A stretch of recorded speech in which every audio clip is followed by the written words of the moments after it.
Okay, we are going to talk to, you're going to hear from, I should say, my darling friend in New York, Julie LaRosa. Julie, take it with your lovely bookends.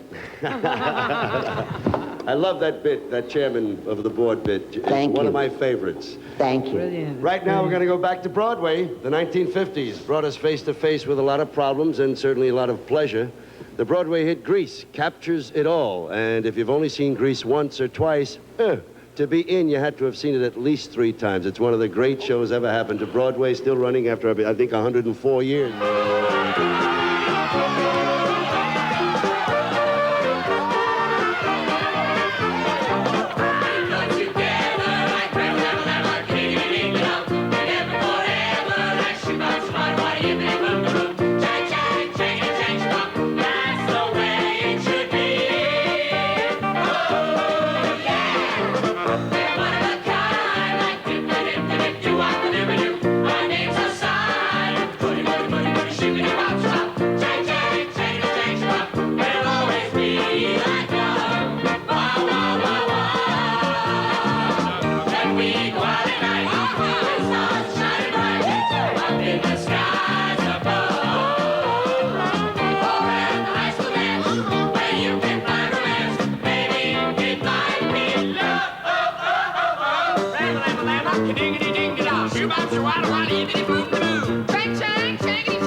Some kind of production number from New York. Very nice, guys. All right, right now we have 2 very good friends of MDA, Patty Duke Austin and her husband, John.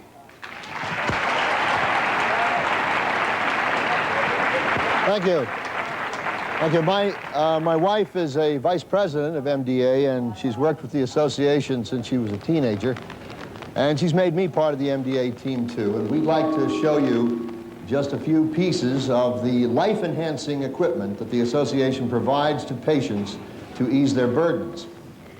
We're doing a great deal to relieve suffering among our patients, to prolong their lives and increase their productivity. For instance, this is an ordinary leg brace for adults. It's used early in the course of many neuromuscular diseases in order to improve and prolong walking. It costs about $300. And this is a double long leg brace attached to a pelvic band for a child. It's prescribed later in the course of progressive disability to provide support for weak muscles around the knees and the hips. And it costs MDA about $650. Now this is a hydraulic lift, and it's a very important piece of equipment. Yeah, it sure is, because it's most helpful for moving seriously handicapped persons to a bathtub or in and out of a bed or a car. Now, how much does that cost? Hydraulic lifts cost the association about $450 each. And we all know how this wheelchair functions, but how much does that cost? A standard wheelchair like this would also cost about $450. And this is a scoliosis jacket.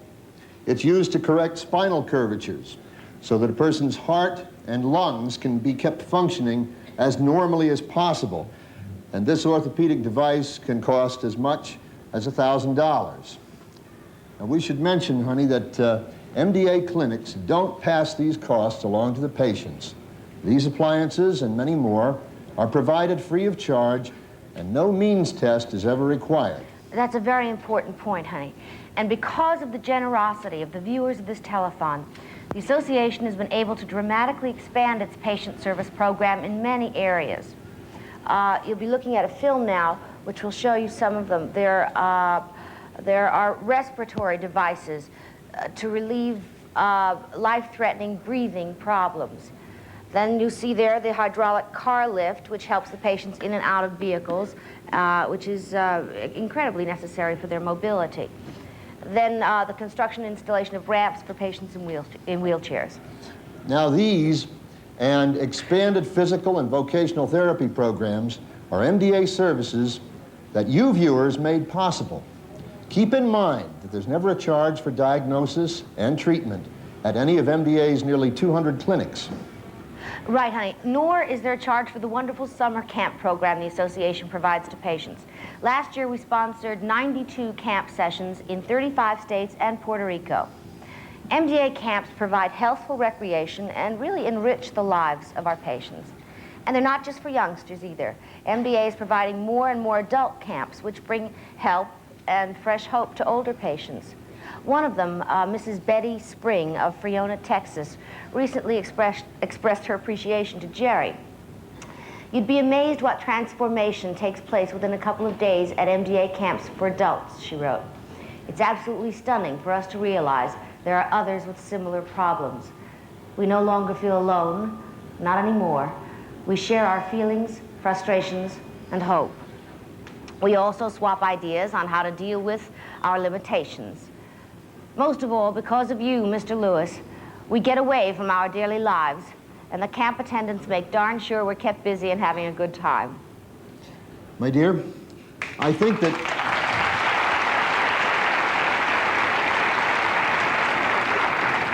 after what they've just seen and heard, our viewers have to fully understand why their wholehearted support of Jerry's great effort is so vital. Ladies and gentlemen, please, make the phones ring and be generous with your pledges. Thank you. Thank you, Austins. Thank you, John. Thank you, you. Patty. And Jerry, it's been a while. It seemed like it's been all night since we've heard a drum. Oh, Would a you love to timpani. hear a drum? Oh, a timpani. Let's go. Do it.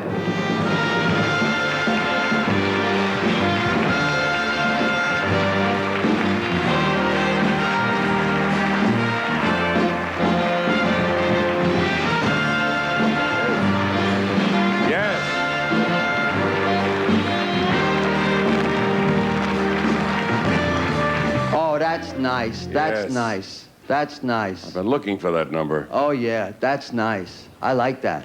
That's terrific. Okay. You want to hear terrific? If you remember earlier in the show, I alluded to a healthy child. He is a healthy child. She was a healthy child some years ago when she first did our show. And just instinctively, I was moved to talk to the people about what a marvelous thing that a child is healthy. And we got such a tremendous response from our audience because so often a telethon or any fundraising organization will impose the crippled child on an audience, and it becomes somewhat distasteful after a while, or rather than distasteful, maybe an audience will blanch a little because it gets heavy and a lot of people can't deal with it. And I decided to show the audience a healthy child. This child was not only healthy, but she was some kind of a performer. And we received tremendous amounts of mail. That moment that took place between the healthy child and myself, and then she wrapped it up by really stopping this show with her voice. She's with us again this year. She's slightly larger than she was that year. She's grown into a full-bloom, beautiful lady. We'd like you to welcome her again. The lovely and talented Miss Carrie McDowell, ladies and gentlemen. Hi, Carrie. Hi. Welcome back, my darling. Thank you. I am very happy to see you. I want you to know that what I just told the audience, I hope you heard, we received so many lovely letters about how beautifully you sang and how nice it was that we talked about what's best for children and that we want them all to be healthy and so on. You remember that year, I'm sure. Yes. And we stood right about where we're standing now. I was dressed I was littler. Yeah, you were littler, and I was dressed more appropriately for that particular time. but you have grown beautifully. You're singing better than ever. Thank you. I heard your tapes. They were really lovely. Thank What are you going to do for us tonight? This morning, I should say. A medley of songs. A medley. Are we ready, Mr. Eglash? Just about. We're passing out the music because we didn't know you were going to be here until about 7 months ago, so the orchestra is having a little problem, you see. You know what I would like you to do? Let me hear you say Jerry in there. Jerry? Now say Jerry. Jerry. Yeah. Would you feel more comfortable without the wire? And I think that'll be a better microphone for you. And I'll take this and I'll put it in the car, okay? Okay. Thank you. Okay. Once again, the Lipton spotlight falls on the very lovely and talented Miss Carrie McDowell, ladies and gentlemen.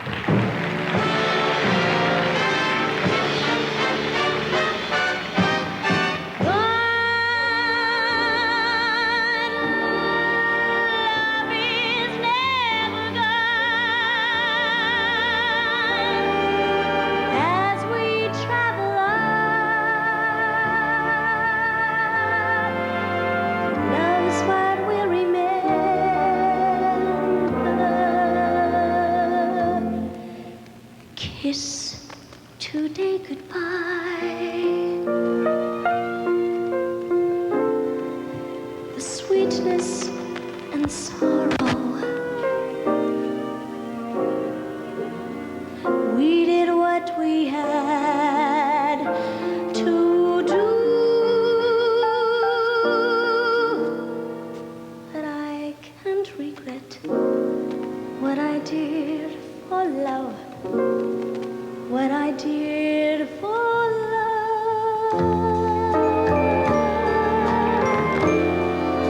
Look, my eyes are dry. The gift was ours to borrow.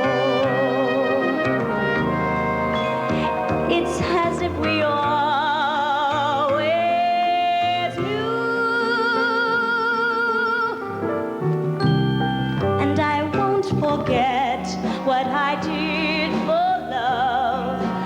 What I did for love. The sun will come out tomorrow. Bet your bottom dollar that tomorrow there'll be sun.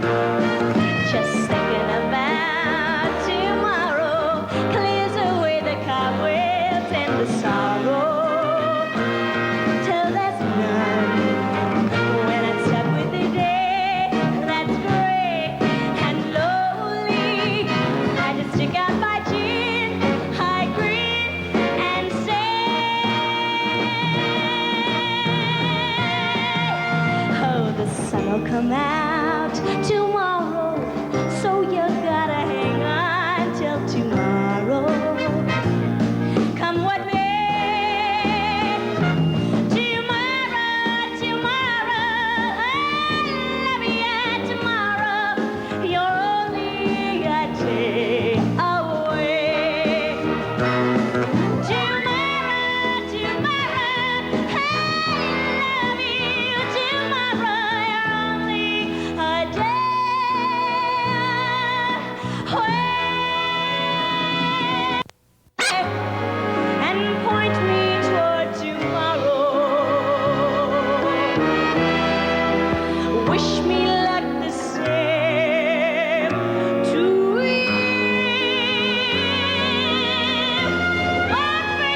thank you, Carrie. You are beautiful, you're talented, you're healthy, and I hope that the audience once again looks at you and recognizes that healthy children that grow each and every day, with or without talent, are the best things in this world today. Thank you.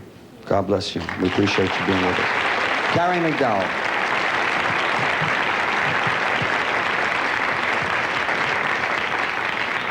All right, Jerry, still to come here on our telethon. You'll be seeing Tuxedo Junction, the famous People Players, from 8 is Enough, Adam Rich, and the Walkers, also Oral Roberts. So don't you go away. Stay right here. Listen to Lou Brown play and watch the stars come out.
Let's hear it for the Cork Poppers.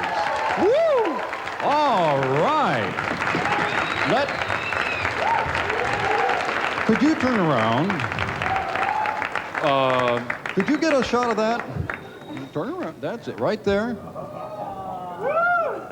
What does that signify? What does it mean? The Oakland Stompers, they are associated with the wine, and this is part of it.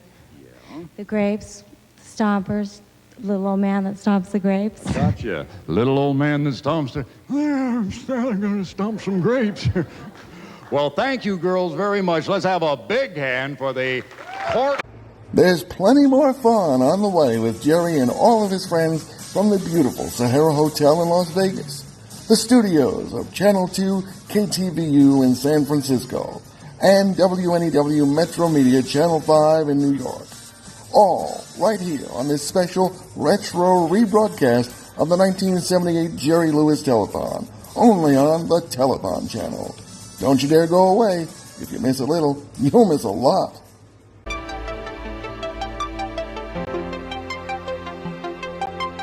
I'm Jeffrey Chamberlain. I'm a professor at the University of Washington School of Medicine, and I'm director of the Wellstone Muscular Dystrophy Specialized Research Center in Seattle.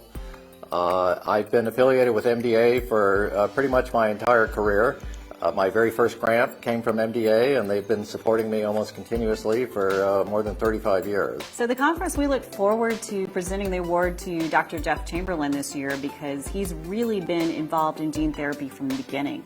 In fact, I think our first ever gene therapy award actually went to Dr. Chamberlain over 25 years ago. And since then, he has continued to contribute and built a huge amount of the field.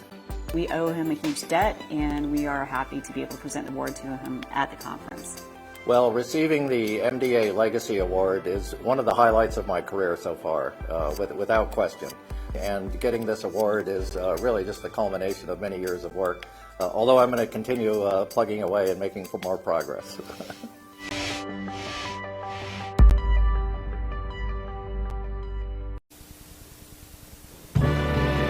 We are live. We're coming to you from the Resort, Entertainment, and Convention Center of the world, Las Vegas, Nevada. This is the 1989 Jerry Lewis Labor Day Telethon. Ladies and gentlemen, what began on one station in 1966 is now an event in both the United States and Canada that is carried on 200 stations to an audience of more than 100 million people. You'll see Tony Orlando, Casey Kasem, Julius LaRosa, Norm Crosby, Sammy Walker, Carl Weathers, Betty White, Robert Young, and much, much more. Here are the world-famous Kilgore College Rangerettes.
Just to be with us. The greatest show on television has the greatest country singer in the world today. Ladies and gentlemen, Mr. Randy Travis, right here. Thank you very much. Last night I dug your picture out from my old dresser drawer, set it on the table, and I talked to it till 4. I read some old love letters right up till the break of dawn. Yeah, I've been sitting alone, digging up bones. Then I went through the jewelry and I found our wedding ring. I put mine on the finger and I gave yours a fling. Across this lonely bedroom of our recent broken home. Yeah, tonight I'm sitting alone, digging up bones. I'm digging up bones. I'm digging up bones. Exhuming things that's better left alone. I'm resurrecting memories of a love that's dead and gone. Yeah, tonight I'm sitting alone, digging up bones.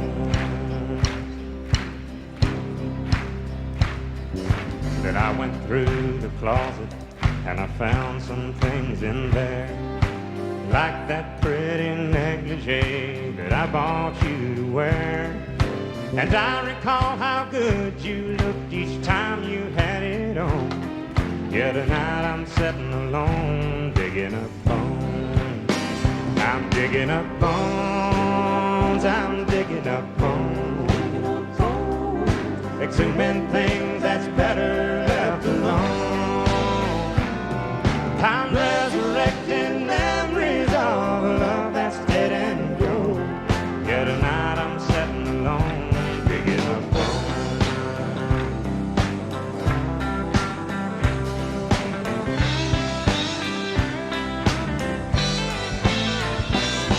I'm resurrecting memories of a love that's dead and gone. Yeah, tonight I'm sitting alone, digging up bones. I'm digging up bones. Exhuming things that's better left alone. I'm resurrecting memories of a love that's dead and gone. Yeah, tonight I'm sitting alone, digging up bones.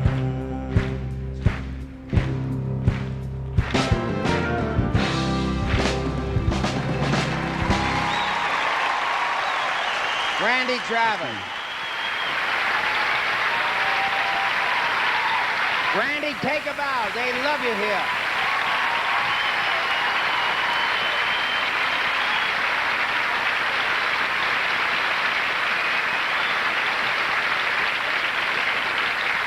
You could play that same beat that they were playing. When I get up each day, I say that this is the day that I would be there with you.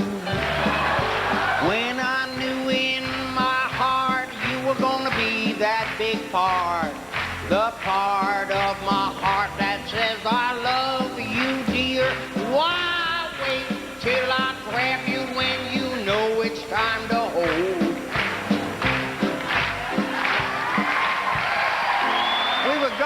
We had something going there for a minute. Did you notice that? The Muscular Dystrophy Association has been at the forefront of leading change and advocating for people living with neuromuscular diseases. MDA's mission is to ensure that people living with neuromuscular diseases can live longer, more productive, and independent lives.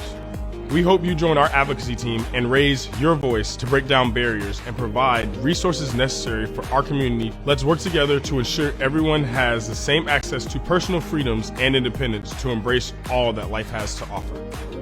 At MDA, we believe Independence Day is every day for everyone. We will not stop advocating until inclusion is the norm. As I always say, together we fight. Join us today.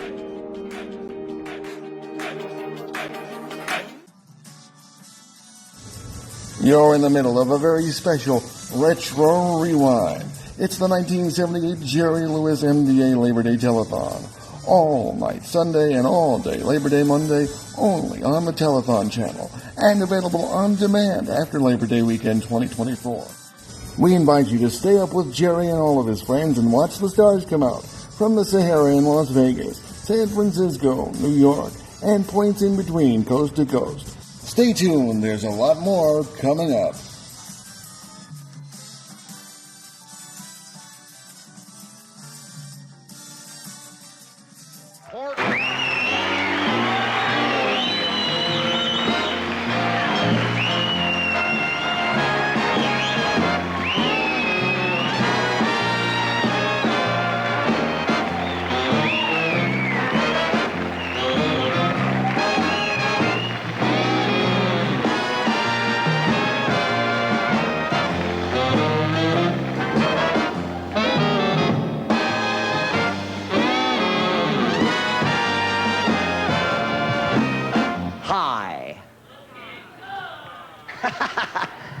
You banana.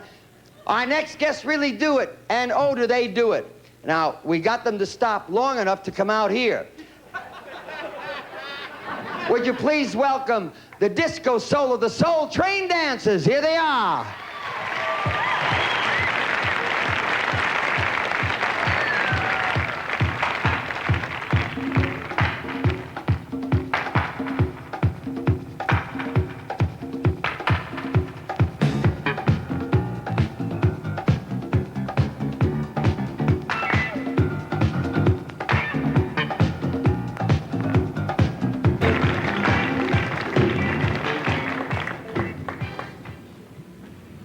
Jerry here representing the International Association of Firefighters, Howie McLennan and Jack Jessup from Canada. Hello, Jack. Nice to see you again. Hi, Jim. Hiya, Howie, baby. Beautiful. How you doing? Wonderful. You're the head of the firefighters. Yeah, You're the big mama. No, go easy now. Don't.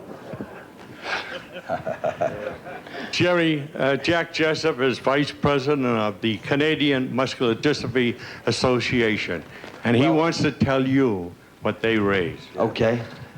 Jerry, on behalf of the Canadian firefighters, we'd like to indicate to you our total at this time is $1,203,000, and we expect to gain more, and we are really very proud to be participating with you, helping your kids. Did you folks hear the number? That was over $1 million from our friends in Canada.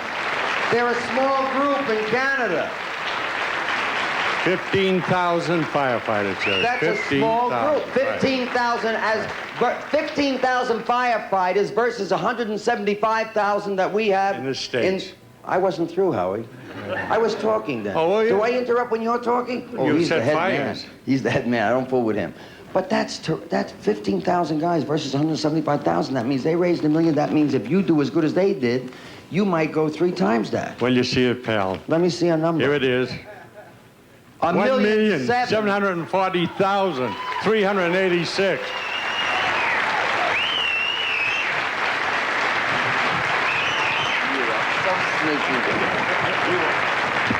25 years I'm with this man, and that man is with me 25 years. A long time, Howie. Yeah, a long time. But when we started together 25 years ago, Howie was just a plane on a hook and ladder, and he grew from that to steward or whatever they call him, and then up to through the ranks, and then he became top man. And then he could afford these clothes that looked like, oh, you look so nice. With that kind of money, you can do anything you want. You look like George Raft in Heat. Let's thank these super guys that represent these marvelous people. Thank you, Jack. Howard. Ed, $1,740,386 from firefighters doing what we saw them do on the streets in Las Vegas with the boots. Okay. We can't move that tote board. Doesn't seem so. Well, the point is, it would be nice to take that number and put it there. But we can't do that. No, that's the public. Right. That's their tote board. Last year, they gave us $26,841,490. We ultimately received $30 million, which was more than 102%. These dollars will go with all of the other corporate sponsor dollars. When we received the $30 million last year, we added the corporate sponsor money, which was $14 million. So our telethon brought us, the telethon plus the corporate sponsors, which was a whole year's work, brought us $44 million. Then the other activities that we had during the course of the year, I am very proud that we, as a team, pulled together $59 million in 11 months. But that's the people. That's the telephone calls. And it's terrific to get that kind of bread. That's marvelous. But that's one organization, and it's fairly static in that that's all they can contribute. Okay, that board can go to the sky, because we've got over 90 million people, of which we have not heard from so far. We've heard from some, a very small percentage. Last year, we really heard from a small percentage, raising only $26.8 million. I say only because we have gotten bigger in scope, and we've done things on a larger scale. So it's important that the people know they're putting the numbers up on the board. Now, all these lovely ladies over here are sitting here. They're all set, ready to take a call. Even the girl who was hit with a baseball can still pick up a phone and take a call. We're just waiting to get those calls in. Now, we got to get... Take a call. Take a call, have a cup of tea, relax. You'll sit. Take an orange, you'll feel better. You'll sit. You'll have a cookie. All right. Ed, we should say hello to Quebec. Please say hello. Bonjour, Quebec. Je vais alors saluer hello to the people of Quebec, Canada, who are watching for this first time on the network of cable television stations spanning the province. La moto facilité fait chaud swalak, mais poto, merci beaucoup. Ah, c'est mon plaisir. Le poto filu, bol, kedin, schmoloboy, a ninis pada, which means I have to go to the toilet. Welcome, Canada. And representing Brunswick Recreation Center's division, Brunswick Corporation, let's welcome its Director of Operation, Bill Krutzenberg. Hello, Bill. Hi, Jerry. Welcome. Good to see you again. Thank you. How's your bowling? I'm kind of afraid to ask. My bowling is not really all that good. I concentrate on golf. I'll take your Bernie Rudo out on a golf course, but I don't want to go in a bowling alley with him. The reason I asked, Jerry, you did better throwing the ball with a broken wrist between your legs backwards than you did standing straight. 3 strikes I threw like that, in case anybody wants to prove it. Jerry, it's a pleasure for Brunswick to again participate in the fight against muscular dystrophy. And we hold many programs throughout the year. And at Telethons, right, bees, anything we can do. Great stuff. At this time, on behalf of Brunswick Recreation Centers, I'd like to thank all of our employees, friends, and customers, our bowlers, that have helped in our cause. For the folks at home, we'd like to show this program that you helped us with a couple times during the year. Okay. Arthur, will you count us down? 3, 2, 1, the Ida 4. Lights are dimming, and on the huge screen is Zip. Hi, this is Jerry Lewis. Earlier this year, I went to Chicago to visit some old friends, the people at Brunswick Corporation. For 5 years now, Brunswick has been a very, very special friend of my kids, raising over $1 million for the Muscular Dystrophy Association's fight against neuromuscular illnesses. That's Bernie Rudo of Brunswick, who said he had some things he wanted to show me. So off we went. This is Deerbrook Lanes near Chicago, where the Junior Bowlathon was getting underway, and where we got a nice welcome from the center manager, Ed Cheek, and his staff, and Mike Trimpey, MDA's Chicago area poster child. I hadn't planned on bowling this year for one very obvious reason, but when Mike made me an assistant coach and gave me some secret advice, well, I had to give it a try. So I bowled upside down, backwards, and look, you'll see, it worked out pretty good. But here are the real stars, the kids who collected from sponsors who pledged money for every pin they knocked over. And they're bowling for the best trophy of all, hope for kids like Mike. Then it was back to Brunswick, where for the 3rd straight year, the company held a picnic on its company grounds where I joined some very special guests. And did we have fun? It was really a great day, and I came away from it with an even greater appreciation of what corporations like Brunswick and thousands of individuals are doing for my kids.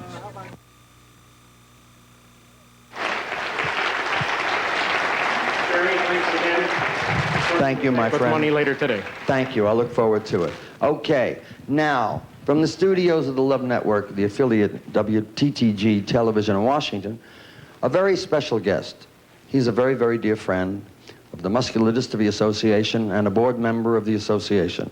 He's a very, very good friend of mine. I'm speaking of Mr. Labor himself, the president of the AFL-CIO. Ladies and gentlemen, I'm proud and privileged to present once again on our show, Mr. George Meany. Labor Day is a special holiday for the working men and women of the American trade union movement. And they are delighted that the annual Jerry Lewis Telethon has become such an important part of Labor's Day. Trade union members everywhere who work hard to help in the fight against muscular dystrophy are putting the AFL-CIO principle of community service into action. The Jerry Lewis Telethon is a unique humanitarian event that really turns the whole country into one large family, full of compassion and concern for those less fortunate. Helping one another, working together, is the American tradition. It's the tradition that gave birth to the trade union movement, and it is this tradition that is helping to conquer muscular dystrophy and related afflictions that kill or disable so many youngsters and adults. So as my good friends Fred O'Neill, Holly McClellan, Joe Vaca, and others report the results of Labor's all-out effort to raise funds to support the vital work of the Muscular Dystrophy Association, I hope they will convey my warmest thanks to all who are helping make this Labor Day event an outstanding success. My sincere best wishes to you, Jerry. You are doing a great and noble work. Thank you, George.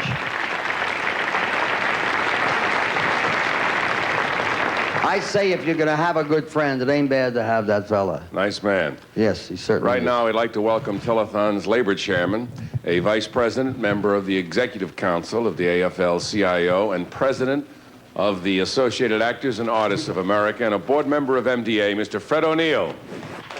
Hello, Fred. Hello, Jerry. First, let me convey that message that President Meany asked us to convey to you and everybody here and everybody on the network. Thank you. As you know, Jerry, the union movement was started because of the necessity for mutual aid and assistance to those who are in need, which in a sense explains my presence, our presence, let us say, here today. Now, I don't know, we have about 60,000 locals throughout the country and in Canada. Now, I don't know just what the totals are, but I'd like to just tell you some of the unions that have made contributions so far. The boilermakers and the shipbuilders and blacksmiths, the electrical workers, the longshoremen, the musicians, the plumbers and pipe fitters, the rubber, linoleum, and plastic workers, the steel workers, the transport workers, the bakery and confectionery workers. And I would like to tell you one little union, Jerry, the Hebrew Actors Union. I knew you were going to pop with that. That's the... Why did you stop right there? Why did you make that so special? Did I say anything about their replaying roots? Because it's a small union, Jerry, and they wanted to contribute to this. I know, I'm teasing you, Fred. That's marvelous. Now, they have a small group of people now, but they still keep Second Avenue alive. Yes, they sure do. They're beautiful people, and they do great work. Now, the total of all of this, Jerry, so far, we haven't been able to get an exact figure, but it's $376,000. And later on, I'll tell you what the other is. Thank you, Fred. That's pretty nice. Thank you very much. Thank Fred you. O'Neill. Fred will be back with more figures and totals that are will rise above that, I assure you. Okay. Here's the National MDA Project co-chairman of the Sigma Alpha Epsilon fraternity from the University of Minnesota, Scott Sunday. Hello, Scott. Welcome. Hello, Jerry. How are you? Real good. How are you? Good microphone. Jerry, from the Brothers of Sigma Alpha Epsilon, we're honored to be here to help you and everyone else find a cure for muscular dystrophy. Sigma Alpha Epsilon has been organizing fundraising and service projects across the U.S., and the fundraising efforts range from bowl-a-thons to dance-a-thons to bathtub-a-thons. You like that one, huh? And on behalf of Sigma Alpha Epsilon, we'd like to contribute this check for $90,000 to muscular dystrophy. Oh, yes. Thank you, Scott. Thank you. Thank all of those good people for us. Oh, yeah. Oh, yes. Indeed, that is lovely. Okay, our next group are talented music and mime performers who will be appearing in their first special for Canadian television titled Carnival of the Animals. Ladies and gentlemen, the Famous People Players. I'm dreaming of a white Christmas,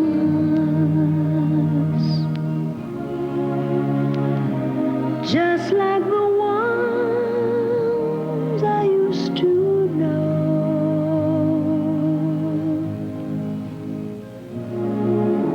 where the treetops glisten and children listen to hear sleigh bells in the snow.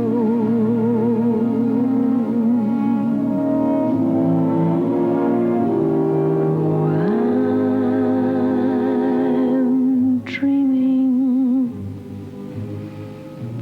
of a white Christmas,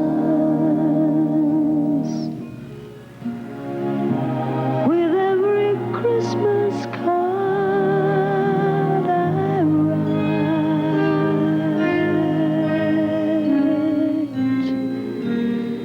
May your days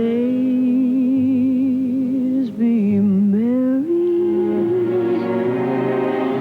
and bright,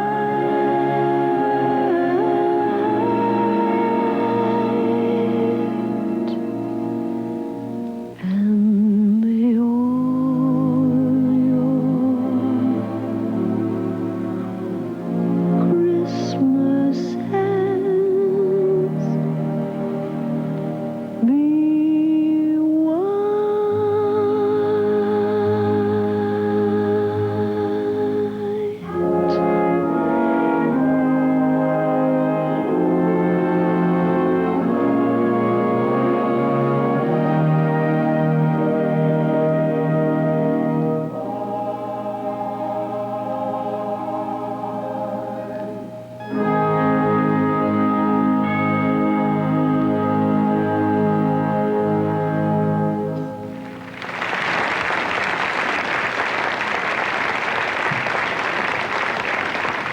There are a tremendous amount of companies, not all of which are what we call the corporate sponsors that work with us on the yearly basis. There are some companies that indeed apply their talents, their energies, and their total force to assist us in the telethon push, namely getting it totally clear to the public that we indeed are going to appear on Labor Day for this very, very prestigious occasion and most important work. One of those companies, ladies and gentlemen, is the Domino Food Service Products Amstar Corporation. The Amstar Corporation produced the Domino sugar that, of course, this is a little larger than the regular little packet that you get in a restaurant. But I believe that they processed this material. Stay up with Jerry and watch the stars come out. Domino sugar. The Jerry Lewis Labor Day Telethon. I think they first processed 50 million packets and then produced another 50 million, some 100 million packets around this United States, advertising the telethon.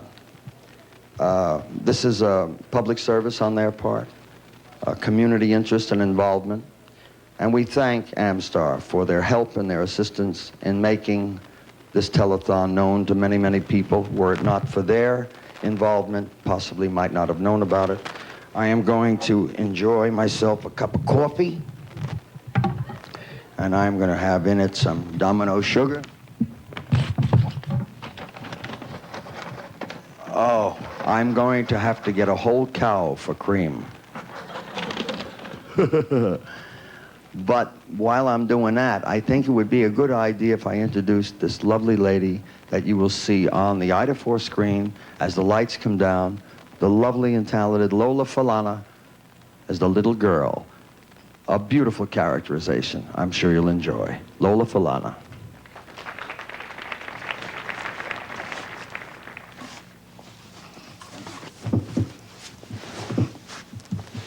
Hey, Teddy. Teddy, guess what?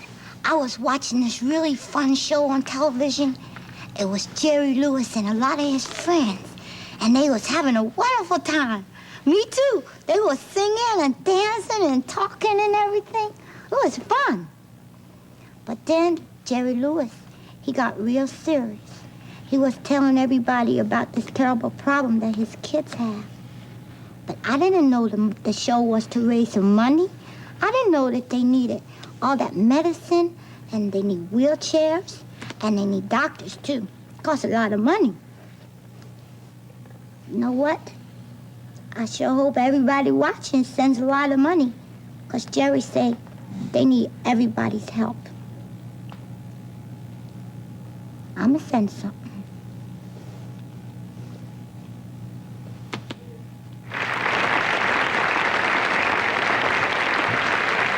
Thank you, Lola. You'll be seeing the lovely Lola Falana on our program later in the day. And now, the handsome, articulate, erudite, stunning as always, Ed McMahon. Oh, he couldn't make it. Oh, thank you. All right. Now, the Supreme Tall Cedars of Lebanon, William Neff Jr. and Robert Niblett, chairman of the Tall Cedar Foundation. They're looking good early in the morning, aren't they? Robert. Good morning, Jerry. William. Jerry, hi. How are you? It's good to be here again. You guys always look soused. Did you ever know that? We're supposed to be most of the time are. You know, all you need is one of those little things that go... You may have one next week. Welcome. It's good to see you guys again. It's nice to be here. Bill's going to make the presentation, so I'll turn the mic over to him. Okay, Bill, I'm happy to hear from you. Jerry, the Tall Cedars for the past 26 years have been very proud of their contributions to muscular dystrophy. As is our custom as Supreme Tall Cedar of North America, and on behalf of all the Tall Cedars of Lebanon, it is my pleasure to present to you this check. This check represents the amounts in our contribution fund as of this date. With 4 months remaining in this year, we are certain that we can greatly enlarge that amount. May I announce it? Sure. Or do you want to announce it? You announce it. Okay. To the fight against muscular dystrophy, the Muscular Dystrophy Association from the Tall Cedars of Lebanon, Tall Cedar Foundation, $115,000. Thank you. God bless you. Here are the Tall Cedars, the gentleman and the lady now. First time I've seen a lady in the group. They have always performed in the 26 years that they have been with us on this program. This is the 8th time, I should say. I'm sorry. This is the 8th time that this group has appeared on the Telethon. They come from the area of Washington, D.C. They've been entertaining to raise funds for muscular dystrophy for over 20 years. The Singing Cedars, directed by Roland Cumberland, bring us a Broadway spectacular. Ladies and gentlemen, the vocal group of the Tall Cedars. Thank you, gentlemen.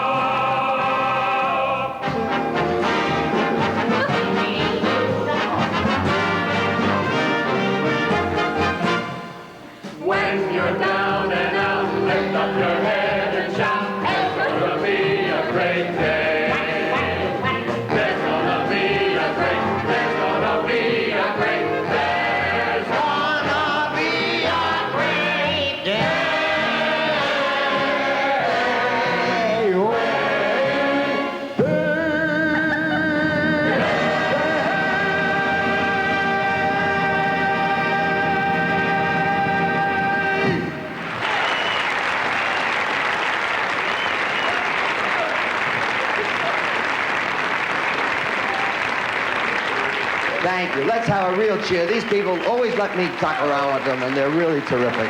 They work very hard, and for 20 years they've helped us. Thank you, my darling. Gentlemen and ladies. They're terrific. I let them alone for the first 2-3 numbers. God knows they put up with me long enough. Okay. We have a marvelous guest. We have a terrific guest. A young man who is a 9-year-old star, a star in his own right. I had the good fortune of seeing him perform for the first time only a short time ago. But apparently my family are huge fans of him, and they've really filled me in on how marvelous he really is. From 8 is Enough, young Adam Rich, ladies and gentlemen.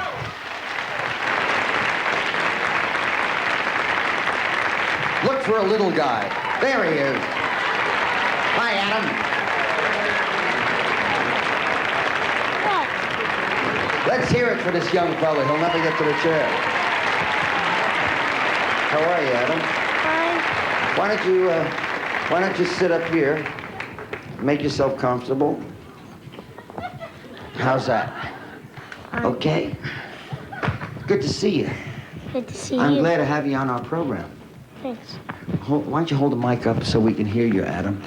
You're very good, you know. Oh, thanks. You're welcome. You are too. I am too? Well, thank you. I see you a lot of times. You do very good work. Thanks. I see all your movies too. Oh, you do, thank you. Do you like what you do? Yeah, it's pretty fun. All the kids and everything. Yeah. They're very nice people. Mm-hmm. And the Van Pattens are marvelous people. Oh, they're real nice. Yes. Well, it's very nice when you work in our business, Adam, you know, sometimes you work with people that aren't so nice. That'll happen, I'm sure, someday. I hope not. But then when you do that, then you really hope it's over with fast, because you don't want to work with people that aren't so hot. But that's very few and far between. Usually they're nice people. Yes, most people are pretty nice. The family well? Yeah. Everyone okay? Good. Everything's real good.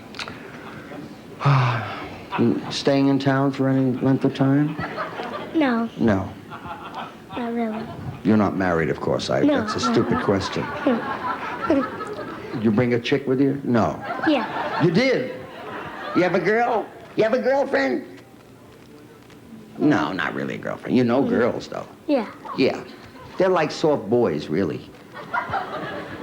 Okay. Somebody told me you went to the doctor. What did he tell you to do? Told me to give up wine, women, and songs. He told you to give up wine, women, and songs? So what did you finally do? Stop singing.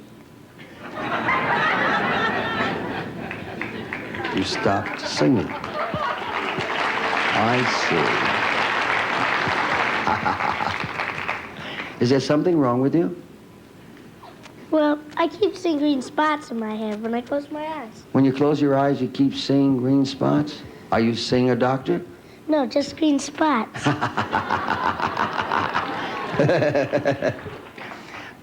You know why you're here, don't you, Adam? Well, let me put it to you this way. You know that the program that we are involved with here involves fundraising, raising money. Right. So that we can put money into research and develop a very strong medical and scientific process so that we can stop children from being sick or stop them from winding up in wheelchairs so that they one day could walk out on a stage like you did. That's the purpose of this program.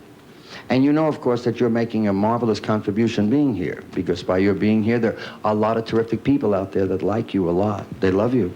And maybe because you thought enough to be here with me, they may just send some money that they might not have sent had you not been here.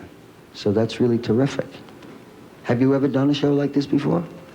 I did one telethon, one other one, but I can't remember what the name of it was. Well, that's okay. They're all very important. I think it's nice that you do as many as you do, or as many benefits. When you're in show business, we all in show business do benefits a lot of times for a lot of things. That's what's nice about being in show business, don't you think? Yeah. You're a healthy young man. How much do you weigh, do you know? I'm not telling that. You're not telling that. Okay. But you feel good? And you're healthy?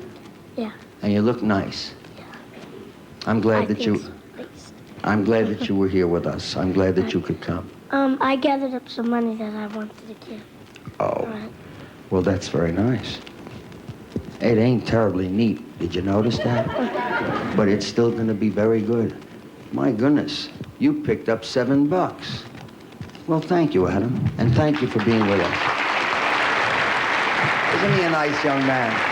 Thank you. That's a performer that came to help us. Thank you, Adam. He's beautiful. Okay, ladies and gentlemen, it's very, very important that people know where these checks and dollars go.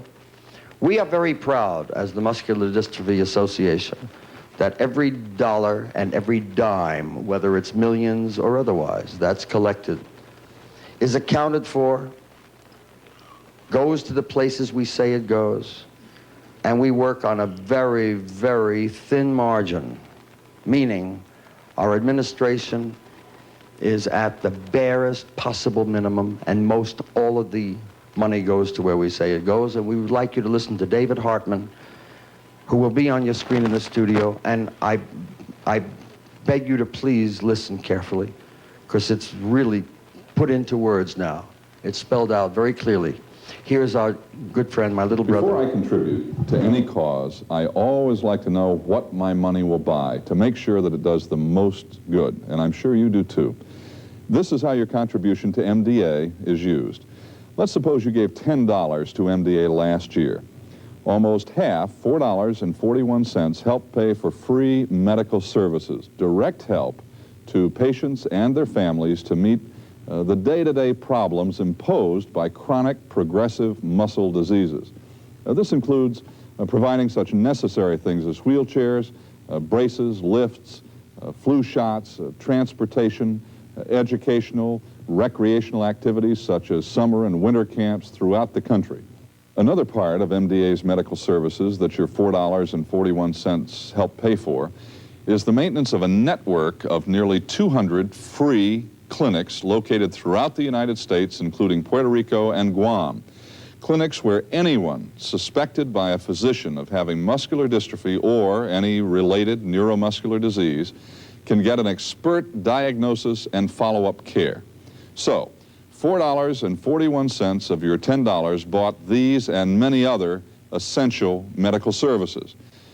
$3.14 of the $10 was used for scientific research, the relentless worldwide search for the causes and the cures for muscular dystrophy and more than 30 related neuromuscular diseases. This research is going on at 10 MDA university-based centers where teams of scientists work in collaboration and in the laboratories of over 550 individual investigators working with MDA grants and fellowships in the United States and 17 foreign countries. And they're making progress. Progress like the discovery of the new treatment for advanced myasthenia gravis. That is what $3.14 bought. Now, added to the $4.41 spent for medical services, that accounts for $7.55 of your $10 contribution. 75 cents of your $10 was spent on public and professional education and training. To inform everyone where MDA clinics are located, the services they offer, and most important, to let them know of the symptoms of the more than 30 disease entities with which MDA is concerned. MDA's public education program alerts parents of suspected victims of neuromuscular disease to the importance of getting earliest possible diagnosis and treatment. MDA professional education helps keep the medical profession aware of latest clinical and scientific developments. Now, that gives us a total of $8.30, or 83% of your $10, spent for items of direct benefit to patients and their families. Of the remainder of your $10 contribution, $1.37 goes for fundraising and 33 cents for administration. That's what it costs to do all the things I mentioned. I think that makes your contribution to MDA a very sound investment indeed. Don't you? How about that? Well, Ed... I listened to all those numbers, and they used up the whole $10. Yeah, the $10, of course, is just a house number. It could have been 1,000, it could have been 100,000, it could have been a million. It was all accounted for. Right. Well, there wasn't much left over. I mean... Well, you certainly couldn't have gotten paid from any of that. Well, are you getting paid? No, I thought maybe, you know... Oh, I feel a lot better now if you're not getting anything. Oh, no. I thought they were giving you something. Well, I thought it... No, but if you were getting something, I thought you'd throw something my way. You're getting nothing. No. And I'm getting nothing. Right. I thought we ought to bring that up. I thought it was about time.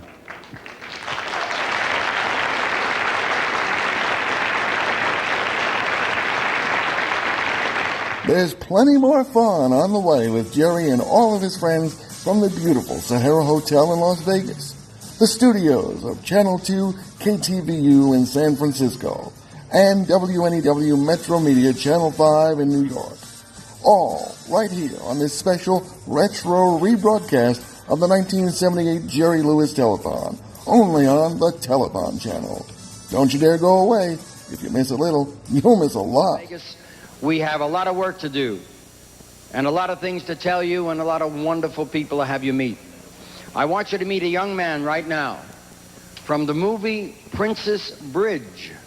No, Princess Bride. Wait, come here for a second. Come here for a second. Come here.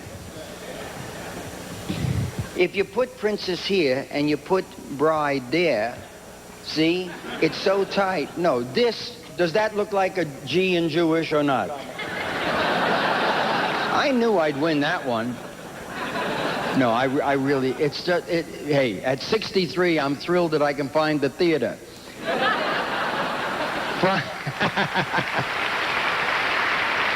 No, it was my fault, Mary. It was my fault. It was my fault, Mary. It was not Scotty's fault. It was my fault. And I think it's wonderful that a person of my stature will take that position in front of the American public.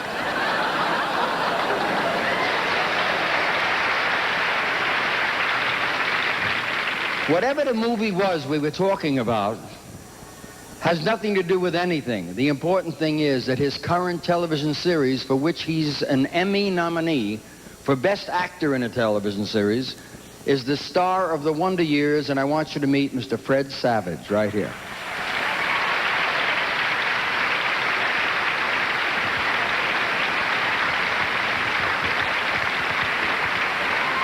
Hello, Fred. Hi, Jerry. How you doing? Okay. I'm happy to have you on the show. Oh, and I'm very happy to be here to raise money for muscular dystrophy to help find a cure. I want you to know, we could use a little more in the theater, Neil, please, so I can hear him and he can hear me. I want you to know one of the big reasons. First of all, I would like you to let the people know that we have not rehearsed anything. Nothing. This is total improvisation. Okay. Nobody asked you for those kinds of words, Fred. I just said that we have not rehearsed, and you could have said, that's right, we didn't rehearse. Right. Instead, I said... You said improvisation, which, well, what's religion got to do with anything? The important thing about having you on the program, for me, was that people that watch our show each year, the reason for our doing the show is to affect them, to in some way inspire them, to somehow have them relate to other people. Now, you have one of the most wonderful shows on the air today. Thank you. You're a very talented young man, but you're a young man, and if you don't mind my asking, how old are you? 13. 13, okay. You're a young man that falls in the parameter of where a lot of my kids are, okay? And I thought, wouldn't it be nice if kids in wheelchairs at 13 years old heard from a young man who was fortunate enough to be born healthy, talented, to be a television star, maybe inspire them, that those that might be in the chair that are 8 years old, and hopefully we can get them out of there, they could be like you. What would happen to you, or what do you think you would be doing today if you weren't a healthy young man? I'd probably be sitting down watching you right now, talking to some other little boy on a TV show. But, you know, I'm just very, you know, glad to be, like you said, born healthy. And you know, just because you have muscular dystrophy doesn't mean you're not healthy. I, you know, met a wonderful boy backstage who has a terrific voice. And I'm sure, you know, many other kids are, you know, talented in other ways. I mean, they're not going to be able to, you know, run around and play, but I mean, they're talented inside. Oh, my God.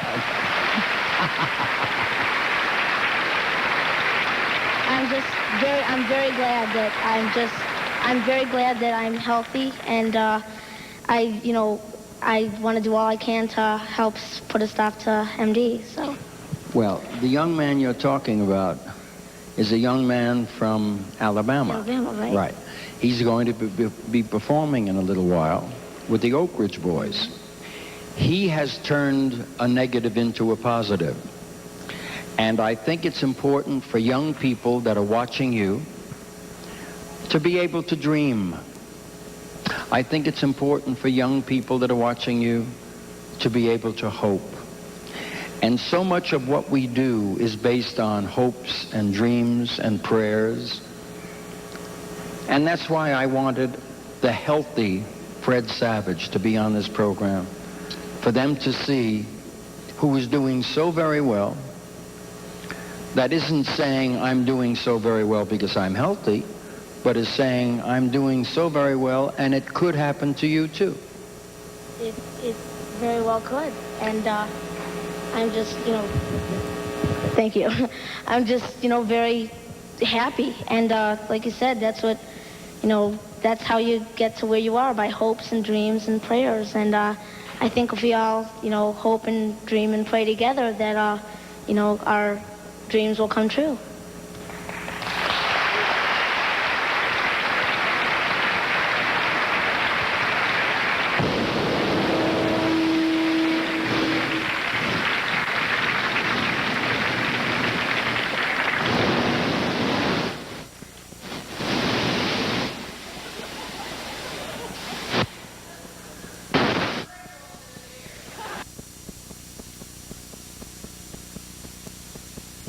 Okay, this one's good. Here, take this one.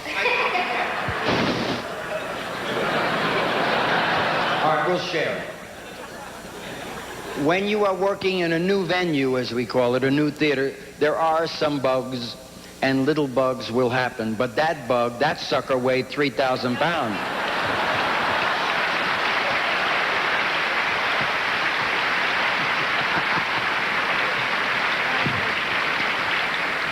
Fred, let me tell you that I wish you continued success.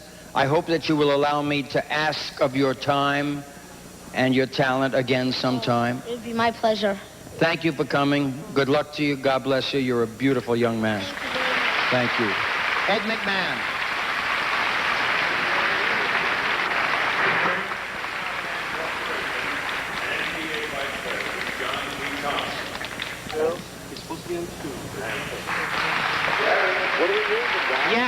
Yeah. What? What?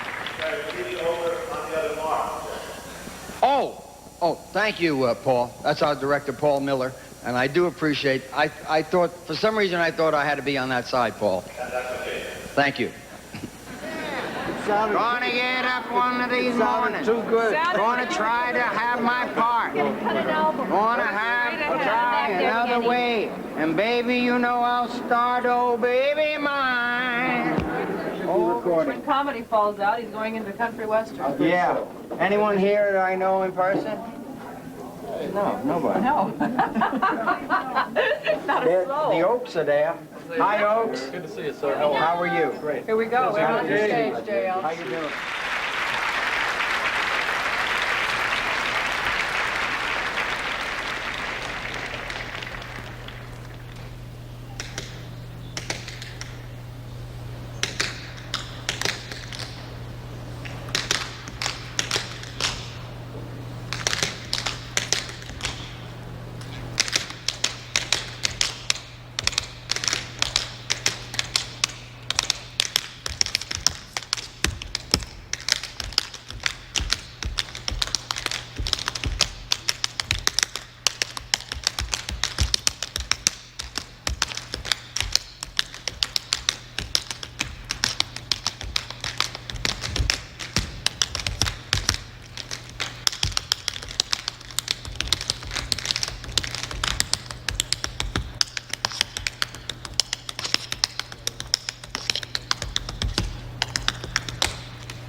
The National Tap Dance Orchestra, ladies and gentlemen.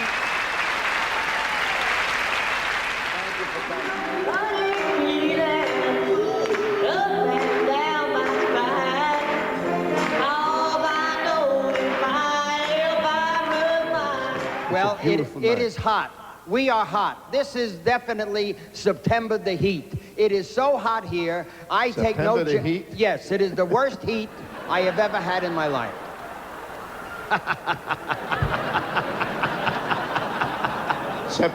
September the heat? This is September the heat, so I ain't gonna dress up like you do in no Mackinac. Turn around, turn to your left and look at me. Turn to your left, let's turn your head. What's the matter, you got a stiff neck or something? I could answer that, but we'd be off the air. Never mind, never mind. Hey, No. you know how important it is and how wonderful it is to be able to announce that I got Frank Sinister on my program? Are you going to do a number for us, or are you going to stand there and show off your red handkerchief? No, it's orange, you dope. I can't see from here. I'm 63 years old. On one side. Hey, that's one in a row. I got a song for you and your group out there, and also for our group. This is Kurt Weill and Mark Blitzstein and all them fellas in Germany who wrote a good song. I hope you do it, and you better sing every note correctly. Yes, of course, because Quincy Jones did the orchestration, and he gets mad if I don't do it right. Quincy. No. Take it.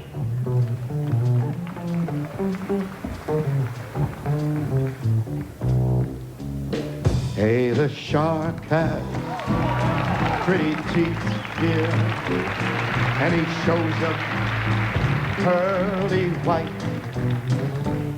Just a jackknife has Mac Heath's deer, and he keeps it way out of sight. When that shark bites with his teeth, dear, scarlet billows, they begin to spread. Fancy gloves, though, has Mac Heath's dear, so there's never, never one trace of red. Then by introducing my next guest, who is a star in motion pictures and television, you enjoy him in the series Our House. He's won international praise for his performance in the film Cocoon. Please welcome Wilford Brimley, ladies and gentlemen, right here.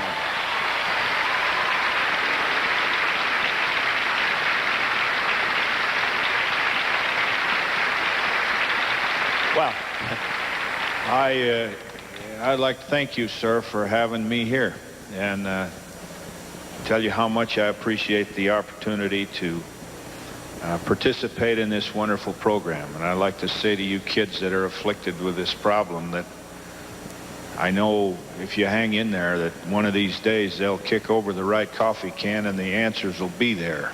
And maybe you'll be able to walk in the sun, free men and women.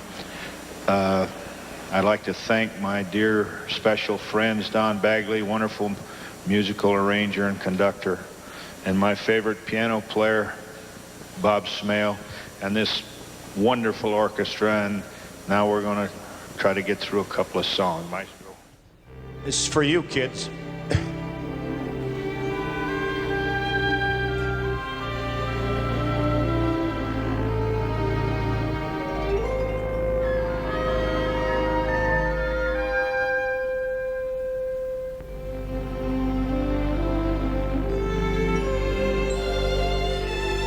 It's not so easy being green,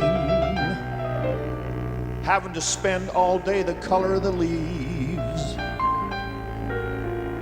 when I think it might be nicer being red or yellow or gold or something much more colorful like that. It's not so easy being green. It seems you blend in with so many other ordinary things, and people tend to pass you over, 'cause you're not standing out like flashy sparkles on the water or the stars in the sky.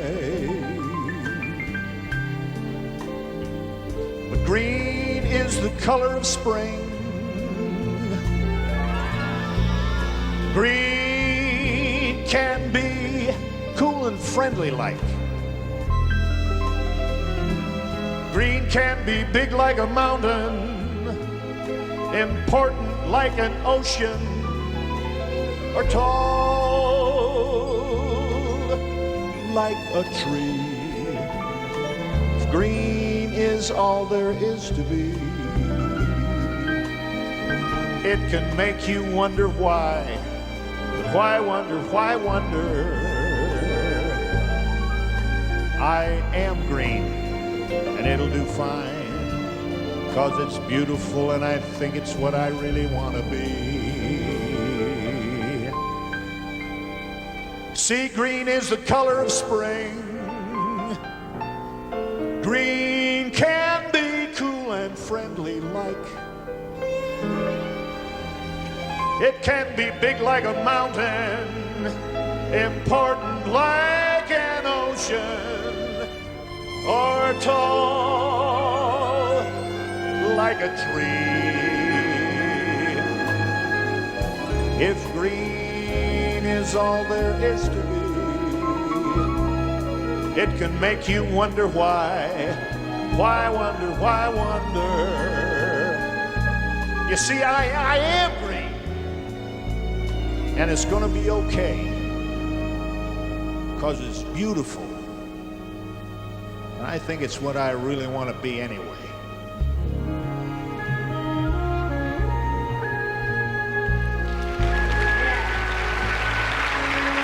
Oh, yeah. Wilford Brimley. Beautiful, Wilford. Beautiful.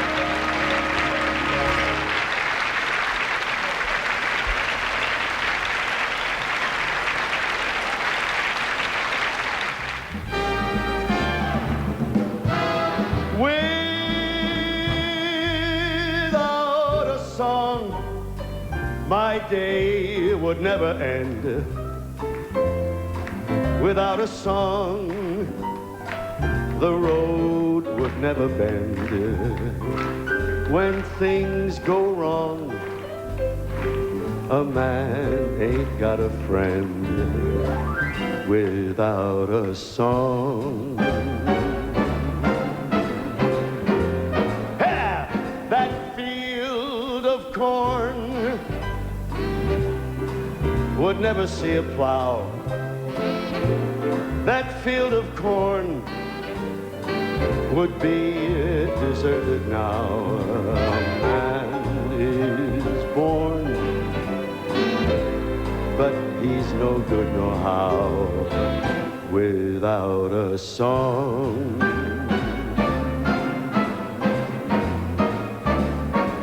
Ka-chunk, I got my trouble and woe, but sure as I know the Jordan will roll, but I'll get along as long as a song is strong in my soul. I'll never know what makes the rain to fall. I'll never know what makes the grass grow tall. I only know there ain't no love at all without a song. Now I have got my trouble and woe, but sure as I know the Jordan, it will roll, but I'll get along as long as a song is strong in my soul. I'll never know what makes the rain to fall, and I'll never know what makes the grass grow tall. I only know there ain't no love at all without a song. Without a song, I only know there ain't no love at all without a song. My day is long, and things go wrong without a song.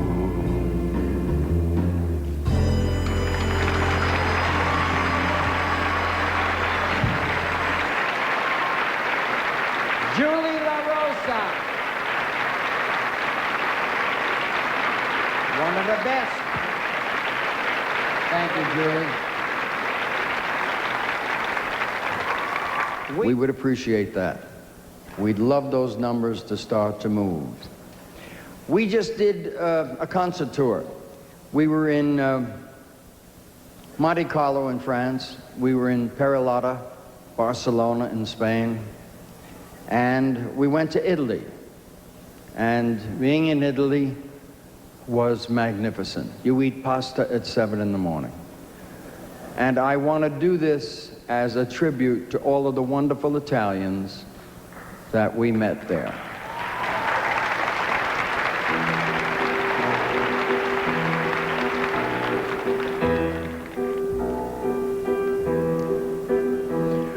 The Tower of Pisa, the Via Veneta, girls named Sophia, Maria, and Yetta. The Pope with his slippers, his robe, and his rings. These are a few of my favorite things.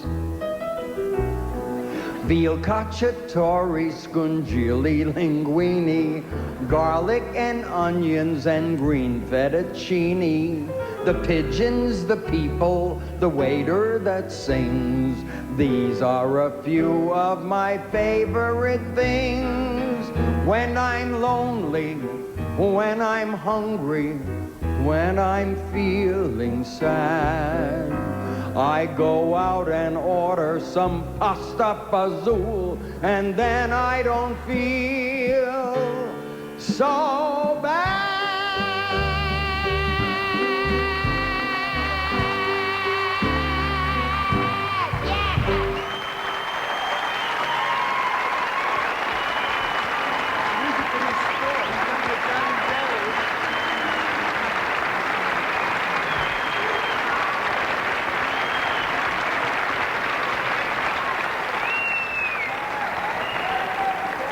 Huh?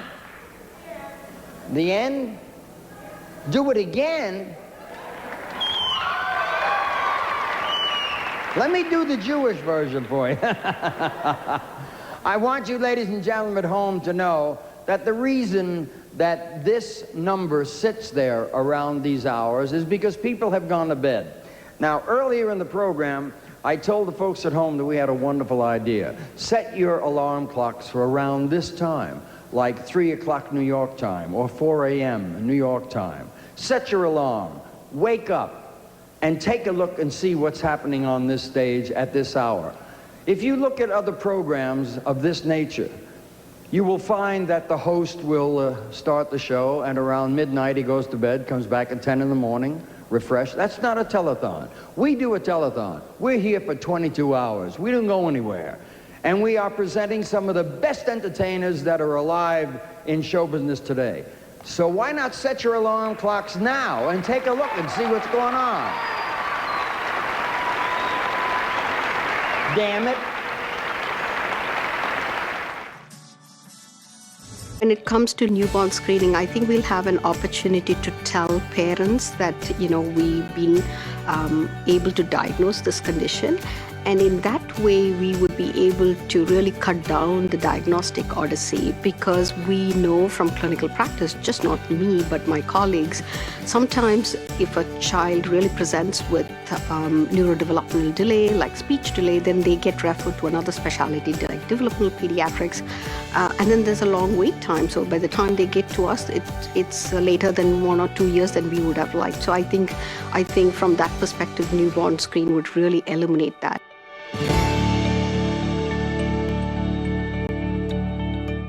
You're in the middle of a very special Retro Rewind.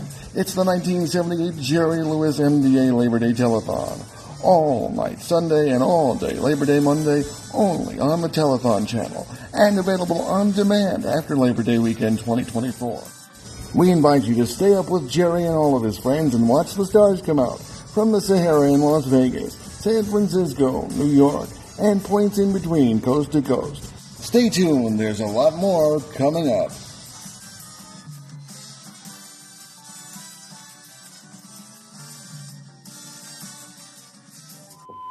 You know, corporate sponsors are terrific, and all of the public that help us are terrific, but the show people are really something special. Thank God show people are just nuts enough to need an audience, because we take full advantage of that. It's a terrific profession of really giving and loving people, show people. They are really something else. Mr. McMahon. Jerry, it's time again to get that old thank heaven for 7-Eleven feeling Martin, again. I got that old thank heaven feeling, Martin. Get that feeling. Yeah, but why are you holding, is that the long version am I doing? No, it's a short version, Harry. Yeah, this is the short 7-Eleven version. Yeah, why is, Martin is giving me a keynote while he's driving to Trenton. Be my lunch. Oh. I'm all set. Oh, you never saw such a... Look, what is this, a shortcut to the men's room? What the hell's going on there? I'm looking for a cue card, and there's a whole group here. What are they, attacking? Oh, I'm fine. Right from there, Harry. It's a family kind of feeling everybody shares. Everybody pulls together, and everybody cares. Working hard for all my kids across the USA. 7,000, oh thank heaven, stars are in the fight to stay. Ladies and gentlemen, I'm very, very proud to present two gentlemen who are totally responsible for creating the 7-Eleven Jerry Lewis Muscular Dystrophy relationship. The two gentlemen who are very, very special. I have never met two men with more feelings, one for another, both for a company, and both for a cause. They have become very, very, very dear friends, because if you got a couple of guys like this in your corner, you really have got it made. Mr. Dick Dole and Mr. Ray Berry of the Southland Corporation. Richard, Ray, you know I mean that. I am so proud. You know, I'm standing there and I'm looking at the two of you and I'm thinking of Cuernavaca, our trip. I'm thinking of the talk. And you know how many times I've told that already? It's getting stale in my head, except that every time I tell it, whether it's to John and Jer, or to Stanford or Howard Green, or Alan Lyles, there's always something that comes out that I didn't tell the time before.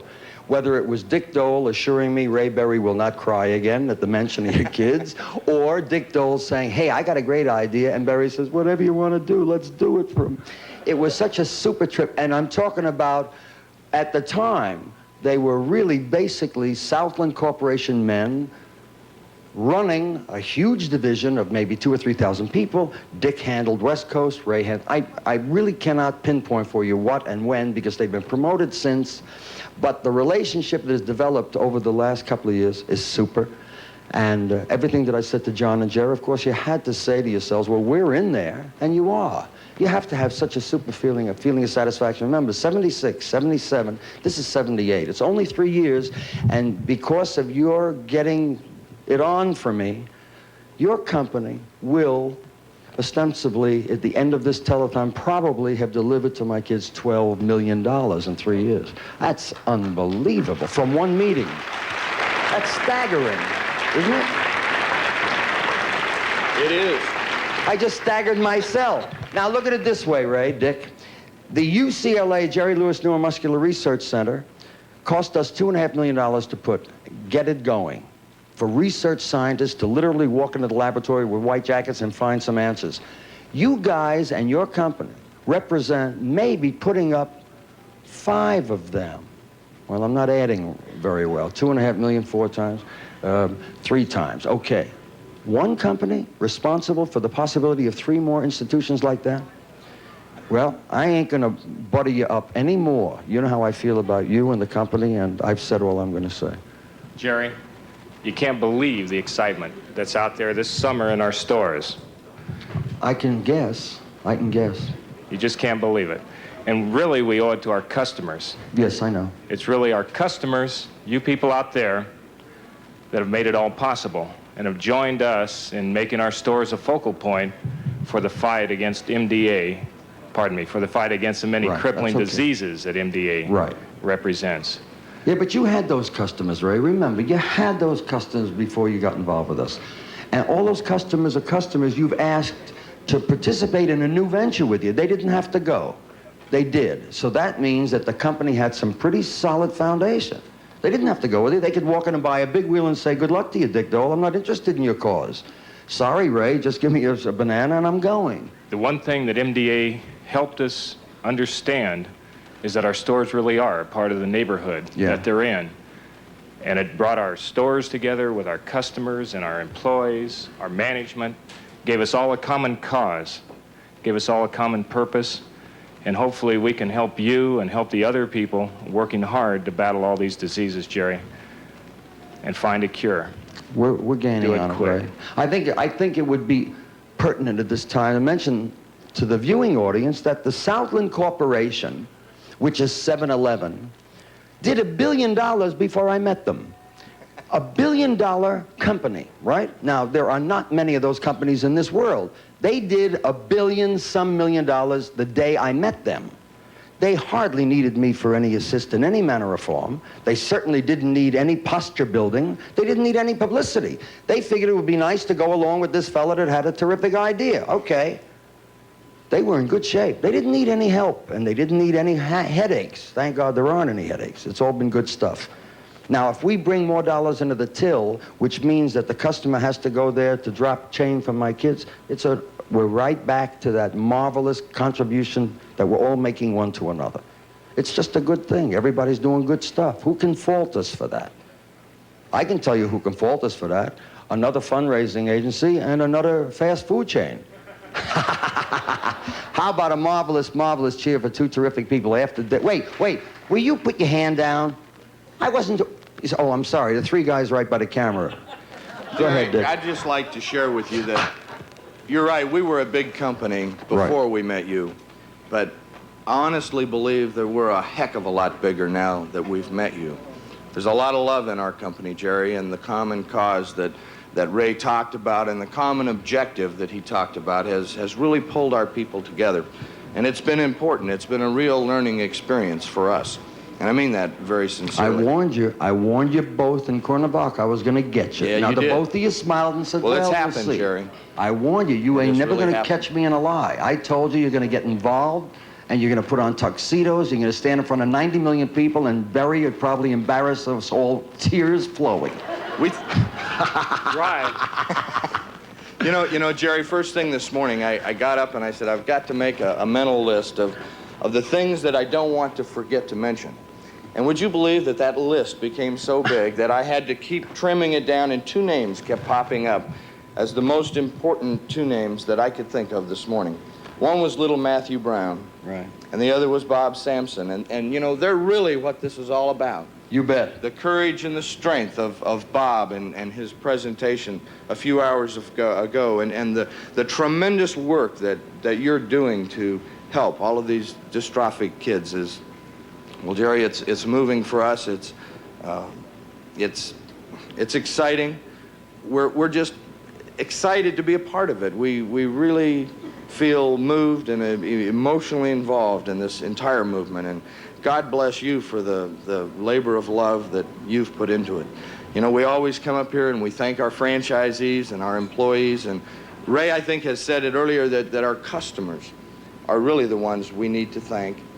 And again, Ray and I would like to thank all of our customers for giving us the privilege of being the people that can announce to you at this point, Jerry, that the 7-Eleven contribution has increased another $500,000, Jerry, to $2 million.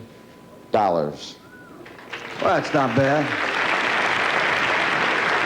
We're leaving the biggies for the big men, the heavy hitters. Thank you, Dick. Ray, I'll talk to you later.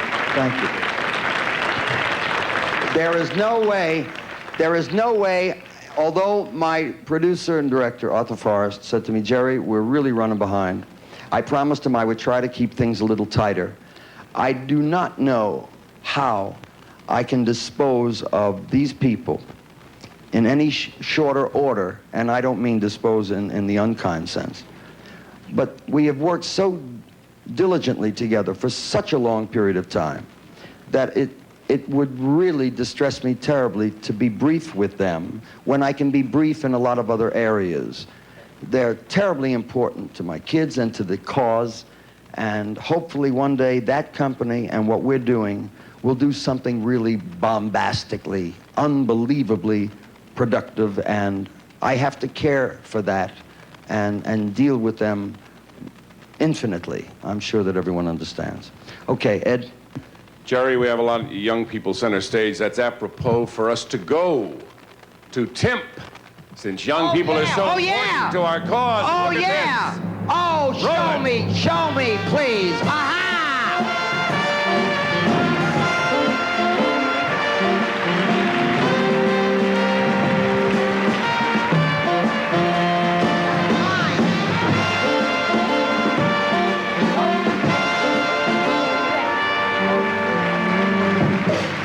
Young people are very important, as you know, Jerry. Here are some young people, Tom Morano, and young folks from campuses all around the country. Here they are. Jerry, Hi, Tom. Back again. Muscular Dystrophy Association Speak this year up, Tom. expanded the National Youth Committee to include one person from each state in the union. The responsibility of these people is to make sure that there is a statewide program in their state so that other youths can get involved in the fight against muscular dystrophy. Get on with it. Okay. Here we have Jim Seafeld from the University of Oklahoma. Hi, Jim. How are you? Oh, you're Jim. Hi, Big Jerry. I thought you were Jim. No, I'm okay. Hi, Jim. How you doing? Nice to see you, Jim. Nice to see you. Get too. on with it. I'm trying. Well, the Sigma Phi Epsilon fraternity. Just talk. Oh, you little fresh kid. Go ahead, Jim. The Sigma Phi Epsilon fraternity at the University of Oklahoma sponsored the 6th annual Sigma Phi Epsilon MD Dance Marathon.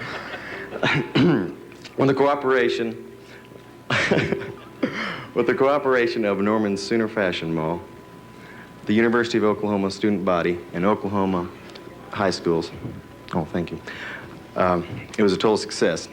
So with great honor, I'm proud to present this check to you for $15,200. Say the number louder, Jim. Thank you. Thanks, Jim.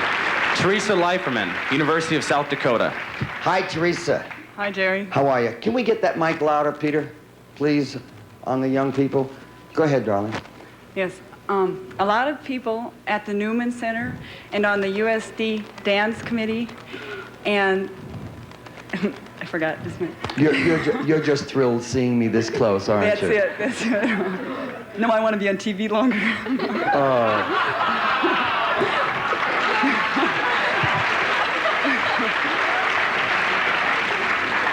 Taking David Hartman lessons.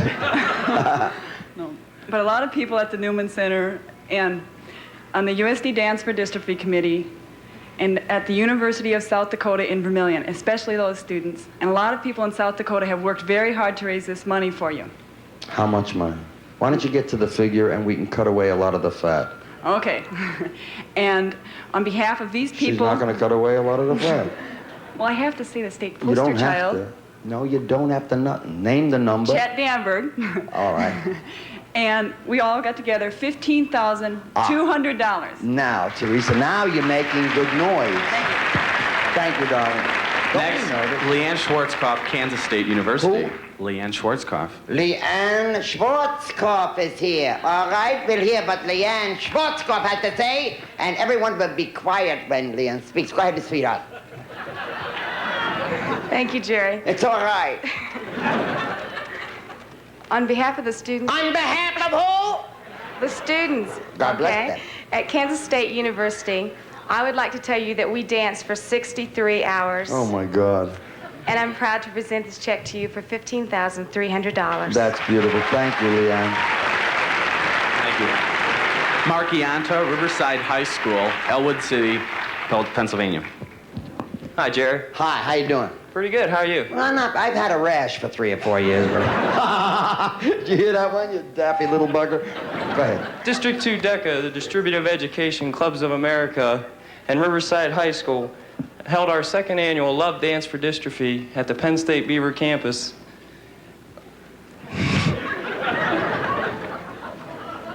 Are you done? Yeah, go ahead. Oh, okay. On behalf of DECA, Riverside High School, and the fabulous supporting businessmen of Elwood City, I'd like to present to you this check for $15,300. I accept it. Thank you, Mark. DECA will not be satisfied, Jerry, until all your kids can walk again. Thank you. Thank you. God bless you. That's the whole purpose, and I hope one day it's going to happen soon. Cheryl Stewart, Biddeford High School. Hi, Cheryl. Hello. Hi.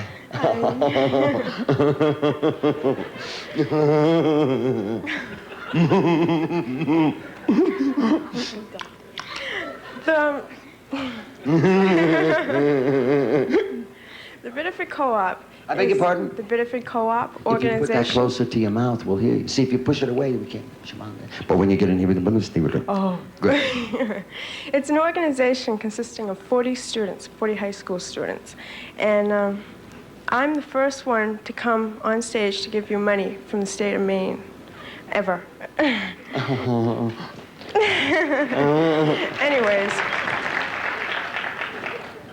out of 40 of us, we raised $15,300 for you. Thanks, Cheryl. Thank you. Next year, we have, for the first time on Telethon, a student from a junior high school, Greg Stair, Buck Lodge Junior High School. Hi, Greg. Hi, Jerry. How are you? Fine. Wonderful. On behalf of the students at Buck Lodge Junior High School and through the efforts of the surrounding communities, we'd like to present this check to you, which we raised in our 4th annual Muscular Dystrophy Basketball Marathon. Each year, we've been raising our goal higher and higher, and this year we broke all records. I'd like to present this check to you this year for $21,500. Thank you, Greg.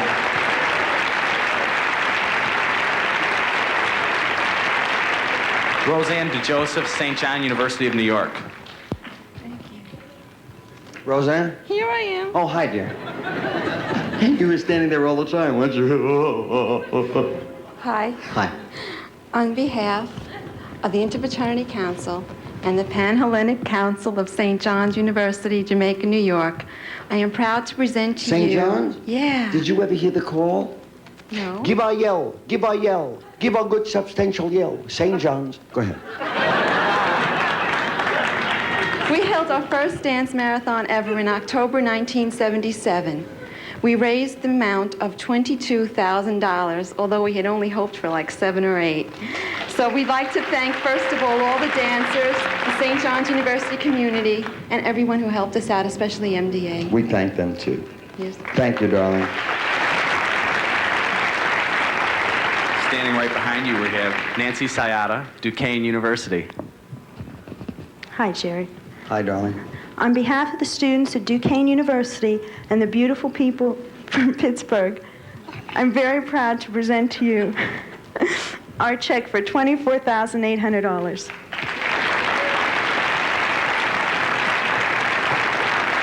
Second to last, Mark Werner, South Dakota State University. Hi, Mark. Hi, Jerry. On behalf of South Dakota State University and everybody connected, it's my pleasure to give you this check for $28,300. Oh, gee. And Jerry, I want you to notice that those numbers add up to 13. 28.3 add up to 13. You're It's very, coming. very astute, and you're very observant. Thank you very much, Mark. Tell him to mind his business. I'm trying to work. Here's a lady you ought to meet, Kay Haynes from Iowa State University. Hi, Kay. Hi. How are you? Pretty good. Jerry, Iowa State may be last on your list, but we were the first dance marathon in the nation. And I would we were good. And so on behalf of, speaking as a hot pepper dancer, and on behalf of the Iowa State University people, I would like to present this check for $59,300.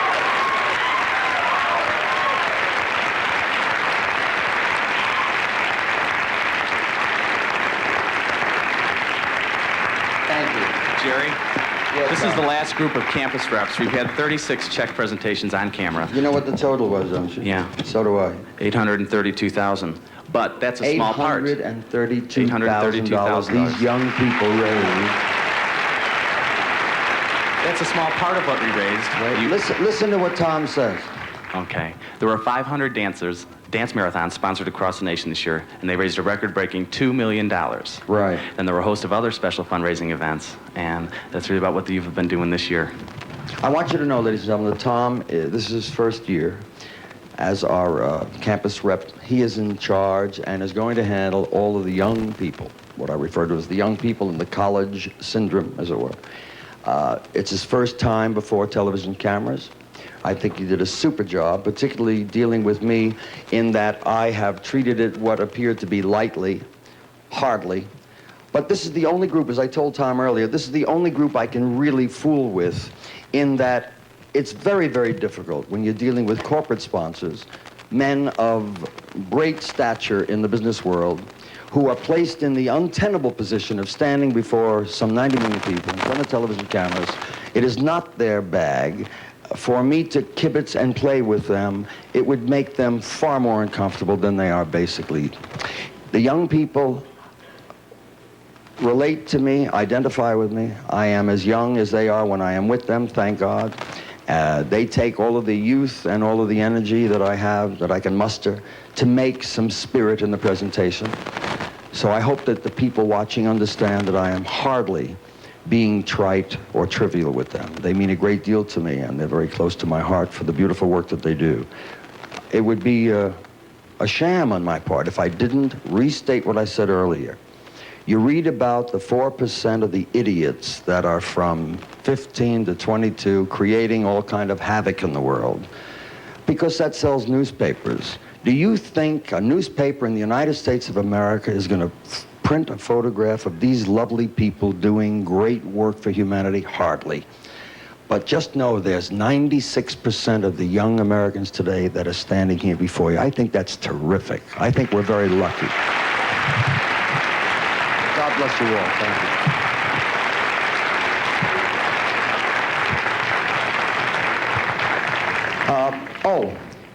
Here. Oh, yes. Wait, let me take these checks over to Janet, darling. Here, Janet, darling. That's just unreal. You know, $800,000 from the young people. Okay. I really would like to add up some of those numbers for later so I know what I'm doing, because I got a car payment tomorrow. Maybe someone could lend me a few dollars. That's okay. Why the hell not? Hi there. Look at that brush off. Up there, I was a maven, and now they're just walking by me. Hi, Matthew. Did you sleep? Did you rest? Sure. You sleep, you rest, I work. I never left here all night, working my fingers to the bone, and you're with broads all night. Okay. Here are 3 young ladies with a different disco sound. They have an album with a hit single titled Chattanooga Choo Choo. Would you welcome Jamie, Jeannie, and Jane, the Tuxedo Junction?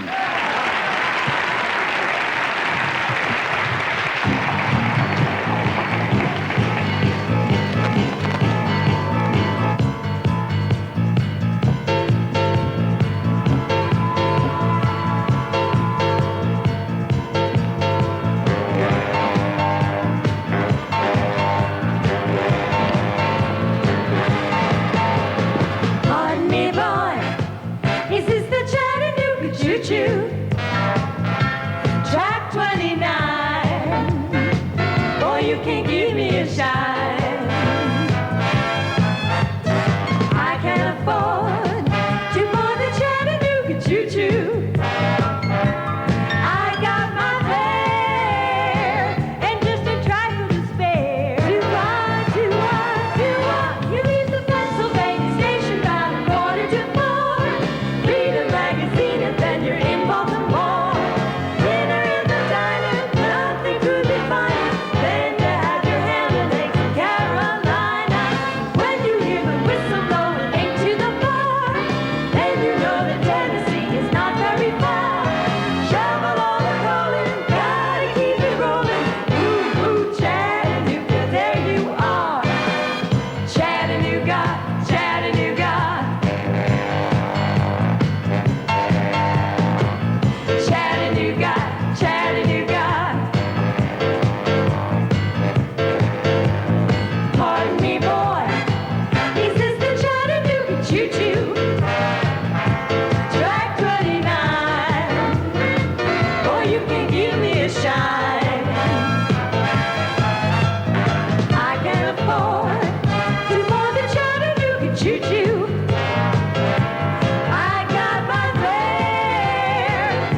Thank you, ladies. Behind me, you see the tote board, 7597. We need that call of yours.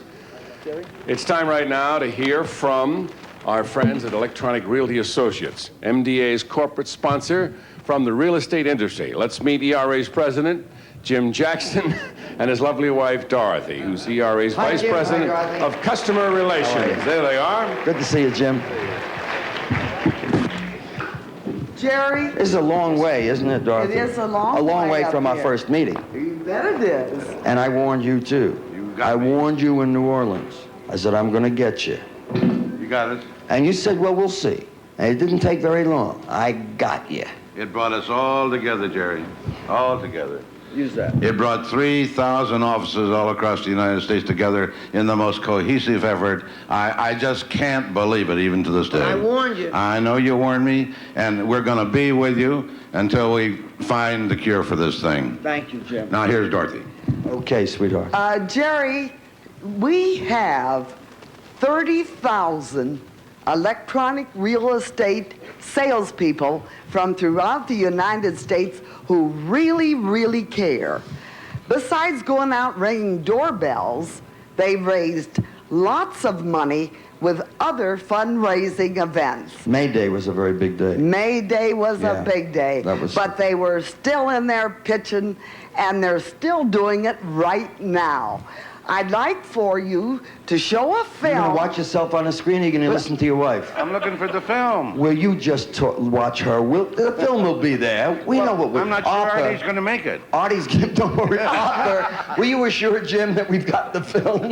Yes, we are. Did you hear that? Jim? Now, Yes. just listen to Dorothy. Here's what they did. Besides ringing those doorbells, let's show the film. Okay? They had roadblocks, collecting donations, members-sponsored bowl-a-thons. They sponsored tennis matches, golf tournaments. They're still out there collecting that money. And then golf tournaments. And bowling. There they go. That was a strike. And here are those tennis matches. And again, look at this swing. He deserved it. He was a golfer for muscular dystrophy. And there they are collecting the monies from these funds. And the last scene is in Milwaukee, Major League Baseball game with a dystrophic child by the name of Matthew. And I want you to know, Jerry, this is a beautiful day. Simply beautiful. First off, it's my husband's birthday. Happy birthday, Jim. And secondly, when we get home to those 4 beautiful grandkids of ours, I'm going to give them a special hug and kiss. They're healthy grandkids. And they are healthy. And thank God they are. And I know they're looking and helping and hoping. And there will be a cure someday. We know God that. bless you. Very Here's soon. Jim. Okay. Jerry, you know, before we left Kansas City, I learned the disturbing news that a good friend of mine, who is a leading businessman in Kansas City, was notified that he has ALS. Right. It's a terrible thing. He's only 46 years old. And you know, I would like ALS is... I would like to have a amyotrophic lateral sclerosis. I would like to have a birthday present from the millions of people that are out there. Get out of your chairs right now and get to your telephone and call your local love station, and let's get that money on that tote board. It'll come, Jim. Yeah, I know it will. They'll be there. You know,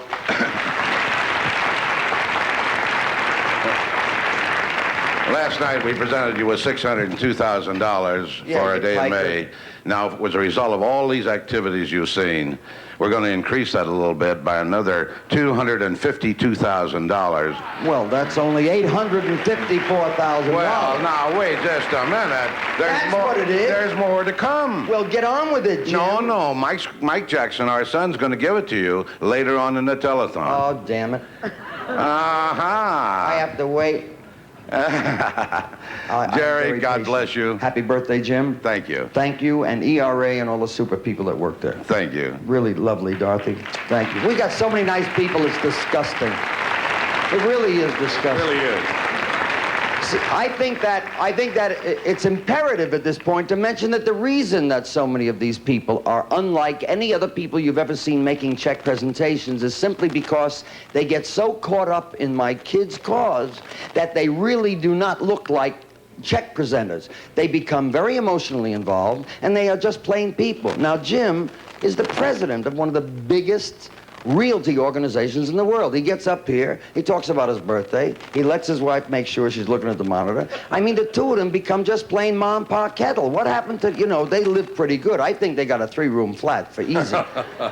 And that's the lovely part of the involvement. Everybody comes down to the basic equation of simplicity and concern, and it's really giving of yourself. And I repeat, it's very selfish, because the satisfaction and the joy that comes from giving and seeing the smile on Matthew Brown's face is something you'll have if you'll give us some numbers on that board. It's time now. We've given you 5 hours to cool it. Now I'm starting to get steamed. Mr. McMahon. Go. McDonaldland brings us Rick Moss from Liverpool, New York, Jerrine Newell from Gainesville, Georgia, and from Alhambra, California, Martha Sanchez.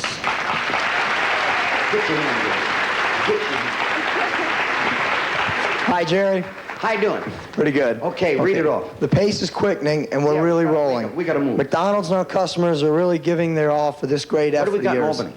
Well, we're going to get to that. You better hurry. We're okay, late. here's Dream with the news. Okay. Thanks, Rick. Jerry, some good numbers from Albany, Schenectady, and Troy, New York. $16,663. That's a good number. How we doing in Mobile? From Mobile and Pensacola, we have $30,005. Oh, that's neat. And from Georgia, which is my home state, $32,235.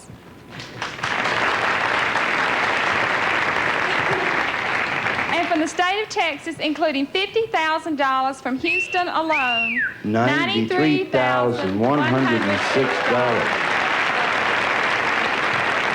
That gives us a subtotal of... Martha's going to add things up. $172,009. That's a subtotal. Subtotal, and the grand total to date is... $1,086,410. Ah, yeah. Thank you. Let's hear it with it. These are really hard-working kids. They're beautiful. That's lovely. Thank you, my darlings. And they'll be back with more information and more dollars. I want to start to fill those seats. I want my kids to come back. I don't know why they're sleeping so late. I don't know what is it with them. Huh? Yes, to my stations on the Love Network. We have run into trouble on the cutaway. Now, this is my fault. I have to take the blame. I promised in our meetings, and I committed to you that at 15 on the hour, we'd give you the cutaway. If you choose to cut away from us now, that is your election. You must do what you must do. I have really gotten involved. I could have, as I said earlier, I could have shortened some of the presentations of the people that I care a great deal about, and I did not do that. I therefore put Artie Forrest in a trap. We're backed up.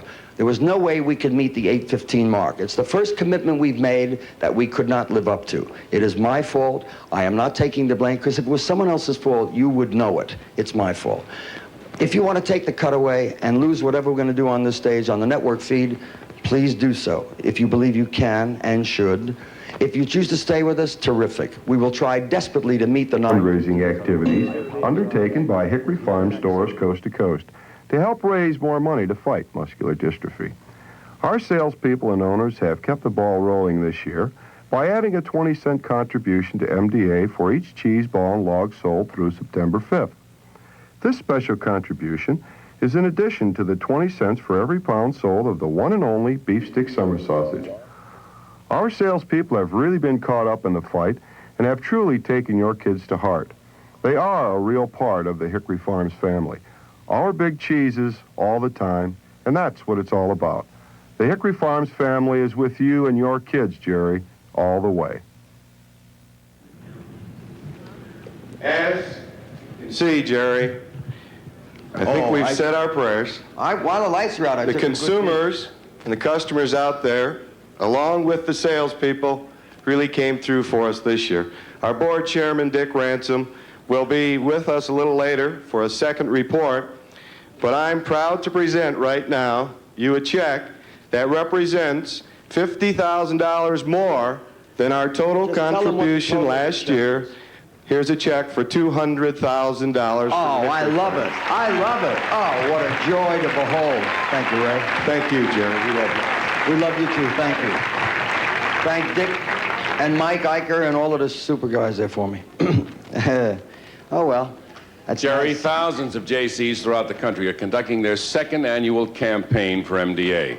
Here with us is the United States JC's President, Barry Kennedy. Barry. His administrative assistant, Don Varnador, and also for the JC's Director of Programming Development, Arthur Boutier. Hi, Barry. Hi, Jerry. Hi, Don. Oh, Frenchie. How are you? Glad to see you. Okay, speak to me, my Jerry, you mentioned earlier on our first appearance that you had come to our national convention a few months ago. Oh, yeah, I was there. If you remember, I finished my show at the Sahara. I got on a chartered plane. I was in Atlantic City at 6:15. I was at the convention at 8 o'clock. I greeted the JCs.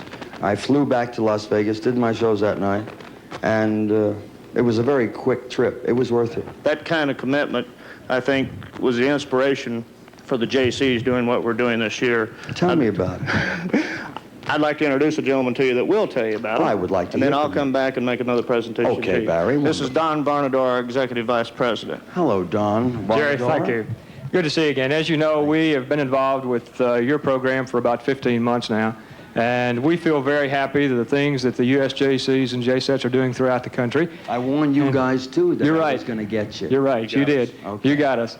So they have been doing things all the way from invisible goldfish races to bed races to parachute jumps and to mountain climbing activities and just all kinds of things. Our goal is to make this world a little better place to live, and we know by helping you and your kids we're achieving that goal. That's for sure. I'd like to introduce Mr. Arthur Boutier to you, who is directly responsible. Arthur. His mother's Come on. His mother's watching. So. Well, let the people know how we know Arthur. So, Frenchie Boutier, who's directly responsible for implementing the USJC MDA program.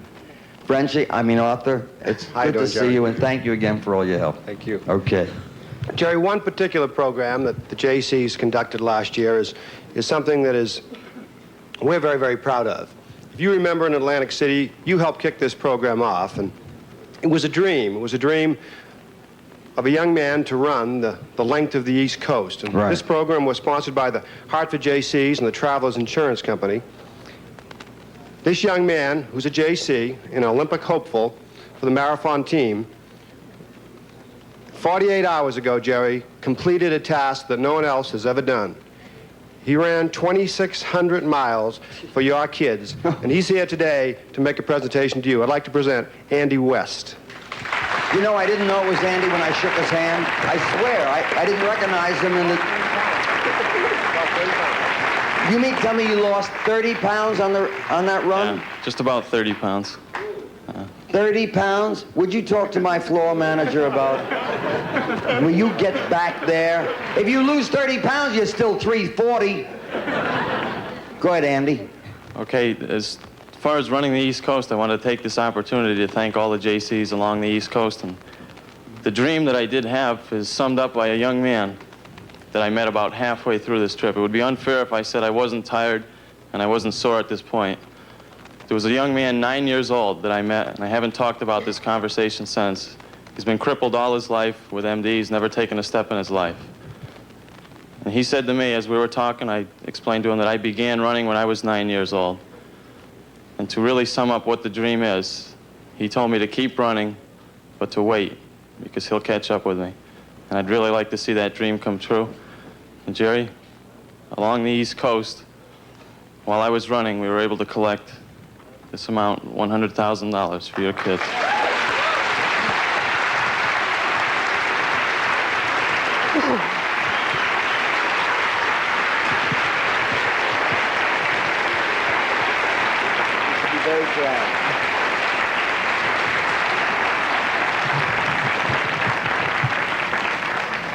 we were able to calculate that Andy's 2,600 miles amount to about 6 million steps.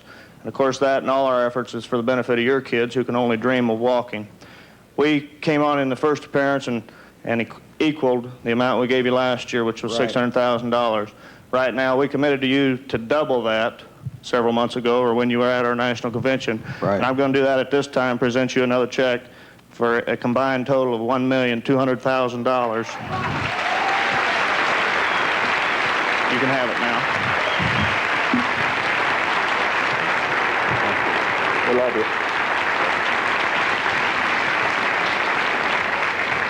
And we're not done. Well, you may not be done, but you didn't restore my faith, because I've never lost my faith. But the trip I made was almost like a commitment that if we didn't meet the convention, and because you guys assumed I was doing shows in Vegas, that I couldn't be there. And when Bob R. said to me, we'll get you the 600,000 again, because you came to Tulsa and you talked to the people who represented 600,000. If you happen to be able to come to Atlantic City. It was a rough trip, but it was worth it. Okay. With us this morning from the home of the Kansas.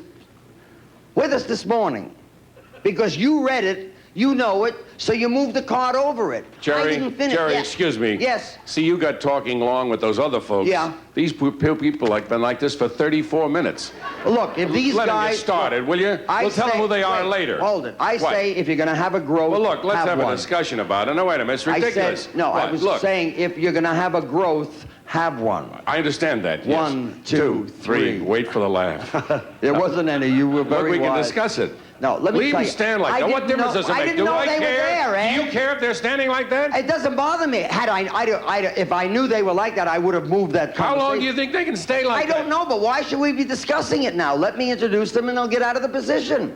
Or do you want to talk about how it happened in the first place? I think we should. Well, look, 4 weeks ago, I talked to Artie. Yeah.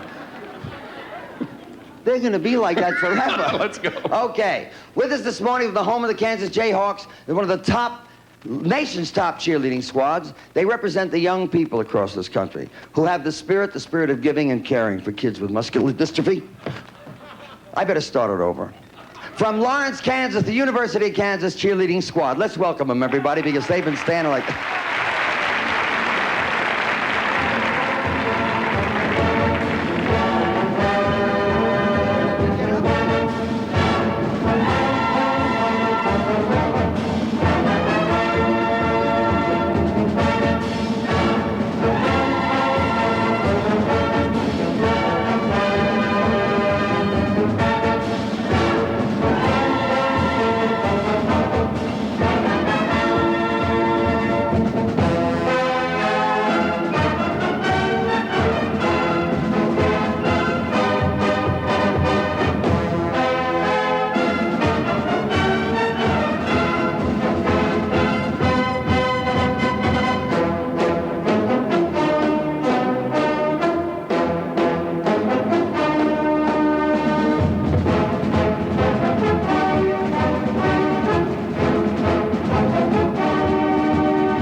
To tell us, Jerry, about the Setting Free program taking place in shopping center malls nationwide, here's Larry Traeger of the Rouse Company, Columbia, Maryland.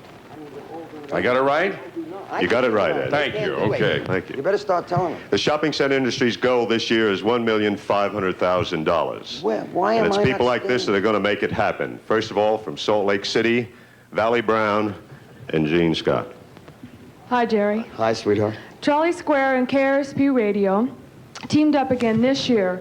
And, Jerry. I'm listening. Okay. I got to take these little naps that people don't see. Okay, this year we teamed up again together and put a DJ, Matt Lindberg, into a 110-foot water tower. And he stayed up there for 6 days and 6 long nights. And with the help of the good people from Utah, we raised, for you, Jerry, and your kids, $31,000. That's pretty neat. Thank you. From New Hampshire, our old friend Bill Dietrich. Hello, Bill. Hi, Jerry. How are you? Good. Good to see you again. On behalf of over 160 volunteers, the MD director for the state of New Hampshire, Squeaky, and over 2,000 people from Massachusetts and New Hampshire, I'd like to present you a check for $32,000. That's all? Thank you. Thank you, Bill. From Nashville, Tennessee, Lloyd Burke, the 100 Oaks Shopping Center. Hi, Jerry.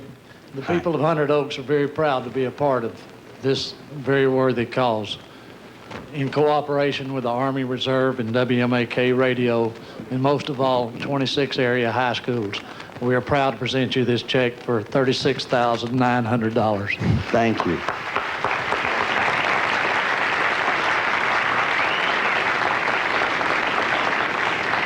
From Longview, Texas, Mary Wade. Hi, Mary. Hi. Nice to see you, honey. Thank Let's you. get it on, Mary. Good enough. When the developers of Longview Mall, Mel Simon and Associates grand open... She sounds like she's from Brittany. Girls from Texas don't speak like that and say hello. Hi there. Hi. Tell me all about it, honey. Well, we grand opened just a short month ago with people like Ed McMahon, Billy Carter, Joe Frazier, Dan Haggerty, Benji, and many others. And with their efforts in the community of Longview, we raised $42,000 for you and your kids. Well, that's beautiful. Thank you. You said 42, didn't you? 42,000. Oh, yeah.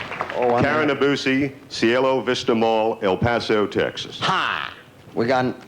Hi, Jerry. Okay. I'm proud to present on behalf of Cielo Vista Mall, the merchants there, Kent 98 Radio, and all the fine people in the Sun City of El Paso, Texas, a check that we raised through a dance marathon and a walkathon and several other activities that are still continuing on today at Cielo Vista Mall, $52,966. That's nice. Oh, yeah. Sherry Morris, Town East Square, Wichita, Kansas. Hi there. Hi. We were very busy in Wichita this year. We had several things at Town East Square, a Pom Pom Girl Trike Marathon, and a grand ball and celebrity auction hosted by none other than my very favorite person in the world, Ed McMahon, who was wonderful. Thank you, Ed. And Henry Winkler came as our special guest.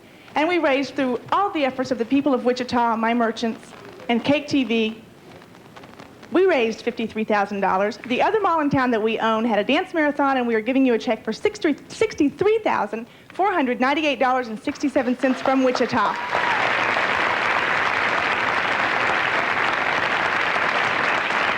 Thank you, John. Here's one of the heavies in our business. This is Bob Martin with Lendorf Management USA, Dallas, Texas. Bob Martin. Oh, Bob. Hi, Bob. Hi, Jerry. From Texas, Dallas way. Dallas, Big right. D. Big D. Yeah. Jerry, on behalf of Lendorf, United States and Canada, I'd like to present you this check in an amount of $102,713. $102,000? And we're glad to be in that number. I love that number. Thank you, Bob. That's some Two nice... of your old pals couldn't be here. Harry Overly from Hunker, PA. You remember Harry? Oh, I remember Hunker. Yes, indeed. And Marty Nash from Miami. Between the two of them, they both raised $75,000. Wow. We're at $1,500,000, and we're still climbing, and we'll be back. They'll be back. Let's hear it for these lovely people that work so hard. $1.5 million and they'll be back. Oh, yeah. Thanks, sweetheart. Okay, now, we have some super people coming, terrific people, but before we introduce them, I want you to know that the Del Webb Corporation is one of our corporate sponsors. The Sahara Hotel. The Sahara Hotel's facilities, their staff, management, the Congo Room, the band, Jack Eglash. I mean, everybody relative to the Sahara Hotel are really sensational. They have worked a very heavy year for us in possibly a half a dozen different areas. It goes without saying, it's the best convention facility in the world.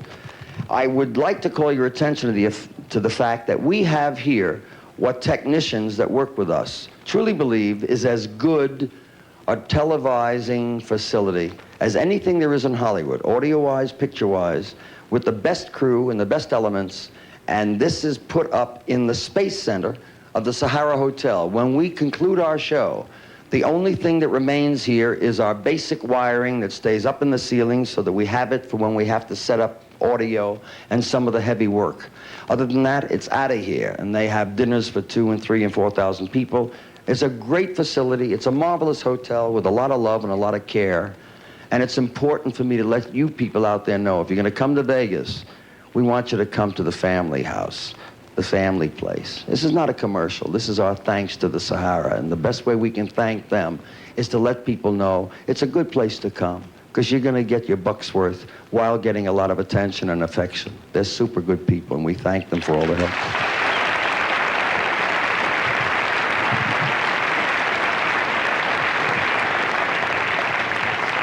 The gentleman I'm about to introduce is a very talented performer. He's the star of one of the most prestigious shows in television, one of the longest running shows in television. The reason for its longevity, I would suspect, is because he is a good performer, a concerned entertainer, and one hell of a nice man. I'm very proud to call him a friend, and one who I have had the pleasure of working on the same bill with. Would you please welcome Mr. Peter Marshall and Chapter 5.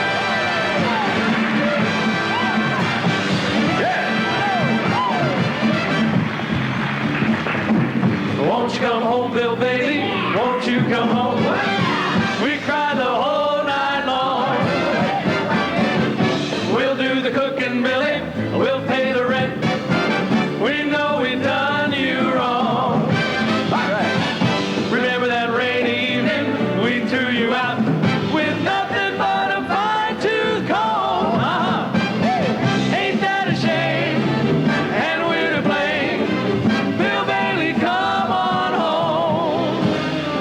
Yeah, there you want to lead a band. Bill Bailey, won't you come on? What a great song. I tell you, one of the great things about Bill Bailey is that anybody, where's my key light? Oh, anybody in the whole wide world can sing, Won't You Come Home, Bill Bailey. So we thought we had a terrific idea. Why don't we ask the audience to shout out some of the names of their favorite performers, singers, actors, dancers, whomever, and then we'll try to emulate those people singing. What do you guys think? Get out of here. Well, who's over here? Try over there, guy. Who would you like to hear sing Bill Bailey? All right, we've got that. We have a Jim Neighbors? Huh? Paul Lynn? All right. Elvis? Well, let's take a... What do we have over there, Marion? I have a Charles. Oh, good.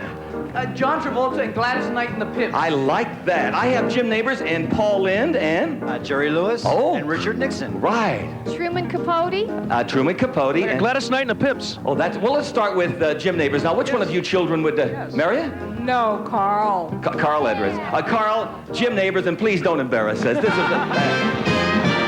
Well, golly, Bill, Gomer says, come on home. That's good. Sure enough, better start out first thing tomorrow. Thank y'all a lot.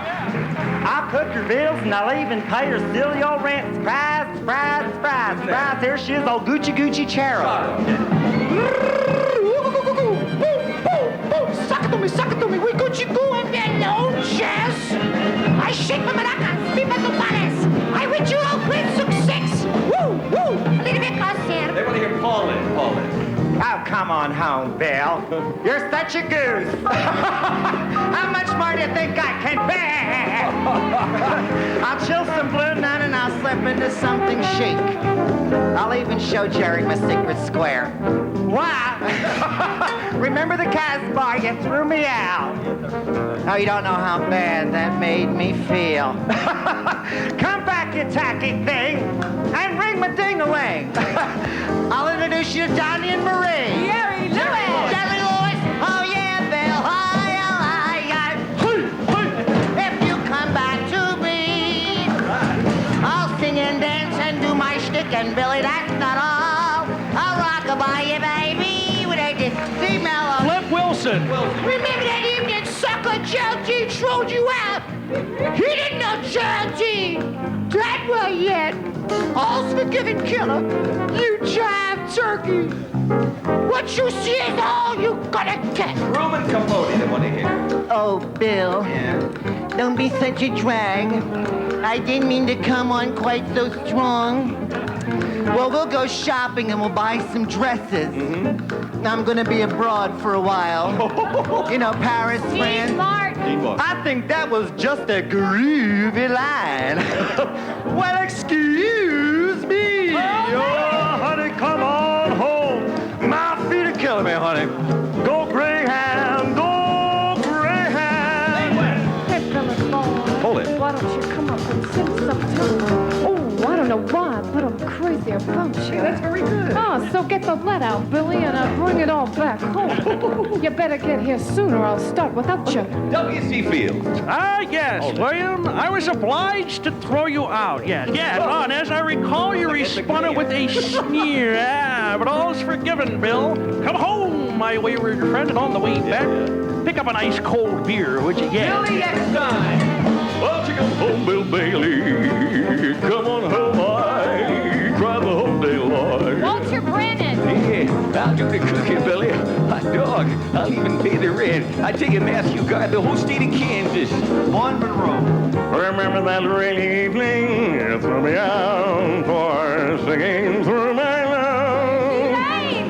Whoa, I'm bleeding. Bill Bailey, that's a shame. I'm going to take you where the wild goose goes. Ed Sullivan. Well, Bill, you remember that rainy evening you're on my really big show? I don't remember that. Lawrence Welk came out and popped bubbles on his accordion. I don't remember that. So, Bill, why don't you come on back, and when you do, why don't you bring Jack Carter so he can stand here and be humble for us. That's Come on now, let's hear it for him. Come on.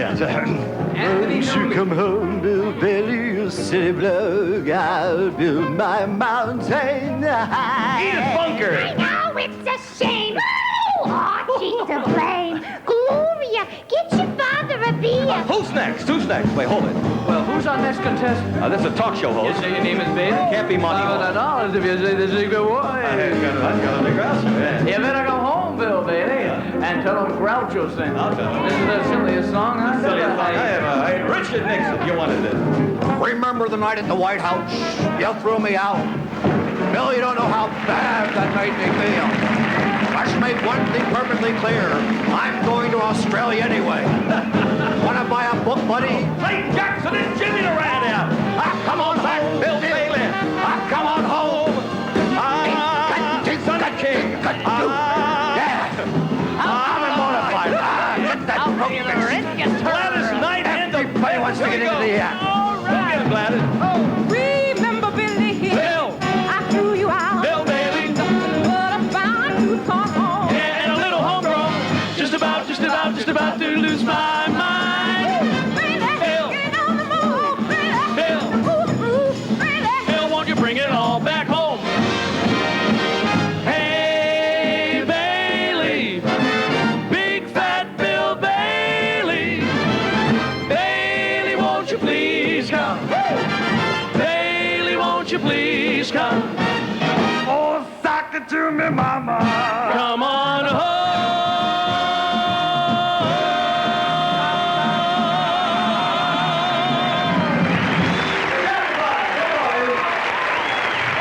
How about that? Peter Marshall and the Chapter 5. That's a super group.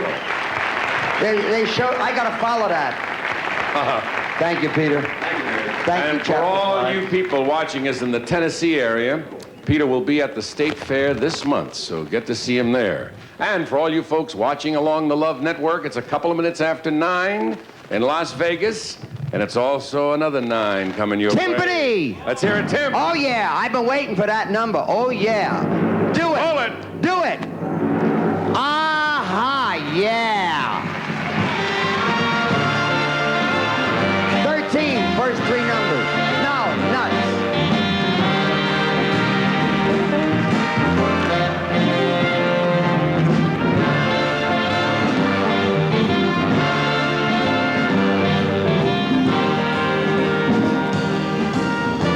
Okay, folks out there, we need you, so get it rolling. Right now, to tell us about some 7-Up bottlers' special event activities, let's meet the 7-Up National MDA Chairman and Denver bottler, Mr. William Howell. Hello, Hi, Jerry. Good to see you again. Nice to see you, Jerry. Thank you. John Kidwell has already told you about some of the activities of 7-Up bottlers in the Frisbee mini golf stuff. Your help in Reno. A lot of the bottlers... Reno and Las Vegas. And Las Vegas, yes. Sure.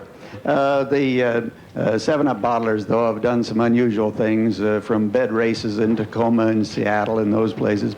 But we have a film, if we can show, of some activity that Paul Ostrander in Eugene, Oregon sent about Nick Knievel, who's the...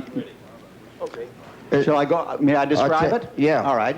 Nick Knievel, who is the younger brother of Evel Knievel, made a jump of 117 feet to a new world record in what they call a mini Indy. It's a little bit of a car.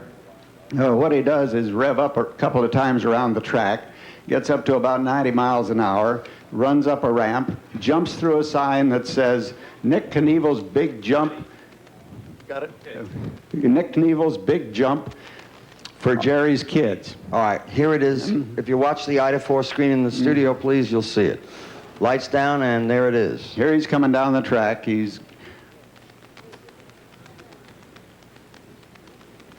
What's he in, Bill? It's a mini Indy. I think it's about the size of a cut-down Volkswagen. How can you cut down a Volkswagen? Here, look at him go. 117 feet. Oh, through the sign. That's fun. Isn't that a thrill? That's fun. Oh, yeah. They screwed up the 7-Up thing. Nicely, yeah. Terrific. Okay, we got to move ahead. Well, anyway, they raised a lot of money on this for Jerry's Kids. We appreciate it. The report today from the 7-Up bottlers is $250,000. We're still going. And you 7-Up guys out there, let's make a really jump from now on in the remaining hours of the telethon. Thank you, Jerry. Thank you so much, Bill. Okay. Back again is a good friend, the president, ladies and gentlemen, of the Olympia Brewing Company, Mr. Rick Schmidt. Welcome back, Rick. Thank you, Jerry. It's nice to be back. Thank you. Last summer, when you visited us in Olympia, we took a little footage that told us about your visit there and about the good things you did to spur on the people at Olympia Brewing Company. So if we could, I'd like to show a little bit of that footage to you, Jerry. Arthur, do we have the... Not ready yet, sir. Not ready yet, okay. Okay. I cannot help but remember the marvelous lunch we had at your house, and the water, the bay. It was beautiful, and it was comfortable and relaxing, and if you remember, it took a little for me to get up and move so I could go to the plant. It was really nice, and your family was lovely. Killing time waiting for film is always a bore, but we are really backed up, and we have so many pieces of film and tape to run that it's really rough on the crew back there, so I hope that you'll understand. Okay, we're ready. Okay. If you'll watch the Ida 4 screen, please, the lights are coming down. You'll see our trip to Tumwater, Washington. There's the Olympia welcome Super Jew. Jerry, we thought for a minute we'd made a brewmaster out of you. That was really interesting. That machinery, the technology involved in making a bottle of beer is unreal. You're there at the brewing panel, and now we're in the bottle shop. Those cans that are coming through will be ready soon for recycling. Jerry, with one of the can banks, those are put out in thousands of retail accounts across the country. And they're a part of Olympia's program and our distributors program on behalf of Muscular Dystrophy. That's terrific, Rick. Jerry, we're appreciative once again of the opportunity to participate. We thank you very much. We thank you. Good. God bless you. And my best to everybody at Tumwater. Thank you, Rick. Thank you. I would like to now introduce you to some very, very pretty ladies. They lead cheers at the Oakland Raider football games. Would you please welcome the Oakland Raiderettes, ladies and gentlemen.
open.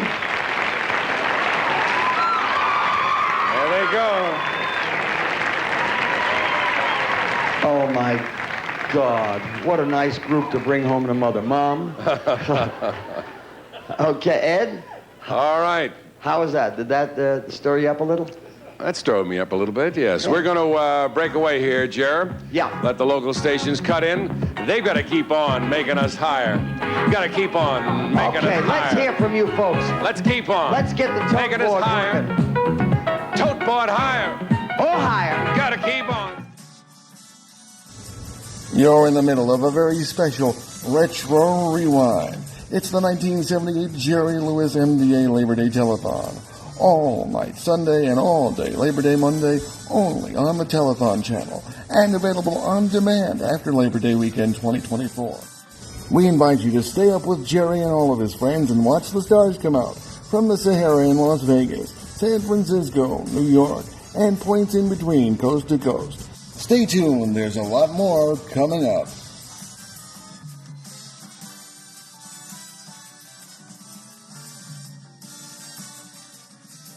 Hello, everybody, and welcome to a special finale edition to my Joke a Day for MDA. Can you believe we've shared 42 jokes together? Before we say goodbye, let's look back at some of our favorites. How can you identify a dogwood tree? By its bark. Why wouldn't the shrimp share his treasure? Because he was a little shellfish. What did the firefly say to the other? You glow, girl. What do you call a cow that twitches? Beef jerky. What did the fisherman say to the magician? Pick a cod, any cod. Thank you all for tuning in to my jokes for MDA. I've had so much fun making you laugh and raising awareness for everyone living with a neuromuscular disease during the pandemic. I hope I brightened your day, and don't forget to donate to MDA.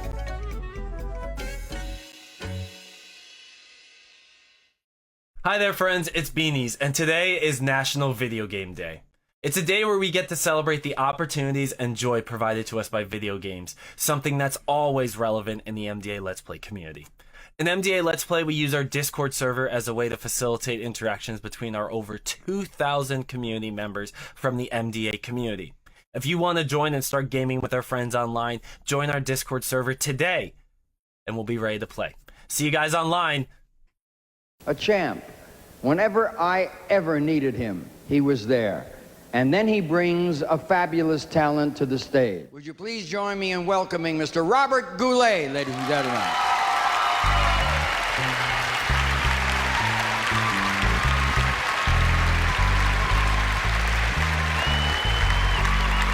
Don't go changing to try and please me. You never let me down before. Don't imagine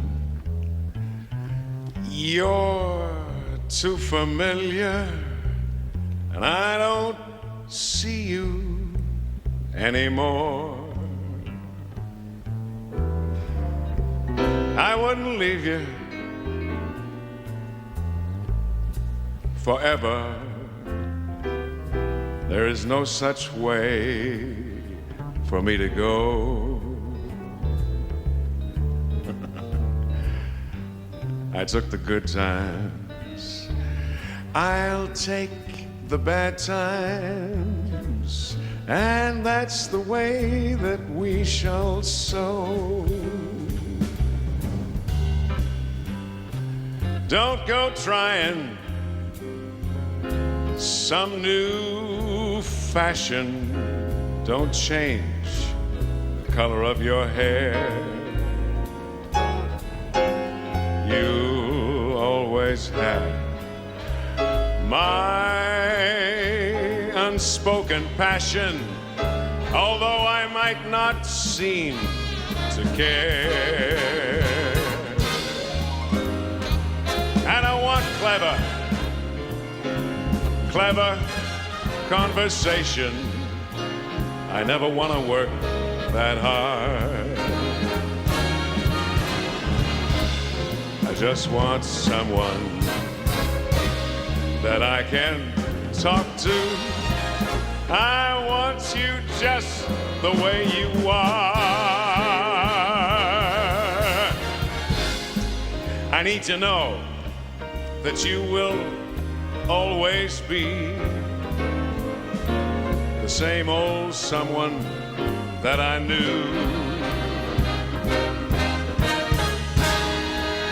What'll it take for you to believe in me the way that I believe in you? I said I love you, and that's forever. And this I promise from my heart. I couldn't love you any better. I love you just the way you are. I don't want clever conversation on account of I never want to have to work that hard. No, I just want someone that I can talk to. I want you just the way you are, the way you are, the way you are.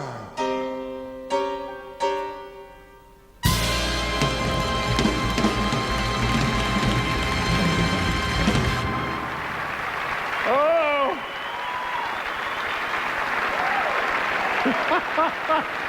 Thank you.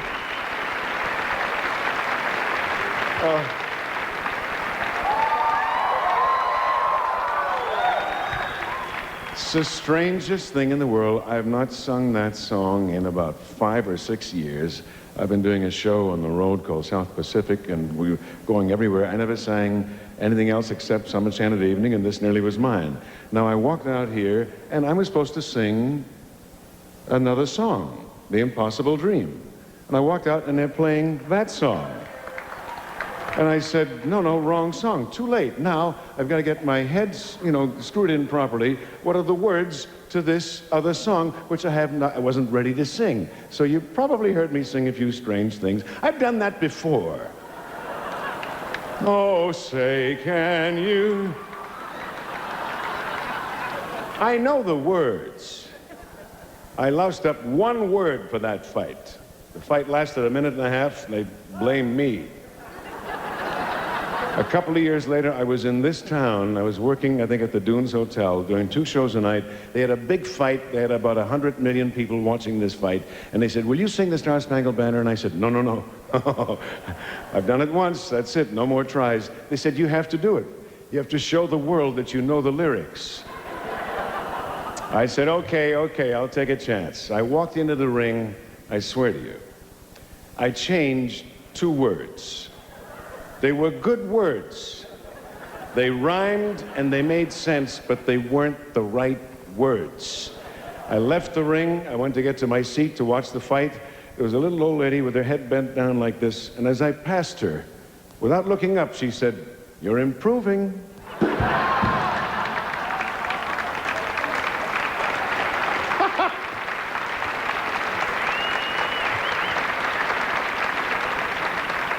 I wanted to sing the song I'll sing now, but I wanted at the end of it because it's to reach the impossible stars. No, not yet. Am I supposed to rush? Is that it? Can I just keep on going? Who are you? I walk out here and he's playing the wrong song and giving me one of these. Studied with him. The end of the song is reach for the unreachable stars. And I wanted to say that is metaphorically right for Jerry, because for the last 40 years, he has been reaching for those stars. And whilst he was reaching, he was helping us to reach with him. And we were up there doing our best to help him and to help his people that he works with, from the scientists to the secretaries, to help find a way to alleviate this dreadful disease. I've got 3 healthy kids and 1 healthy grandson, and I'm fortunate. Other people were not that fortunate. But for the sake of him and for his hard work, he has helped us all to help do something to eradicate this disease. And for that, these people here and the people at home in their pajamas, thank you.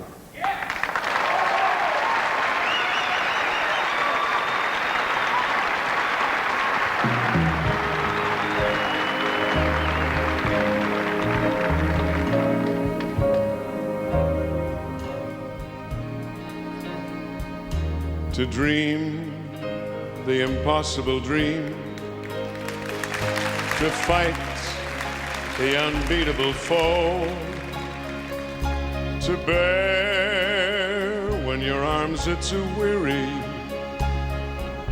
to run where the brave dare not go, to right the unrightable wrong, to love pure and chaste from afar, to try when your arms are too weary, to reach the unreachable star. This is my quest, to follow that star, no matter how hopeless, no matter how far, to fight for the right without question or pause, to be willing to march into hell for that heavenly cause.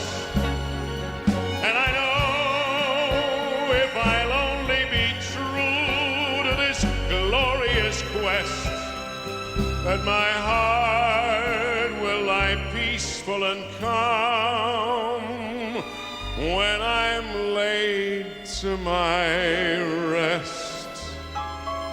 And the world will be better for this, that one man, scorned and covered with scars, still strove with his last ounce of courage to reach the unreachable stars.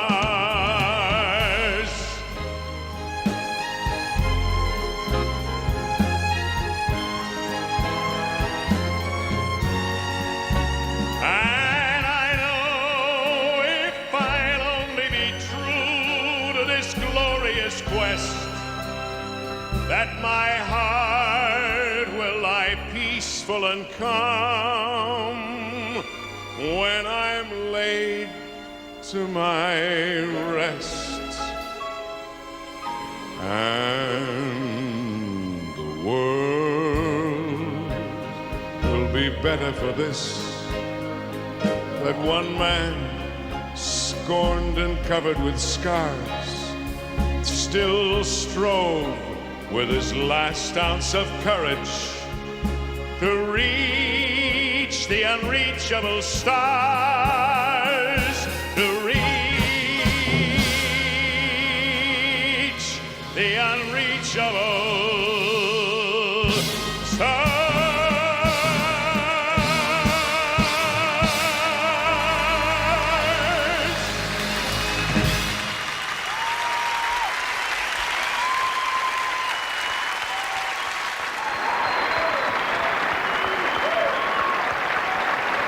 Robert Goulet. They're standing up. Come take a bow, Bob. Robert Goulet.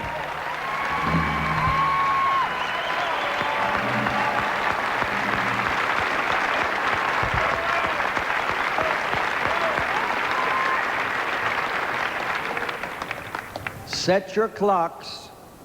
Set the alarm so that you wake up around 4:30, 4:45. You never know what the hell you're going to see on this stage. I'm telling you.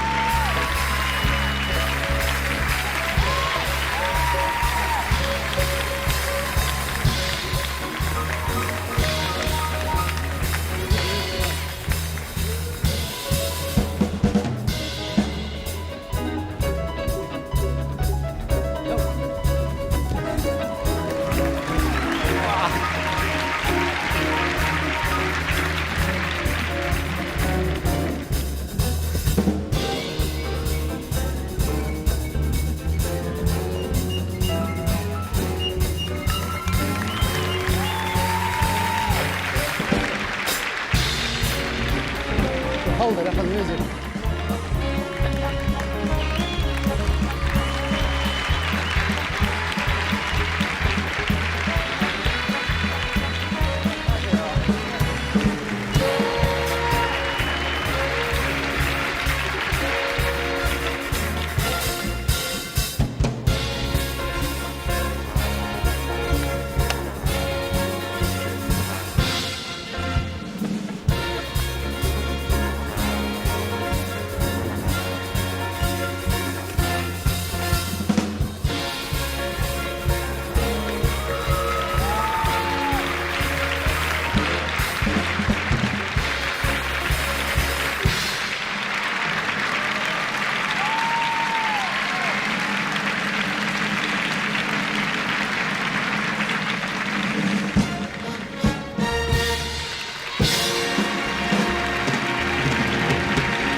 Thank you. You're a great audience. And now we want you to know that every single balancing exercise that we perform on this stage is of our own creation. So watch closely.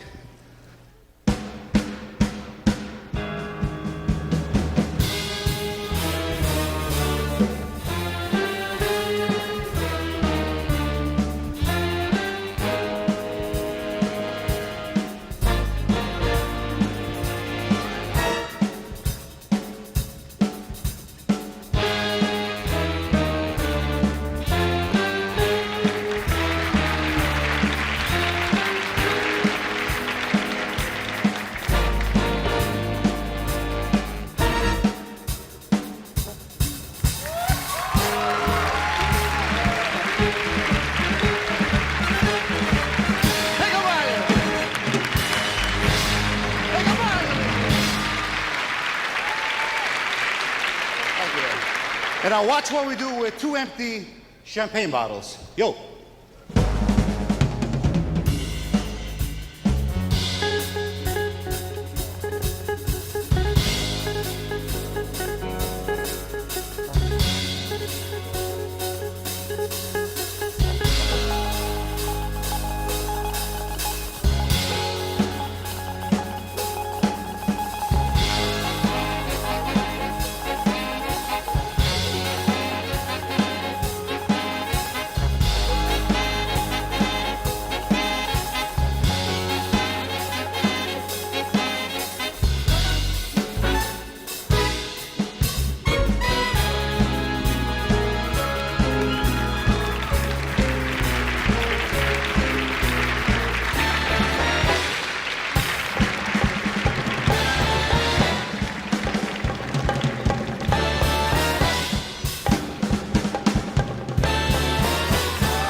It's not that difficult.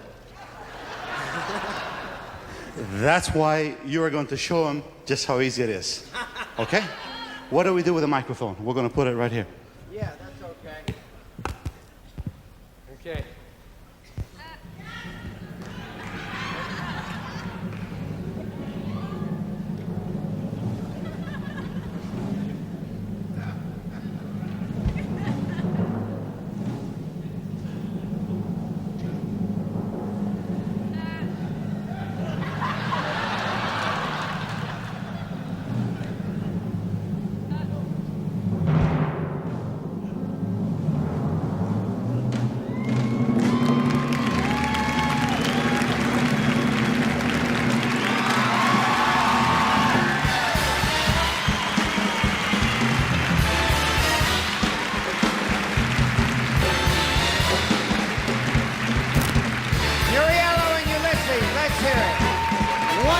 Take a bow, gentlemen. Take a bow. Remember, fine, except for my back. remember we needed you? Wanted to do that? Oh, sure. I got it all set up. Okay. I just took a job on you. If you need me, I'm there. I know. I may. Where's my baby? Bar one? Really? And.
Terry Gibbs, ladies and gentlemen, and the big band.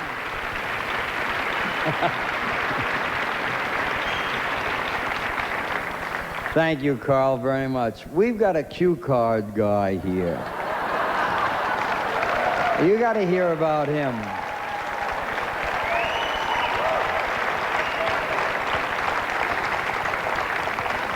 I spend the better part of 8 or 9 months putting this program together with my staff and all of the talented people.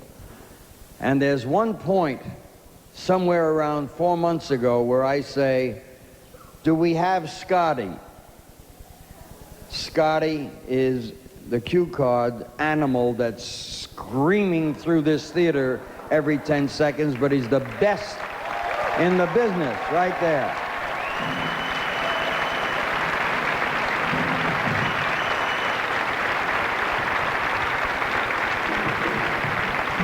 He moves around, boy. I'm never stuck for something to read because he's there.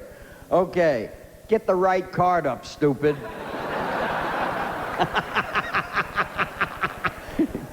Love him and kiss him. You know what I'm saying. Would I embarrass you, Christy? Huh? You're tougher than that? Are you the young lady they told me about? You hope so. Okay. If I wanted you at home, some 60 or 70 million people watching, we'll have 100 when we have people waking up. If I wanted to touch your heart, I'm about to do that. I'm told that this young lady, Christy, is a fan, and she suffers from cerebral palsy. She decided that she was going to come here tonight and spend time with me, and she bought a new dress. And she made it her business to get as close to the stage as she possibly could to be a part of what we're doing for my kids. This little lady, suffering from altogether another disease, sits there very regal and very lovely, and I wanted you to know, I know you're here, and I love that you're here, and we will work our hearts out to do what we can for my kids, which one day will probably open the door and help you. Thank you for coming. I love you back.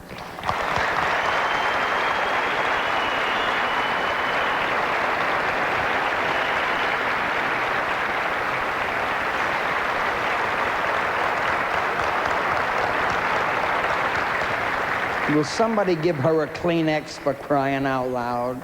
Just a Kleenex, that's it. You stay there as long as you want, Christy. Okay. Casey.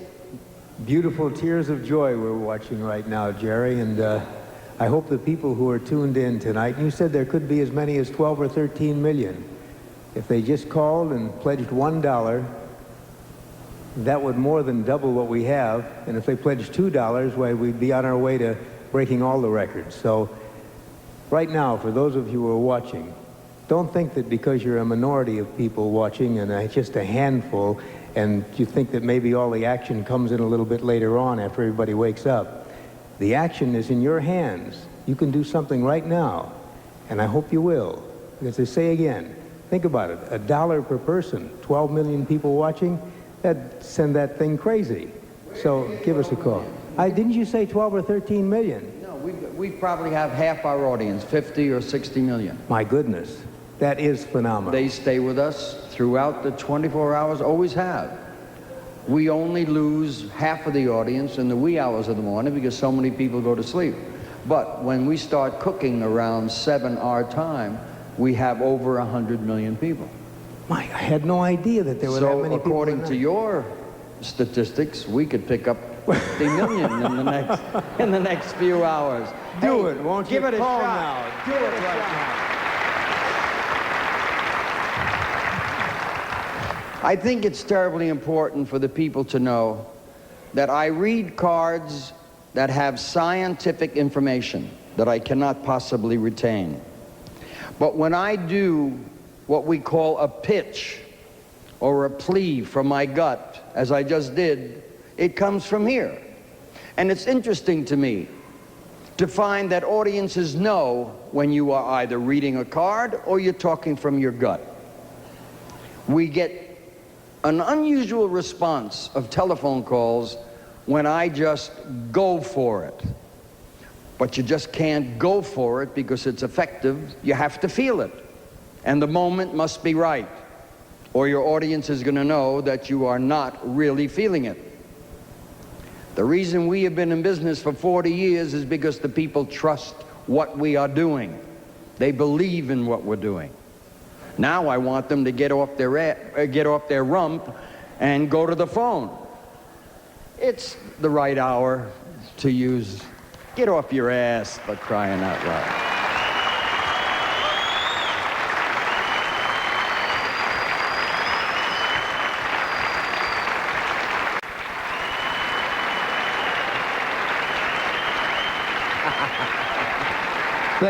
Thank you, Jerry.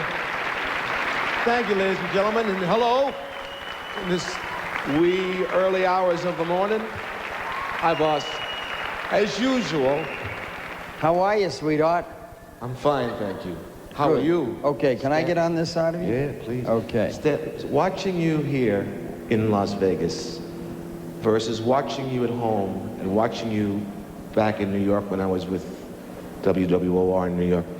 This whole experience, I wish everybody at home can see the kind of machinery and the carrying and the pulling and the people.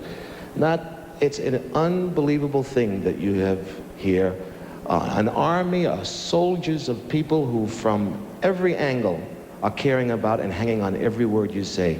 You are an amazing man, and I mean that sincerely. The very best to you in this lifetime. Thank you.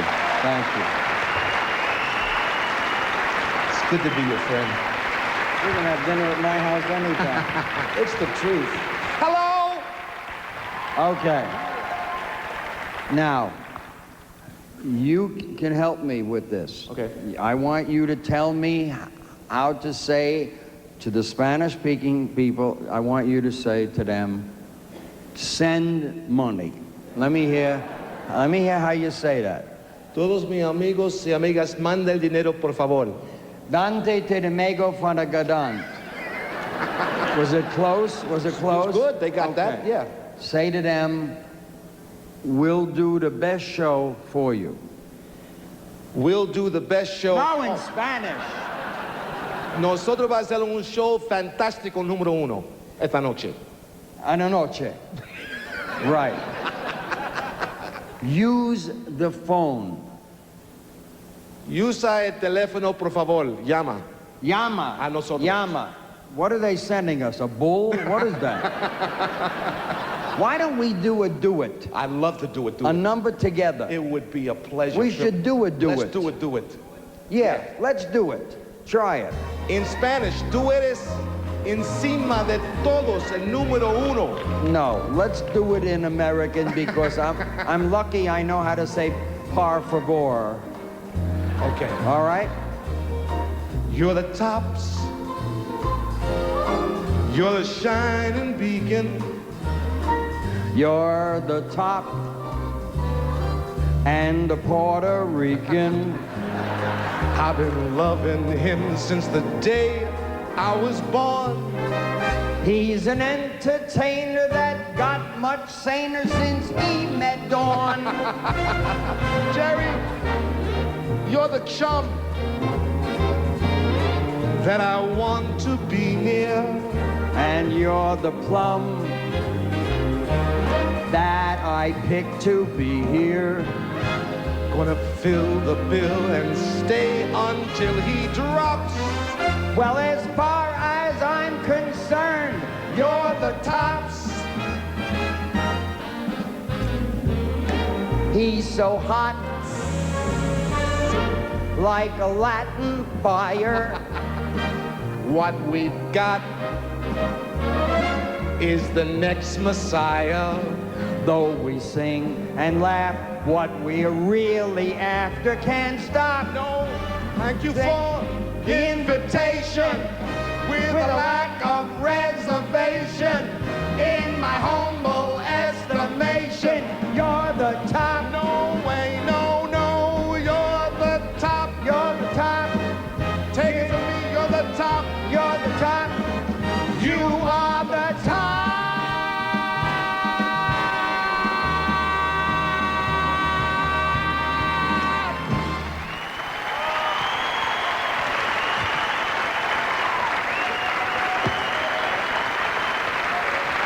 Close, close.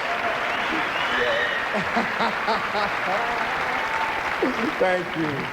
That broad is in heat right there. Right there. You're not so wealthy. You can make somebody healthy. Call me. Make us a pledge and just call me. Don't be afraid. Come on, call me. Call me 'cause I'll be around. Here's your chance to bring some gladness. Help to ease the pain and sadness. Keep the wheels of science turning. Keep the spark of hope still burning. Call me. Get on the phone and just call me. Send us a check when you call me. Call me 'cause I'll be around. Don't make me holler, just send $1 or as much as you can spare. It's up to you now, it's what you do now. Show how much you really care. Show the world how much you care. Only with your contribution will we find a real solution. Wishful thinking won't remove it. If you're filled with love, then prove it. There's plenty more fun and loads more excitement on the way after these special messages from our friends at MDA. As someone living with ALS, I go to an ALS clinic every 3 months, and that's where I get really all of my care. Respiratory function, like the list goes on. It's everything you could possibly need when living with ALS. And the MDA funds those ALS clinics. So to me, that resource is invaluable because I'm able to, in one day, see all of the providers that I need to see.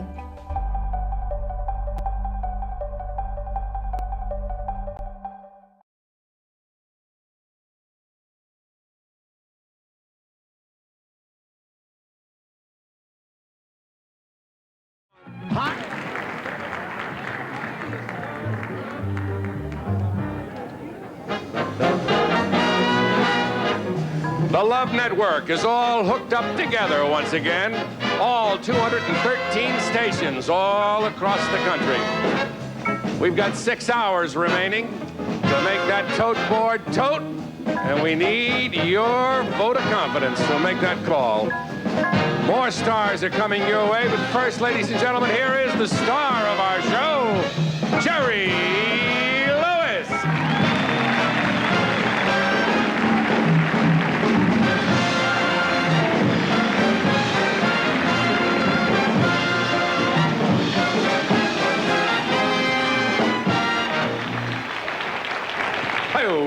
Thank you and welcome back. Arthur, could I ask you to give me a choker?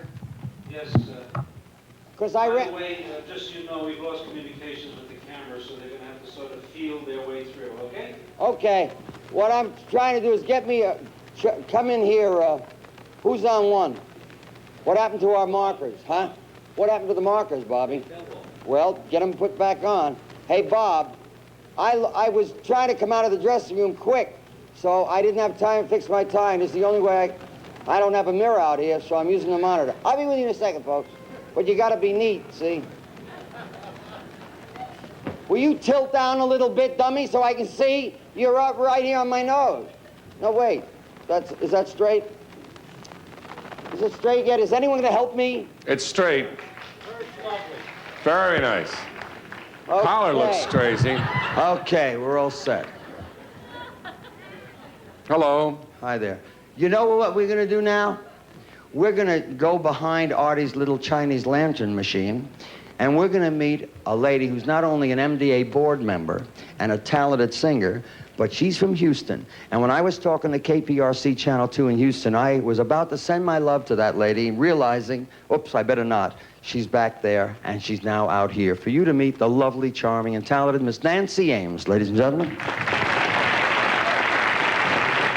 Thanks, Jerry. This is dedicated to friends everywhere. God bless them all. Most especially those who have been so good to MD.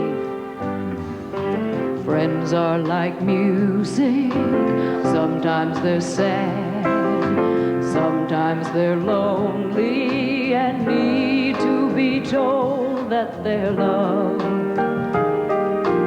Everyone needs to be loved, even you. Friends are like good wine, and I've had the best. I don't always show it, but no one knows better than I.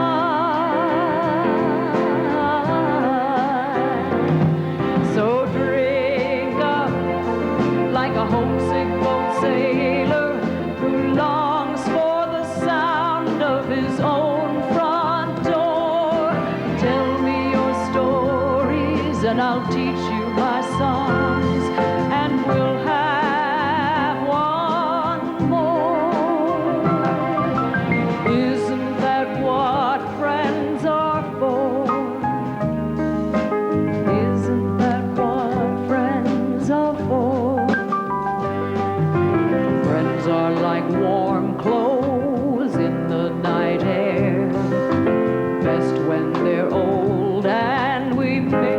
them the most when they're gone. We miss them the most when they're gone.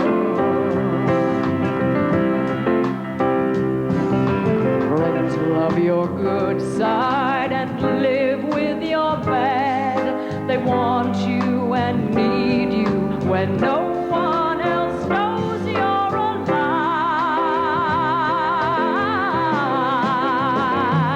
So drink up like a homesick old sailor who longs for the sound of his own front door. Tell me your stories and I'll teach you my songs, and we'll have one more. Isn't that what friends are for? Ah, isn't that what friends are for? Isn't that what friends are for? Isn't that what friends are for? You just call out my name, and you know wherever I am, I'll come running to see you again. Winter, spring, summer, or fall, all you have to do is call, and I'll be there. Oh, yes, I will. You've got a friend.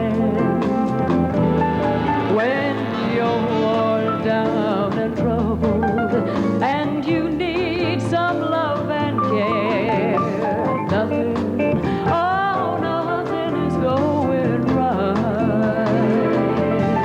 You just close your eyes and think of me. Soon I will be there to brighten up even your darkest night. You just call out my name, and you know wherever I am, I'll come running. Yes, I will, to see you again. Winter, spring, summer, or fall, all you have to do is call, and I'll be there. Oh, yes, I will. You've got a friend. You got a friend. What would you do if I sang out of tune? Would you stand up and walk out on me? Lend me your ears and I'll sing you a song, and I'll try not to sing out of key. Oh, I get by with a little help from my friends. Yes, I can try with a little help from my friends. You know I get by with a little help from my friends. Do I need anybody? Well, I need somebody to love. Could it be anybody? Well, I want somebody to love. Oh, what do I do at the end of the day? It bothers me to be alone. How do I feel when my love goes away? I feel sad if I'm on my own, but I get by with a little help from my friends. You know I can try with a little help from my friends. Yes, I get high with a little help from my friends. Do I need anybody? Well, I need somebody to love. Could it be anybody? Well, I want somebody to love. Oh, I get by with a little help from my friends. Yes, I can try with a little help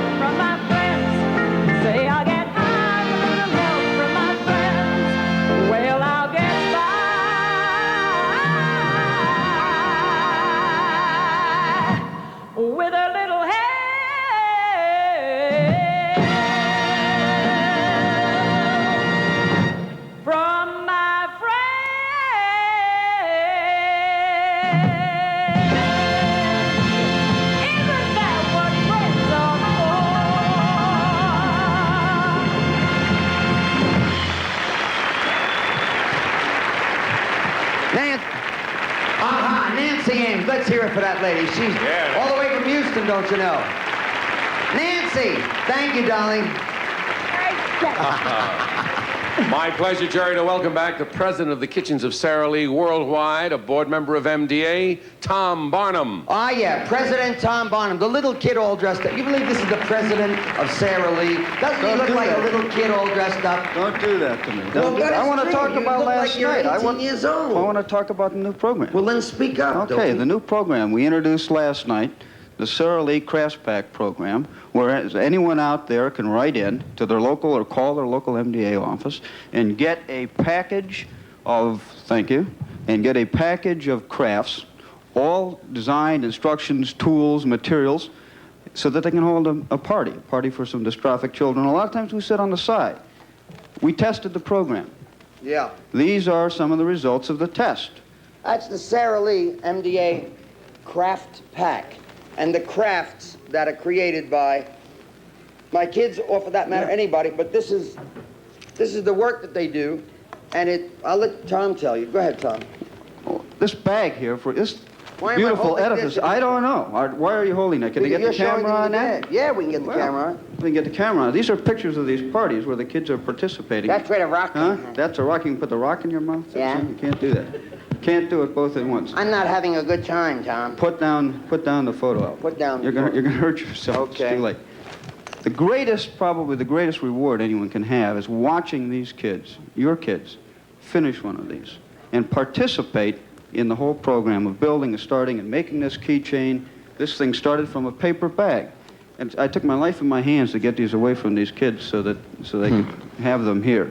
But if anyone out there wants to participate in it, just call your local MDA office, and they will supply you the pack, the crafts pack that has all the instructions, the tools, the materials, and some refreshments. And I assure you that you will be as rewarded as the kids when you see the satisfaction on their face as they're doing these things and as they finish. And just to show that there's some monetary element in this, a little later on, I'll be back with a check for the other part of the program, too. But I Okay. thought it was important that everyone knew about this as well. Thank you, Tom. Can I give that to Matthew? Huh? Sure. Give it to Matthew. Okay. You give it to Matthew. Thank you. I will. Tom Barnum, ladies and gentlemen. A nice man, a good president of the Sara Lee Company.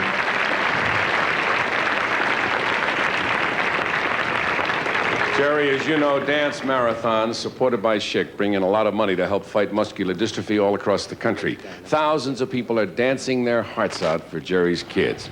Now here's Dave Pettigrew, Vice President and Director of Schick Trade Development, Warner Lambert Company, to tell you all about it. Good morning, brother. Hello, David. Good to see you.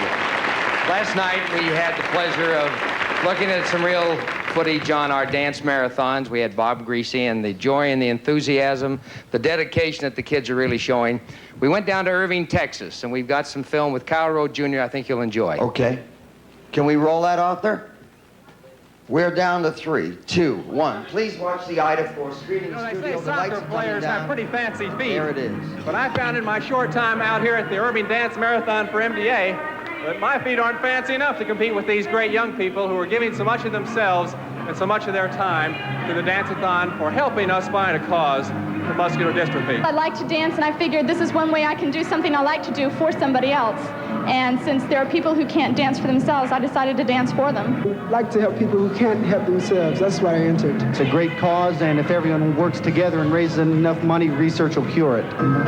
Why does Schick support these dance marathons? Well, I guess it's a case of involvement. You kids are so involved, like tonight and everything that you're doing all over the country. I guess Schick Safety Razor says we've got to be as involved and show Jerry and these kids that we care like you do. A bubblegum contest is another example of the kids' involvement to raise money. We also had a hula hoop contest. Then we got into a shaving contest, and the kids really had a ball.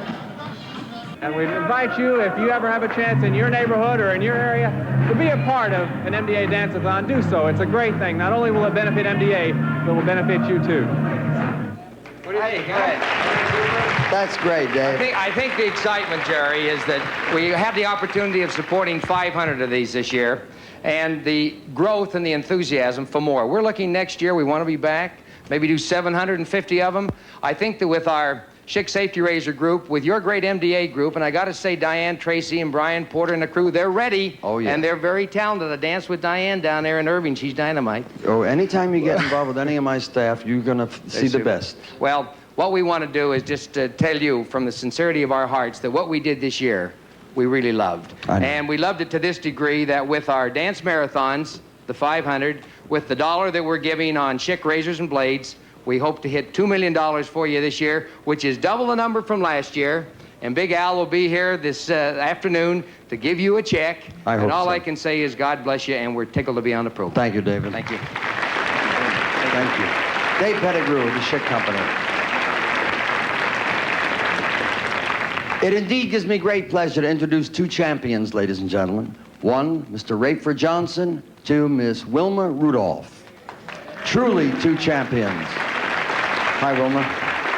Nice to see you. Hi, Rayford. Hello, how are you? Good to see you again. Good seeing you. How you been? Very good. It's lovely to have you two nice folks on the program. Thank you for coming. Thank you.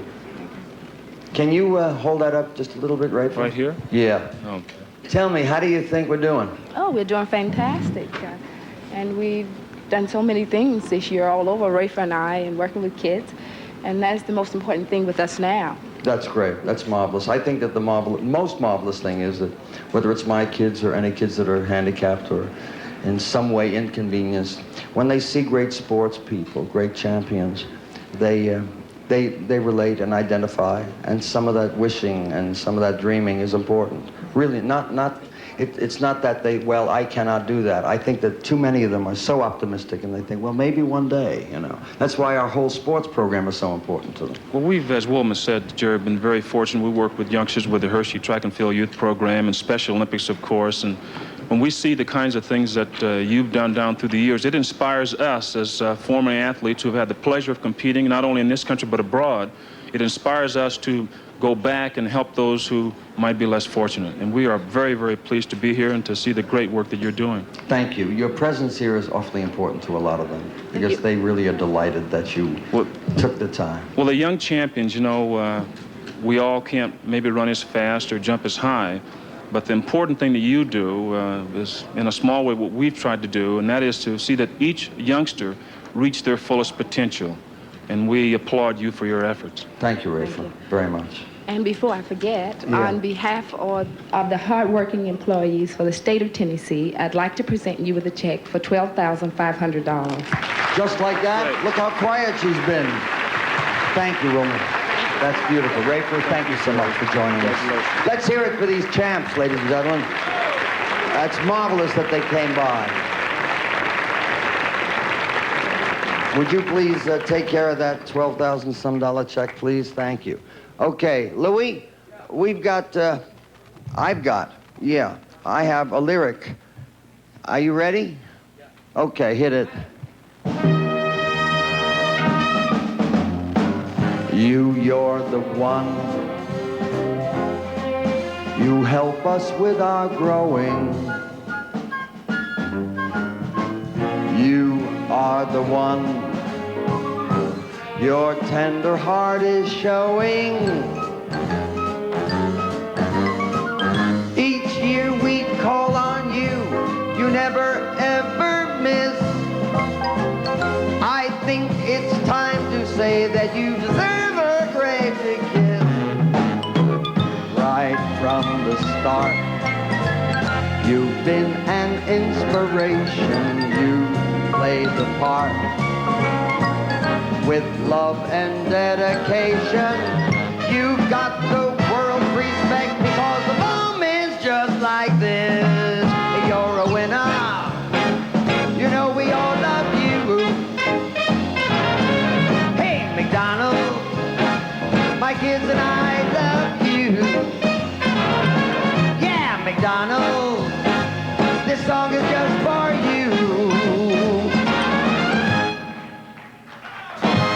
Oh, yeah.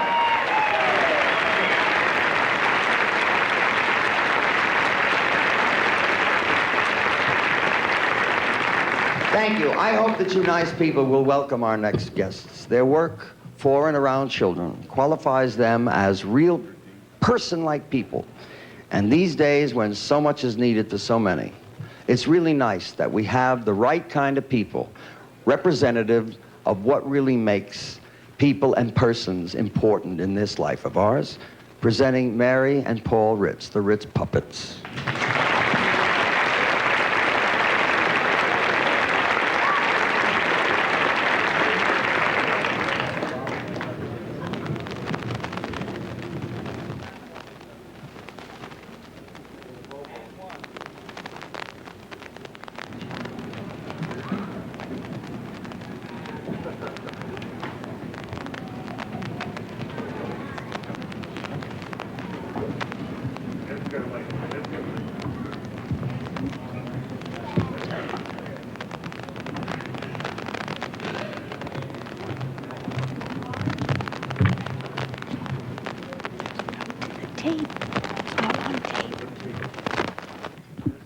Jerry, we have a little bit of problem. There's a technical problem with the tape, but while we have that, I got no problem. If they'll just get a picture and give me a little drum roll, let me show you something nice. Go. Take it.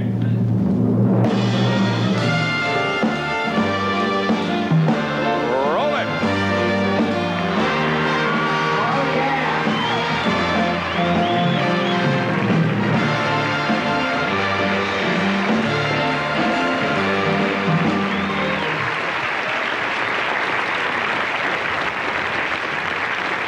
That's a pretty good number. You can applaud for that number. You can make those people out there hear you applaud. You realize you're looking at $10 million, and you just applaud like, yeah, come on, let's hear it. Let's hear it for $10 million.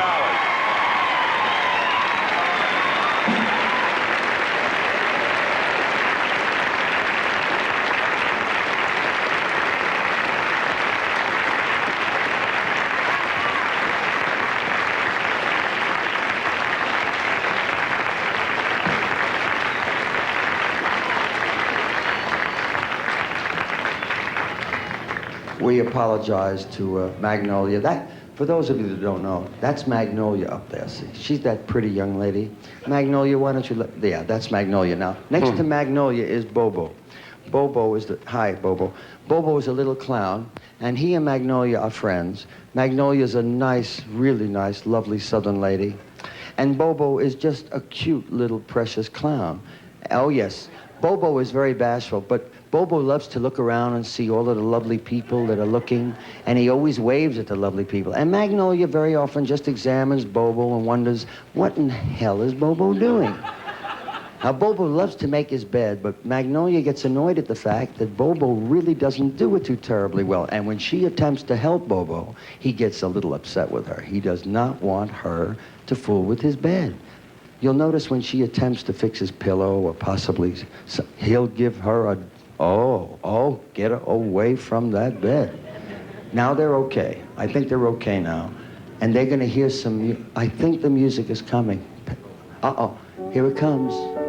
All right, Bobo. You get into bed now and take your nap, and I'll sing to you. When you're down in trouble and you need a helping hand, and nothing,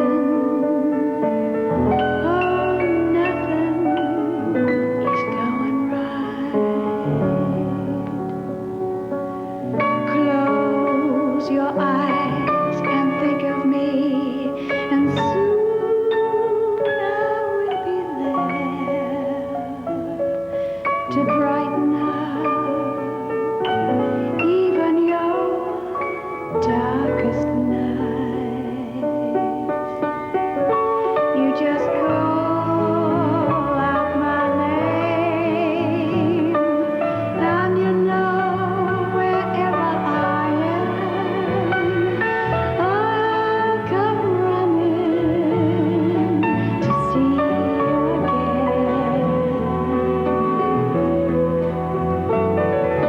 Winter, spring, summer, or fall,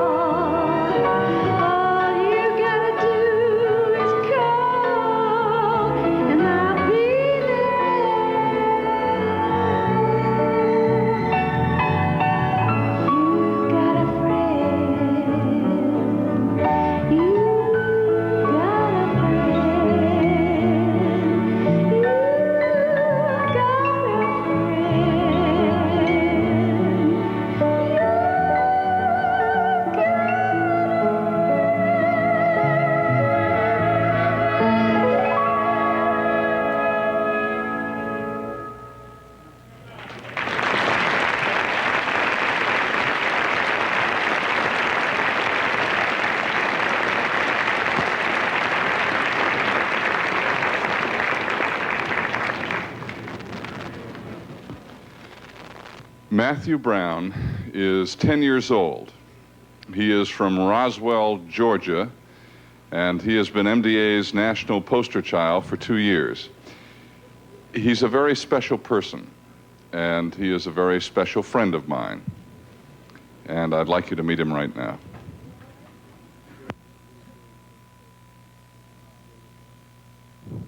Have you been doing much as national poster child? Have you been traveling? What have you been doing? I've been going to places and getting people to care and asking them to give money, and that's what I do all the time, every time I go, and I like it. You know? You do? Why do you like it?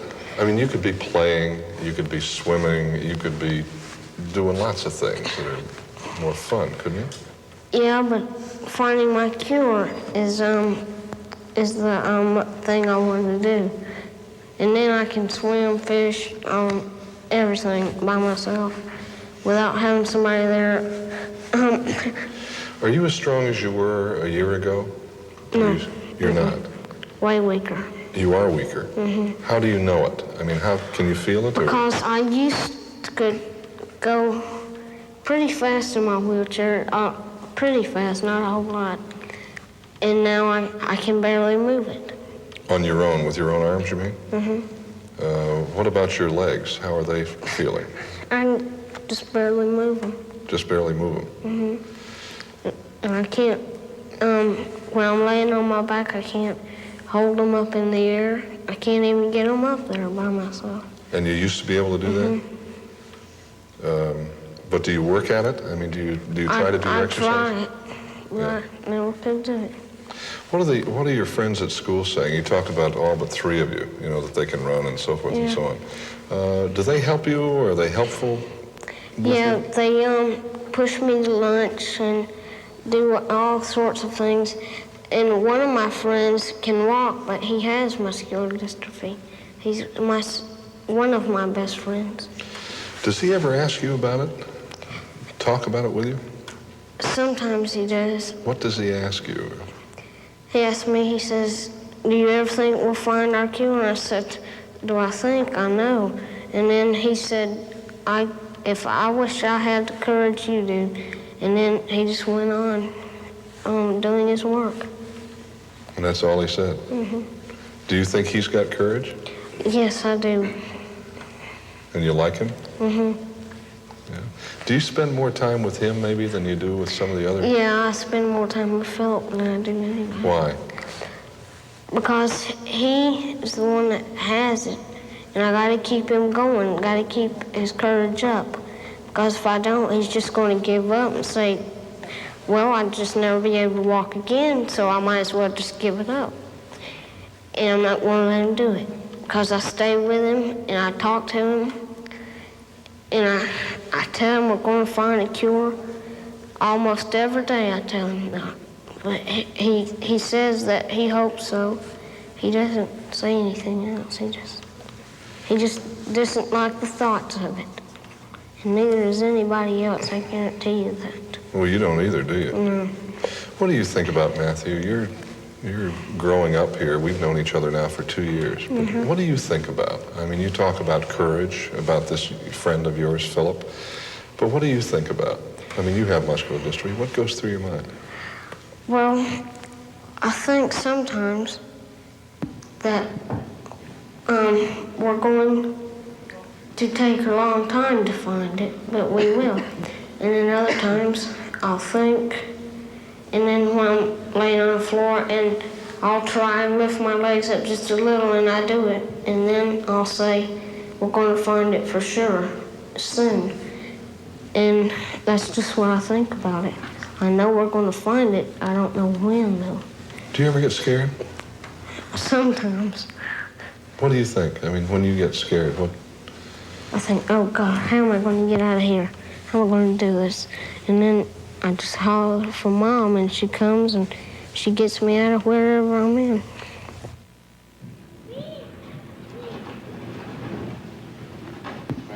That's Matthew Brown. Oh, good morning, Matthew. Good morning. Did you finally go to sleep last night? Yeah, finally. Finally? What do you mean finally? It was 1:30 before I ever went to bed. How many people did it take telling you it was about time you went to bed before you went to bed? See if you can count on 9 hands. About 10 or 15. Why didn't you want to go to bed? I wanted to watch the telethon. Why? Oh, pardon me. See them the board up there change the numbers. What's that mean to you? Let me think. What do those numbers mean to you, all that money? It means love. It's exactly what it means. It means love. It also means maybe you'll get out of that chair one day. Yeah, real soon. I hope. Yesterday I talked to you. You told me a joke. Oh, wait. Now don't tell me. Don't tell me the joke. You made me a promise, didn't you? Yep. What was the promise? I can't think of it now. Oh, wonderful. I'm glad I made such a big impression on you, Matthew. Dynamite. No, you told me a story, and I asked you if you'd told Jerry that story, and you said no. And you promised me... Which story? Well, I don't want to remind you, but it's your favorite joke. Your most recent... Oh, that one. No, don't tell it! I ain't. Okay. Now, Jerry's going to be out here later, right? Probably. Probably. Are you looking forward to that? Mm-hmm. Are you really? You're not fibbing or anything. You really want to see him? Yep. Why? 'Cause I love him. You do? He makes all those funny faces and everything? Yep. You like that, huh? Yeah. He's funny. What else is he besides funny? Let me think. He's full of love. He's just a big stack of love and care and all that stuff. And I love him, and I know you do too. You're right. Are you you promised me you're gonna tell him that story on the air? Yeah. No. Yeah. What do you mean, yeah, no? No. What'd you ask me? Oh. I don't know. I don't know what I asked you. I got myself all confused. No, you told me a story yesterday, and you promised me that you would tell that joke to Jerry on the air. Okay? All right. Okay. You remember the story? Oh, don't tell me! You remember it, though, right? Yep. Okay. Matthew, it's good seeing you. Well, you come up with it between now and the time Mr. Lewis comes over, all right? All right. Okay. Would you throw it over to Chad Everett, please? All right. Right here, Matt. Throw it to Chad Everett. He's over there. Say, here's Chad Everett, big star. Here's Chad Everett, big star.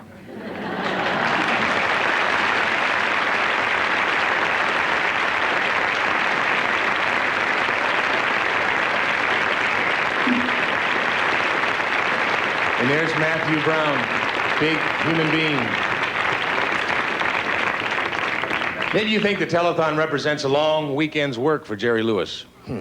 Well, actually, the show is a culmination of year-round effort for Jerry that starts as soon as the telethon goes off the air. Jerry immediately plunges into meetings with the producers of the telethon and MDA executives to assess the show's result, making plans to assure that the next year's telethon, if one should be needed, will be even bigger and better. Time won't permit giving you any real idea of the Herculean effort Jerry makes year-round on behalf of MDA and the multitude of activities in which he engages, but here's just a glimpse of some of his whirlwind activities during the past year.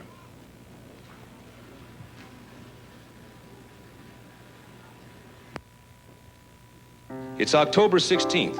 Jerry had a professional engagement in Green Bay, Wisconsin. That morning, he flew 1,500 miles to Hollywood, Florida to speak at MDA's Youth Leadership Conference, and then flew the 1,500 miles back to Green Bay to do his dinner show. It's still October. Jerry's in Houston at the dedication of the Jack MDA's corporate sponsor, Electronic Realty Associates, and doing a TV spot for ERA's MDA campaign. Then on March 4th, Jerry was in Los Angeles to receive one of the most coveted honors in broadcasting, the Award of the Year of the National Association of Television Programming Executives. It was given to Jerry by then NATPE President Jim Major for his humanitarian efforts in raising funds to conquer neuromuscular diseases. Next, in Virginia, with Reynolds Board Chairman David Reynolds, he visits yet another MDA corporate sponsor.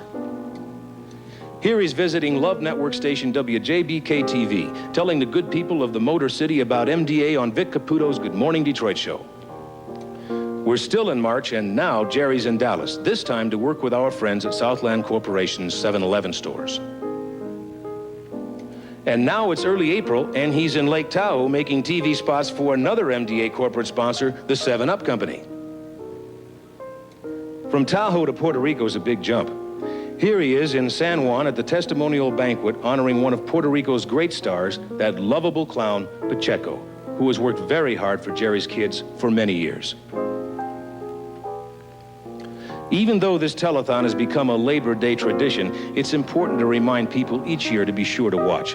So early in May, Jerry was in New York to do a series of promos with the help of MDA's volunteer ad agency, Benton and Bowles.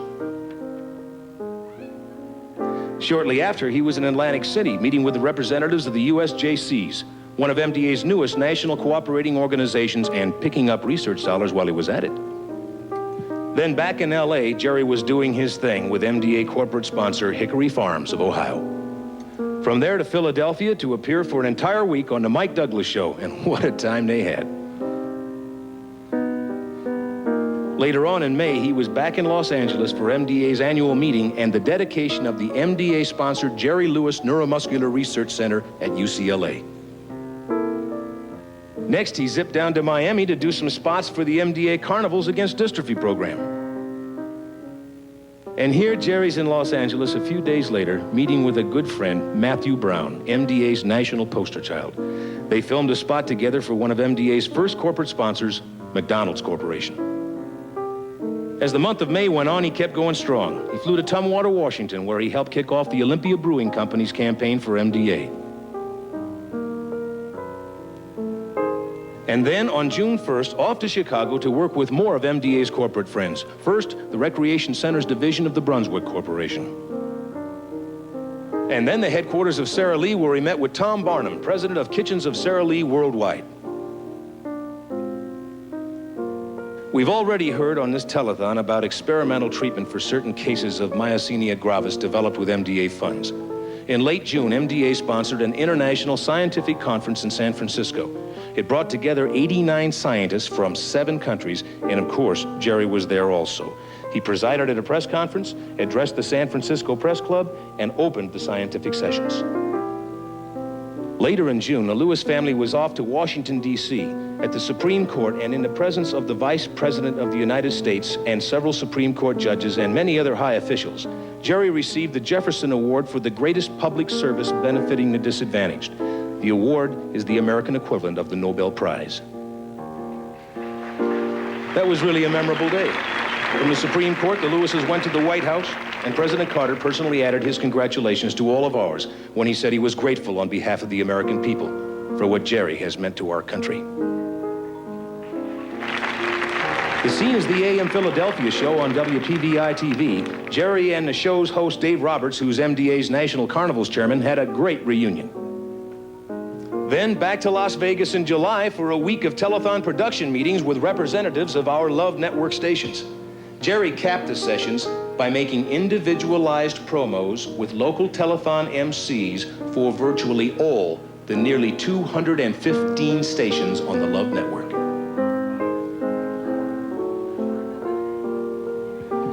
What you've just seen is the merest sampling of Jerry's volunteer activities on behalf of MDA throughout the year.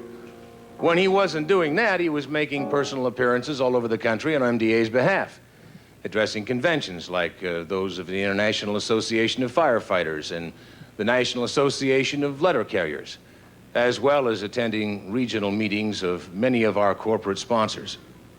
He was visiting patients, talking with chapter volunteers, dedicating new MDA clinics, looking in on research facilities, making a total of nearly 700 TV spots for Love Network stations.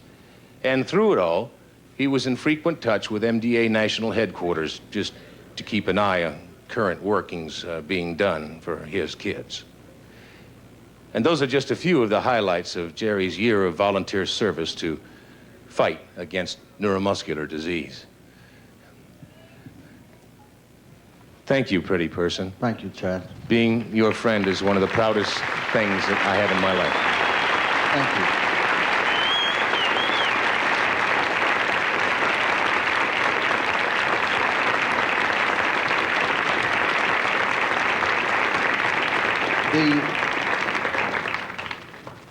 The preceding footage was put together by our producer, Arthur Forrest, and our MDA staff.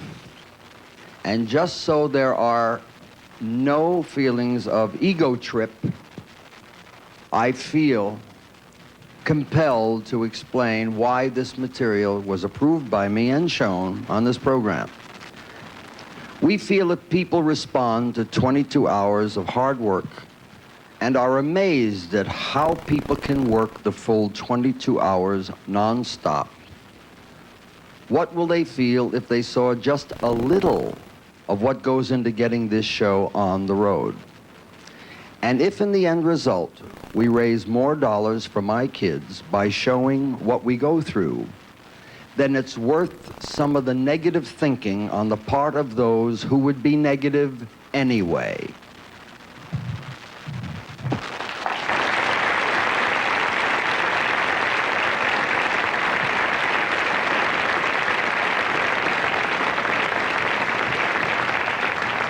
I think that Ed and I alluding to getting paid, I think Ed and I having to justify that we are volunteers, dedicated and involved with a humanistic issue. I am getting tired of having to defend my integrity and the integrity of my friends. I have written a piece last night, 3 o'clock in the morning. I took great pains in writing an answer to what must be answered. If you love the exploitive kind of press, and if you like things that you haven't seen or heard before, I respectfully recommend that you, some 90 million American people, call your friends, because around 1 or 2 o'clock, I will read what will shake up a lot of people, but it has to be done. It will be the last defense of my conduct and my actions. It will be the last defense of my friends and their motives. And it will, in fact, put to rest once and for all the next loudmouth that doesn't know what in hell he's talking about when he shoots off his mouth and creates the kind of hate, uncertainty, and doubt in a world that has much too much of that already.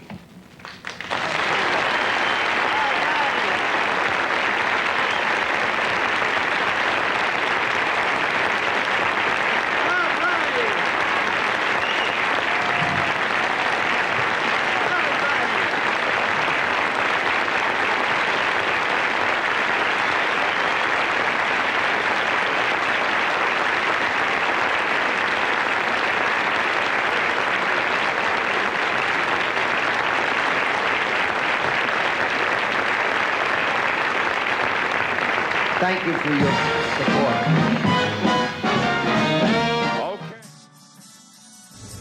You're in the middle of a very special Retro Rewind. It's the 1978 Jerry Lewis MDA Labor Day Telethon. All night Sunday and all day Labor Day Monday, only on the Telethon channel, and available on demand after Labor Day weekend 2024.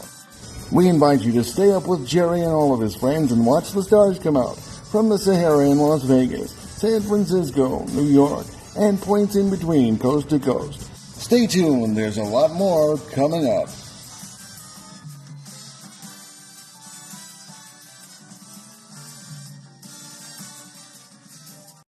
You know, the largest muscle in your body is your heart.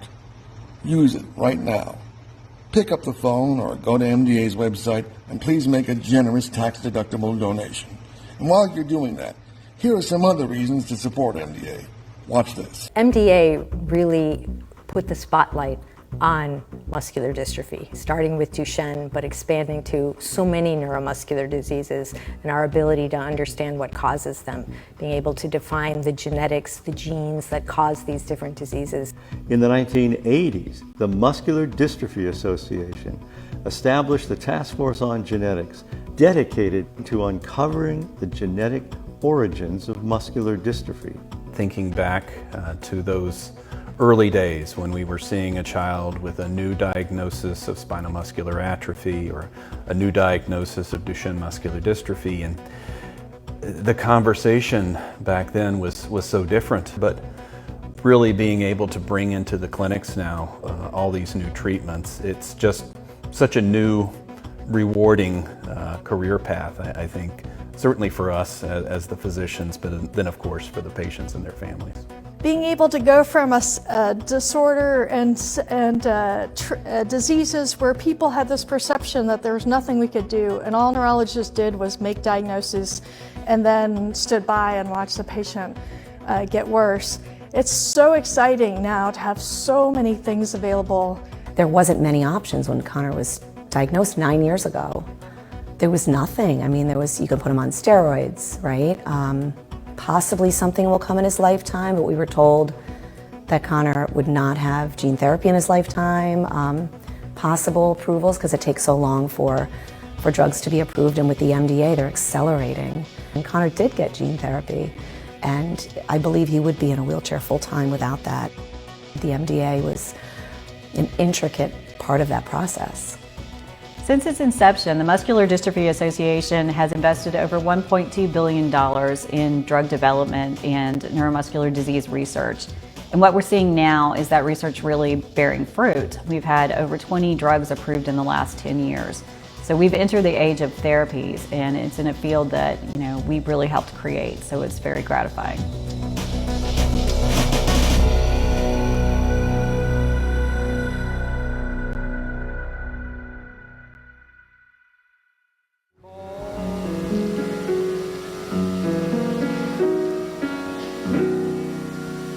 The torch I carry is handsome. It's worth its heartache in ransom. Now when that twilight steals, I know how the lady in the harbor feels.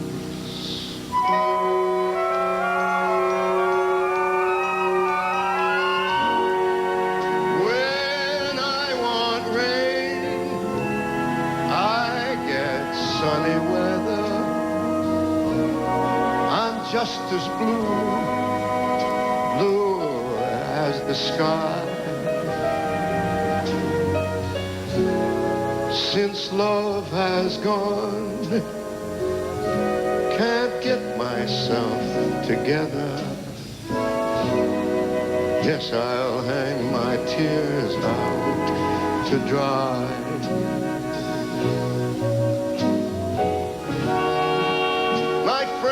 Ask me out, but I tell them I'm busy. I got to get a new alibi. I just hang around at home and ask myself, where is she? Guess I'll hang my tears out to dry.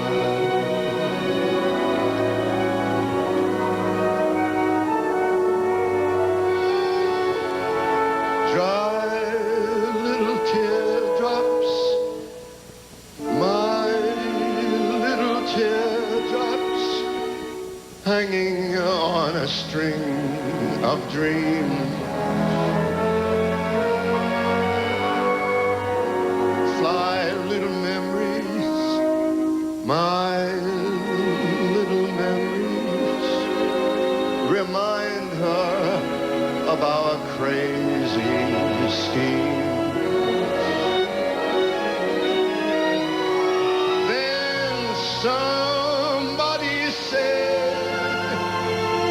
just forget about her. And I gave that treatment a try.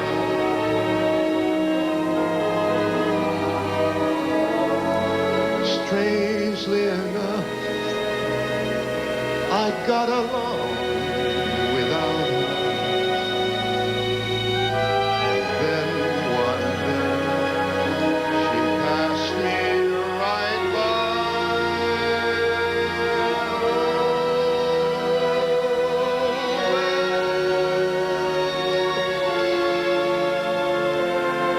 I guess I'll hang my tears out to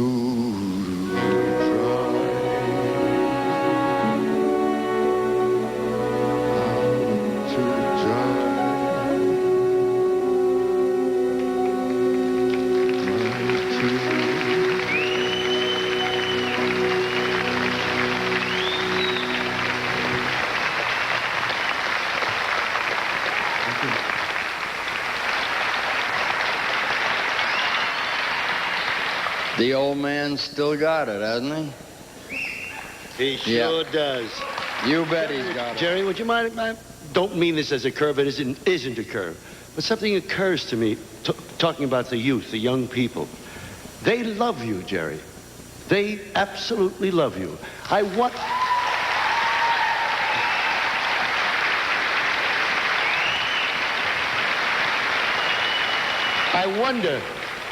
wonder, chances are you have thought about that. And I wonder what you think the why is. I bet you it's an incredible reason. And why? I know why I love you. I guess it has to be because I am still one of them. Bingo. My calendar says 63, but my heart beats like a 19-year-old. And my brain is no more than 9. And that's what, yeah, that's it. That's bingo, exactly what I meant. And there was a marvelous quote, and I really do not remember who said it, but we must, as humans on this earth, preserve the child within us. Do you really don't remember who said it? Because that's I don't recall. Thing. Well, it's something... I read it somewhere, but I was taking credit for it for about 2 weeks, and then I said, "No, you might as well just say the truth." I don't know who said that. It's something that doesn't come as a surprise to America, I swear. Because you've been that for as long as I can remember, and that's a few years, and everybody here and the people at home will recognize that very genuine aspect of what you're doing here, and it shows. It just shows, my God. I bet your mother took you to see me when you were just a little tyke.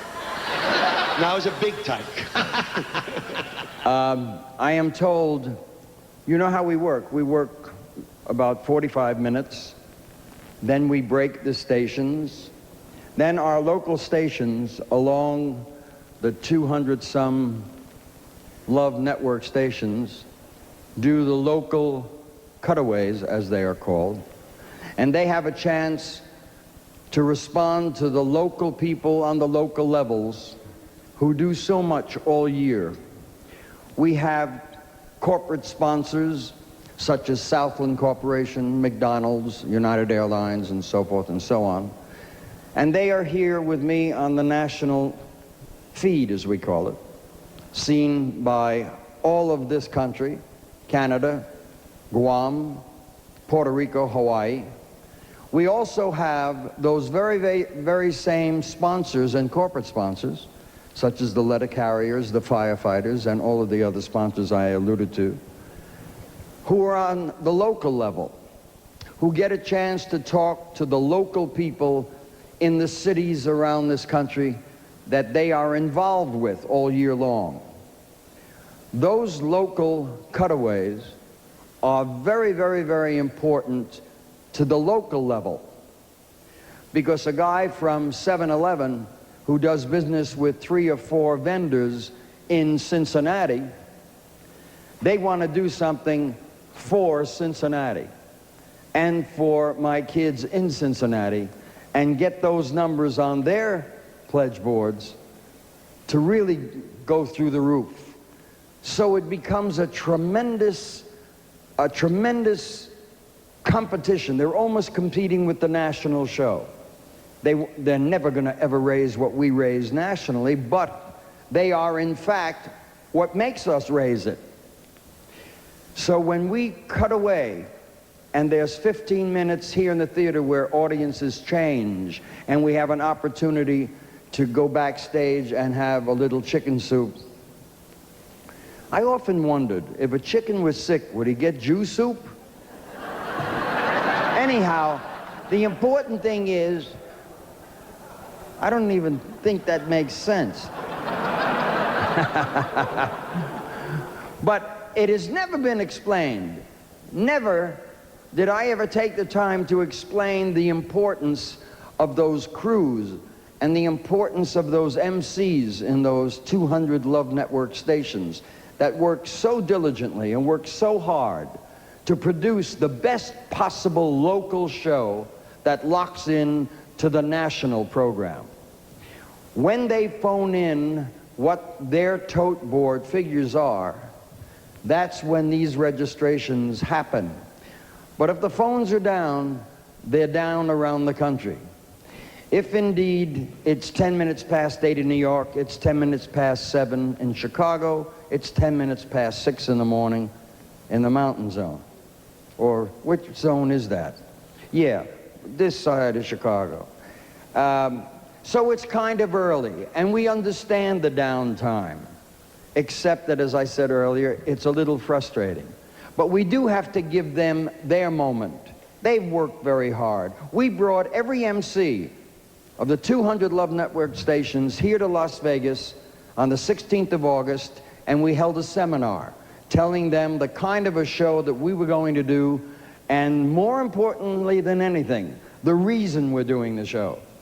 And these are 200 MCs, weather people, people at the local stations that volunteer to be the MCs on the local level, that give their time and their talent and their love and their concern for all of my kids that need them. So I take this short time that we have, this brief moment, to say to all of you out there, I don't forget you there. I love you for being there. I could never do this by myself. I take most of the vows and you don't. But at this moment in time, you're getting the best commendation I know how to give, and that is my gratitude, which is only exceeded by my inability to expound on it. How about you joining me in thanking all of them out there? That's for you guys.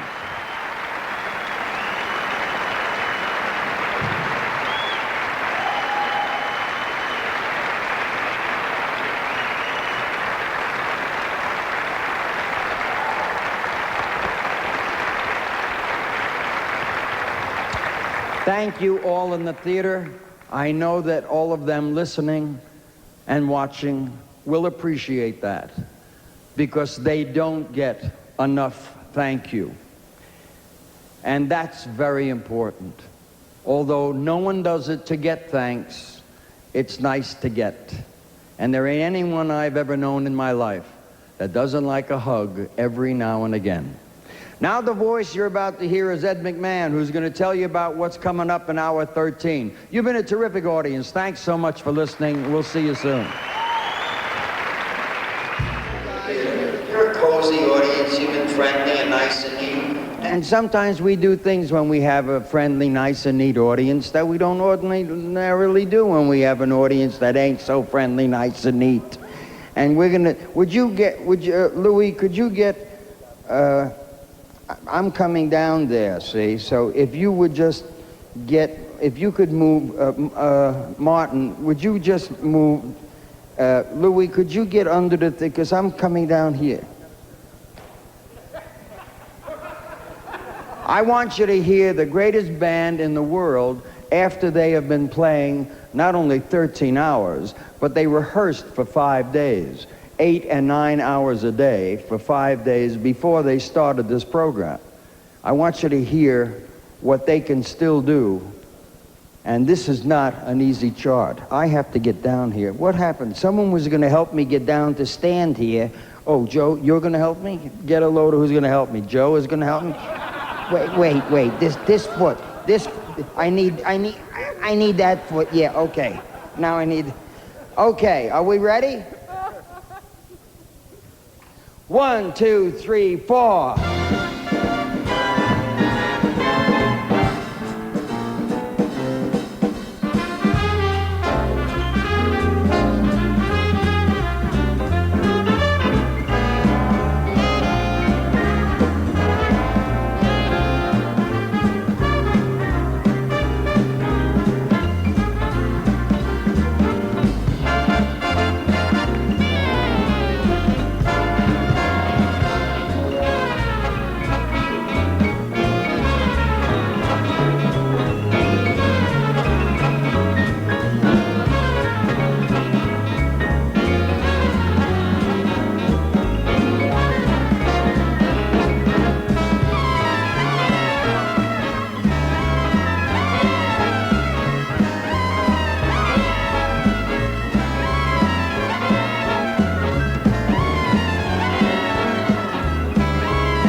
Is that a band?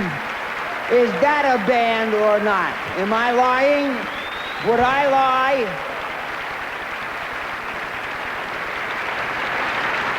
1, 2, 3.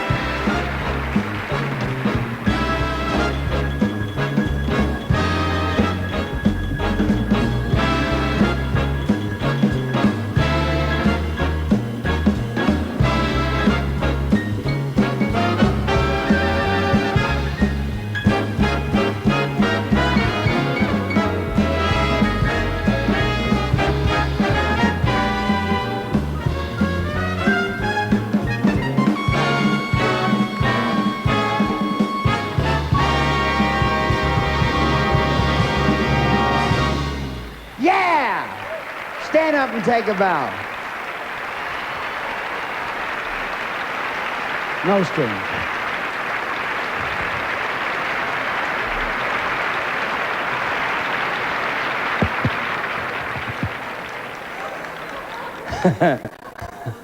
This was such a good idea, this.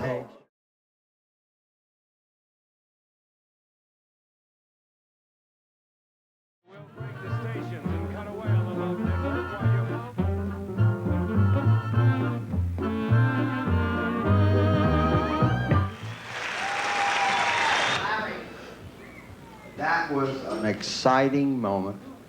Really exciting. That was exciting. I'm glad I'm talking to nobody. I'm telling Bob. We are back at the Sahara Hotel live in Las Vegas, watching the stars come out. Our star, Jerry Lewis, is here. And as we join him, boy, have I got some good news. Lou Brown, can you hear me? Let me have it, Tim. And a roll. Jerry, look at this. Roll it. Oh, yeah. Oh, yeah.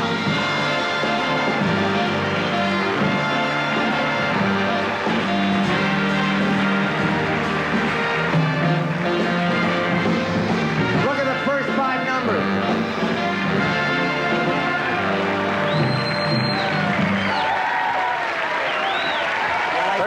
For 13.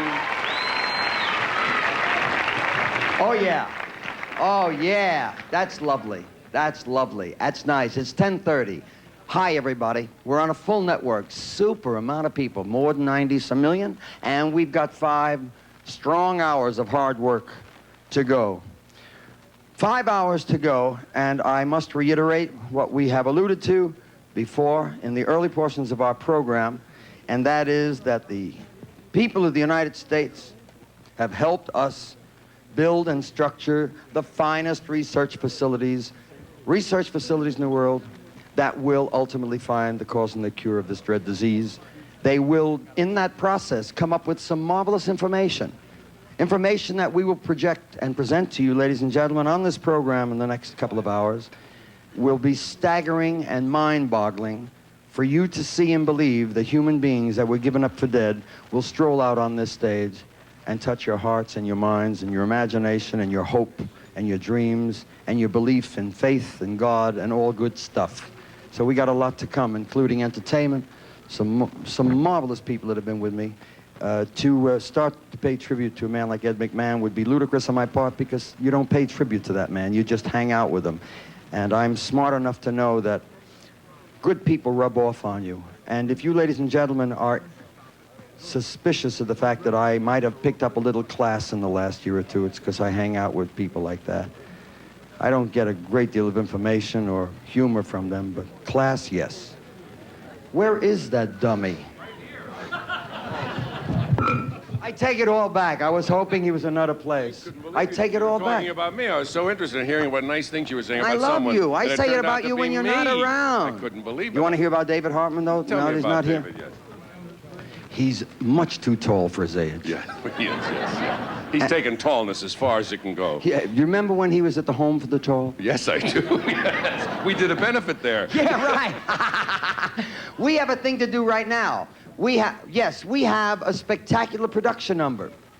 And this production number, back me up a minute, Larry. This production number for my kids. Oh, yes. This year marks Mickey Mouse's 50th birthday. And Mickey, oh, don't treat it lightly. Don't treat it lightly. That little mouse built Orlando Disney World where Khrushchev went, and made plenty crazy people. You know what I mean? Plenty crazy people. I mean, it's like, yeah, who? No, we're not all 50. I'm 52. Wait a minute, how did you become my part? What do you mean we're all in our 50s? Well, I'm 52. I'm squeezing the hell out of the 50s, and you're getting in there, pal. Hold it a second. I don't hear any commitment. I What? see hedging. I detect a vague pronouncement. No, I told you I was going at the legal speed limit. You mean you've hit 55? 55, yes. You're kidding. I'm sailing right through. It's amazing the difference in our appearance. You're a Gentile, I'm Jewish. Is the skin, what is it, the quality of the upbringing? Because I don't look 52. We never Congo.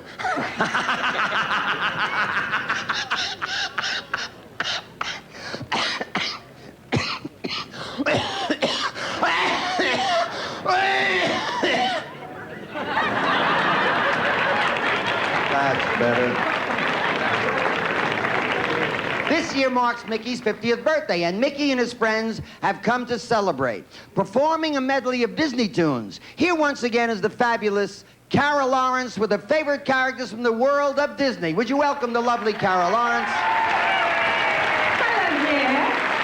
Hi. I think that because Walt Disney... How come you're talking and you're not holding? I'm holding and talking, and you're talking and not holding. It's Disney magic. You must have stuff underneath there. Somewhere. We can't talk Could about I go over and see? It ain't on your back. No, it's not on my back. And it ain't on your bottom part. No. So it must be in your breast area. Oh. Jerry. Oh, no wonder our mic man is running around going, what a wonderful show. Okay, darling, take it. I just want to say congratulations on the telethon, because it's doing so well for all your kids.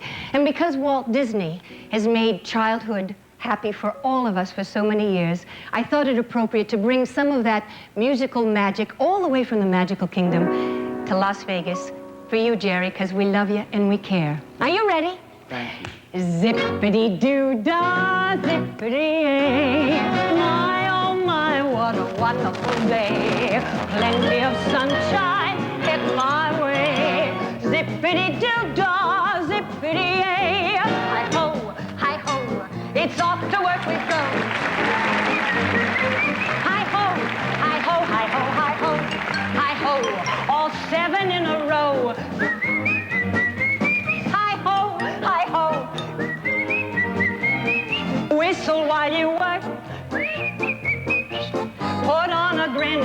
right into whistle while you work.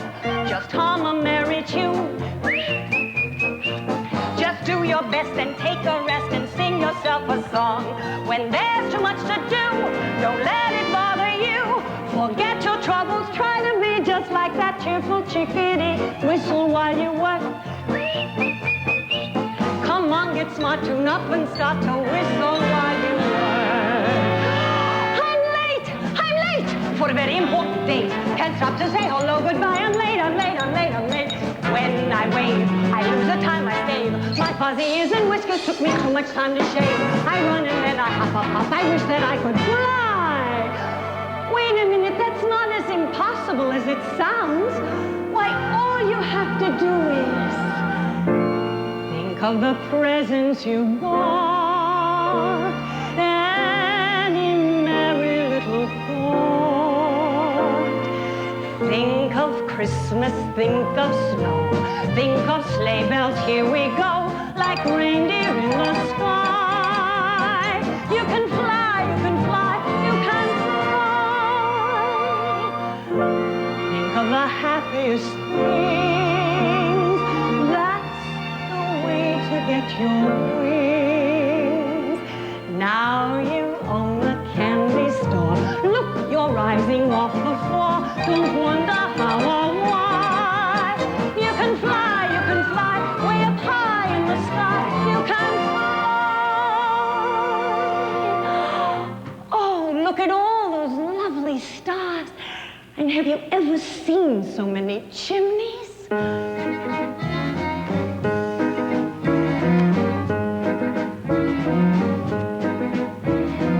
Chim, chimney, chim, chim, chiree. A sweep is as lucky can be. Chim, chimney, chim, chim, chiroo. Good luck will rub off when I shake hands with you. Or blow me a kiss, and that's lucky too.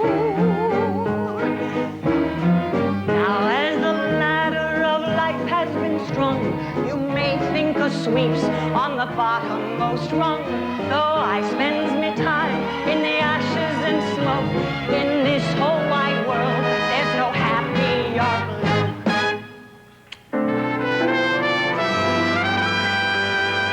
Shalagadoola, minchigaboola, bibbidi-bobbidi-boo.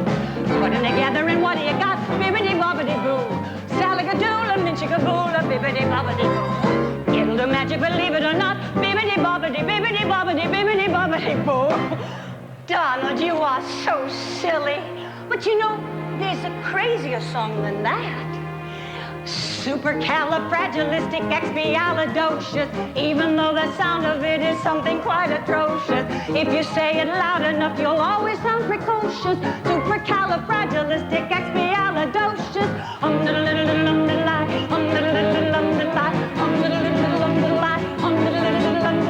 Supercalifragilisticexpialidocious, even though the sound of it is something quite atrocious. If you say it loud enough, you'll always sound precocious. Supercalifragilisticexpialidocious.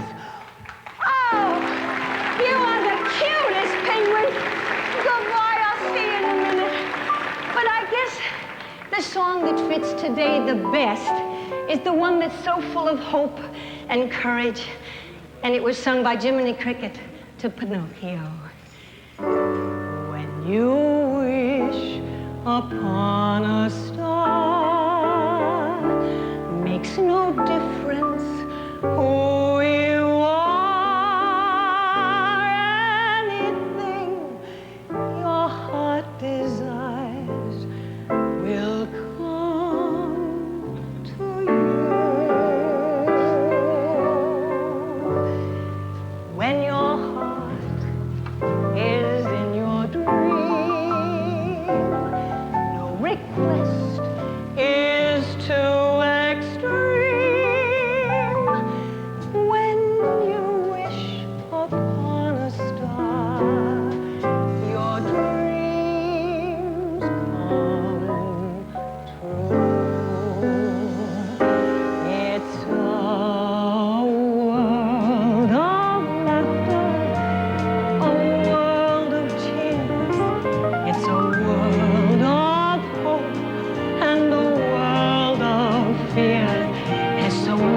that we share, that it's time we're aware it's a small world after all.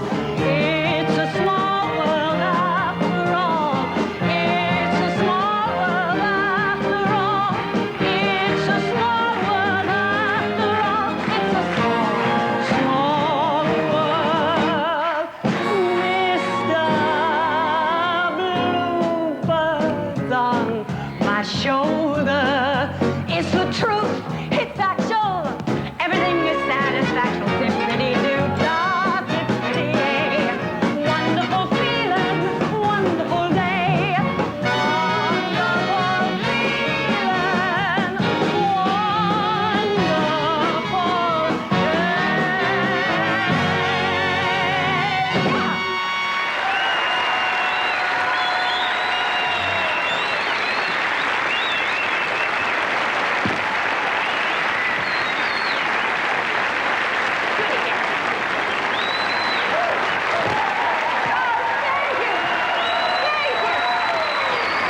Thank you. Do you know, I would love everybody to help us celebrate because it is a special birthday this year. And no, Donald, it's not your birthday. You know it isn't your birthday. It's Mickey's 50th birthday. And we have a friend. Carol, let Donald go over there. Let him go. Come here, Donald. What's the matter? It's not Donald's birthday, but Donald feels bad because everybody is making a fuss over Mickey. I love Donald, Donald. Well, say I love you, Donald. I love you, Donald. Oh. Feel better? Okay. I love you, Carol. I love you. Oh. Can we have everybody sing happy birthday? Happy birthday to you. We have a wonderful cake, and it's right over there. Would you help everybody? Oh, yeah, let's do it. Let's come Come over on. here and sing happy birthday to Mickey. Everybody, are you ready, Ron? Happy birthday to you. Happy birthday to you. Happy birthday, dear Mickey. Happy birthday to you.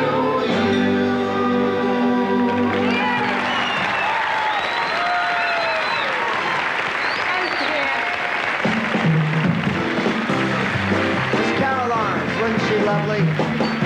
Oh, a nice cheer, Carol and the lovely Disney people.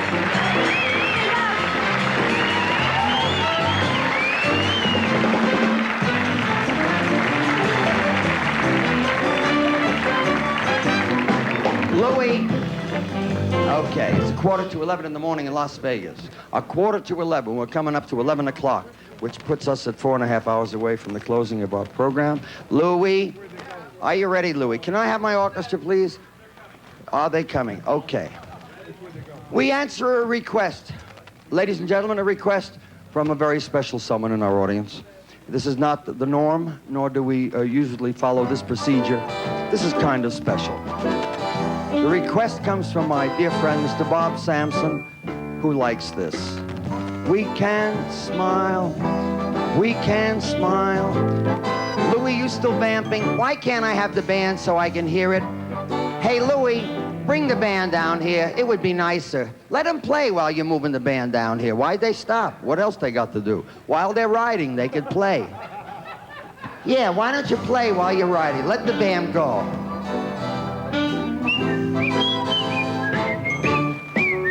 Let the vamp go.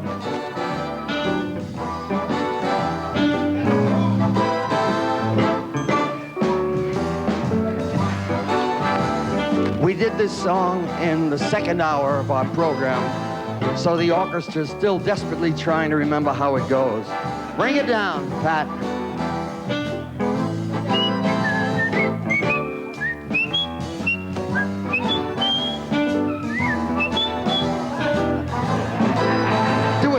Do a trench. Go ahead, Louis. Look at that old man, 69 years old.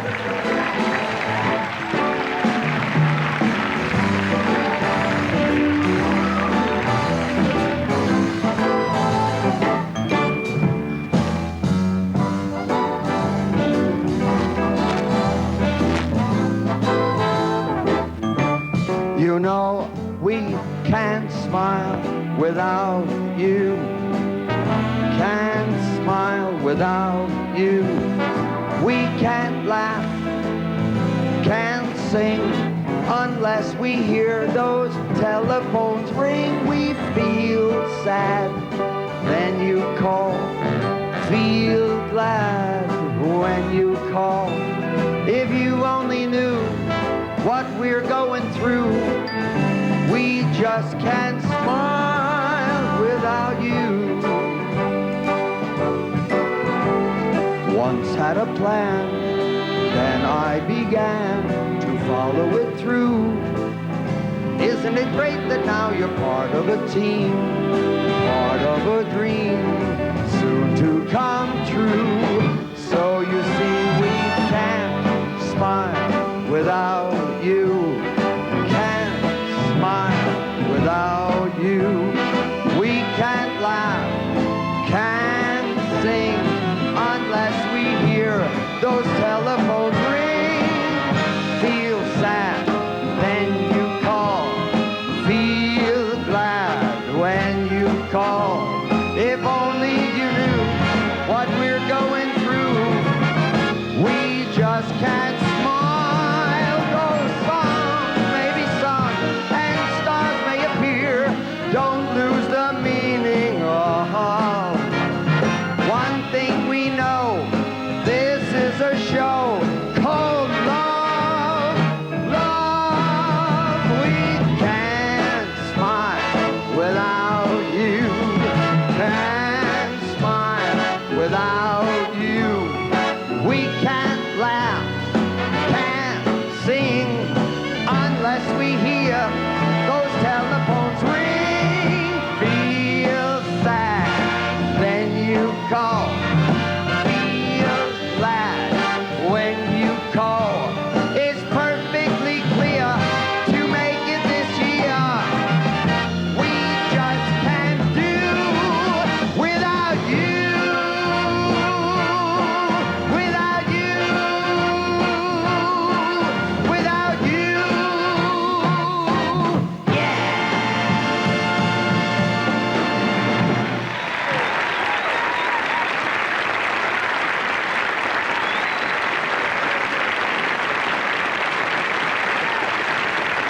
Hey, Jerry, I have something that'll make you smile. Let me hear that drum. Oh, yeah, Tim. Oh, that's a nice way to finish that number. Do it. Oh, yeah.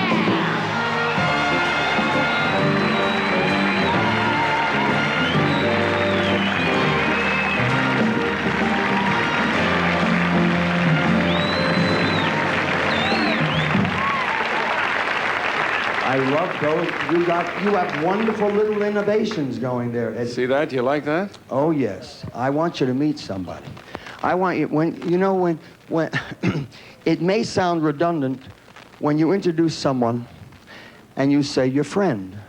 Well, it's hardly redundant if you ladies and gentlemen can recognize that when you get involved in a team effort. What is that marvelous phrase? I wish I could remember. There was a marvelous phrase about care begets care. Is that it? No. Care nurtures care. Concern nurtures concern. It's a contagion that develops. And friends are a contagion. One grasps onto another's concern and care and love. And it's a contagion. We have some marvelous friends. And they have proven themselves to be that in 100 different ways. So when I present the president of Baylor University's College of Medicine, when I present the board member of MDA, and while at the same time presenting the world's foremost famous, most prestigious heart surgeon, and at the same time be honest and genuine, calling him my friend, Dr. Michael DeBakey.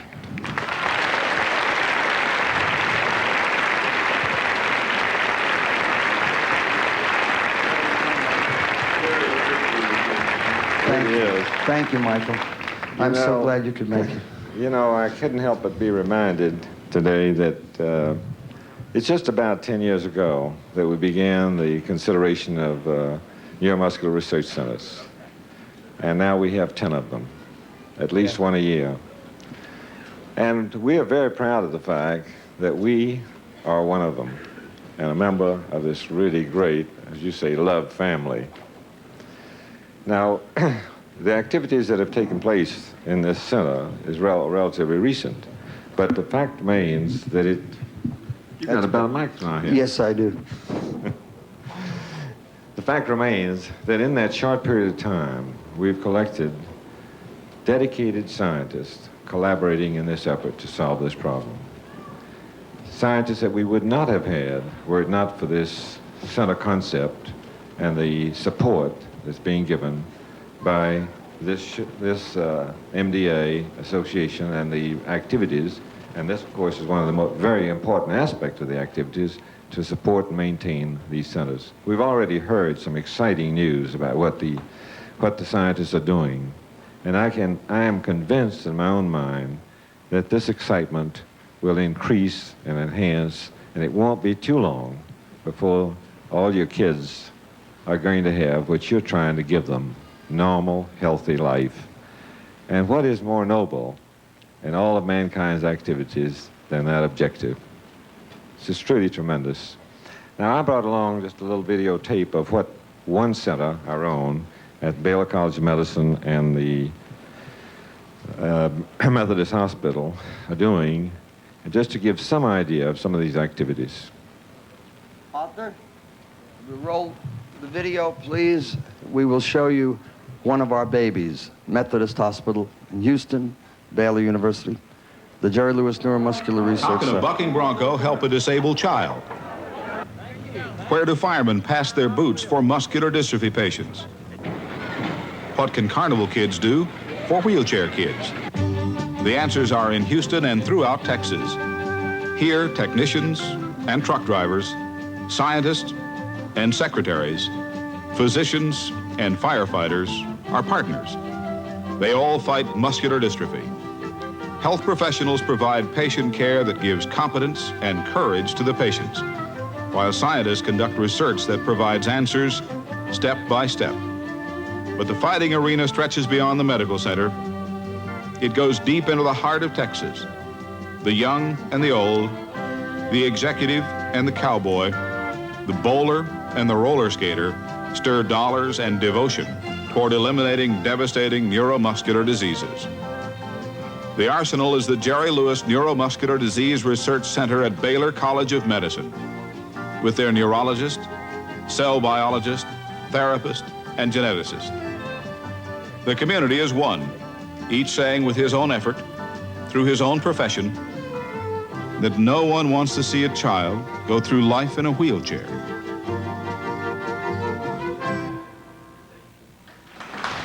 Of course, we have irresponsible people in the world. Very great pleasure for all of us in Houston, from Jack Harris on down to all the people that are working, as you know, to support this activity.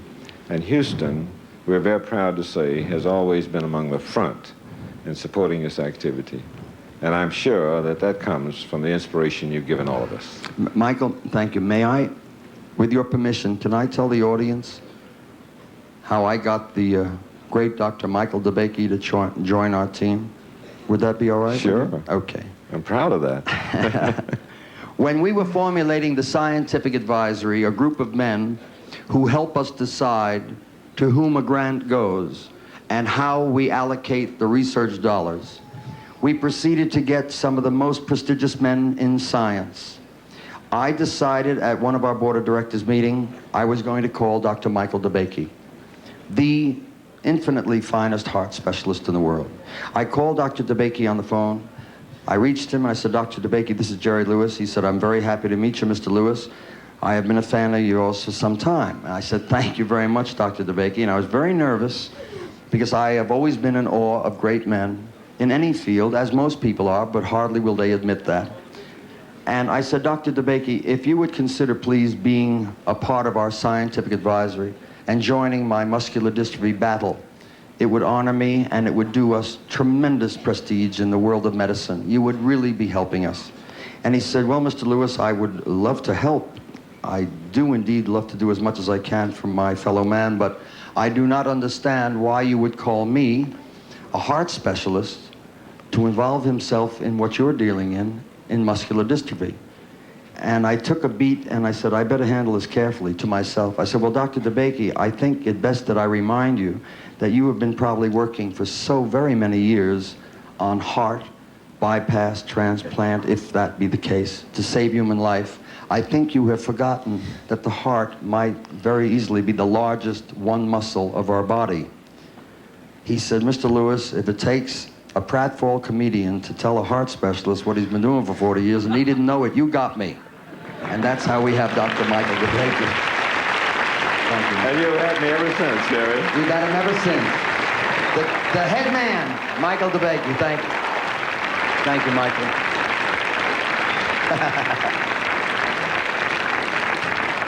And now we introduce to you, I really am delighted to welcome the internationally renowned camera artist, a man who paints pictures with a camera, a man who does better than paints pictures. He makes originals with a camera. He does it with his heart and his soul.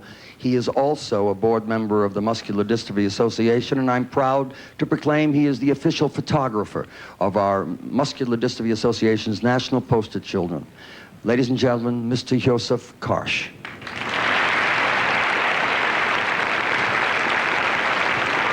Come on this side, Josef. Josef, good to see you again. Good to be with you, Jerry. This time, a few weeks ago, I went to a summer camp to photograph the boys and girls on a segment of 2 weeks vacation. Now, you might wonder, what would a crippled child in a chair do in a summer camp? But he can do a great deal. For only in 1955, we had only one camp. Now we have 84 camps in the nation. And no sooner than the children come, as we see here, with their anxious parent, apprehensive parent, then the counselor take over. But with such joy. Now this counselor, incidentally, this was Camp Allen in Bedford, New Hampshire.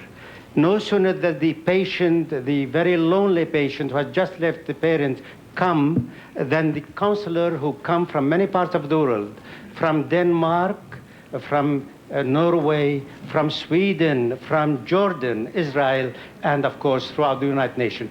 They are made welcome. The volunteers are very much the blood life at the MDA program. And consequently, they take over. We have 3 volunteers to each one patient muscular dystrophy child. And here at once, although the child still has her doubt, that joyful face of the volunteer nurse take over. And here the child again, the first few minutes, is reassured. Now, how can you feel lonely being in the arm of this very beautiful, concerned, really from his heart, he wants to help and make this child welcome. Now, from the wheelchair to go fishing, this is an impossible dream. But here it's being made possible. He is being taken for fishing. And of course, they teach them painting and pottery, and at least they never think of themselves alone when they are in this loving and understanding hands. And who's ever heard of hockey on the green? But you ought to see the gusto with which their counselor pushed them in the hope that they can win, and they do win. At least the spirit soars high, and here is one of the games. How can you resist the infectious smile of that counselor urging his boy to keep on and see that he wins? And this is one of the many activities. Whether he hits a bullseye or not, this is not important. It is making that spiritual effort of being equal to others. And of course, the parachute tent. The idea is to push your bicycle and the participant under it before it alights to the ground. And here is this very boy who came very shy, but look at the enthusiasm in this multiple picture of him and the essence of having triumphed. And of course, we have in the water is the only equal place where healthy child as well as dystrophic child feels equal. Jerry, I believe this is a symbolic photographs for us. Yes. Oh, God, the yes. empty chair. Mm-hmm. We do hope, even though the liberation freedom is but a small step now, we do hope that someday this chair will be left on land as well as in the water, and that the people who work with their heart to find a cure for the muscular dystrophy, who are working over every hour, hard, every day and night, will make it available for all. For I do like to see Matthew Brown and all his people leave that empty chair empty. They will. And in order to do so, we must give, and give generously and with our heart. They're doing it, and we're going to. Thank you, Yosef. Yosef Kosh, ladies and gentlemen. Thank you, Yosef. Thank you.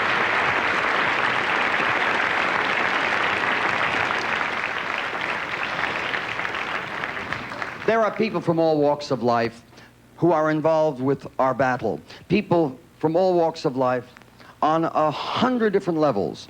Not that anyone is on any different level, but different levels in their strata, as it is, for the lack of a better word.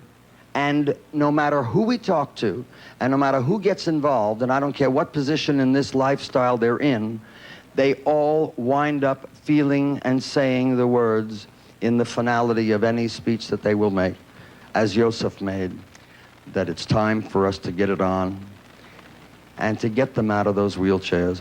But more important than that, and they're the ones in the wheelchairs that will agree, more important than their getting out, is that there are no more needs for wheelchairs to be produced or made. There's a lot of babies coming. There's a lot of young people meeting young people. And there's lots of futures being considered. And there's lots of children. And they should all come on the face of this earth without the fear of that devastation. And we can fix that. It is nothing more than preventative medicine. And the Matthew Browns of the world, unfortunately, came before we now are dealing in preventative medicine. If we can help him get out of the chair. He's a bright little boy. He's 11 going on 63.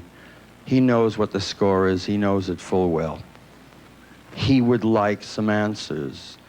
And he would really be very satisfied to possibly sacrifice his own well-being if he knew that that was the end of it.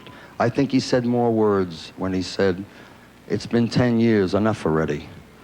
He's saying much, much more.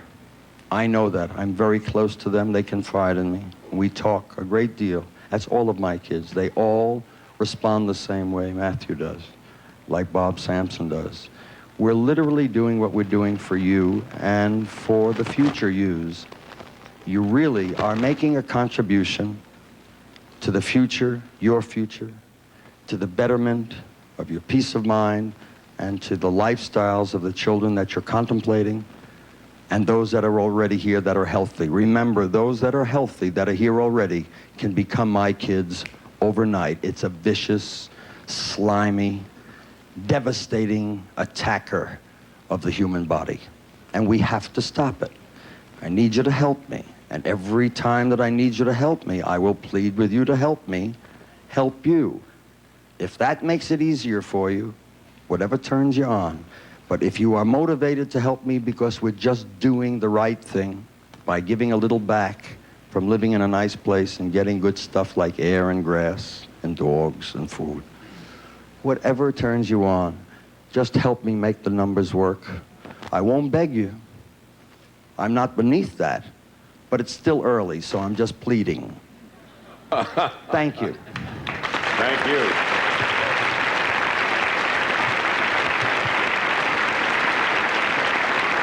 The roller skating rink operators have some news. Here's the Vice President of MDA, Bud Van Rockville. Hi, Bud. Welcome back. It's nice to see you. You always bring us nice numbers. Well, we got a film that we want to roll into it real fast. Okay, Arthur, I'm sure, is ready, or he'll tell me if he is or he isn't. Nicky Armstrong and the Sweet Old-Fashioned Girl. Oh, okay. And then Nicky will be up to make an update on the dollar. Well, whatever you know, you can have whatever you want. But any man that brings a... Wouldn't anybody care to meet a sweet old-fashioned girl? Scooby-Dooby-Dum, doesn't anybody care about a sweet old-fashioned pearl? Scooby-Dooby-Dum, who's a frantic little bopper in some sloppy socks, just a crazy rock and rollin' little Goldilocks. Wouldn't anybody care to meet a sweet old-fashioned girl? Doesn't anybody care to hear some sweet old-fashioned talk? Scooby-Dooby-Dum, wouldn't anybody like to take a nice old-fashioned walk? Scooby-Dooby-Dum, take a walk around the corner where the cats all stop, where you take the juicy ribs and then you'll dance that bop. Or wouldn't anybody like to take a nice old-fashioned walk? Scooby-Doo, Scooby-Doo, we can rock on a bicycle built for two. Scooby-Doo, Scooby-Doo, you'll get your kicks if you give us a try. Or wouldn't anybody care to meet a sweet old-fashioned miss? Scooby-Dooby-Dum, wouldn't anybody like to kiss a sweet old-fashioned kiss?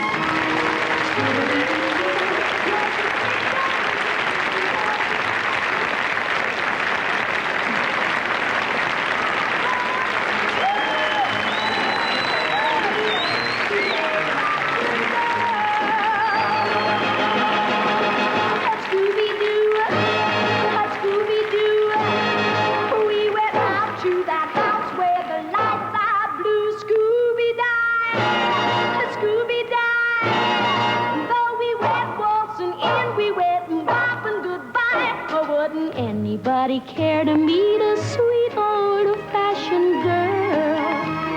Scooby-Dooby-Dum, doesn't anybody care about a sweet old-fashioned pearl?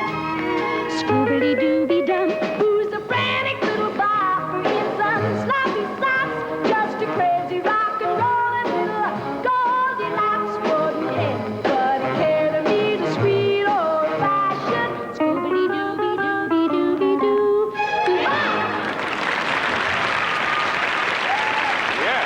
Wasn't she good? Look at her, there she is. Oh yeah, you're pretty. Come over here, darling, so the boys can photograph you. Come right here. Did you hear how nice the audience applauded? You're very, very good. You do that good. Did you ever see me roller skate? No. Good. Tell me something, Nikki. Do you have something that you want to say? Thank you. That's very good. Did you rehearse that, sweetheart? She's 29 and a midget, and I'm sure that you know that. Did you say, Bud, did you say she was going to bring something? How much money, darling? $1,240,000 from all the skate-a-thons in the country so that we can help your kids get better and skate like I do. Oh, that's super. That's lovely. Thank you, Nikki.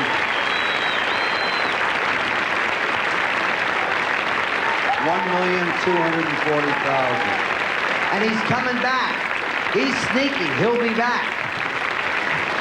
Reynolds Metal Company and its employees have been working all summer long to raise funds for MDA. Let's meet a representative from the company. Here is Randy Reynolds. Hello, Jerry. Glad to see you again, Randy. Jerry, it's a thrill to be on here with you. Thank you.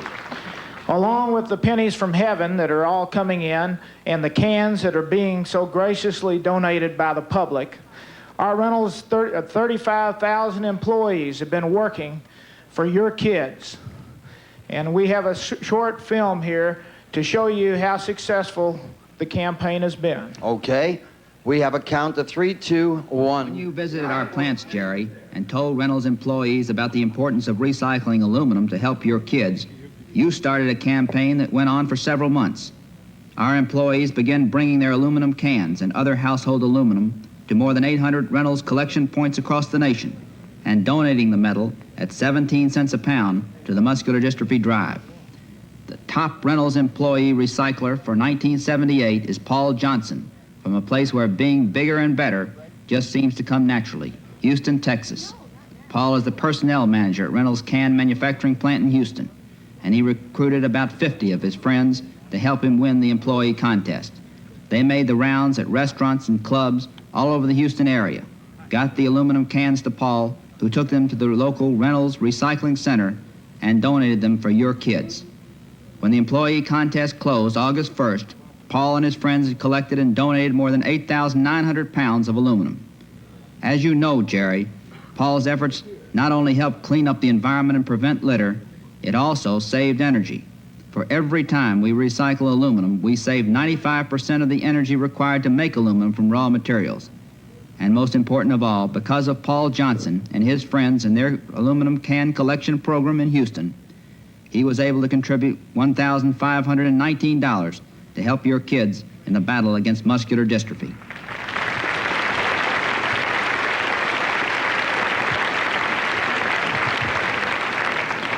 Jerry? Yeah, Randy. Now the important part. Our employees through this program were able to collect over 250,000 pounds of aluminum, and I have a check from the employees for $47,562.71. Now, Jerry, that's just the start. I know. I'll be back later. I know. And thank you so much. Thank we think you. you're doing a super job. Thank you, Randy. We'll be looking for you later. Watch your step. Thank you. He speaks right up, Randy. Yes. Hey, Jerry. Yeah. Could I meet you in the center of the stage? You most certainly may. Listen, you know, last night about 20 and 9, you were kidding me about my prediction. I always make a prediction. Oh, I'm leaving. Come here, wait a minute. Wait a minute. And wait a minute. No, I don't want Come this here. aggravation, Ed. Wait. I wrote it down, right? I said I wrote on the last page. Yeah, and I looked. All right, well, it's about time, I think, to tell the people. It's ambitious, but every time I predict something on this show, Wait, it's let me always get ambitious. a timpani rolled when you say that, okay? All right. Not a loud one, just roll it through. Right there. Go ahead. I say predict that this year's total will be $32,800,000. And while you're rolling, you might as well roll this. Let's hear some more timpani. Yeah.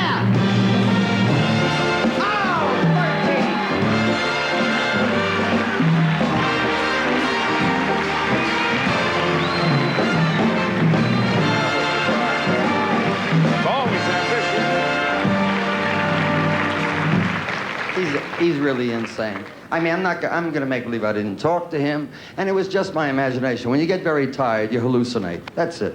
$32,800,000. I'm not hallucinating. I heard it. He repeated it, and okay, look. There's still time. Can we re-emphasize that this tote board represents the money coming from the people? American public. Nothing to do with our corporate sponsors. No, our corporate sponsors is separate and apart. This is all from you folks that are watching this great show out there. So if you want to participate and help me make my pledge, make the phone call now, You've been please. right 8 years in a row. Yeah, all right. I hope I'm right again. You know the number, friends. Make that call. We're staying here. Come on back and join us, will you? The Telethon goes. You're in the middle of a very special Retro Rewind. It's the 1978 Jerry Lewis MDA Labor Day Telethon. All night Sunday and all day Labor Day Monday, only on the Telethon channel, and available on demand after Labor Day weekend 2024. We invite you to stay up with Jerry and all of his friends and watch the stars come out from the Sahara in Las Vegas, San Francisco, New York, and points in between coast to coast. Stay tuned, there's a lot more coming up.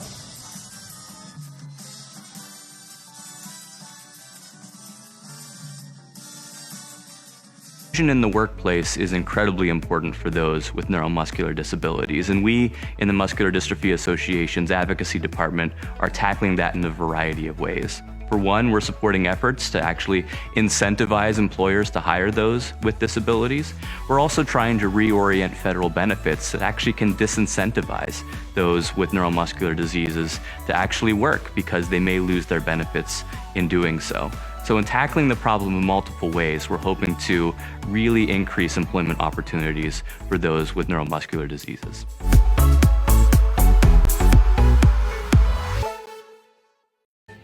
Thank you to the National Association of Letter Carriers. The funds that you collect are so important to NDA's mission. Together, we can accelerate progress, advance care, and advocate for a more accessible future for people living with neuromuscular disease. Thank you.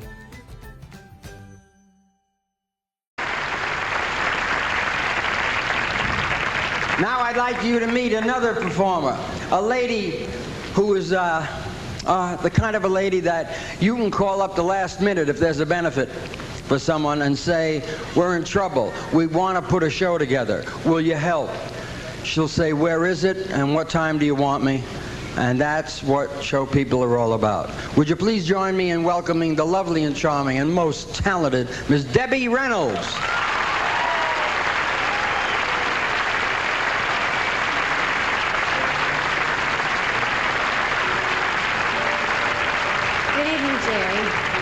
Good evening to everybody out there, or good afternoon, or good morning, whenever you're tuning into this. I know that everyone's going to be up a long time, and I understand that this is the 18th year, right, Jerry? I think it's wonderful because it's just my 18th birthday. Those of you listening know that that is not quite true. I'm delighted to be here. I would like to sing a song that is one of my favorite songs. It's a song that Judy Garland sang many years ago. All of us love it. I'd like to sing it for the children. I'm gonna love you like nobody loves you. Come rain or come shine. High as a mountain and deep as a river. Come rain or come shine.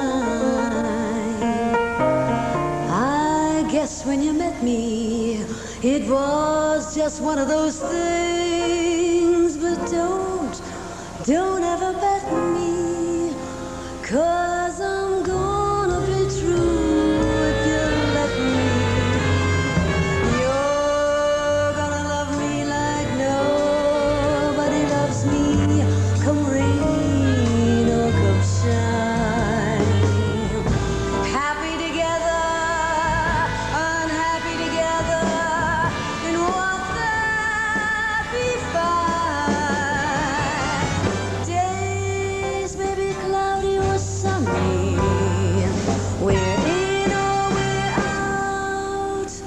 The money, but I'm with you, baby. I don't mean maybe. I'm with you till the sun comes up and the rain stops beating on my window pane till the sun.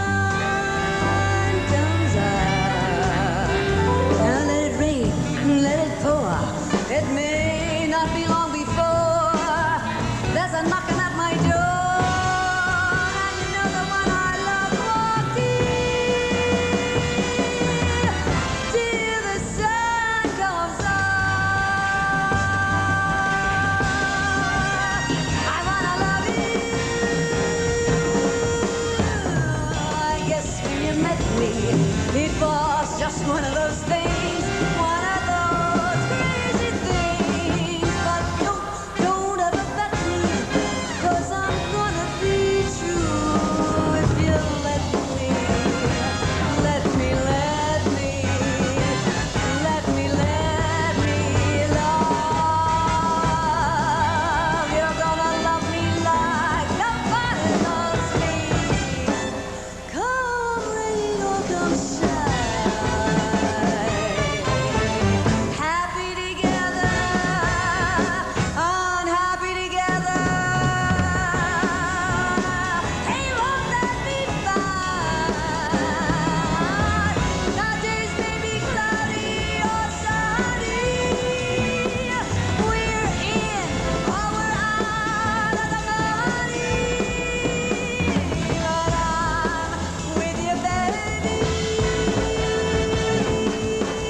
gentlemen, Miss Betty Buckley.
Betty Buckley, ladies and gentlemen, leaving us with a truly memorable performance.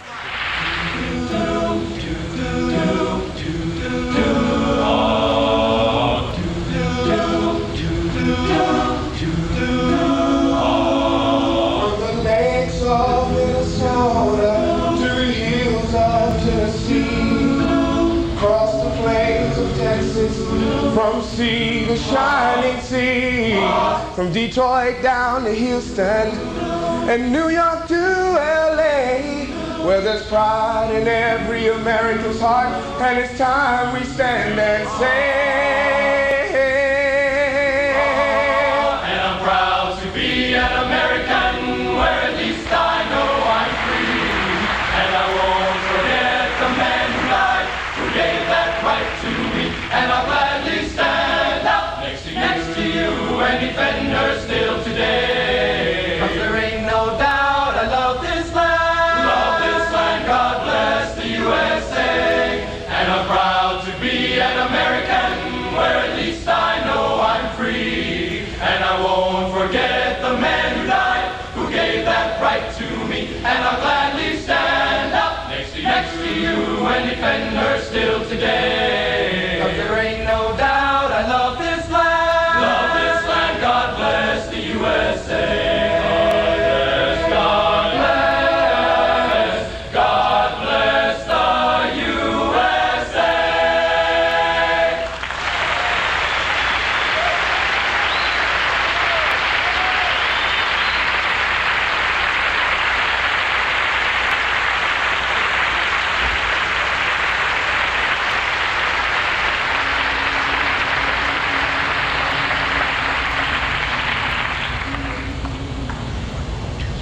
Put on your boots and parachute, shoots, we're going up, we're coming down. We're all American and proud to be, for we're the soldiers of liberty. Some ride their gliders to the enemy, down there's a sky parachuters. We're all American and fight we will, kill all the guns of the foe are still airborne from skies of blue. Stand in the door, we're coming through. Take your jumps and take your bumps today. Let's go, put on your boots, your jumping boots, your parachute, Get all those gliders ready to attack today. Hook up or we'll be gone. Rigger check into the dawn. And station time to fight them all the 82nd way. Hey, hey! Put on your boots and parachute, shoots, we're going up. We're all American and proud to be, for we're the soldiers of liberty. Some ride their gliders to the enemy, down there's a sky parachuters. We're all American and fight we will, kill all the guns of the foe are still airborne from skies of blue. Stand in the door, we're coming through. Just take your bumps today. Let's go.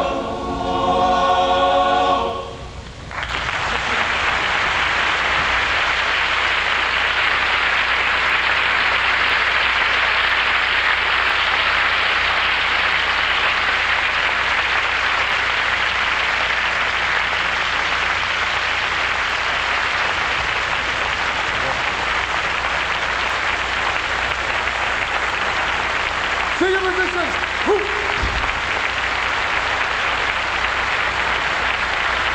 Here we go, all the way, gotta be, rough to touch, and born, every day, we run to the song, no sweat.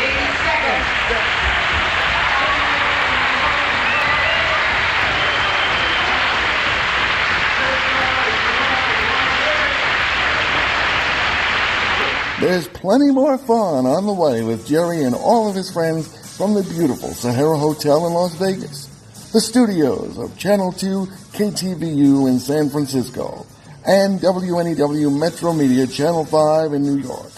All right here on this special retro rebroadcast of the 1978 Jerry Lewis Telethon, only on the Telethon channel. Don't you dare go away. If you miss a little, you'll miss a lot. That you've been staying with us all through the night. We're up to 13,275 and we're counting on you. More stars to see, more entertainment, and more surprises. But right now, ladies and gentlemen, here's the star of our show, Jerry Lewis.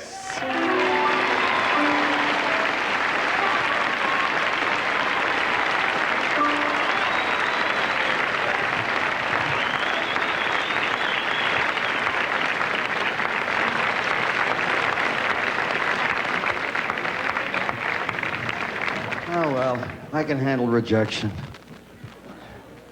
We welcome you back to some 90 million people that are watching our love-in. I want you to pay particular attention, if you will, please, ladies and gentlemen, to the Hellbros Watch tote board. The Hellbros Watch Company is the official timekeeper of the Jerry Lewis Telethon. Larry Pregosin has been with us for a lot of years, and they are a company of people who are unlike a lot of the other corporate sponsors, unlike in that they hardly can get into moving their canisters, as it were, or their people to the large degree that 7-Eleven does, or McDonald's, or 7-Up, or Sara Lee, because they are comparatively a small company. They therefore contribute practically all the dollars they can raise as a contribution by building our beautiful tote board here at the Sahara in Las Vegas, and 213 more just like it across the country. To Larry Pregosin and the Hellbros Watch Company, we thank you for the dignity of that, for the contribution of it, and for the love that we know that came with it. Thank you so much.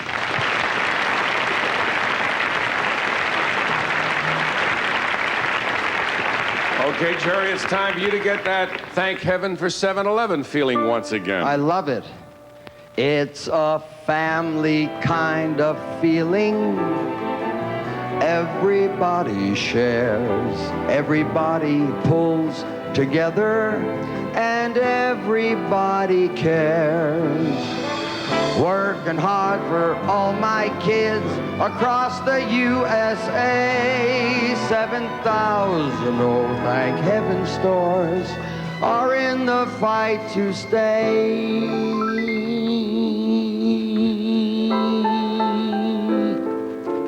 Who asked that boy at the piano to make a solo when I'm singing? Great, I'm singing a nice note. Hopefully it will be in the clear, and that boy at the piano takes a solo. A boy like that will touch your brother.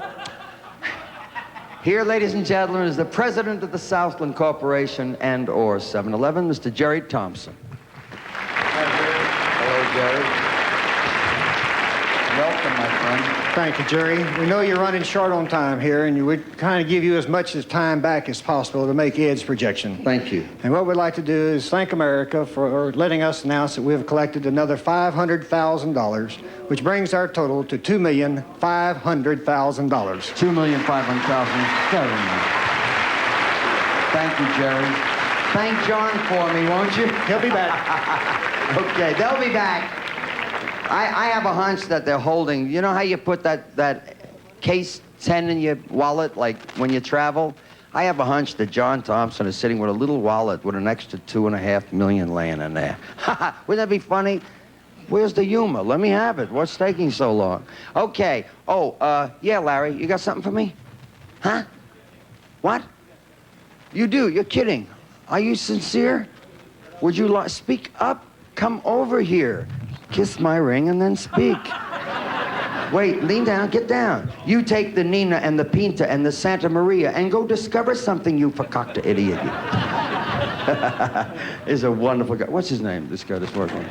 Okay, we have some marvelous... Are you two working together? Oh, you're kidding. No, shopping centers? No, we have entertainment. Who said? Oh, Arthur. They're not here. We can't... Well, will you get over here and call them? Well, They're here, now Bob, here. get over there. Rick, come over here. No, don't bump into Bob. No. Oh, look at this. How did I get screwed up with this kind of crew? Introduce Bob, if you can, and Rick to Buck and Mel. Buck, do you know say Mel hello to and Bob. Rick? Say and hi Mel, to say Bob. hello to Rick. Say Rick, hi, say hello Rick. to Mel. Here's Hey, Bob. Larry, Say get Bob, over and yo. say hello to Mel Larry, and Rick. did you say hello to Buck and Rick, Mel? come here. Do you know the guys over? Hey, Jimmy. Jimmy, you do you know have a Bob? chance? Hey, Billy, come here. Yeah. Kenny. Come on over and say you know hello. Bobby? Yeah, Bobby, say hello to Buck Ken. and Mel. I'd like you to meet the little woman. Hi, hon. Hey, kid. Do you know my son Anthony, Bob? Get over here. Don't hurt him. He'll sit on you and you're dead for a year. Look at this nonsense. Okay, hit it. 124. 1, 2, 1, 2, 3, 4.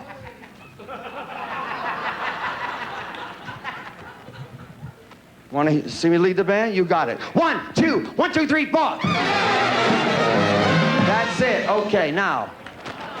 You met these folks before, Buck Savinfield, Mel Simon, the Setting Free Shopping Center Glad to have you back. Let's get on with it. Jerry, I know we're short on time. You're kidding. Drum roll.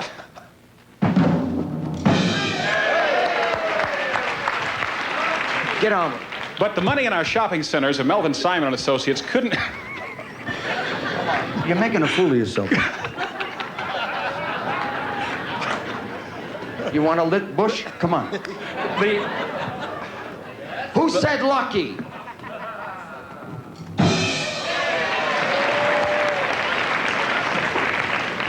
The money at Melvin Simon and Associates couldn't be raised without the shopping... Come on. Without the... That are... Want to get to be a star? I'm on. We had an event in Longview, Texas, which attracted about 125,000 people, which is much larger than the town of Longview, to the muscular dystrophy cause. And I want to show you a quick tape. Okay, so, Arthur? Fine. 4, 3, 1. I've never seen anything like it. Even for a state famous for doing things in a big way, the spectacular muscular dystrophy benefit in connection with the opening of Longview's new shopping mall was something to behold. The two-day event opened on the tennis courts, where Australians John Newcomb and Ken Rosewall imparted some of their pro knowledge to eager Texas tennis buffs, and met later in a serious but also colorful celebrity match. The second day's festivities began early for little folks and adults brave enough to accompany them to a breakfast with Benji. One athletic event staged later in the day was not so evenly matched as the tennis game between Newcomb and Rosewall. Smokin' Joe Frazier, former heavyweight champion of the world, was pitted against none other than presidential brother Billy Carter, not formally too well known in boxing circles. But then the fight was definitely not reminiscent of the Frazier-Ali bout of 1971. The highlight of the two-day event was the colorful hot air balloon race.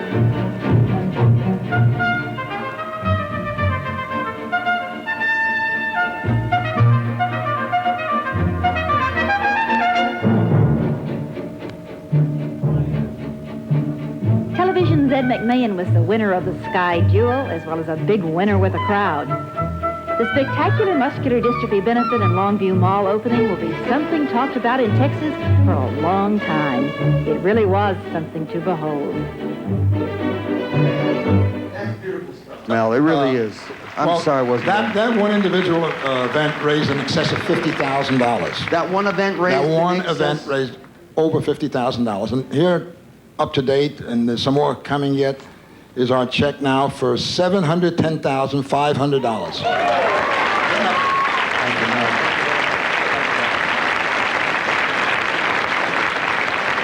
Nice people, Ed. Nice people. Oh, yeah. Oh, yeah. Now, here's entertainment. Here's a country singer whose nightclub in Pasadena, Texas is according to the Guinness World's largest book of records, was written by Guinea and Guineau, from the Latin Guinea, Guinea, Gana, Ganug. And that's why the club is no longer there, because it was smaller than the lodge. But here, with him are Johnny and the rest of the Oakland Raiderettes. Mickey Gilley and Johnny Lee and the Oakland Raiderettes and all of their dancing raids. When I get screwed up, it's good. I mean, I don't just screw none, you know, needless to say. That's the Raiderettes? Oh, who's this? Hi, Mickey. How you doing? Hi, Jerry. Nice to see you. Get on with it.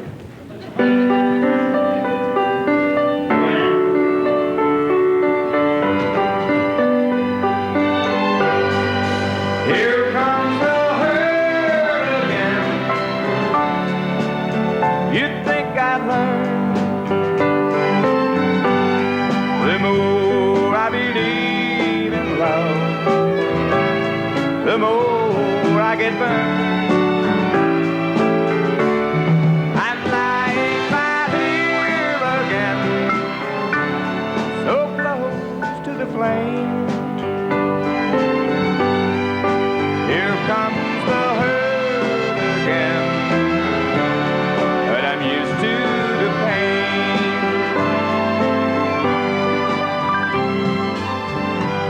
I want to say I love you,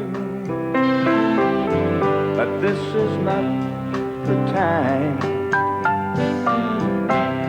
Even though I'm holding you, I know he's still on your mind. Someone else you're hiding behind your tender smile. I've been hurt like this before, honey, not in quite a while. Here comes the hurt again. You'd think that I'd learn. The more I believe in love, the more I get burned. I'm lying right here again, so close to the flame. Here comes the hurt again, but I'm used to the pain. Here comes the hurt again, but I'm used to the pain.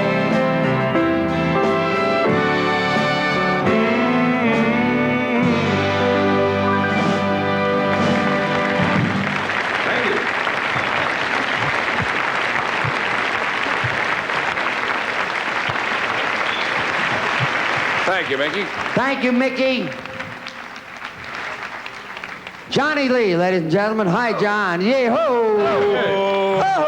I want you all to get your hands together. We're going to have a good time. Oh, yeah, John. Oh, yeah. Yeah, here they come. Oh, yeah. Hot damn anyhow. Rootin', tootin', shootin', Big Newton. Before we all start, get your hands going. Oh, yeah. Oh, yeah, there's enough there for everybody. Oh, take a cab and hold my ring. No one else will see that thing. Everybody.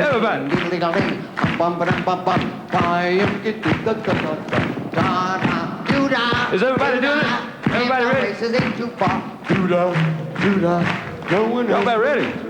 Oh, do not day. And anytime you feel like singing, just jump on in. Oh, do not day. No one else is hot tonight. Oh, no, we will stay.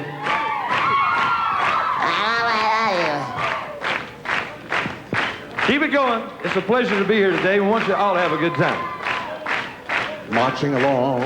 Anytime, Luke. No one's there to take a cab.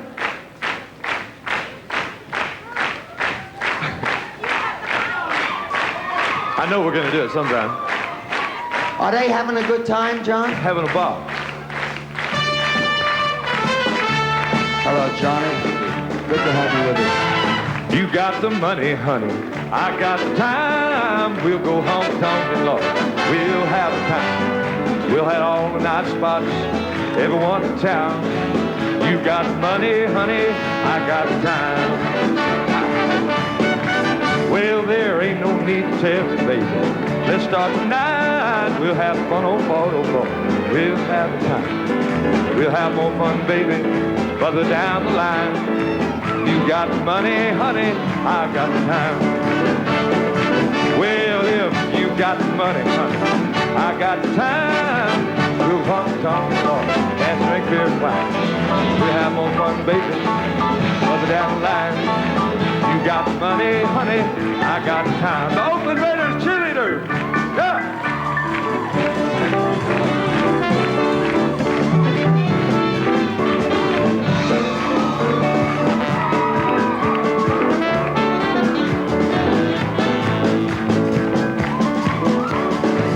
Well, if you got the money, honey, I got the time. We'll go honky-tonk Lord. We'll have the time. We'll have more fun, baby, further down the line. You got the money, honey, I got the time. Yeah.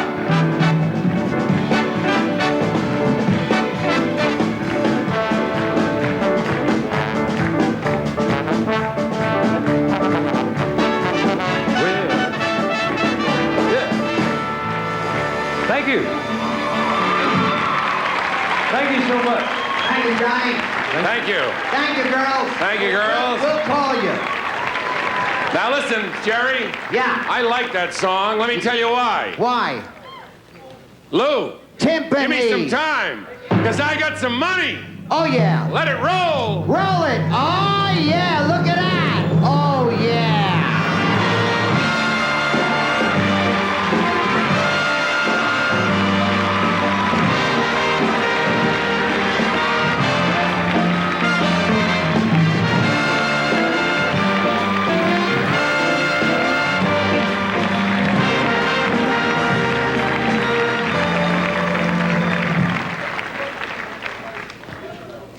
That's nice, Ed. Jerry, we're ready to welcome back, if you're ready, our number one firefighter. Oh, yes. Yeah, Howie McLennan. Here he is, ladies Yes, and gentlemen. 25 years, and he's been hanging in with me all that time.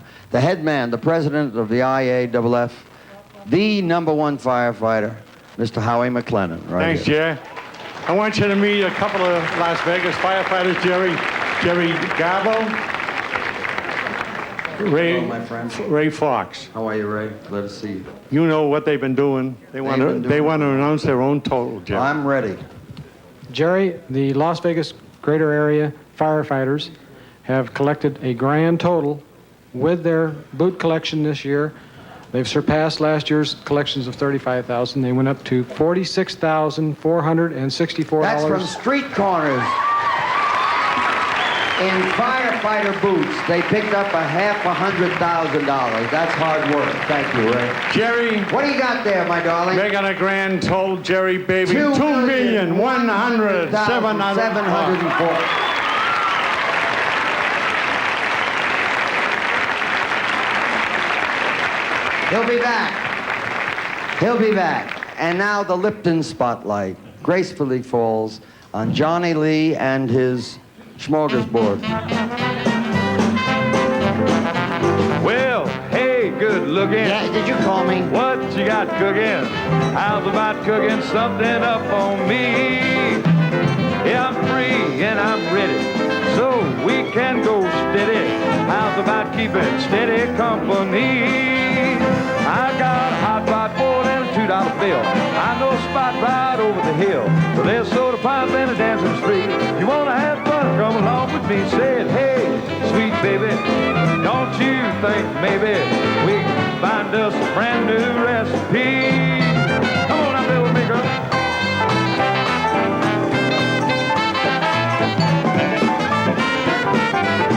Oh yeah. Come on.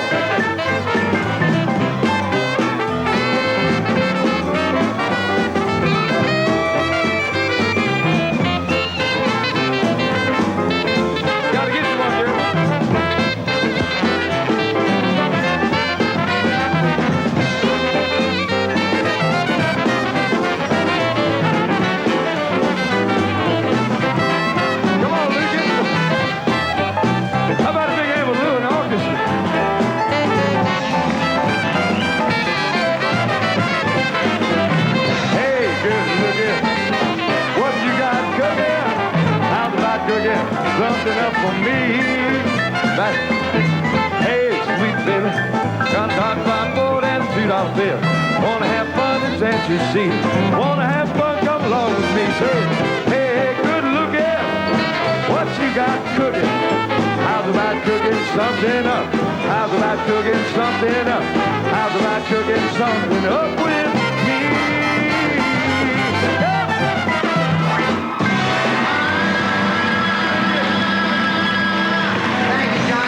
Thank you, Oakland Raiderettes. Okay, and now. All right, Jerry, from Electronic Realty Associates, ERA's Vice President of Marketing, J. Michael Jackson, has some news for you. Hello, Michael. Hi, Jerry. How you doing? Good. Nice to see you. Welcome back. Thank you. Thank you. Jerry, I mean, welcome instead of Jim. Or back in place of Jim. Right. As you know, the 3,000 independently owned ERA real estate offices employ about 30,000 professional real estate people. And being in a service business, they don't have anything to give you except their time and their dedication and their love. And they've done a tremendous amount of that so far this year. Done $854,000 so far. And I have a check here that's going to raise the total just a little bit.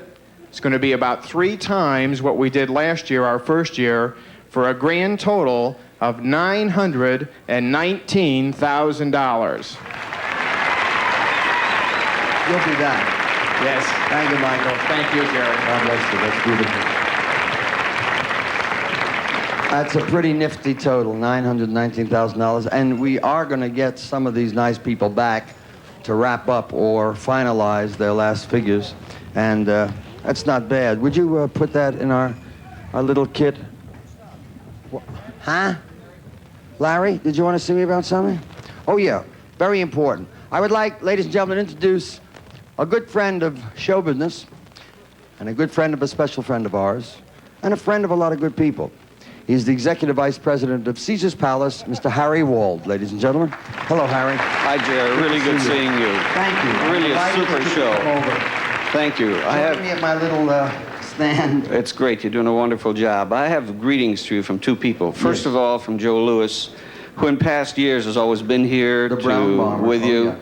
Can't be this year because he's pretty sick. Yes, I know. The other individual, of course, is Frank Sinatra, who really sends his greetings to you and wants you to be the first to know, and also your public to be the first to know that we're going to have a testimonial of which he is the chairman on behalf of Joe Louis on November 9th.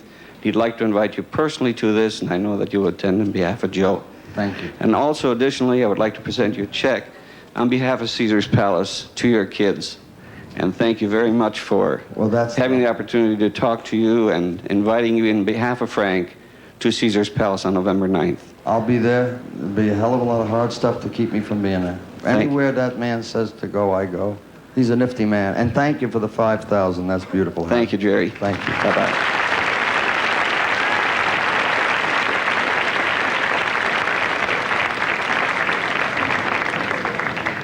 What? Oh, yeah. Oh, I have information here. Important information. Or information of some importance. Of some note. Information of some note.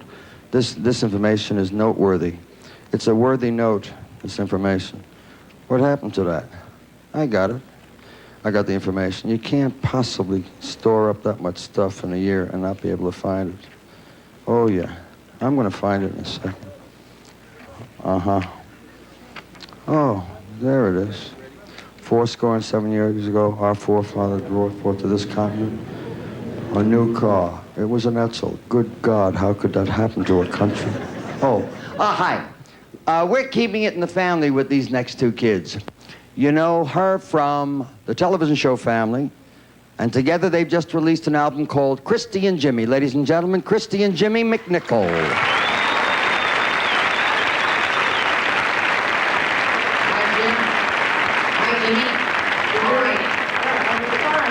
Hey, Christy.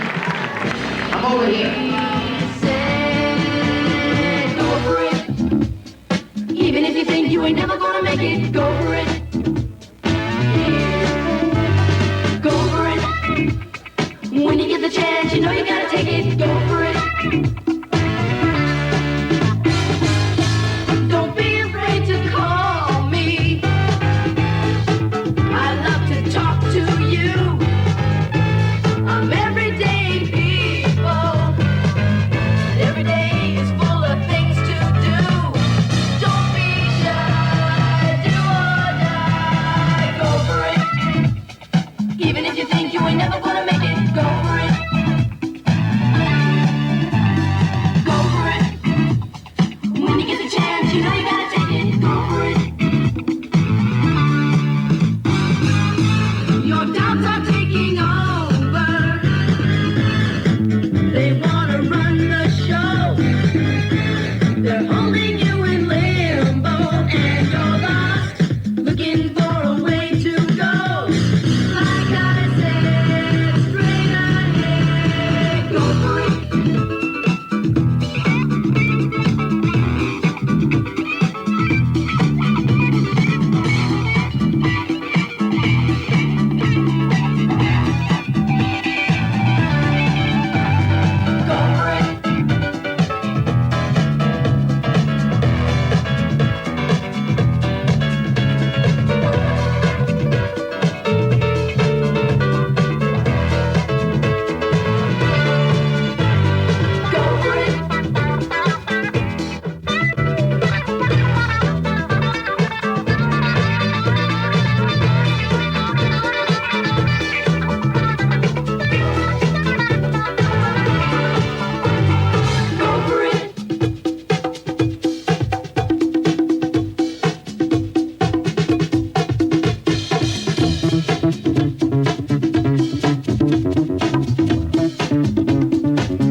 Go for it. Go for it. When you get the chance, you know you gotta take it. Go for it. Go for it. Even if you think you ain't never gonna make it, go for it.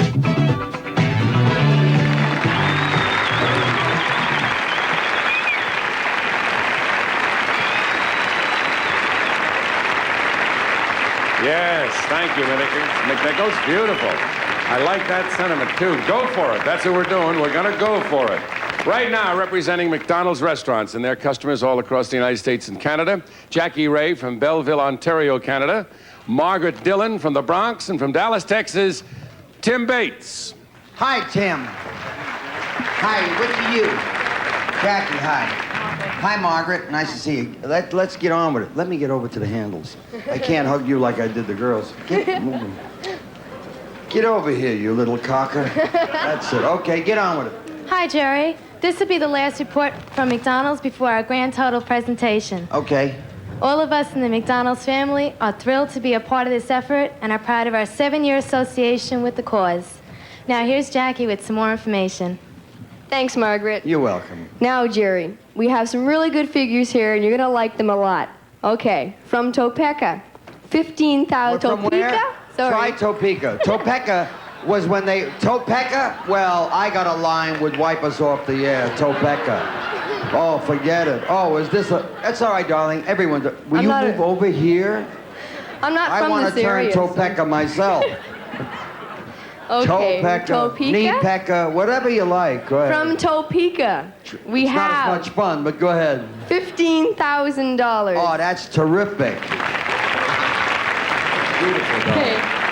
And from New York, $40,837.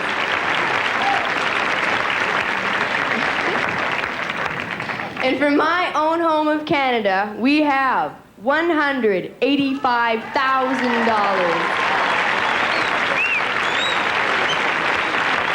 And now here's Tim to give you the final figures. Tim, here you go. Thanks, Jackie. Jerry, these areas have reported a combined figure of $240,837.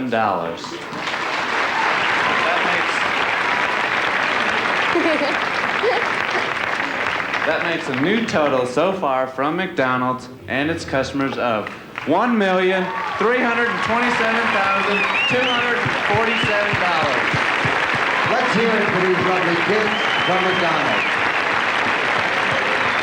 We'll be back soon with new figures and our grand total.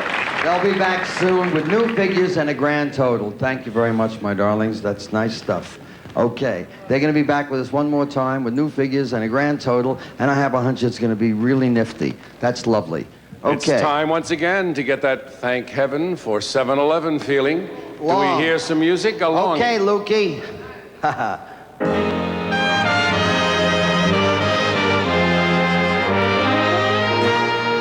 Can I have your love? May I hope you hope and share my prayer? And could you arrange to let me keep the change for my kids? Oh, thank heaven is the song I sing. I shout it to the sky above. Oh, thank heaven for 7-Eleven and our Labor Day love. Keep the change, keep the change, keep the change, keep the change. Who am I waiting for here?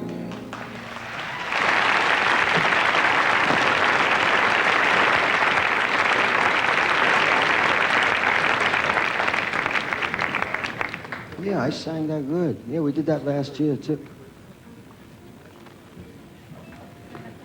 Did you ever see such sneaking and bending and running? Okay. I'm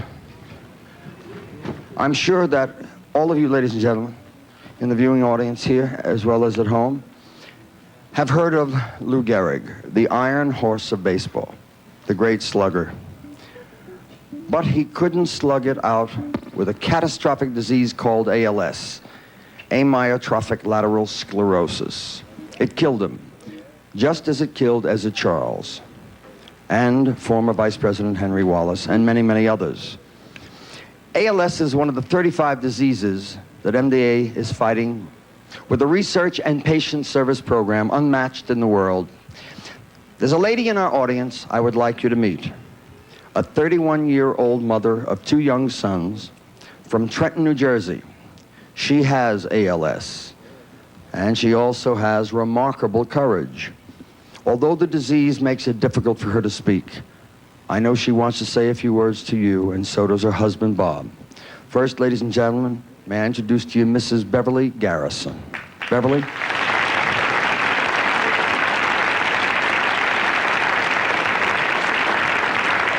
How you doing? May I sit next to you, Beverly? Huh? Sure. Okay. Hi, Bob. You okay? All right. Go ahead, sweetheart.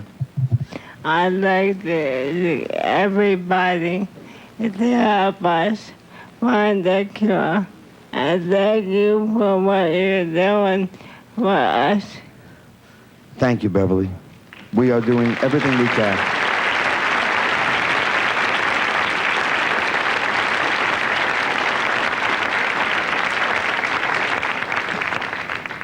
Beverly, we weren't sure whether Beverly could make it or not. We called the doctor. The doctor said it would be good for Beverly to come to see the show. And Bob and Beverly arrived during the second or third day of rehearsals, and they've had a nice time. We've tried desperately to provide them with a good time, while at the same time it isn't all that easy to deal with any kind of a disease. But when it deals with a neuromuscular disease, the vicious part of it is that it attacks some very vital areas.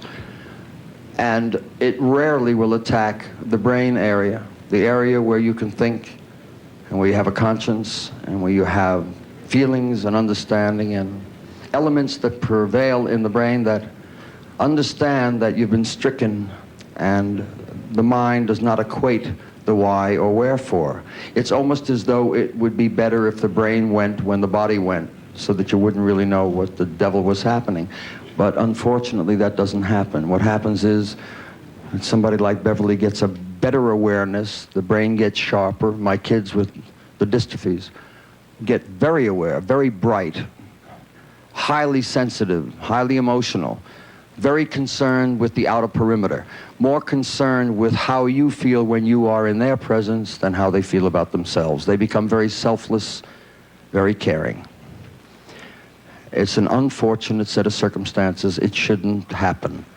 I am sure that most of you at home know what it is to get a paper cut on the finger. It's an annoyance. It hurts. Vinegar is going to hit it. Cologne is going to hit it. You're going to rub it. It's an annoyance. You can't wait until the paper cut goes away. Do you realize how simple a paper cut is? A paper cut is possibly the most minimal, most minuscule thing that can happen possibly next to a little sliver of wood. But the annoyance of that, can you contemplate by thinking of the sliver or thinking of the paper cut? Can you contemplate or equate? Is it not mind-boggling to see someone like Beverly Garrison, who had a difficult time, to thank me for what we're all doing, that it has affected her speech pattern? What must that be like? If you're annoyed with a paper cut, if when a man shaves and you get that little nick and you say, ah, damn it, now I walk around with a red mark for 3 or 4 days. Those little annoyances, that's the only way I can equate it. I broke my hand this last summer. I worked in a cast, I played golf with a cast, I wouldn't let it stop me. But it was such an annoyance. I had to change clothes differently. I had to adjust my lifestyle of eating, combing my hair, showering. It's an annoyance. It's devastating. What must it be like if you are afflicted with one of the dystrophies and the end result is death? And you sit and you wait for that. You sit and wait to die. I can't deal with that. I personally come to you and say to you, what kind of a conscience can you have if you let me worry about it by myself? I can't deal with it alone. I'm doing the best I can. I need help. I need to make you understand that maybe in the last year you haven't thought about your fellow man. You have to. You really do. Even if you're not a caring individual, you have to. Because in the broader scheme of things, in 100 years, none of us are going to know anything. So what are you pushing away 300 for? So you may not even go to Hawaii. Pull 5 out of the 300. You'll still have 295 and send it to us. If enough people do that, we'll get these people some help. That's all we really want to do. And I don't know why I have to be the spokesman for the world. I'm not. I'm only concerned with my kids and my people that I am involved with. But if someone tells me down the block there's a telethon for cerebral palsy and I can help pick up some bucks to help those children, I'll be there. That's no different. United Fund does a magnificent job for 167 health agencies. I don't want you not to give to them. For that matter, you have to. It comes out of your salary. That's fine. And when a program manager or a program owner says, well, if I do your telethon, I got to do them all, I've always said to him, you should do them all. I only want you to do mine first. You have to help all of those that need help. Well, we all can't do that. So I look to those that I can get to help here. There are other men doing other work to help those who are in trouble. And before you know it, everyone is helping everyone else. And that's the way it should be. I say she shouldn't die. I say she should live. That was God's plan. Somewhere, something happened to disrupt it. We have to fix it. Now, if God is testing to see whether we are good or bad, he's going to find out, don't you think? You better think about that. Thank you, brother.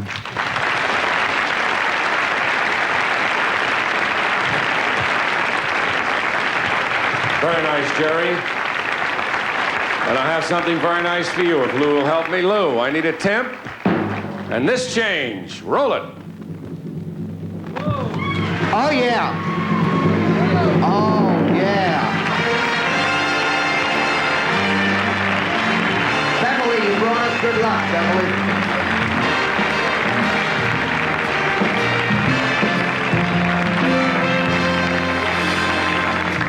Okay, you're going to hear something now. I have to depress you. My role is the following: to be an MC, to head up an organization, to be the national chairman, to be crazy, to work in sneakers and a tuxedo, to make faces at Matthew, sing songs for Bob Sampson, kick him in his wheelchair, be irreverent, do all the things I believe I must do, get angry, get happy, and introduce good talent.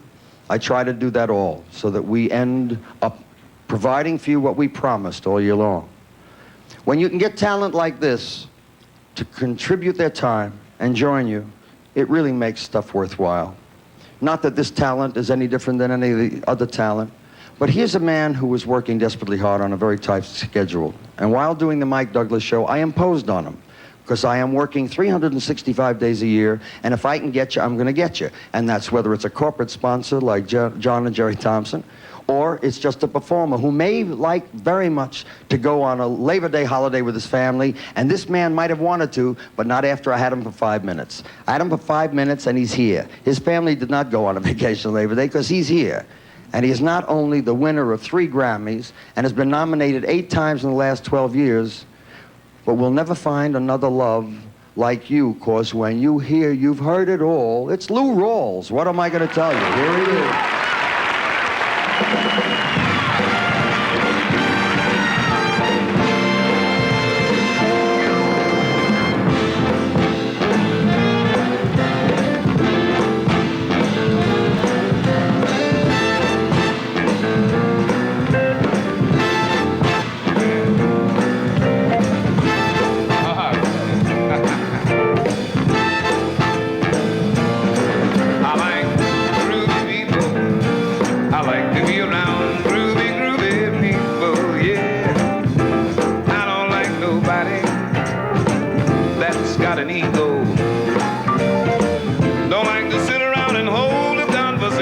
Somebody who don't know where he wants to go.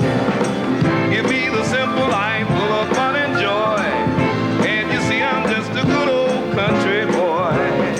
Yes, and I like groovy people. I like to be around the groovy, groovy people. Yeah. Well. All right now, I tell you, I don't like nobody that's got an attitude.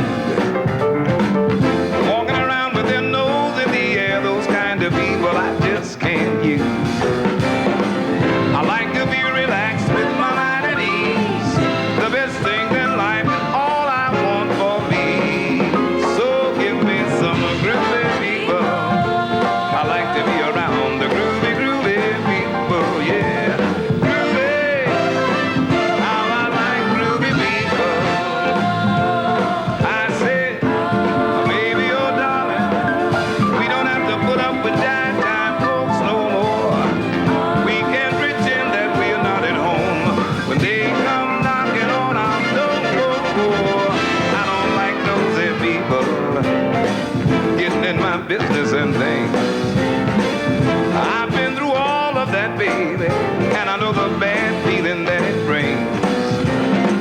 Give me the simple life full of fun and joy, and you see I'm just a good old country boy. Yes, and I like the groovy people. I like to be around groovy, groovy people, yeah. Groovy, how I like groovy people. I'm talking about people I can hold a conversation with. Talking about the people that won't go on an ego trip. The groovy, groovy people. How I like all you groovy people, yeah. Yeah. Well. Oh, yeah. Thank you, Lou. Lou Rawls, ladies and gentlemen. Thank you, Lou.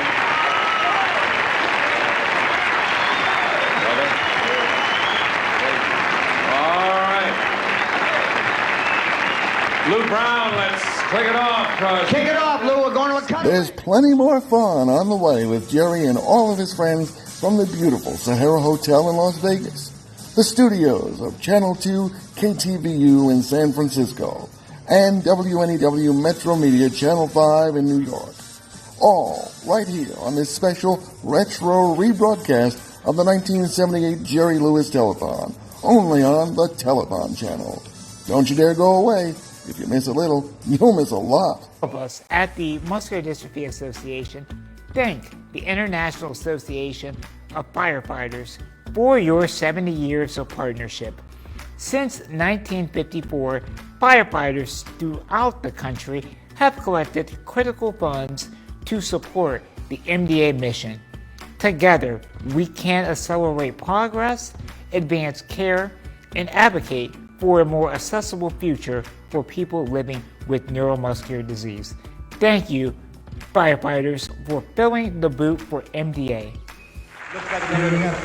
All the phases of our business practice, I said to her, I thought she was taller. But I'll tell you what, I don't think there are many more people more talented than Miss Bernadette Peters.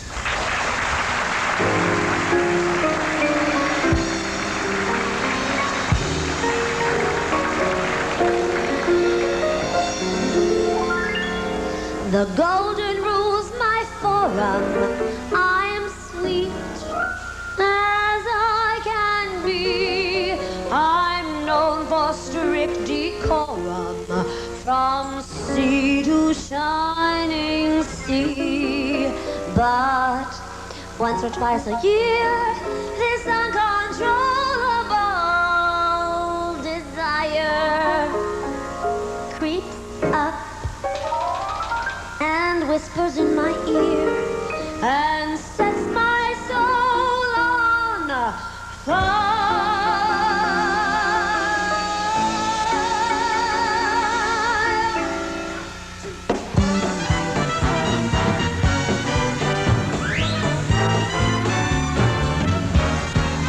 We're all alone, no chaperone, can get along. The world's in songbirds, let's just behave.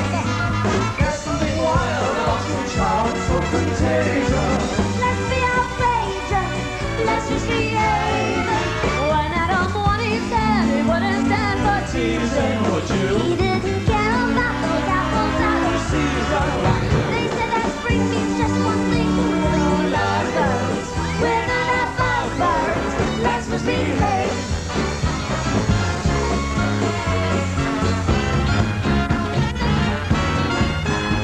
Let's just behave.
What a singer.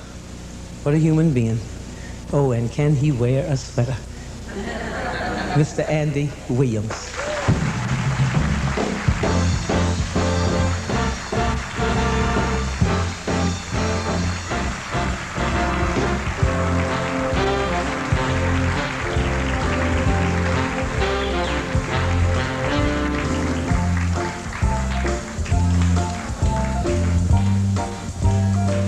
Start spreading the news.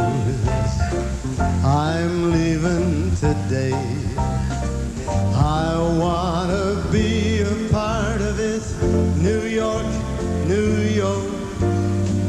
These vagabond shoes are longing to stray, to step around the heart of it. New York, New York. I wanna wake up in the city that doesn't sleep, to find I'm king of the hill, top of the heap. My little town blues are melting away. I'll make a brand new start of it in old New York. If I can make it there, I'd make it anywhere. It's up to you, New York, New York.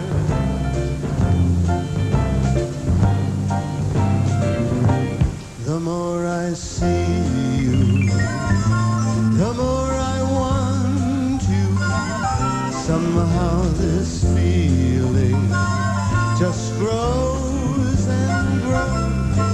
With every sigh, I become more mad about you, more lost without you, and so it goes.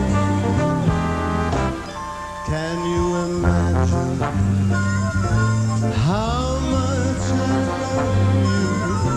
The more I see you, as years go by, I know the only one for me can be you. Can't you see it's you? New York, New York.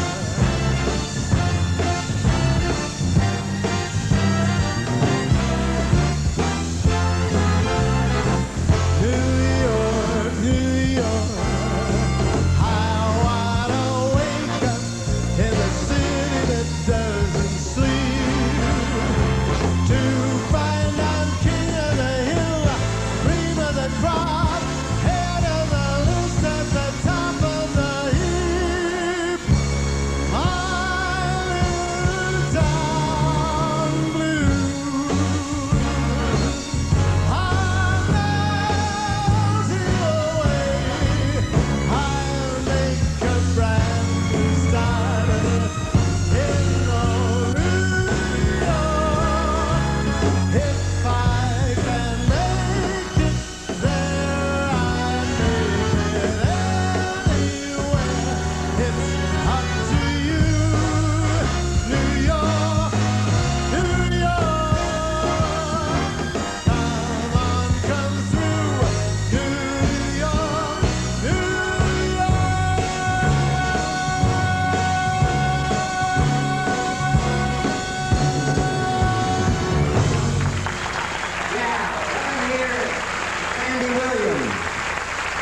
What a feeling. It hit the #1 spot on the charts in a matter of weeks. She's here with us tonight with the Rocksteady crew, the wildest crew of dancers you'll ever see. And here now, ladies and gentlemen, a great star. We're very proud to have her here with us, Irene Cara and the Rocksteady crew.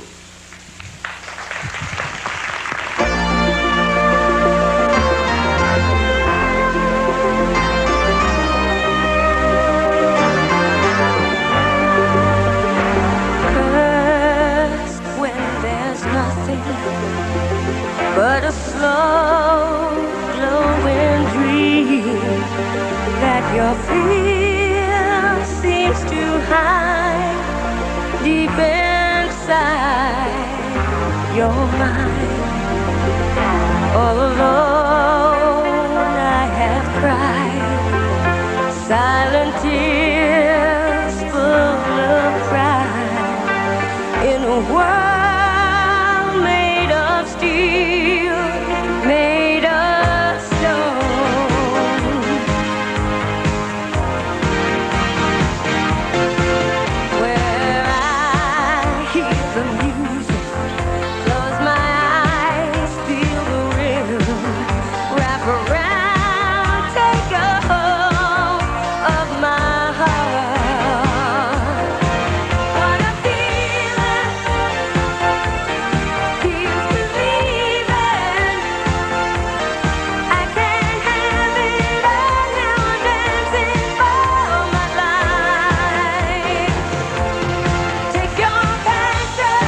Reese Hoskins here with the Milwaukee Brewers. My wife, Jamie, and I are so excited to support MDA this ALS Awareness Month, and especially on Lou Gehrig's Day, in order to make a difference for families living with ALS. Every $100 donated, you'll be eligible to get this special End ALS baseball jersey. It's a great way to support the ALS community to help find effective treatments and cures. Please visit mda.org/endals. Today, I consider myself the luckiest man on the face of the earth.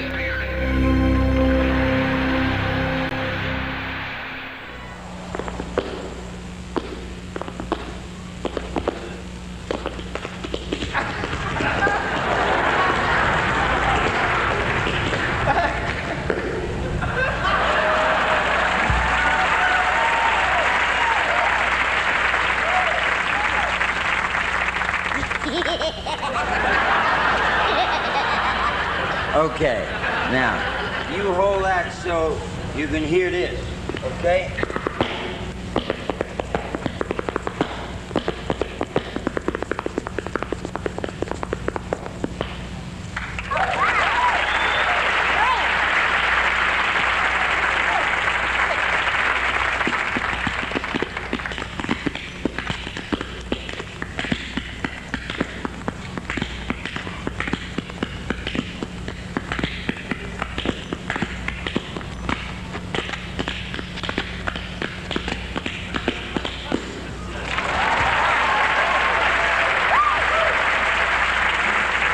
Get out.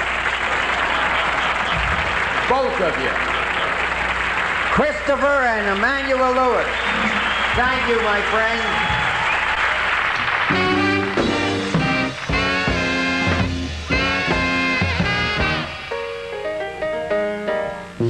My little Margie,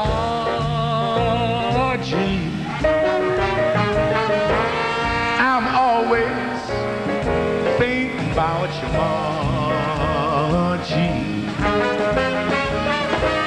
I'll tell the world I love you, but don't you forget, oh, your promise to me. 'Cause I have bought a home and ring, lasagna and everything for Margie. You are my inspiration in the day. Are never blue. After all is said and done, to think that I'm the chosen one. Hey, Margie now, baby, it's you.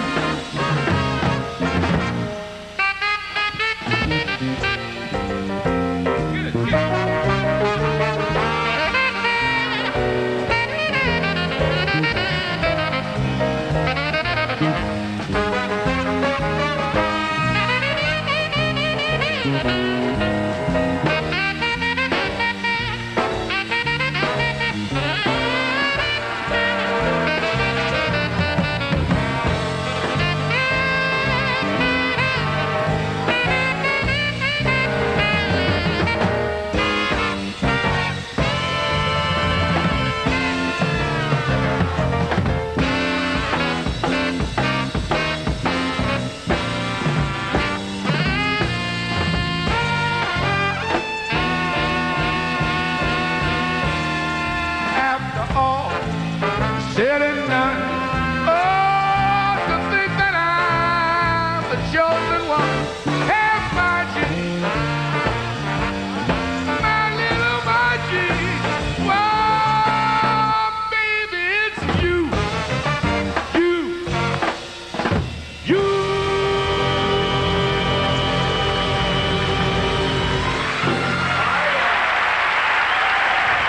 You're the best, Sam. Sam Butera and his wild group. Thank you, Sam, for coming. They love him. Thank you, Sam. Once I was alone, so lonely, and then you came out of nowhere like the sun up from the hill. Cold, cold was the wind. Warm, warm were your lips.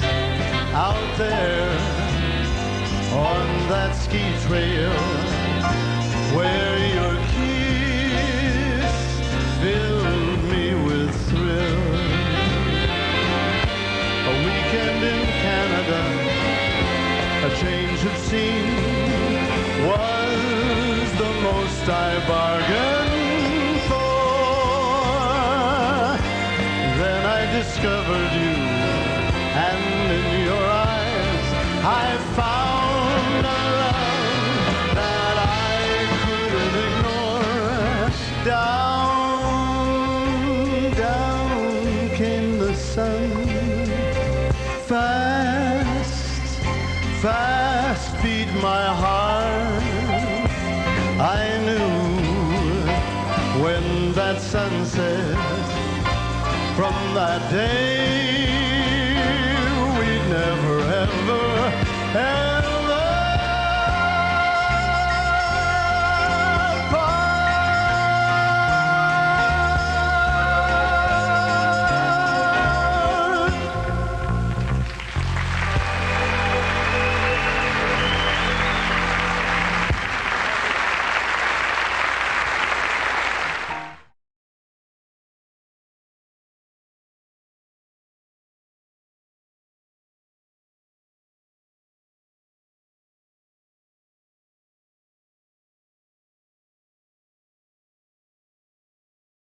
Labor Day Telethon. We're rolling toward the home stretch. And here is the star of our show, Jerry Lewis.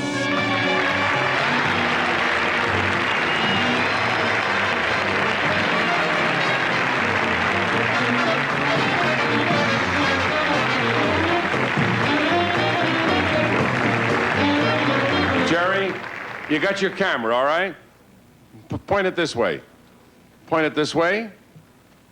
And give me a temp, Lou. And roll those numbers, please.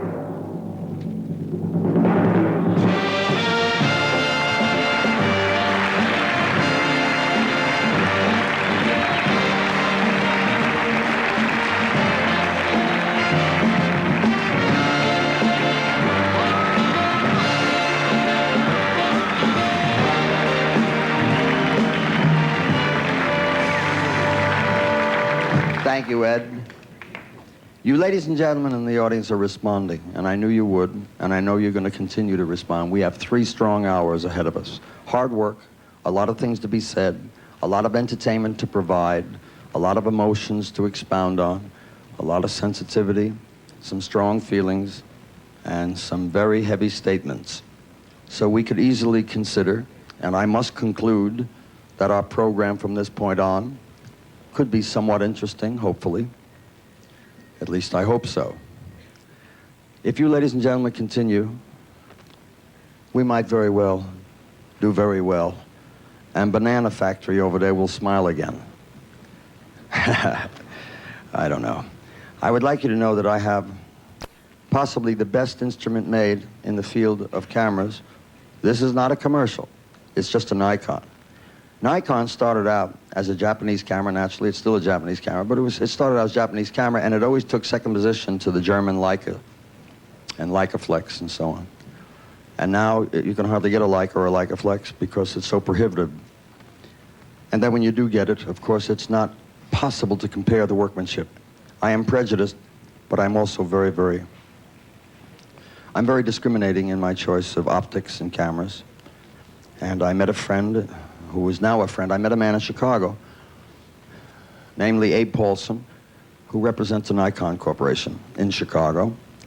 And when I went to him, I went specifically to buy these two FE Nikons.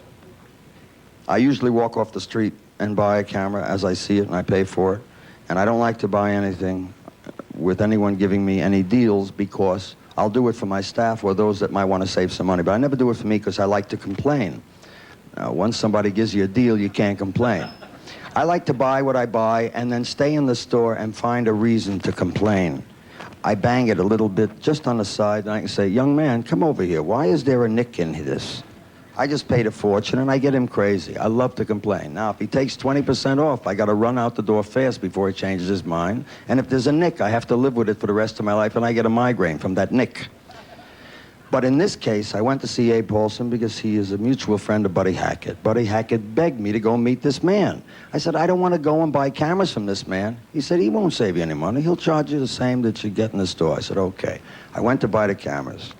When I meet Mr. Paulson, I look at Nikon and I say, that would be a marvelous corporate sponsor. What a nice thing for my kids. I might even swing with some cameras for my kids that are into photography. Yeah, I think I'll make nice with him. So I began the process which is known as Jerry will charm him to death. And I proceeded to tell him, I'm going to get you. And he said, I don't think so. And about 8 minutes later, he was weeping, leaning against 4 Nikon cameras. And I said, I got you. I said, you come to Las Vegas and see my kids and what goes down and how hard we work. And I would then like Nikon to do something for my kids. He said, what? I said, I don't know. But if they're interested, I'll make up something. You know, maybe give each kid a Jap for Christmas. I don't know what the hell I want. Anyhow, or a Jew. What's the difference? We don't care, as long as they can work on cameras and fix them. So, make a long story short, this nice man contacts the top people at Nikon, and they say, yeah, maybe we might do something. Well, they started off with being interested in my kids to the degree that they sent us $5,000, which I think is really neat. $5,000.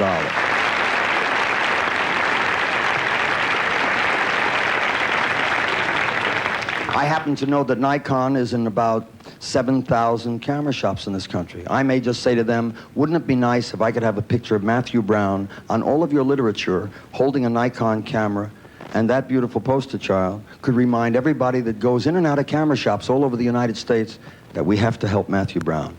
If I can pull that off with Nikon, I promise you, you'll hear about it during the course of this coming year. If I can't, I beat him for $5,000 already, and I got 2 cameras for, I think, $200 a piece less. What the hell's the difference? But it's a marvelous thing how these things happen. And when you get people to listen and you pull off a coup like that, it's nice. And if the people in New York at Nikon are listening, I hope that you know that my statement relative to the Japanese was meant with only a statement of comic intent, and we'll give them rabbis. That'll be the best thing. Abe, thank you for the $5,000. Thank you for coming. And let's hope Nikon joins our family. That would be terrific. Okay. For your entertainment and your enjoyment, we are very pleased to have with us this year an act of world renown. They'll be appearing at the Concord Pavilion near San Francisco on September the 24th. Would you please welcome the Maslenikov Russian Folk Festival starring the unique Nikolia Masanikov with the Paralov Dancers.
ladies and gentlemen, Nikolai Massenkoff.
Oh, some people know so long ago.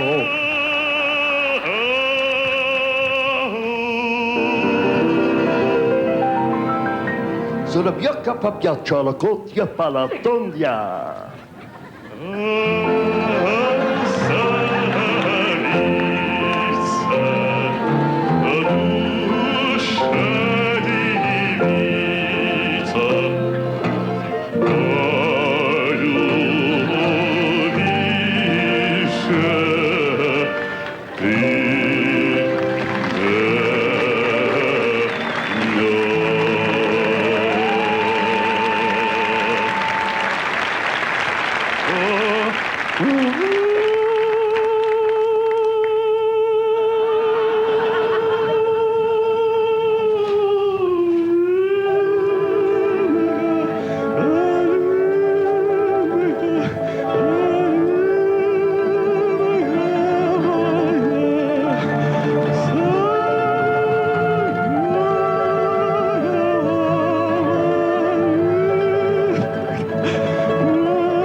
Big tall house with rooms by the dozen right in the middle of the town. A fine tin roof with real wooden floors below. There could be one long staircase just going up and one even longer coming down. One more leading nowhere just for show.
Great performer, that man. That's some performer.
The Massenkopf dancers. Bravo. Ilya Massenkopf. Nikolai. Yes. A little hat for you. Thank you very much. Thank you, Nikolai. God bless. You're some kind of performer. You know, I really had never met you before, and when I got up on that stage, I was a little concerned that you might have been of the Russian extraction that we had on the show. We had like 178 Russians who did not speak English. Yeah. And I thought that if I got involved, I might disturb you. I was a little reticent, but I figured I'd take one step, and then when you said to me, "Move your lips, I'll sing for you," I said, Brilliant. Thank you, Nikolai. Thank you very much. Magnificent. Thank you. God bless you. Nikolai Massenkopf and the dancer. That's a high spot. I'll treasure that moment. Bravo. Bravo.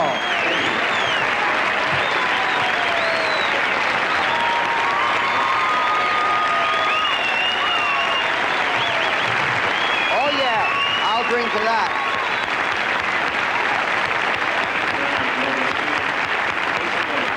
Thank you, Nikolai. Thank you. Sometimes in comedy there are moments that an audience suspects are one of those high spots in a comic's career. Well, a comic also recognizes that there is a high spot for him, and I must submit that his moving me towards the steps, the feeling of going over the steps, looking for that lowest staircase, could easily be the most thrilling comic moment of my whole life. It felt so good because it was so right, and I have never hurt my groin as badly going over the steps as I did. Here's Ed. Yes, sir. We'd like to welcome back the chairman of the board of Hickory Farms of Ohio and MDA Vice President Dick Ransom. Hello, Richard. Ed just demoted me, but that's all right. I'll work my way back up by next year. What did Ed do to you? He made me a vice president. Well. Vice President of MDA. MDA. You better Yes. pay attention. He doesn't make mistakes. MDA, you're a vice president. Thank you, Ed. Okay. He's chairman of the board of Hickory Farms. All right. I'm sure he's got a job. Well, I'm not sure. The way he's fighting for the title, I ain't sure. You know we're serious. I'm a little insecure. Yes. Jerry, we've been with you 4 years now. I think you're going to like the numbers this year. I think we're really rolling. And last year, as you know, Would you be able to speak better if this was a hickory? If it was a salami, I could do it. You're stick, right. Yeah. A beef stick. Beef stick, right. I could speak right into it Right. then. Well, do that. Then we'll hear Okay. you. That's good. Good, Dick. Last year, I had to come up here and tell you that my daughter had contracted myasthenia gravis. I had known that. We were a little disturbed at that time, and you said to me, she's going to be okay. She's much better, and we're deeply grateful to all of the people who wrote in, sent their prayers, their letters. If you don't think we get help quickly, by the time I was off the program last year, Dr. Cherish met me in the aisle and offered me his help. And of course, we were all deeply touched by that. Why do you think I'm so proud of our organization? Because that's the way it works. Well, it really is a great organization. I hear from Bob, Ross, and all of your great people quite often. Anytime there's a new breakthrough, anytime another patient has been cured of myasthenia gravis, I get the word within days, and we're deeply appreciative of that. And you must be grateful for the fact that every time I call you from California that I do not make it collect. Now, you have to admit that's class. Well, you do use the Watts line, Jerry. I do like hell. But you can call us anytime you want to, and yeah, we'll bill it back to you. Okay. Jerry, we had last year $147,000. And this year, we're just about 3 times that much, $424,000. Since the Ransom family owes a little extra, we're going to throw in there $26,000 to make it a nice, even round $450,000. Thank you, Dick.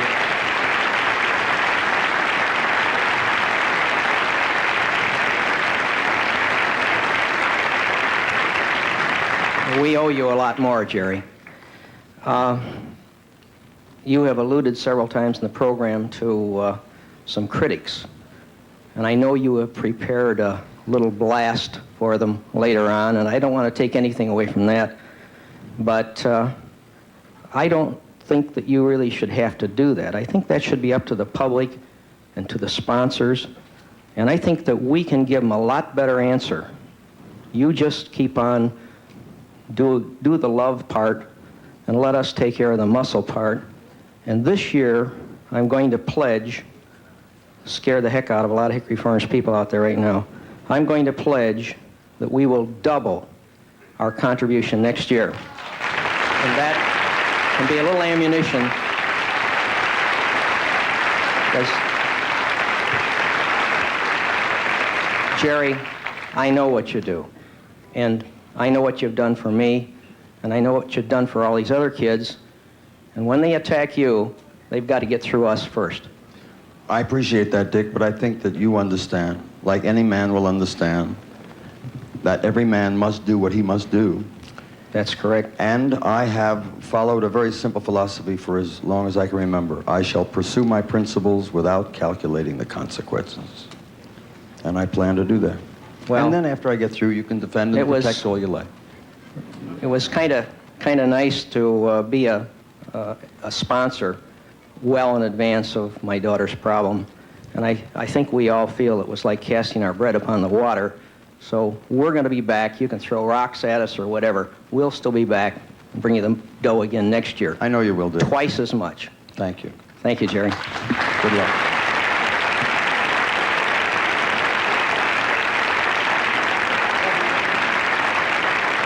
And listen, Dick, chairman of the board of Hickory Farms, put you back in your rightful position. You'll like the sound of these drums, and you'll like this picture.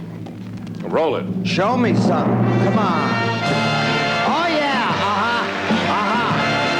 See 13 right there next to the 6-9. Oh, yeah. That's lovely. I love that. How's that, Bob? Yeah, do we love that? Yeah, we love that. Nice number. Oh, yes, we love that a lot. That's nice. We got a lot of work to do. We've only got 2.5 hours to go and a lot of work to do. And I really think that we cannot sit here and just loll around, Ed. You like to sit and loll in your chair. Milling and mulling is You call this lolling? Well, milling, lolling, and mulling is really the suffocation. Oh, it was one of the greatest dance teams I've ever seen. I didn't even know. Was I finished then? I thought I was in the middle of something. Did you notice that I wasn't through? Remember how good Mike Fleming was with them?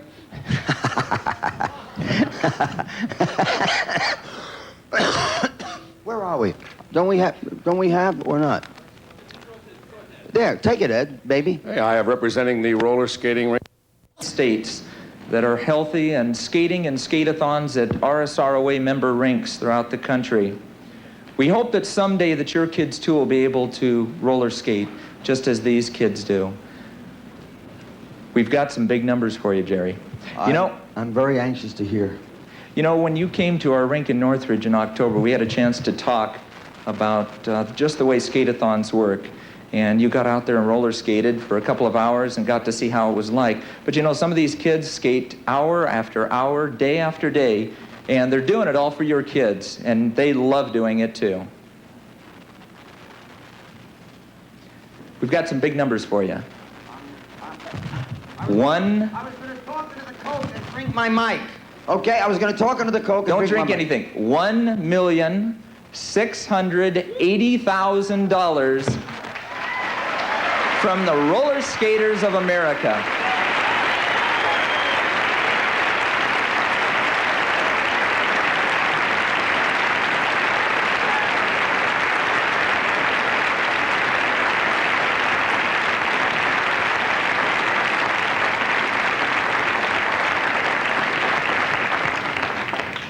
It's exciting for us to be here representing the Roller Skating Rink Operators Association.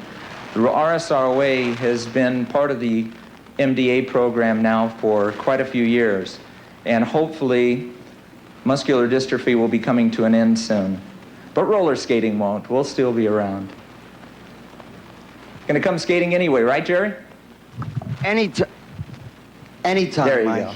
Anytime. I have something, I got some big numbers for you and for Ed, I think, and for better than 90 million people watching this program. If you recall, and I think it's very, very pertinent that we do it at this moment because of our beautiful backdrop of healthy young people. Ed and I have alluded to the most important issue here in that the pledge board is the American public calling their dollar, their 50 cents, their $2. They indeed then receive their pledge envelopes faster than any fundraising organization in the world. More than likely, tomorrow morning at your home, you will have the pledge envelope. We are very proud of that kind of service, and we do it for a very simple reason. We want to catch you on the emotional upswing while you're still up and delighted to give. That's why it is vital that you get that envelope tomorrow. That's why it was vital that the postal strike was averted. We all lit candles and said prayers because it could have been disastrous. It was vital for the people to know that that telephone call made in their pledge centers represents that pledge board. The corporate sponsors is a separate entity. Right now, adding the corporate sponsors, all of these nice people with the large monies, I'd like you, ladies and gentlemen, to know that the corporate sponsors that I love so much and have been so kind of us already have given us $14 million. Now,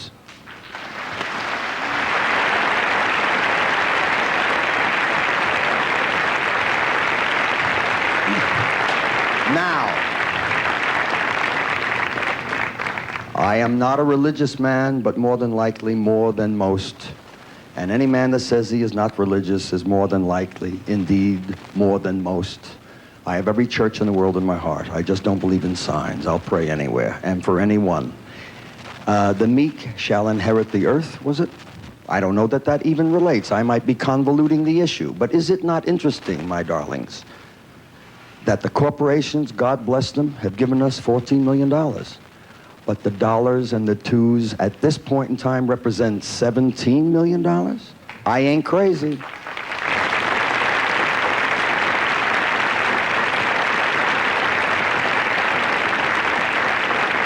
Okay. Last year, the corporations represented approximately that same amount of money. They enabled us to forge a research program upwards of $50 million. We spent it as quickly as we got it, and it went into some vitally important hands to help do some things you're going to see on this stage. Please call. Make those numbers run up. Corporations are super terrific, and we love them, but they can only do so much. And we don't want to embarrass them a lot. But if we're going to make it a contest, let's make it this kind of a contest. Let's see how much more the people can make the number. The corporations, you can't ask a company like Southland to give us more than $4 million or whatever the numbers are. They've done pretty good hard work. That's beautiful. But you people are not in competition with the corporations. We use them for some marvelous things. When we need a lot of dollars at the end of the year, we need it and that. We cannot do without one. We need them both. The marriage makes us function as the organization we are. I think I've answered the question, or at least I added to what you were saying. I don't even think you said anything. I had to say that then. Ed. Yeah, thank you, Mike. I agree with everything you said. Back to you, Jer. Okay, thank you. And now here's Ed McMahon. Thank you so much. Well, that about concludes all I have to say. All right, Go ahead, let's Jerry. thank Mike Now, and all thank the those roller lovely skating people. Folks, all Thank the you. nice skaters. Thank you. Thank you, Jerry. Skating off. From the corporate side of the coin, Jerry, it is time for you to sing that song because you want to thank heaven for 7-11. Always. Oh, you're in a great... I can hear the... Again with the keynote. Again, look at this. They're playing in New Brunswick. It's a family kind of feeling. Everybody shares. Everybody pulls together. And everybody cares. Working hard for all my kids across the USA. 7,000, oh, thank heaven, stars are in the fight to stay. And here, ladies and gentlemen, is the chairman of the board of the Southland Corporation and MDA Vice President, Mr. John Thompson. Hello, John. Hello, Jerry. How are you? I'm holding up. All Okay. right. Well, the guys and gals out in our stores and dairies are holding up too, Jerry, and we're just happy to announce another $800,000, and that puts us to $3,300,000. Oh, that's not bad. Thank you, John. All right. And you're coming back. We'll be back. And he'll be back. I would like you, ladies and gentlemen, to join me in thanking not only the 7-Eleven Corporation, but two super gentlemen, John Thompson and Jerry Thompson, who are really involved and care. Thank you, John. Thank you, Jerry. Oh, thank heaven. 7-Eleven. By the way, if you haven't tried a big wheel, oh, they're really lewd. Yeah, a big wheel is lewd. It's lewd. It's an obscene taste. I mean, you bite one of them, oh, God, I love them. Ladies and gentlemen, I'm very proud to present the former heavyweight champion who knocks out songs now, Smokin' Joe Frazier, ladies and gentlemen.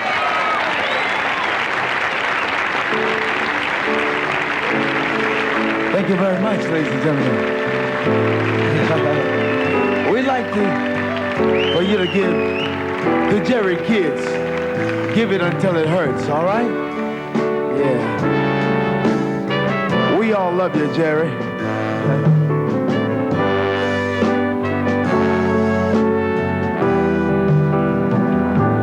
I will lay around some time and show some sadness for people who I know that is now gone. And I'll smile to show you when I'm happy, let you know when things are going wrong. I would try my best to be there when you need me, give you strength when you need someone strong.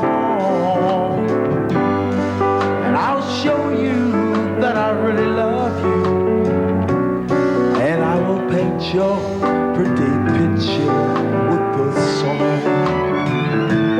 I will paint your pretty picture with the song. I will paint your pretty picture with the song. Take care of life as I see it, and I will paint your pretty picture with the song. Come on, fellas, play pretty for Jerry, kids.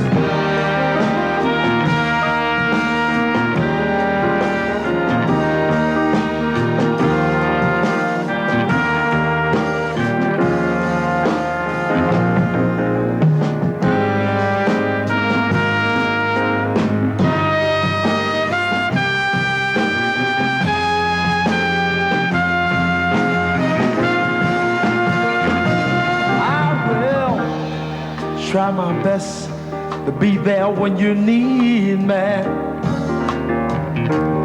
and give you strength when you need someone strong.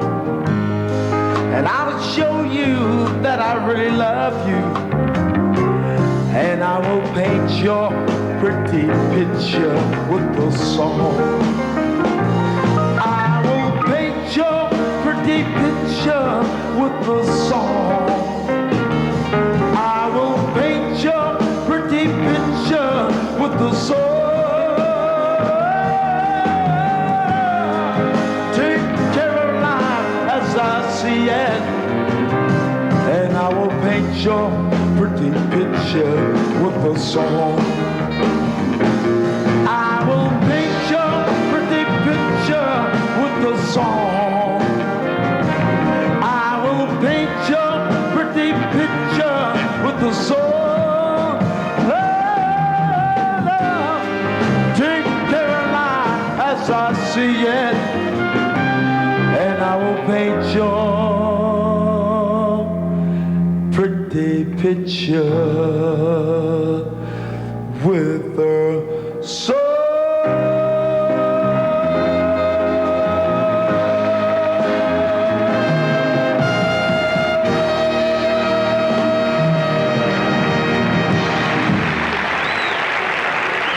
Joe, gentlemen. Thank you, Joe. Thank you, Joe. Champ. Thank you. Good luck, Joe.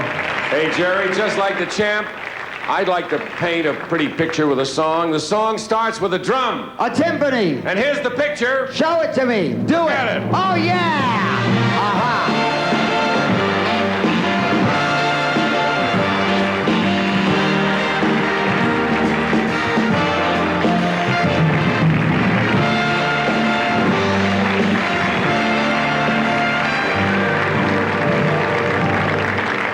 See, I told you you'd only listen to me earlier. I listen. All I like right, your here's the story. president. I'm starting to talk like you. What? What is it? Let Whom? us not forget our positions.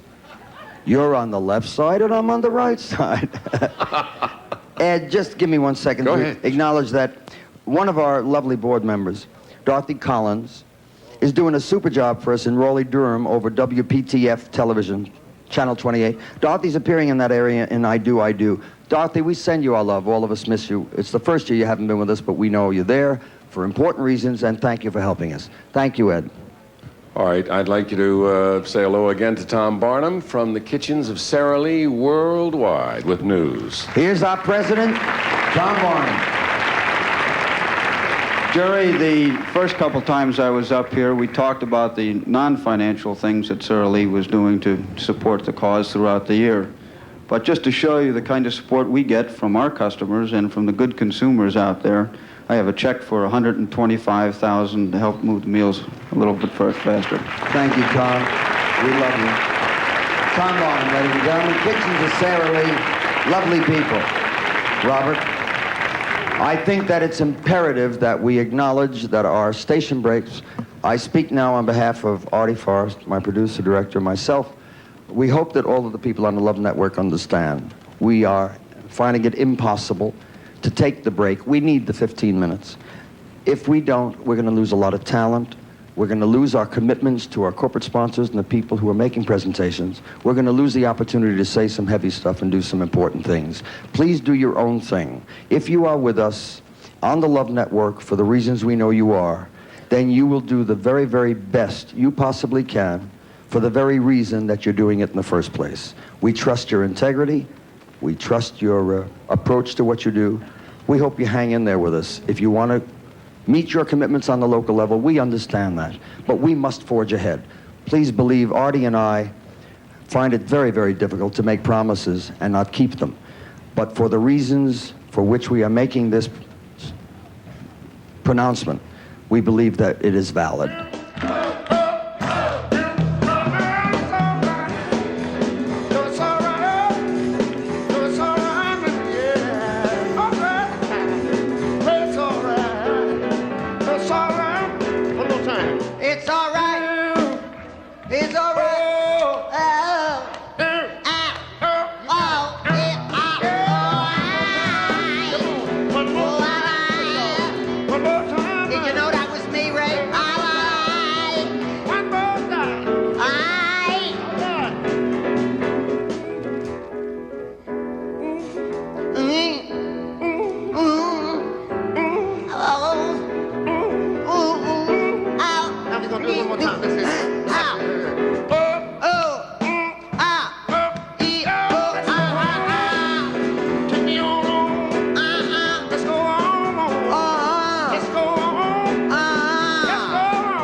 You got an Ray?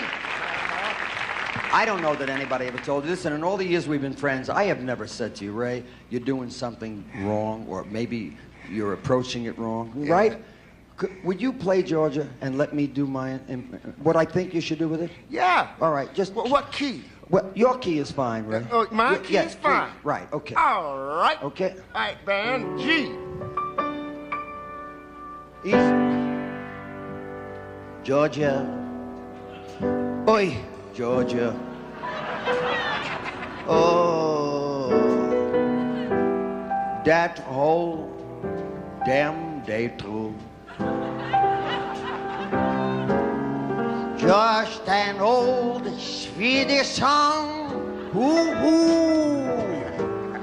keeps that Georgia stick up in my head. It's on my mind, whoa, whoa, yeah, baby. Oi, Georgia.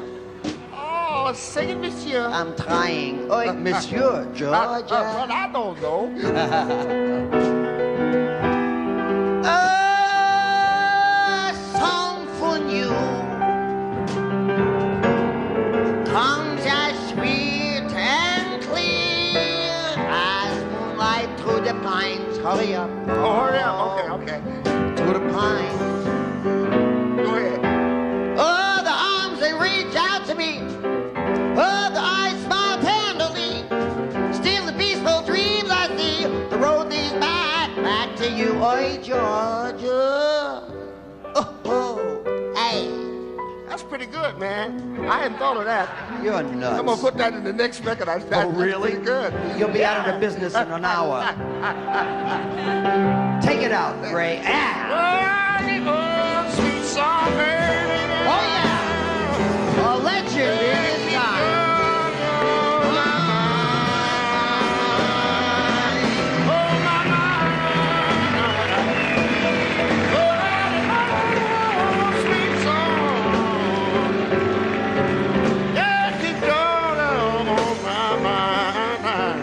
All right. Georgia on my mind. Hallelujah. Thank you all. Ha! Great job.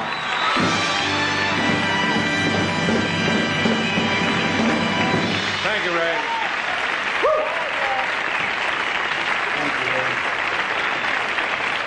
Sing it. Anytime, it's my pleasure. You heard him. Isn't that beautiful? Let's take him off, ladies and gentlemen, with the cheer he really deserves. The brilliant Ray Charles. Thank you, Ray.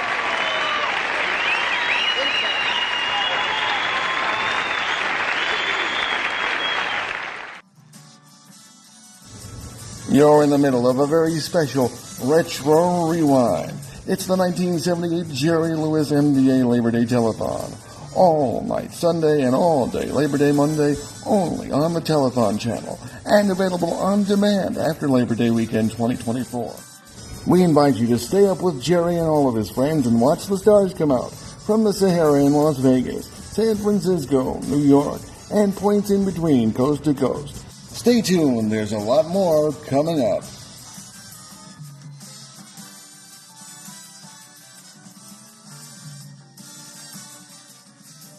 Year on one of the treatments for SMA, I've been able to cook by myself for the first time.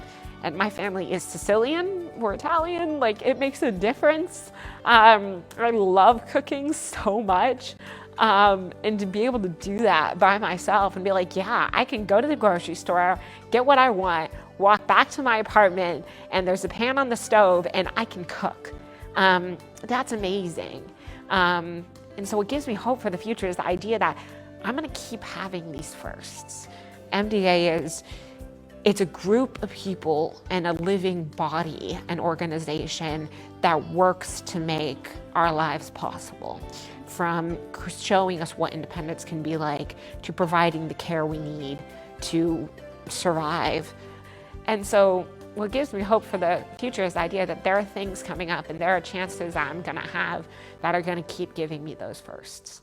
Here are two performers who are truly incredible. In fact, you might have seen them on That's Incredible. Here are the amazing Muriel and Ulysses.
Great audience.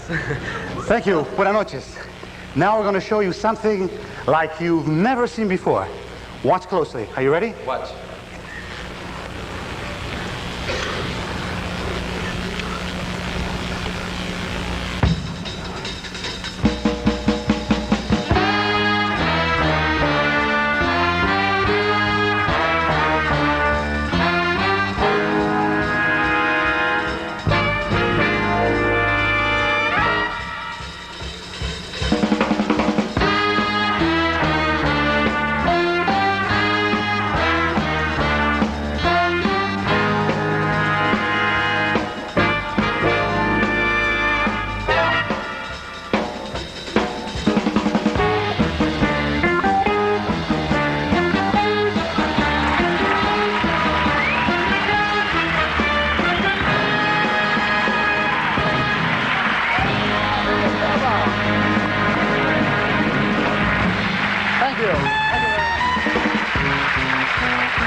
Hi, how are you? Well, wonderful. How are you? Good. How are you? We have prepared a surprise for Mr. Lewis tonight. Oh, I don't know. Yeah, okay. We're going to start a new act tonight. We're going to form a new act. Okay. Louis, Murillo, and Ulysses, if you're hired. Okay. Are you ready? Yeah. Vamos. All right. No touching. No touching. Just feeling, huh? Okay. Grab this one. Right here. Make a fist. Make a fist. Okay. Make a fist, Jerry. Really, really tighten up. There you go. Okay. All right? Can I take this off? Please, Sure. please do. All right. We're not insured for watches. All right. Okay, just think Mr. T. Tough. All right? How does you feel? Okay, let's do it. Come over here.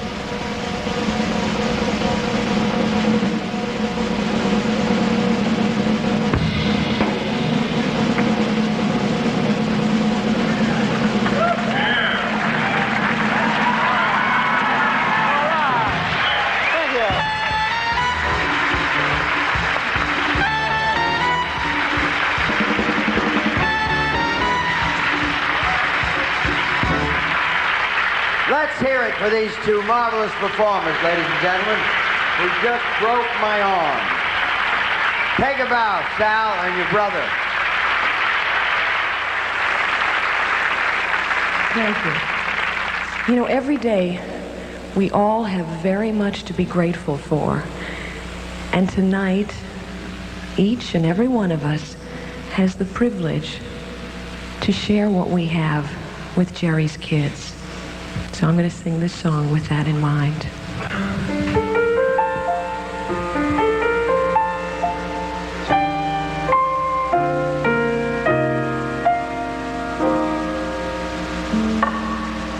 When I'm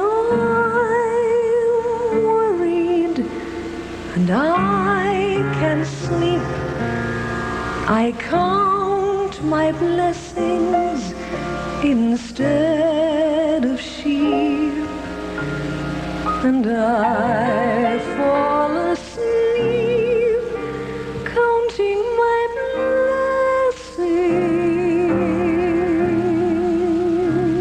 blessings. When my bankroll is getting small, I think of when I had none at all, and I fall asleep counting my blessings. I think about a nursery and I picture curly heads, and one by one I count them as they slumber in their beds.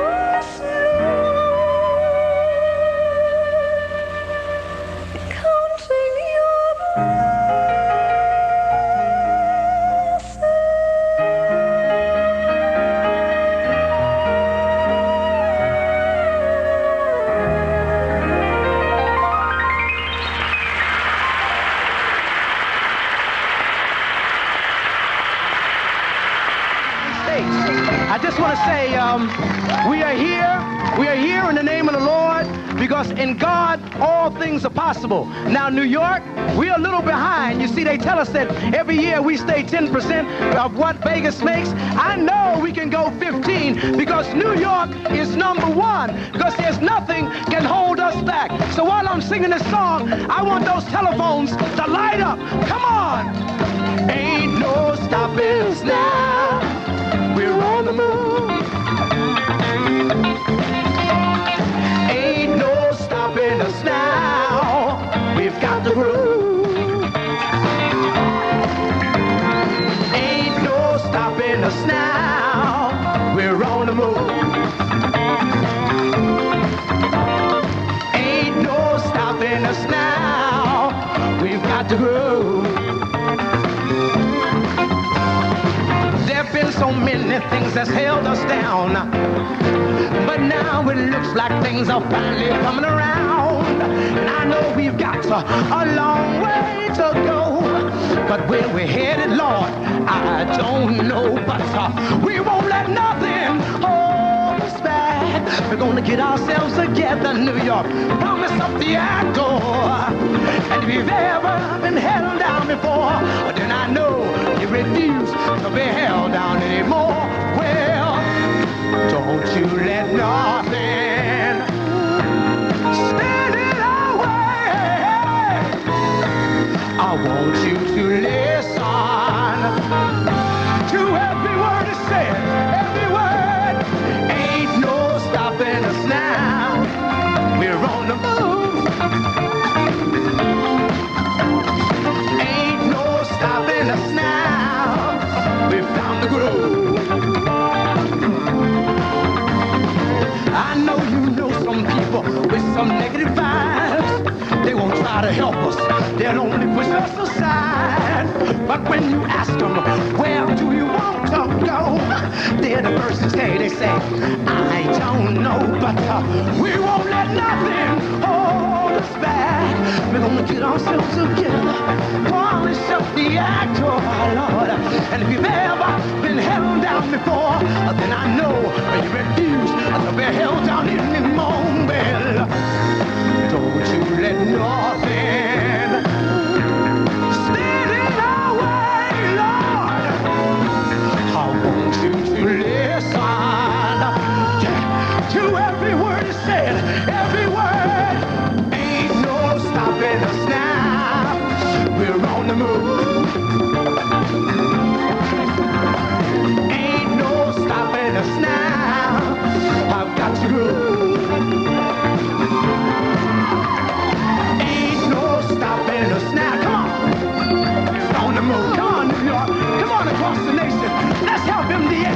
Ain't no stopping us now. Lord help us today. We need you. Ain't no stopping us now.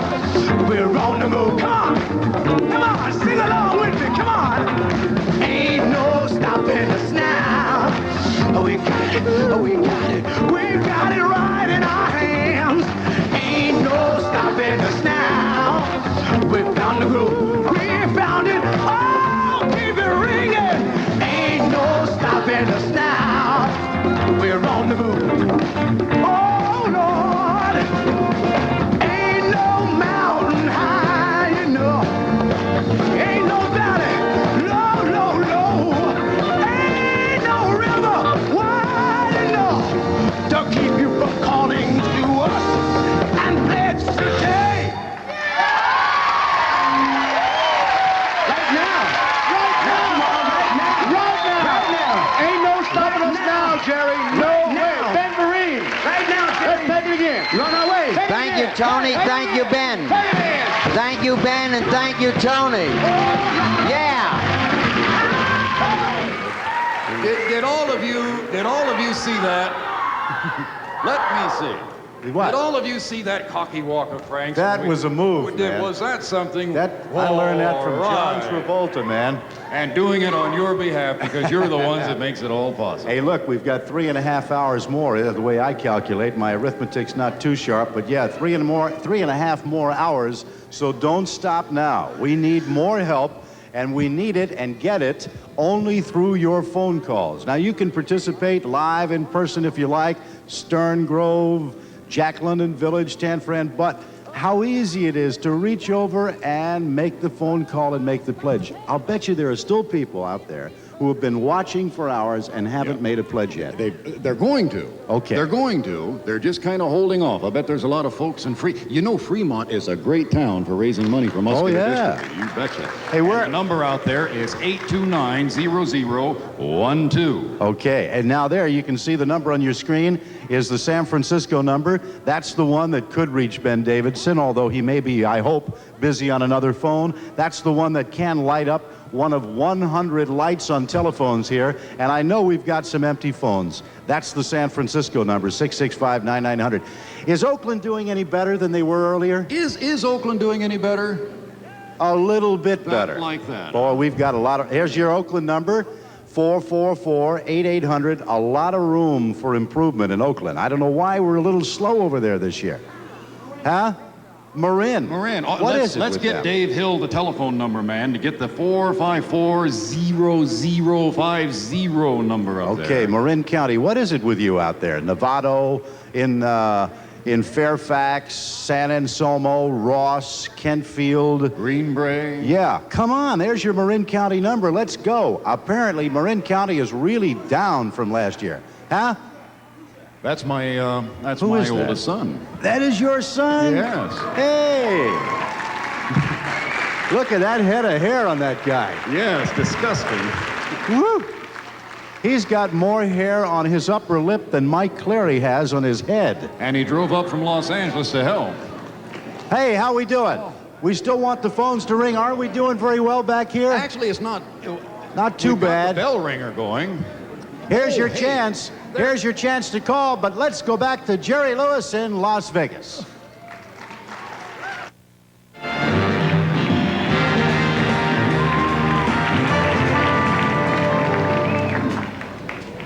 Okay, onward and upward. That's nice stuff. Nice number. Yeah. Back again, ladies and gentlemen, is the president of the Olympia Brewing Company, our good friend, Mr. Rick Schmidt. Hello again, Rick. Hi, Jerry. It's my pleasure on behalf of the brewers of Olympia Beer, their distributors and retail customers, to tell you that we've again increased our number and to present you this check for $509,000. $509,000. Thank you, Rick. Jerry, thank you, sir. God bless you. Thank you very much. That's a nice increase. Ed? Yes, sir. Right now, we'd like to welcome back our television labor chairman, a vice president, and member of the Executive Council of the AFL-CIO, president of the Associated Artists and Artists of America, and a board member of ADA, Fred O'Neill, with Mr. O'Neill representing William H. Wynn, the international president of the Retail Clerks International Association Union, also a board member of MDA, is RCIU's executive assistant to the international director of organization, Gary Duckett. Hello, Gary. Hello, Jerry. Happy to have you with us. Hello again, Fred. Jerry, on behalf of International President Bill Wynn, a corporate member of MDA and the Retail Clerks International Union, it's my pleasure to present to you a check for $25,000 in love for your children. We take that with love indeed. Thank you. Jerry, just a few more here. The carpenters and joiners, amalgamated clothing workers, the laborers, the meat cutters and butchers, molders and allied workers, office and professional workers, all chemical and atomic workers, the Brotherhood of Painters and Allied Trades, the Federation of School Administrators, the state, county, municipal employees, the train dispatchers, making a total labor contribution, including all of it, $3,225,000.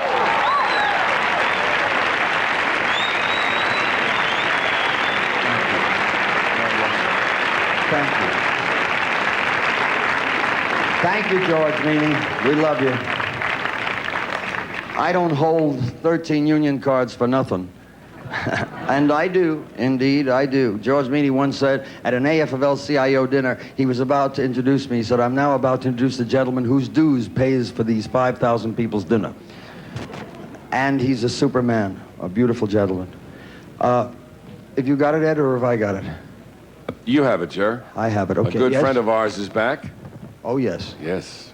I'm going to introduce our head of our medical advisory, a friend of mine, as far back as grammar school. We went through kindergarten to grammar school to the second year of high school.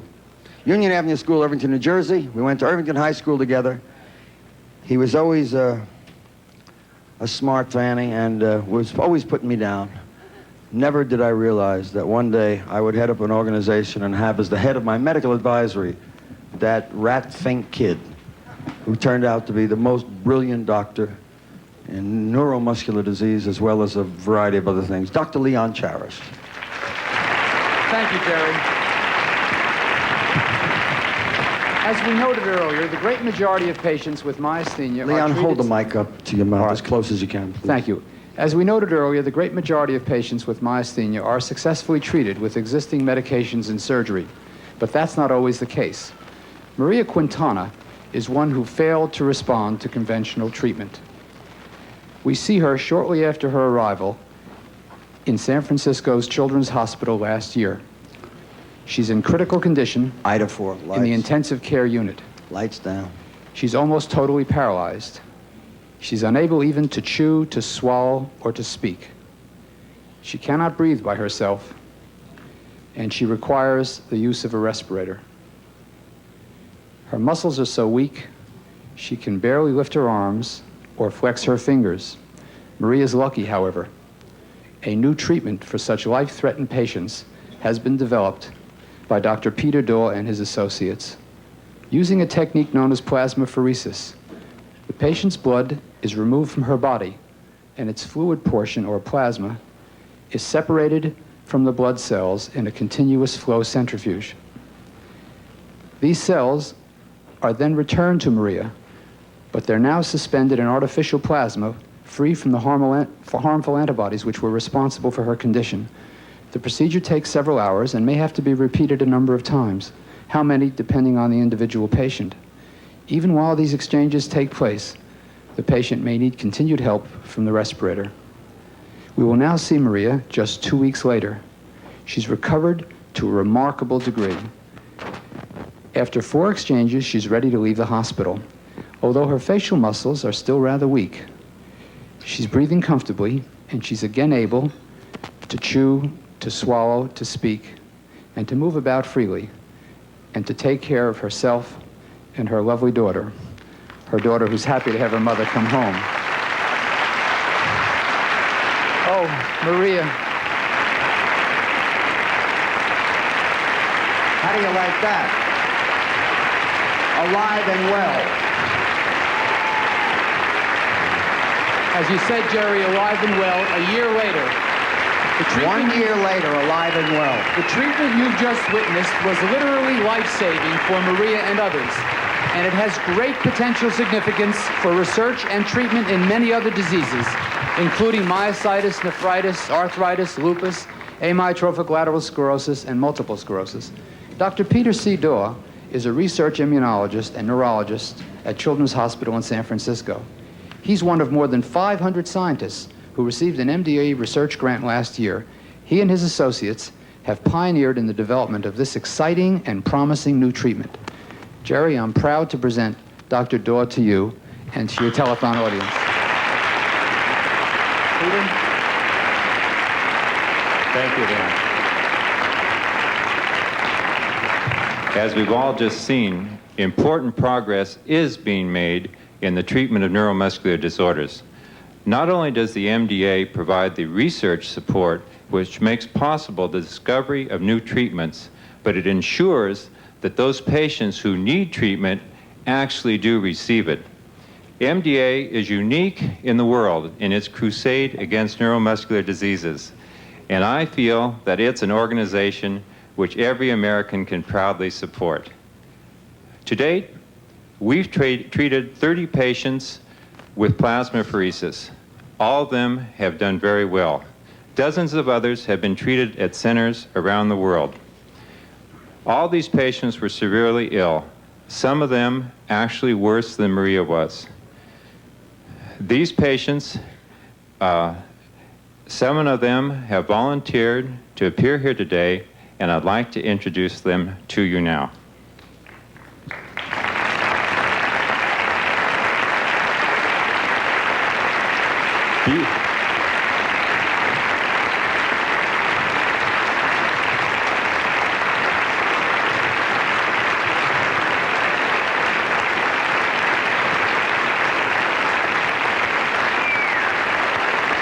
These men and women are here today thanks to the support of you, the viewers of this telethon. You already know Maria Quintana from McFarland, California. I'd like you to meet Phyllis Beaulieu, the first patient to be treated with plasmapheresis from San Francisco, California. We have to stop for a hug. Oh. Phyllis and I, We have had a date, and this was the I came all the date. way for a kiss.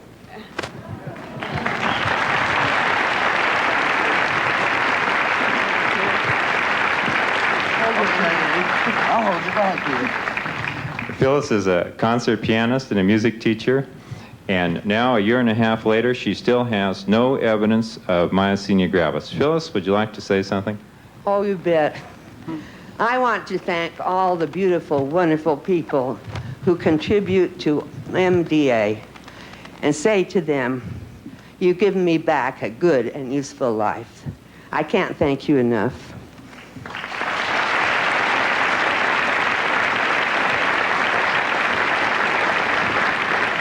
Linda Westfall, our second patient, also from San Francisco, is a freelance writer, and is with us today. Linda? I'd like to say that my body has gotten better slowly, much more slowly than some, but so it makes me see my recovery not in terms of an isolated miracle, but in terms of a miracle of human compassion. Thank you. Joe Johnston is a builder and square dance caller from San Jose, California. Hey, it's just great to be back calling, and we love you all, and it's just great to be alive. Thank you, Joe.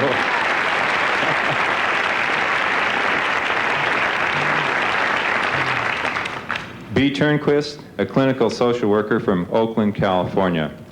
During the course of her illness, she actually stopped breathing twice. Today, she's back again helping other people. Bea? I've watched the Jerry Lewis telethon for years. I've cried for his kids, but I never dreamt I would be needing his help. It's a nice sentiment.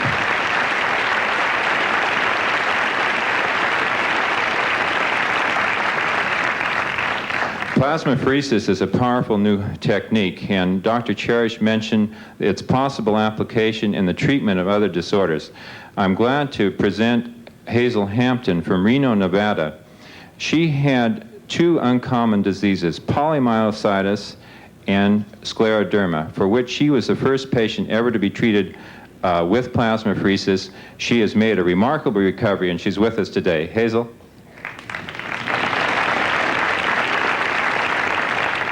I was never really sick a day in my life, except for colds or flu, that sort of thing.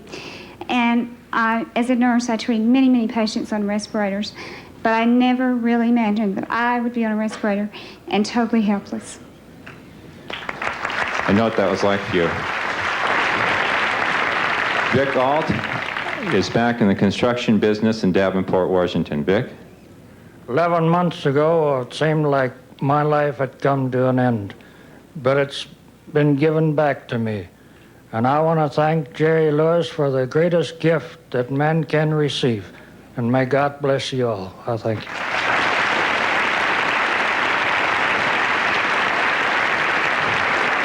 Jerry, I think what we've all seen and heard should answer the skeptics, the critics, and the pessimists. There they are. That's what the money does, folks. Research brought them all back their lives. That's pretty good. God bless you all. Thank you for coming. Thank you for helping us.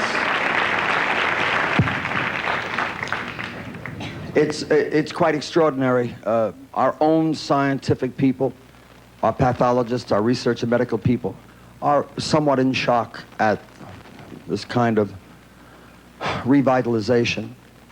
But the doors that have opened through the plasmapheresis process are far too numerous to expound on.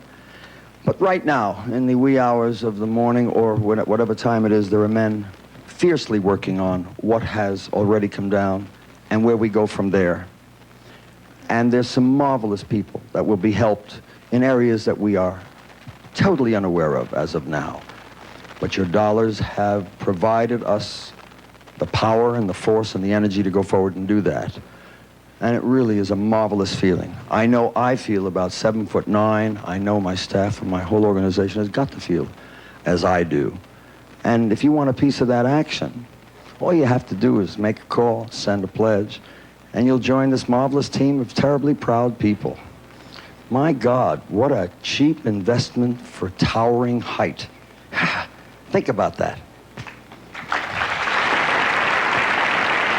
Jerry? Yeah. The Venetian blind. Louis. It's your blue view, but here's the temp.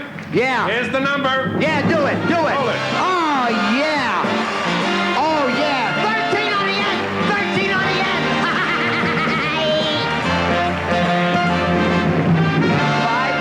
5 and 5. Oh, nuts. That's only 11, you stupid idiot. It's only 11. That's what happens when you quit school in the second year of high school. No, you got a 13. Where? There's a 10 and a 3. 13. Where? See the 0? Oh, leave me alone, will you? Wait a minute. See the 1? That one? Wait a minute. There it is. 13. Oh, he'll do anything to help me. Okay, a little entertainment just to take your mind off the pressures of the world. We got a kid that should have gone with a band, but unfortunately, no band would hire him. So he figured he'll work alone. We would like to pump him up a little ego, you know what I mean? Because when you're dumped by Bob Chester and some of the guys like Bobby Byrne, you know, Boyd Rayburn, he has to go out alone. Let's make him feel at home. Tony Bennett, what do you say?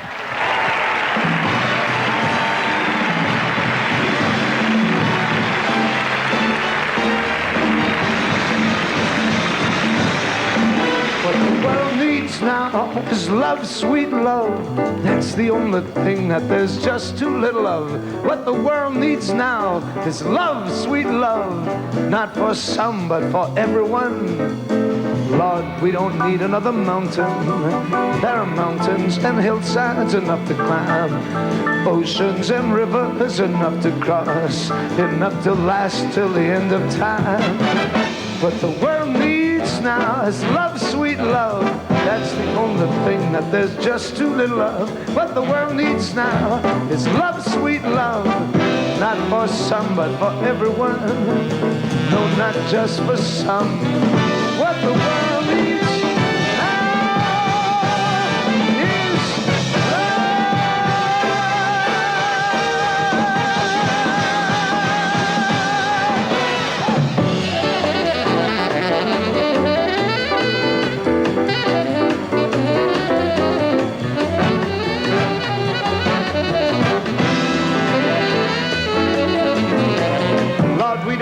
another meadow.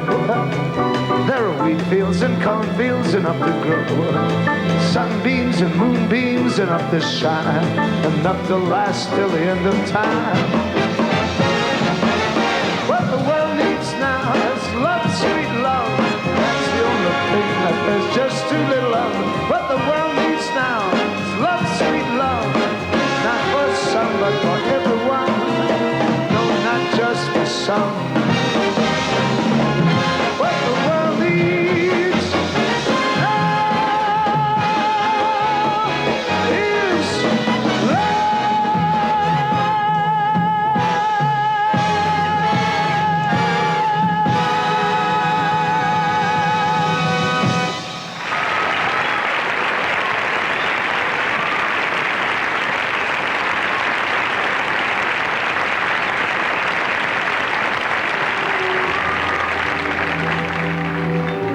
Well, this next song I'd love to sing for you. Stevie Wonder heard me sing and he said, Tony, this is your song. He said, sing it for everyone. And all those 20 million volunteers for the United Way, let's really give right now for once in my life, I have someone who needs me, someone I've needed so long.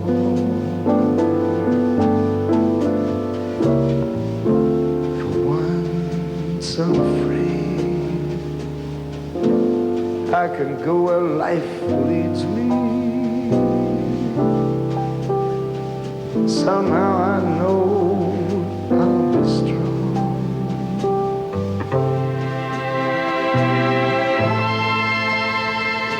For once I can touch what my heart used to dream of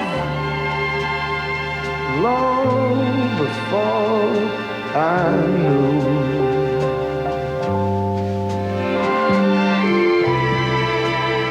Someone warm like you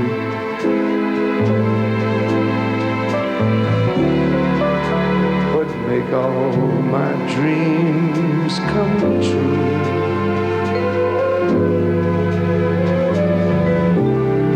For once in my life, I won't let sorrow hurt me, not like it's hurt me before.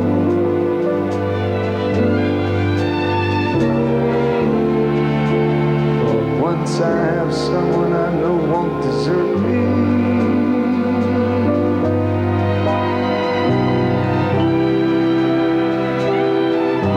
I'm not alone anymore.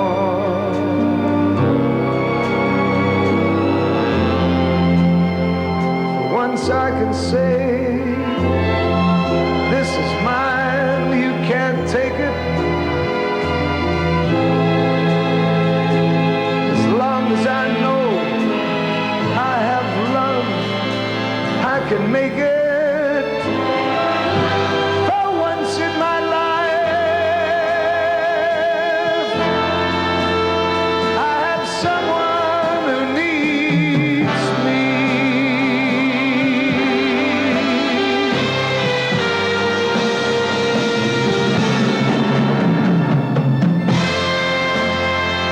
Once I can say, this is mine, you can't take it. As long as I know I have love, I can make it. Once in my life, I have someone who needs me. Thank you very much.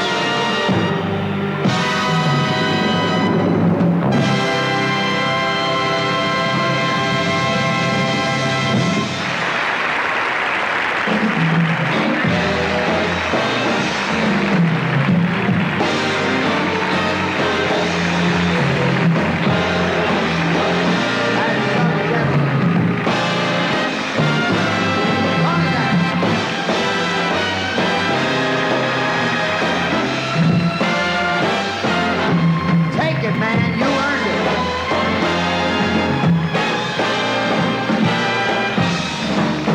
Oh, yeah. Thank you. Thank you. We forge ahead.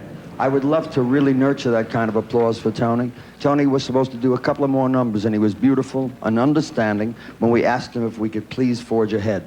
He's always there for us when we need him, and he's also there to make adjustments, and that's a pro. We appreciate that. And it is, again, he deserves it. There's a lot of performers that don't particularly like that, you know, because they got some hang-ups, and I can understand that too, but sometimes it gets a little convoluted and we forget why we are doing and so on. Oh, yeah. Oh, I have to introduce him? I have to introduce him now? Oh, nuts. The show was doing so well, too. All right. Well, you know, we were on a roll with good people and nice things. Okay. Don't laugh, Bob. You know, he'll hear it and then he'll be embarrassed. You ready, kid? Ready. Okay, here he is, folks. It'll be over with quick, and we'll go on, you know. It's my pleasure to introduce... Hold the crowd for a minute, would you please? This is not a change time. Everybody sit down. Please sit down, would you please? Oh, knock it off. I asked you to stay because you were nice and quiet, now you scream. My God, it's so lonely at the Pinnacle, you have no idea. Okay. It is not only my pleasure to introduce again the Vice President of United Airlines, but it is a chore in that I have to go through this all the time. I mean, just talking to him, it's very difficult because he says some beautiful things and he makes you feel ashamed that the damn light was annoying because it was too long and you sit in your car with a red light. He makes you ashamed that maybe the laundry sent back the shirt's lousy with a bum wrapper. He makes you ashamed that there was some lint in the cuff of your trousers. He makes you ashamed that you said, why is this elevator taking so long to come to my floor? He's that kind of a man, but I think he really enjoys doing that to me because he does some beautiful things with his mind and his heart. Mr. Bob Sampson. Smile, Whoopi. Thank you. Thank you, Jerry. Thank you, ladies and gentlemen. As I said last night, I guess I don't have to tell anyone, I'm certainly not a professional entertainer.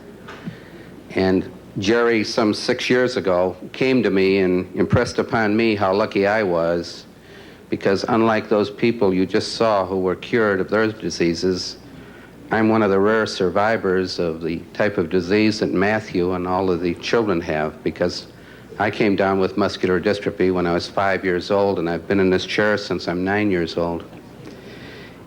And as I said last night, every time I've gone home from a telethon, I've worried about making a fool out of myself out here. But Jerry gets you back each year because I guess the only way I can describe it is I had a very good friend of mine in the neighborhood who was a Vietnam veteran, and he had terrible memories and he didn't want to talk about them. So there's something in the human mechanism that blots out terrible memories. And my memories of the childhood years were pretty rough. So I know what Matthew and the other kids are going through. But as you grow older, you try to forget these things. You don't want to talk about them because it's rough. And then Jerry Lewis comes along 6 years ago and said, Bob, you're probably 1 out of 3,000 to live.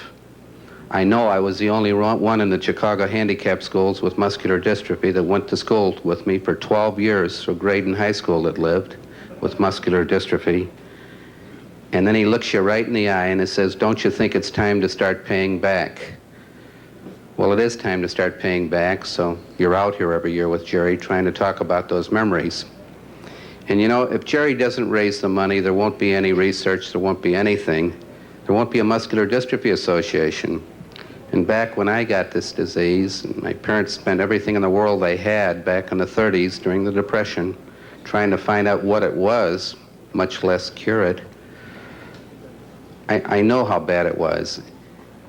And I was almost totally helpless, but I could study because you couldn't go out and play ball, and I was at the top of my class in high school, and I earned a scholarship. And I always wanted to be a lawyer. I never knew why, but my hope was to go to college and ultimately on to law school, so that 4-year college scholarship was a big thing. Well, 2 weeks before I was going to start school, I was 17 years old, and they found out I had muscular dystrophy, and they called my parents, and although it was sort of tough, they were right. They said, we can't give him the scholarship because it'll be a waste of money because he's not going to live. So something always happens and always comes along to pick you up when you're lowest. And I talked about this last year with Howie McLennan, the head of the Firefighters Union. I lived in a neighborhood in Chicago, and when I went in the wheelchair the first time, those were tough years, and a local fire station sort of adopted me and toughened me up and made a man out of me and stopped me for crying about myself through the teen years. And then when I lost that scholarship, those same firemen went out and found me a job running a switchboard in a hotel in the neighborhood at night, saw to it that somebody would drive me to school, kept me in the job to get me through law school. So, you know, when I see Howie McLennan come out with $2.5 million from firemen, I know that isn't all money that comes from people that are filling up boots and doing other things for the firemen. As I've told Howie, I don't know a fireman in the United States that's overpaid. And they're very dear to me. And I know that a lot of those guys put a lot of that money in to help make that $2.5 million. But you keep going through life and you keep fighting, and then Jerry shakes you up 6 years ago when you're really at a low, gets you out here to do something. And I'll be honest with you, last year I saw the first film and the records of what you've just seen with these adults who have been cured of their disease with the plasmapheresis. And I've often wondered, is the cure for these kids, and possibly for me, going to be that way? Is it going to be that quick, that miraculous, that you could look at Maria on that film, a terminal case, laying in bed with a steel pipe down her throat to help her breathe, and then to see her walk out on the stage? So you sort of wonder, is this the telethon? Is this the lucky 13th that Jerry talks about, that out there in this country there's a dollar bill that's going to hire a scientist to find a cure for these kids? Is it going to be that way for me? Am I going to get to take my wife dancing, or Patty, if Jerry will let me, or all of the wonderful people I work with at United Airlines, those stewardesses? You dream about these things. But for these kids, these dreams can't come true without Jerry.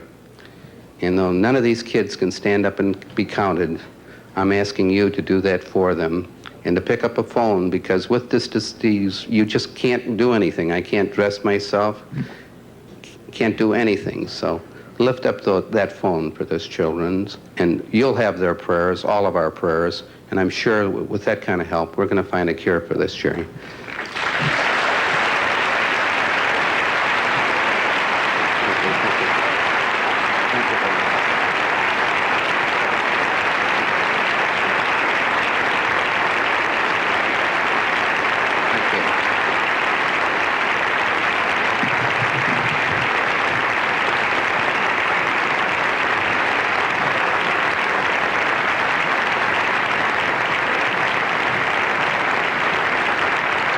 How's that? Nice? Now, Bob, I think there's a lot of people here that weren't here last year. And there's a lot of people that watch the show. Come, my darlings. These are all Bob's terrific people from United. But I want to make this point. I want to say it to you. I say it to you in private, but he's like a little kid. He gets embarrassed when we talk on sensitive, meaningful levels. I can get through to Matthew Brown sooner than I can Samson, because he likes to ride away in his wheelchair when I look to make a heavy statement. So I have to do it publicly in front of 90 million people, because I got him trapped. He can't get out of here. Are you listening to me? Yes, sir. Pay attention, Samson. Yes, sir. When you speak from your heart, and that's the only way you speak, I have to say this to you, my friend, because it hurts me to think that you might misinterpret what happens here. It happened last year. It happened the year before. I'm a good director. I'm a good producer. I'm a good showman. I know full well how to present something to the public. At least I try, and I believe I know my craft to a degree anyhow. I know that using you is a marvelous device. But I want you to know this, my friend, that these people applaud what you say. Not because you're a crippled man. They applaud what you say because of your fantastic courage to sit here as a cripple, and the indignity of that. That's great courage.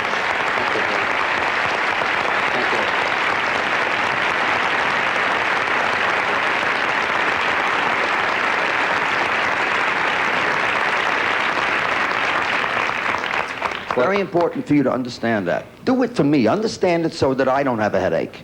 Well, Jerry... Jerry, it's Mr. Lewis, if you don't mind. Mr. Lewis. It may take courage, according to you, but to those of us who have this disease, it isn't courage. There's no choice. We have to fight it. We're not going to give up. You look at Matthew and the rest of those kids, we're just not going to give up. And right on.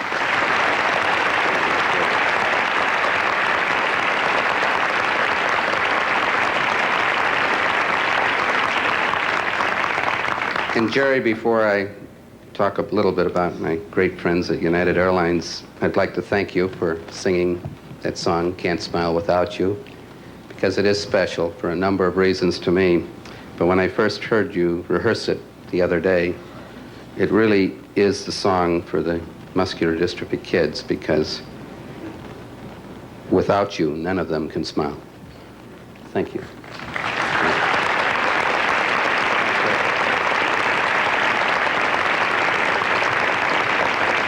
Thank you very much. And now the business part, Jerry. I never liked him in the first place. Jerry. Yes.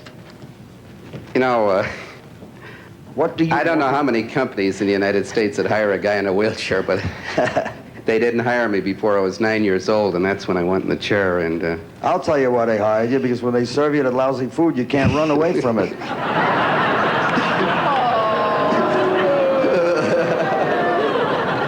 You know I'm serious.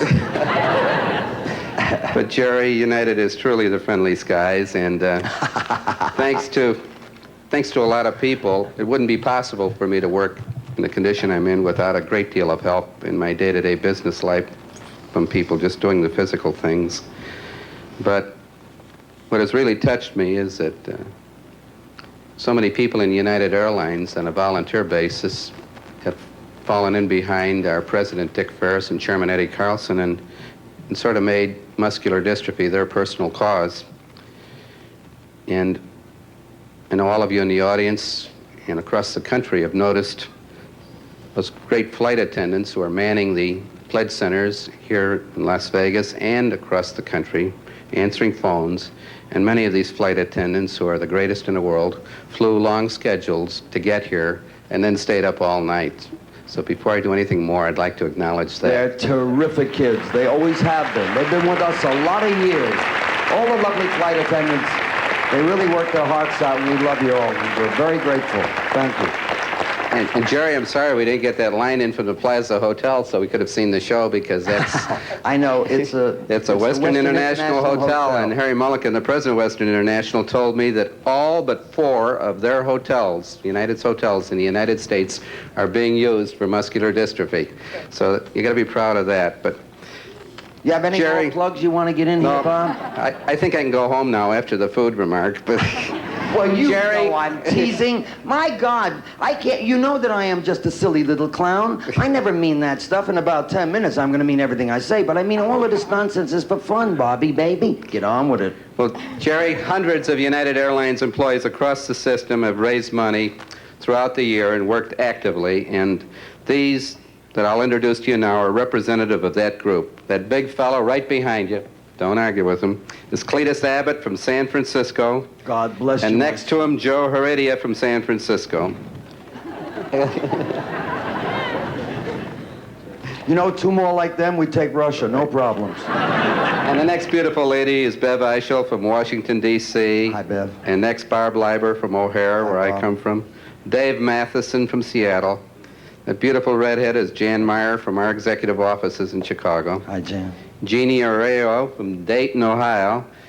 Dayton employees were great. They sold pineapples, but they did something else. You know, when you're in a wheelchair in a big company, everybody goes out and plays golf, and you get used to staying back and watching the store. The Dayton employees for 6 years have run a golf tournament for muscular dystrophy. But this year, they named it the Bob Sampson Golf Classic, so I have to stop knocking golf. Next, we have Hugh Pennington from Greensboro, North Carolina, and Carl Ratz from Flint, and good old John Devitt, who gets everyone in and out of here for the telethon, our city manager in Las Vegas, and finally John Grember from Chicago, who brings them all in. Jerry, together, United's volunteer and employee effort, together with the corporate contribution, it's coming into the pledge centers, but it's between $150,000 and $200,000 this year. This is great. Thank you, Jerry. It's more than that. We got you. We got you, baby. Thank you, Jerry. Thank you very much. Thank you, Bob. Would you join me in a real cheer for Bob Sampson and United Airlines? They are the best. Thank you all very much.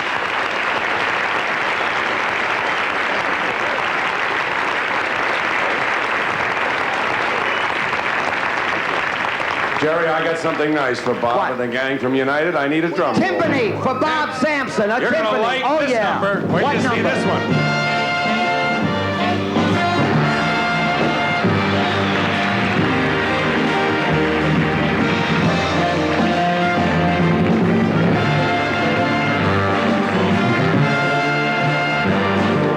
Yeah, 13 on the end. 13, last one up. 4126 means 13. Yeah, 13 on the end. Yeah, right. And the last three on the side is 8 and 1 is 9 and 2 is 11. And in the back, I wrote 2 in chalk earlier today. Okay.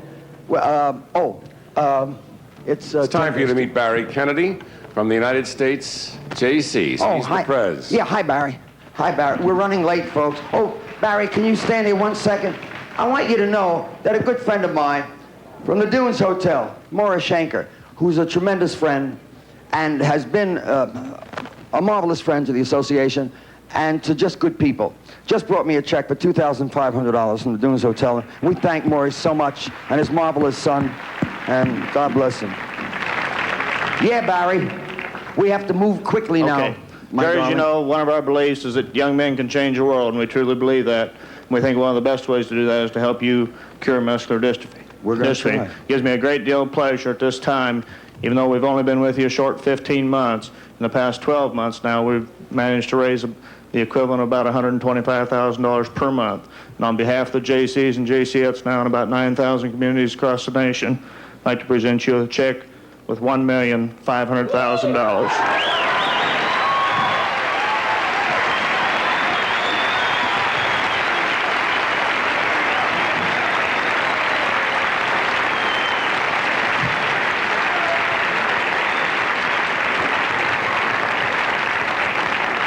Okay. Now, to my Love Network, to the Love Network stations, we have promised you in our meetings, we committed to a 215 cutaway.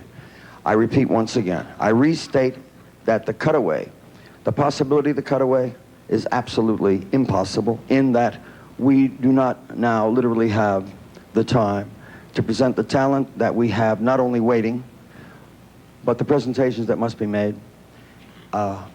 Artie Forrest and myself promised that we would do this based on best interest to the telethon and my kids. You people on the local level have made commitments based on Artie Forrest and my promise. You have to now deal with that. I don't think we've loused you up, but you will work on the local level or stay with us. It is your choice. You will never hear us get into those seminars next year and beat on you because you didn't adhere to what we blew. I hope you forgive us, and I'm only asking forgiveness because we were unable to keep our commitment to you in terms of the clock. We must forge ahead and do the best we can. We must all do why we are here, the best way we know how, and the shortest possible route to the end result. So cheers, I love you, and however you deal with it, our respect for you is...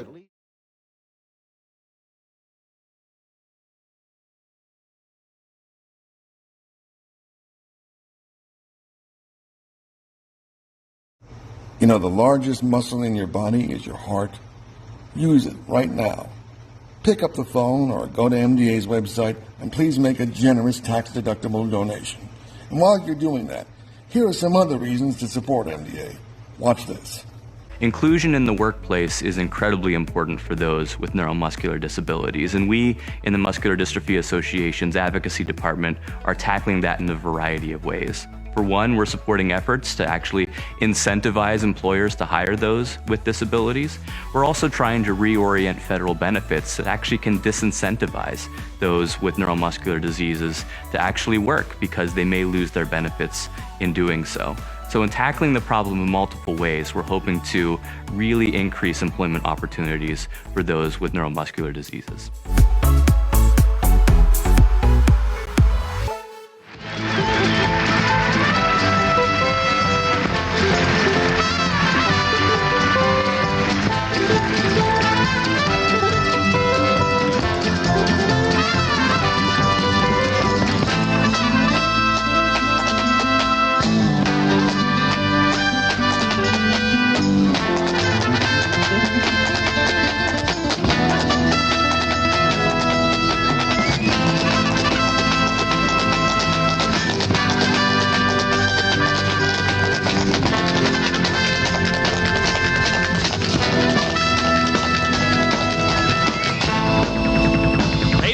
gentlemen, Charo!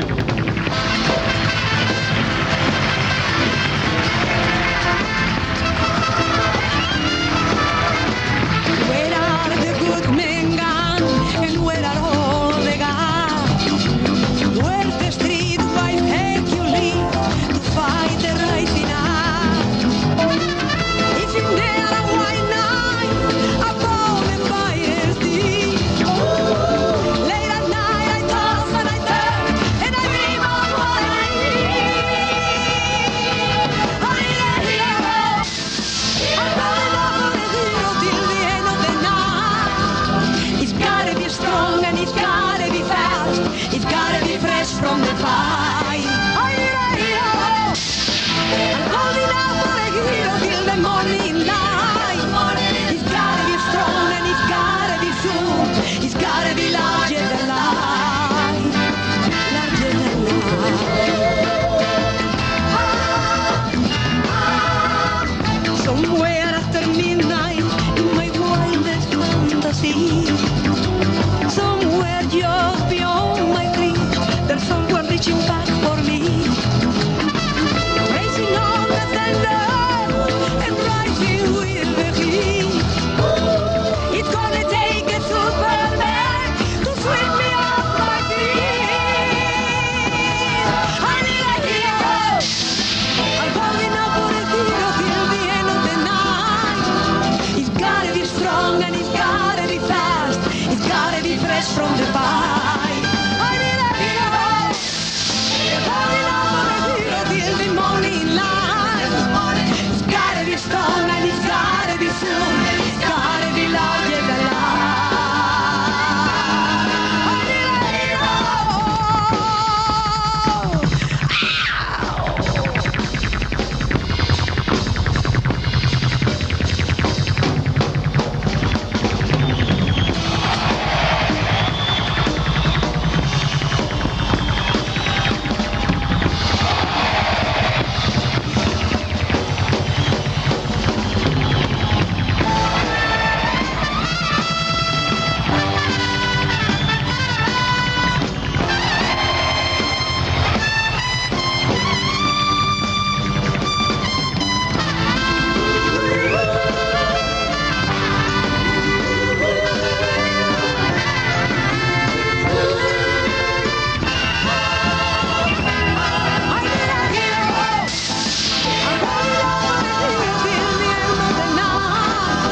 It's gotta be strong and it's gotta be soon. It's gotta be larger than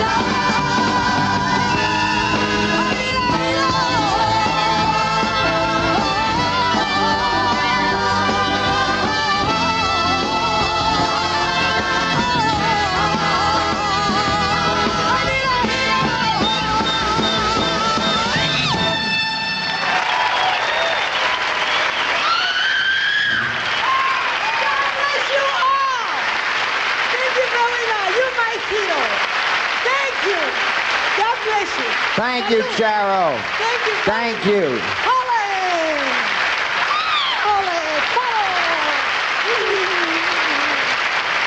Like Mr. Wayne Newton, right here.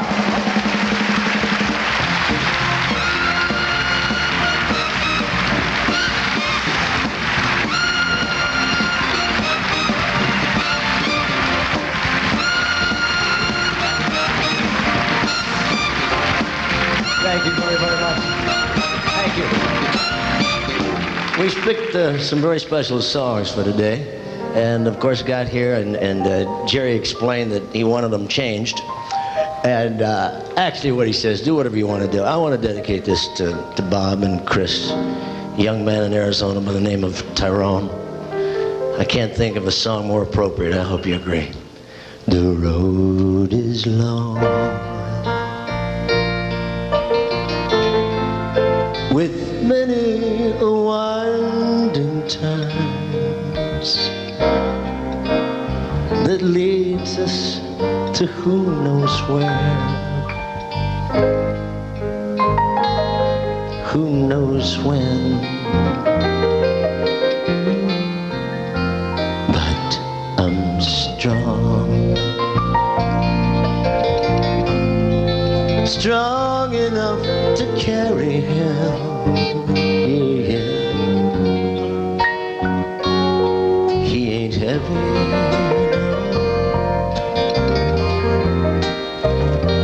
He's my brother. So on we go. His welfare is my concern. While we're on our way to there, tell me why don't we share? And you know,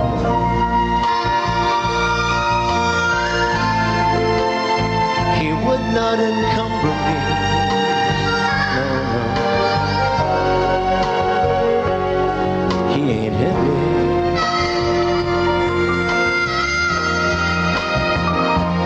He's my brother.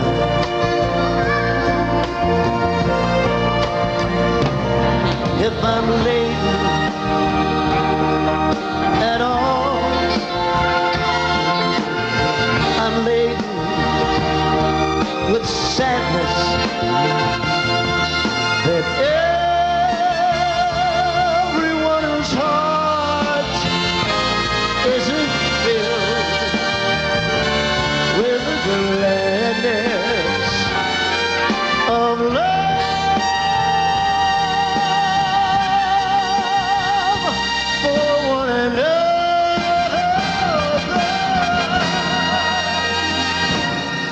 It's a long, long road from which there is no return. While we're on our way to there, tell me why don't we share?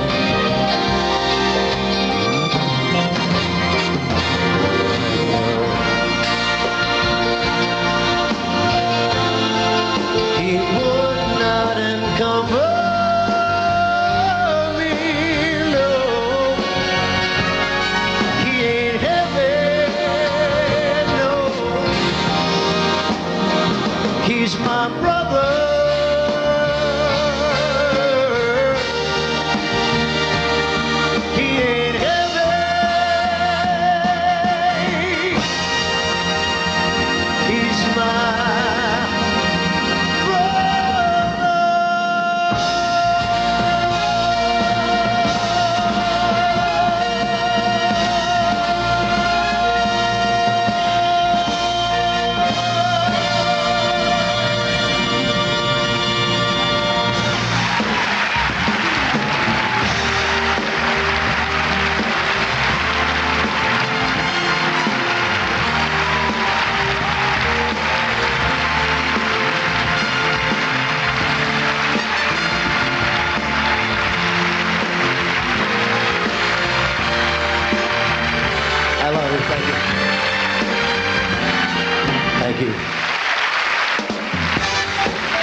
everybody. You got a friend. You got a friend. Ooh, ooh, ooh, ooh, yeah. You got a friend. Ooh, look out. You got a friend. Come on, hot stuff. You got a friend, yeah. You got a friend. Can I get everybody just sing along and say, you got a friend? You got a friend. I can't hear so good. Look out. You got a friend. Oh, that's not going to get across to heaven. Come on. You got a friend. Oh, sing like you just crazy. Come on, y'all. You got a friend. Sing loud like you want to say something. You got a friend. That's what I'm talking about. Talk to the people out there. You got a friend. Suppose I needed some help from you and I knocked on your door. What would you say? You got a friend. Suppose my mama needed help. She knocked on your door. You got a friend. Suppose some of these little children need help. You got a friend. Suppose I need a place to eat. You got a friend. Suppose Jerry and Ed need help. You got a friend. And suppose I need a place to sleep for the night. You got a friend. I heard you, you heathen. Watch yourself. Come on, play this. You got a friend. Oh, yeah. You got a friend. You got a friend. Oh, let everybody take the time to say it. Once in a while, along your way to somebody, you have got yourself a sure enough, ever loving, all the time friend. You got yourself a friend.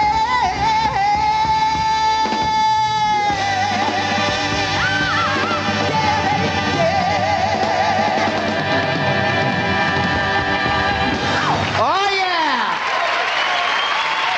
Lola Falana.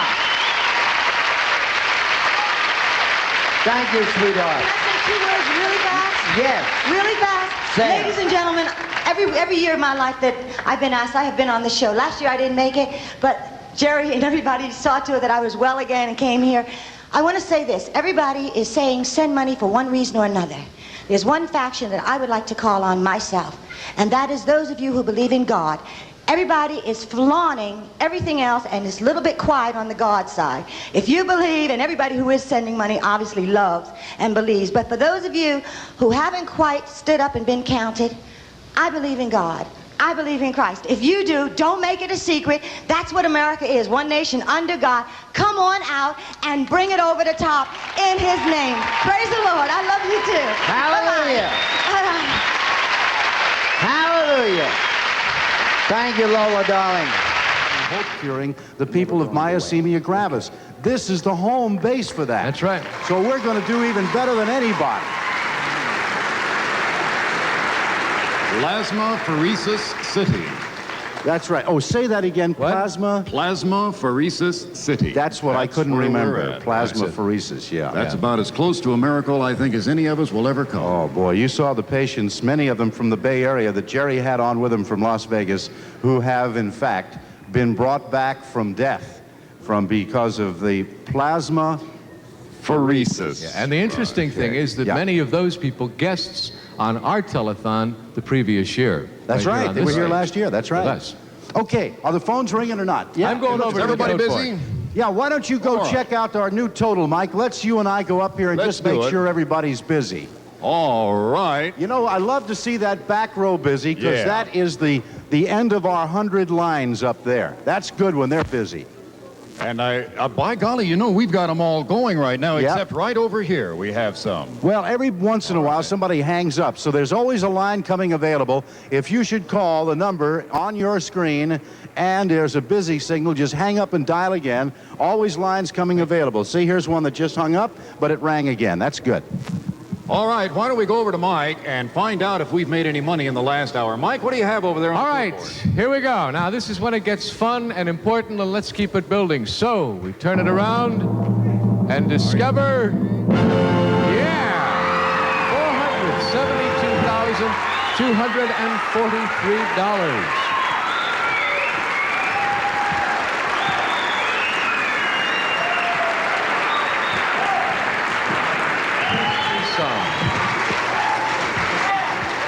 Okay, now, while I've got your undivided attention, I want you to meet Keith Jenkins from 7-Eleven. And how do you do, sir?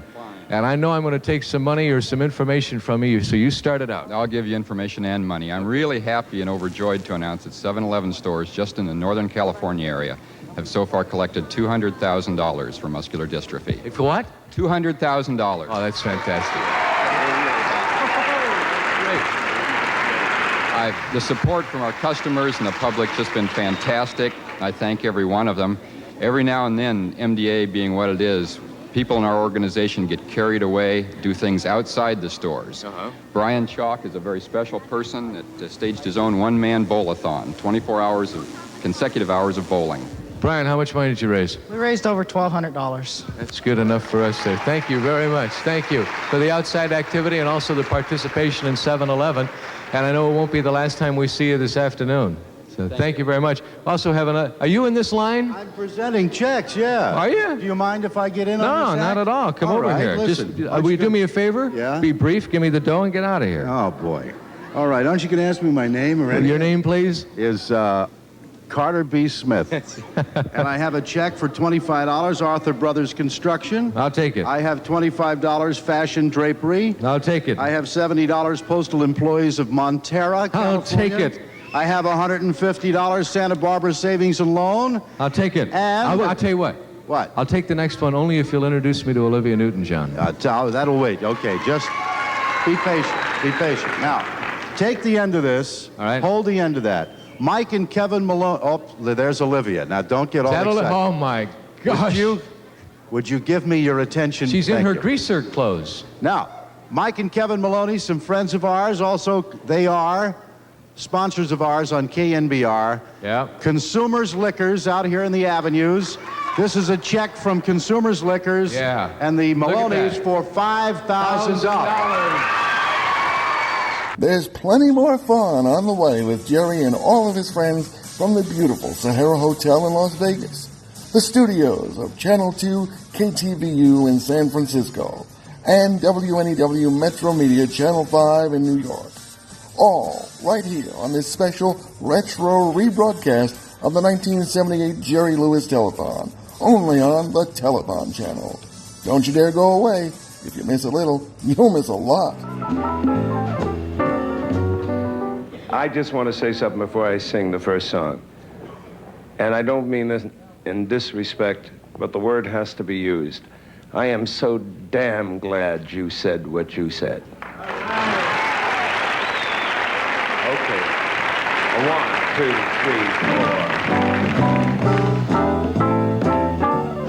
4. I think if you had to pick a song that sort of is what this whole thing is about, you would probably have to sing something like this. You're nobody till somebody loves you. You're nobody till somebody cares. You know you may be the king and you may possess the world and a lot of gold. Gold won't bring you happiness. When you're growing old, you know the world will be the same. You're never gonna change it. That's as sure as the stars that shine above. You're nobody till somebody loves you. So find yourself somebody to love. I said you're nobody till somebody loves you. You ain't nothing till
if we may.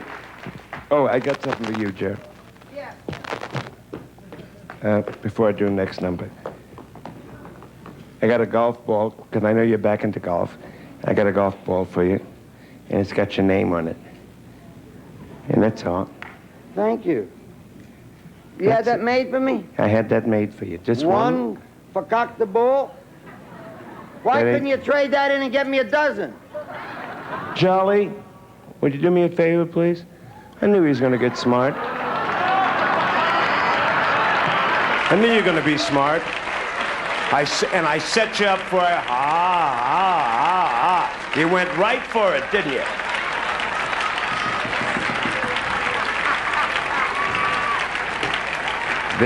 There it is. Oh, you are so... And all the balls are in there. All my I people know where from... the balls go, Charlie. Oh, that's beautiful. This is what Jerry was going to come to Hartford for the Open, for my Open, the thing that we've had on for 4 or 5 years. And the Ping people were nice enough, and they put your decal on it and everything else. Oh. No, there will be no practicing on my time here. What are you, crazy? A man's got to sing something. Oh, not the new clubs, Jerry! Not the new clubs! Wait a minute, no, I'll get it. No kidding. Certain. There we go. He's got my wire. You got my wire, Harry. You got my wire. You got my wire. Fire, you are my fire. That's it in the ding ding, you know. Would you take this? I don't do windows.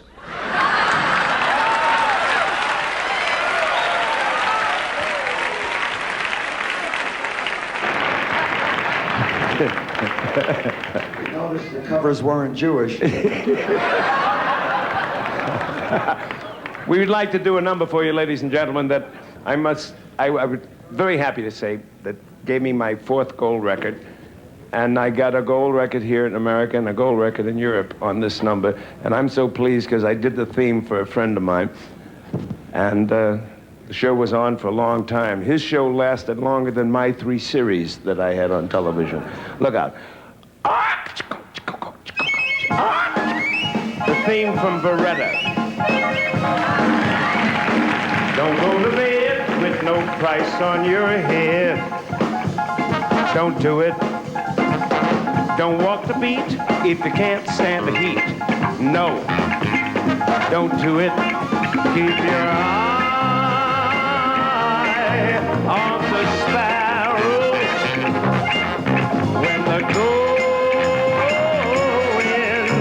gets narrow. Don't do it. Don't do the crime if you can't do the crime.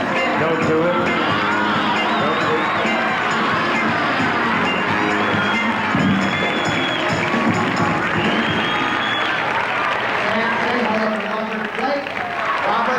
Say hello to Sam.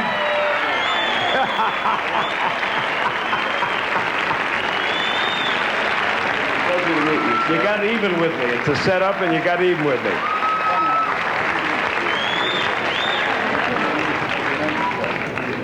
All right? Get in here. Get in here. Who hooked who? Well, you hooked me. You didn't know he was here. No? Dr. Rhythm runs the clinic. Dr. Rhythm runs. Thank you, Rob. Oh, listen. I don't think it's a smart idea to sing or dance up here in the presence of the troops that have been marching in front of you. Because my mother didn't raise no dunce, you understand. But you gotta give us some money. Now, I'm a little bit grumpy because I've been flying for 11 jillion hours. I ain't got no damn clothes. I've been in El Paso for 4 months. Don't you know? And I ain't got no hair. So I'm not gonna plead with you. Just give me some damn money for these kids. Sam got 19 rooms over at Caesars. Ain't got no clothes that'll fit me. Besides that, he wears funny clothes.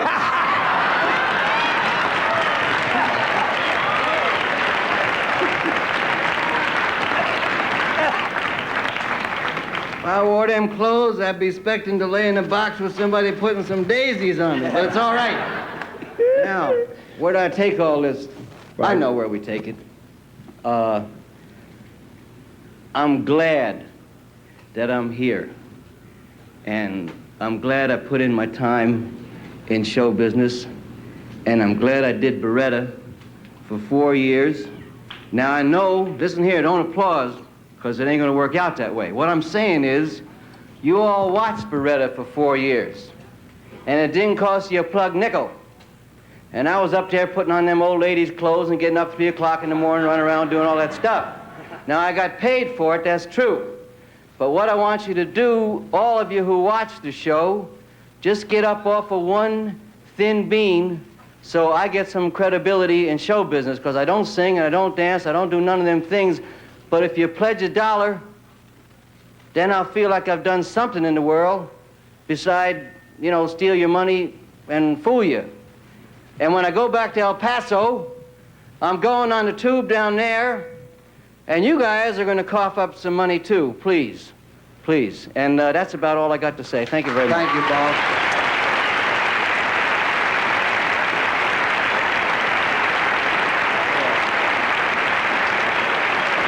Yeah. Jerry, I know you have been very kind to give me so much time, but you know where our relationship is. I do. It's on a one-to-one. It's been close for many, many years. You've been an inspiration to me. I make no bones about that. I think if I've ever been considered funny, you have been the inspiration for the comedic qualities that I have. And you told me a long time ago, when you used to come to Ciro's back in the 50s and take notes for me and give them to me, you told me a lot of things that I'm still in the process of learning. But one thing you said to me, I don't think I can't remember it verbatim, but you said, and watch people and learn and get the best from them. And in the comedic sense of the word, there have been a lot of cats that have been around for the last new cats coming on the horizon.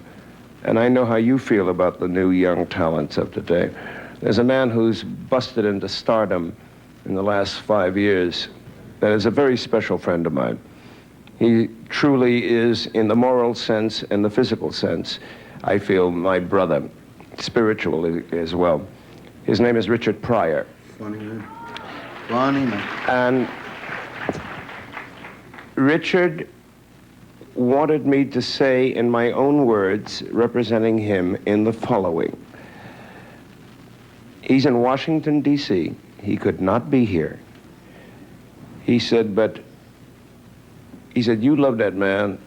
He said, I don't know him like you know him, but I love what he does for kids. He called me last night. This is the God's honest truth. And he said, I want you to tell him I'd like to donate $100,000.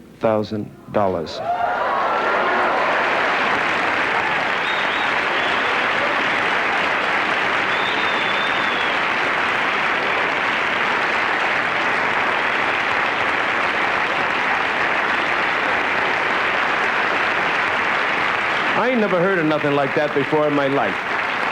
Now, I was going to come... Last time you talked to me. You know, but I swear to you, beside the graciousness of the man, he is, beside that marvelous, nutty, off-the-wall comedy and the comedic sense that he has, he is one of the nicest human beings, and that's why we've been close for several years. But when he said that last night, I could not talk anymore. And I talked to his lady, and I said, he'll have to call me tomorrow. He called me back in about 15 minutes, and he said, no, Sam, I'm sorry. I got emotional, and you did too. He said, but I mean it. I want you to tell the people, but tell Jerry on a one-to-one, I like what he stands for, and I like what he's doing for kids. And that's what I really want to donate. I really would like to commit for $100,000 to the muscular dystrophy. I know you will, but I just wanted to lay that on you. Thank you. I told him I would try passing, to. you Yeah, thought no, that maybe you just no. I just thought I would try to handle it in the best way I could. You did very For nice. him. I'll give that to him. I'll give that to him. Get off my stage. Get off my stage. I tried to do the best I could, Richard, man. I tried to do it the way I think you would have liked to have done.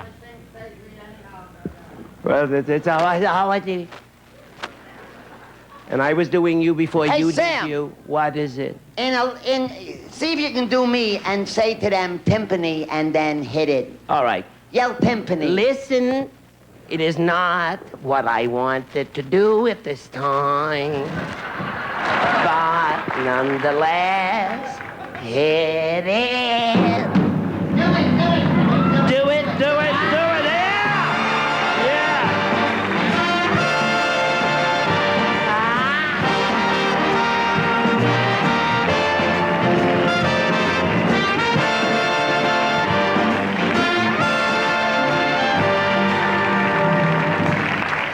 That's some kind of figure. I think that's Wayne Newton's salary for the year, ain't it?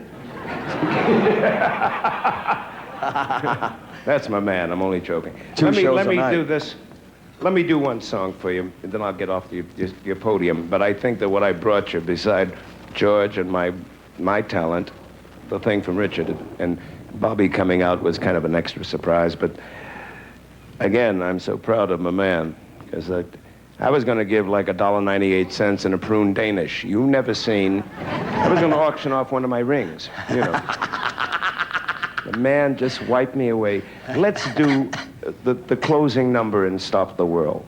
Because, you know, I'm the only one that does that now anymore. Yes.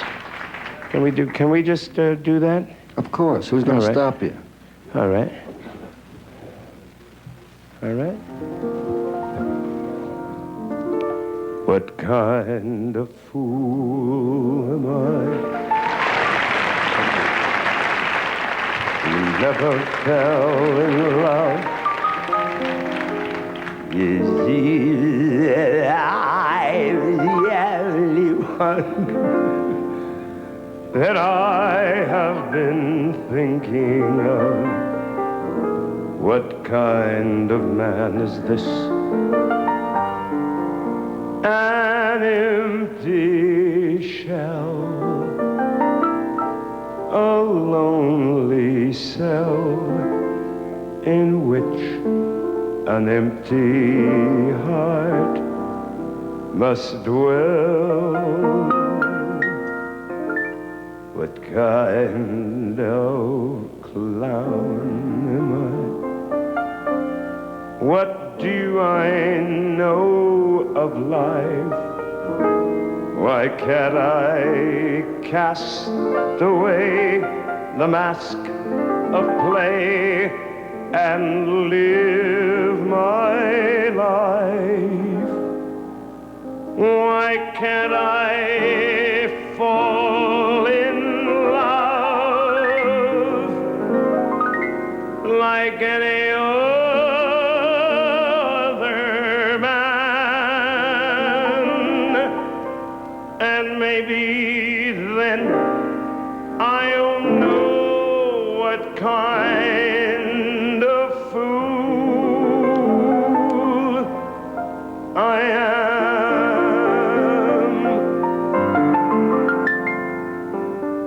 What kind of clown am I? What do I know of life? Why can't I cast away the mask of play? Go out and live my life. Why can't I fall in love till I don't give a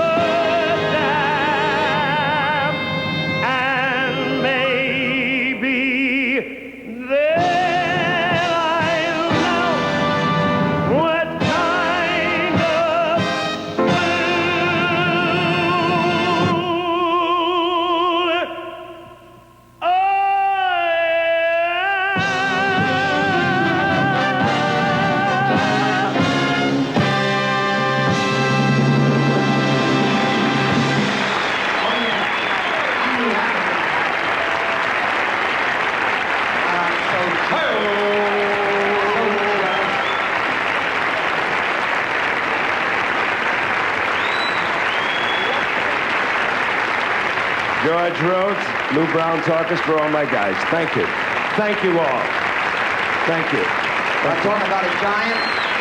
Thank you very, very much. That's my main man. Boom. I like it better this way, Sam. Thank you. I take this with me, right? Thank you, Sam. Come on, let's keep it going. He does not like to leave with the... See, as he gets through the curtain, we can start the booing and the hissing.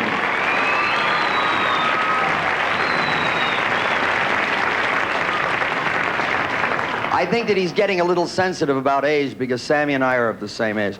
We are the same age, as a matter of fact, a couple of months, one way or another, but that's not important. But he neglected to mention that our friendship goes back about 30 years, and we've been very tight for 30 years, except for a couple of years where we got very silly and trite over some really minimal issues. And as he was walking off, I yelled to him, "It's really nicer this way. A friend is not something you should cuck around with little minimal, trivial jazz. It's so nice to know giants, and here's another giant there." Hey, Jer. Yes, Ed. Let's hear that drum. Timpani! Timpani! Oh, yeah. Please, make it nice and... Aha! Oh, yeah. 13 on the yen! 13 on the yen, Bob! 13 on the yen, Bob! 13 on the end. 175 is 13. Oh, New York. New York City. We understand. Believe me, I understand. New York is down. New York is down. It's odd. New York is down on their pledges. They're less than last year. We have a very strong feeling about New York. We felt guilty about leaving New York. We had to leave New York.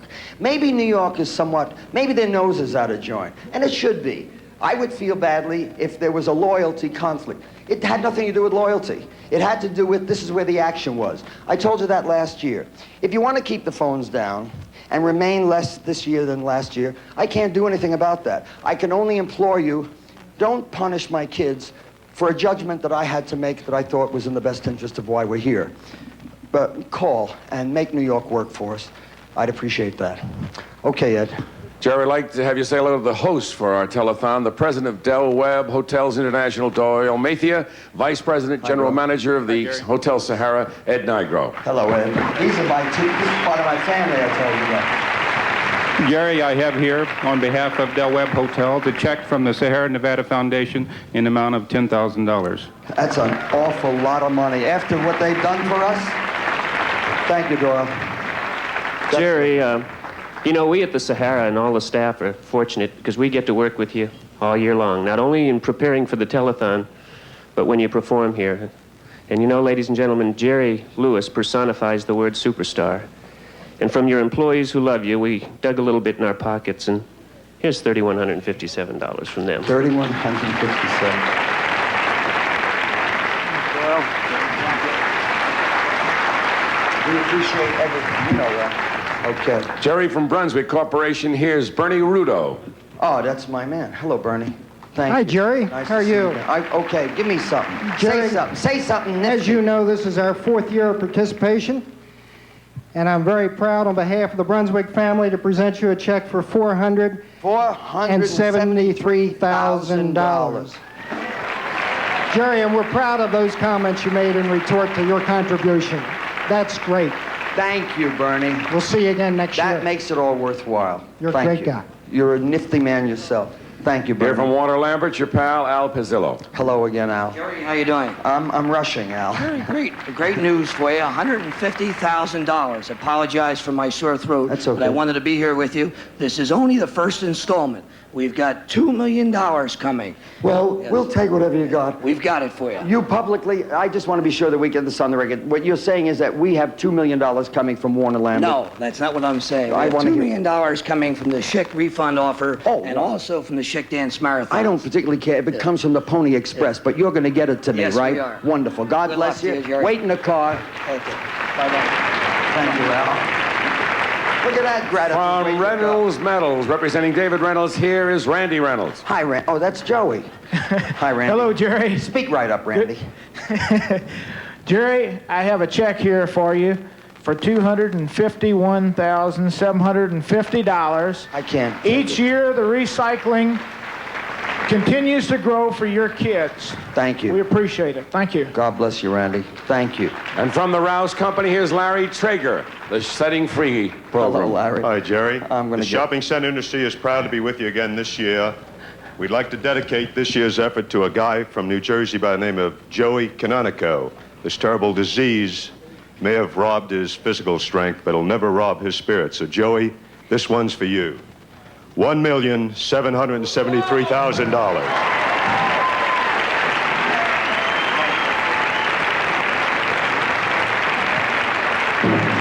And here I got something for you. Drum and this picture. Take it.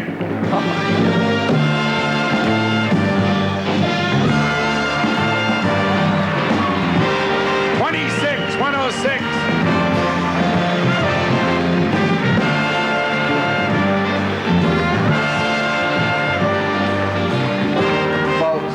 Okay, now just so that I maintain a consistency, I'm sure you all remember that whenever I'm asked all over the world, what is my goal? My goal is but $1 more. My goal is $1 more because of the integrity and the dignity of my kids, so that we don't strike out. It's so vital that there's a buck more. Last year was $26,841,490. When we get that dollar more, we're talking about 841,490 on that board. When we get that dollar more, I feel that I've done my job. I've committed to my kids, and I kind of breathe easy then. Anything that happens thereafter, God bless America. The phones are going to stay open in New York after the show is over. Your pledges are going to be welcome, and we pray for them. New York is starting to bother me, too. I may appear like it doesn't mean anything, but Bob Ross and myself both feel the guilt of maybe we have awakened a sleeping giant. Well, we don't want any negatives. I think, New York, if you want Bob Ross and myself to get some rest tonight, make some calls. Forget about my kids. I'll take care of them another way. Take care of Bob Ross and I, because our guilt is starting to make me sweat. Make a few calls in New York. Do me a favor.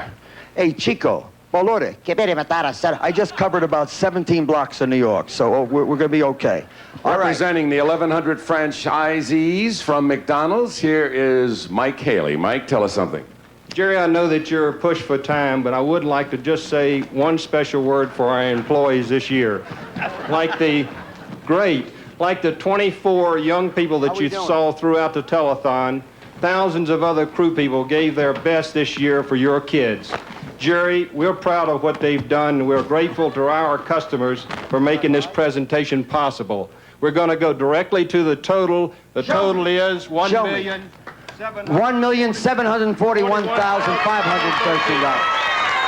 13! Yeah! Finish with 13! Wait a minute, there's not 13! Finish with 13! We read it on 13, yeah. We got it!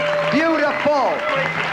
Wait a minute! 11, 12, 13! 13 and 13! 2 13! Yeah! Perfect! All right, get him off the stage. We gave him enough appreciation. Well, we're not going to cock around with $1.7 million. Maybe I should pick up a few dollars in the audience. Give me a few dollars just for fun. Where are we? Oh. Ed, all right, here's Bill Winter from the 7-Up Company. Hi, Bill. Hello, Jerry. How are you? Jerry. Are you in town for anything? Well, you know, one of those things. Jerry, the 7-Up contribution has taken many forms, and 7-Up bottlers have literally contributed, well, almost hundreds of thousands of cases of 7-Up to all of these various activities. And yes, Jerry, in there is a check for almost $500,000 from 7-Up bottlers all over the country. It's the first installment. There's more to come. Jerry, great. Thank you, Bill. Here's Mr. Firefighter Howie McLennan. Jerry, baby, from the firefighters of the United States and Canada. Look at that, baby. $3,356,748. I can't.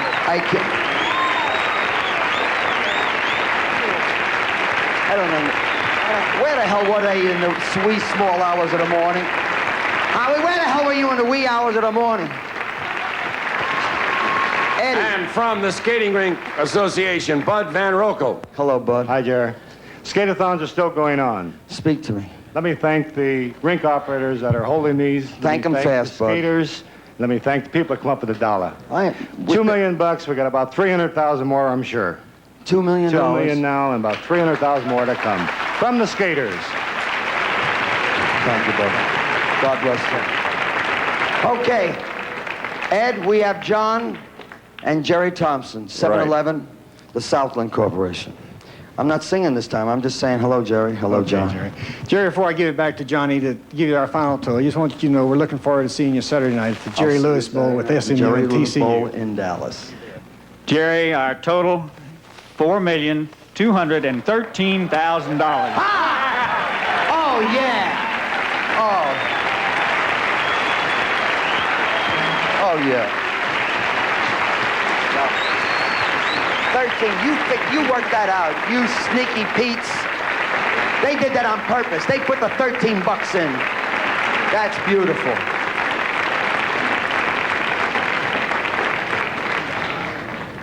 Where am I? Huh? Am I Arthur? Yeah, oh, okay. What better way to close out the talent portion of this 13th than with the gift of talent of a beautiful and dynamic woman. Ladies and gentlemen, whatever Lola wants, Lola gets. Lola Falana.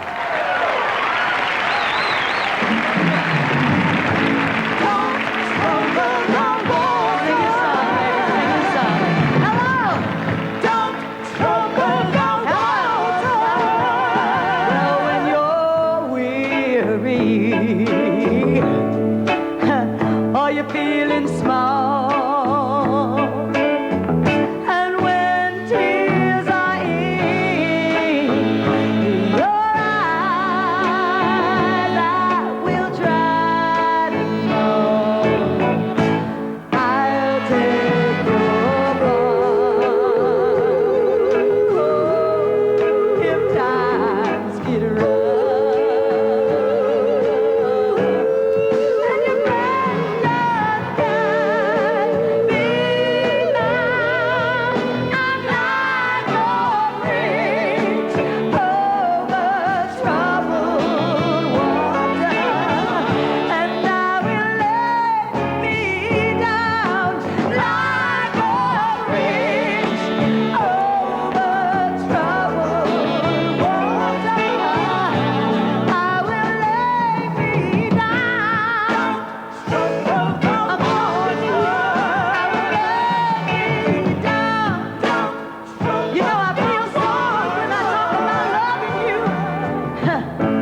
Sail on, silver girl. Sail on, silver. Sail on by. Sail on, silver.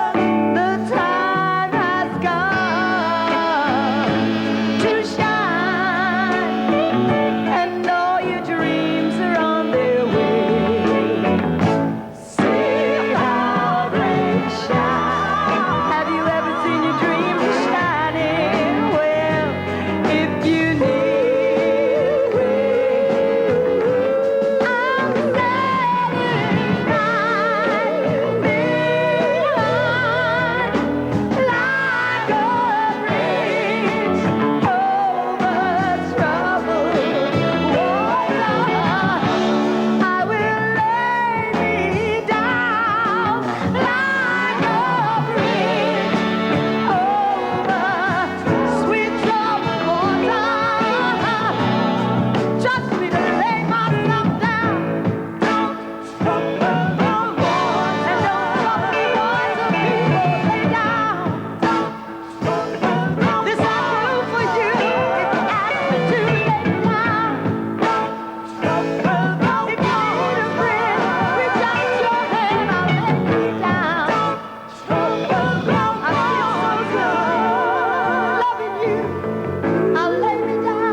sweet glory.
good luck, John.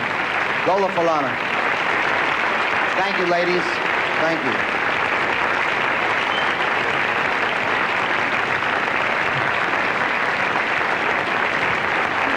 Thank you, darling.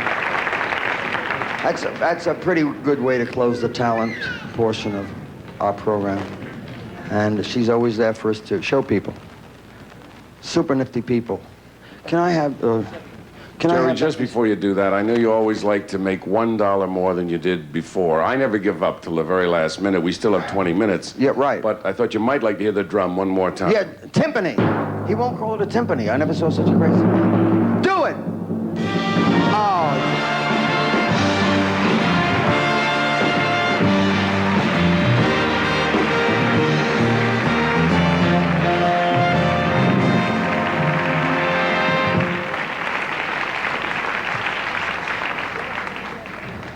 Thank you, Ed.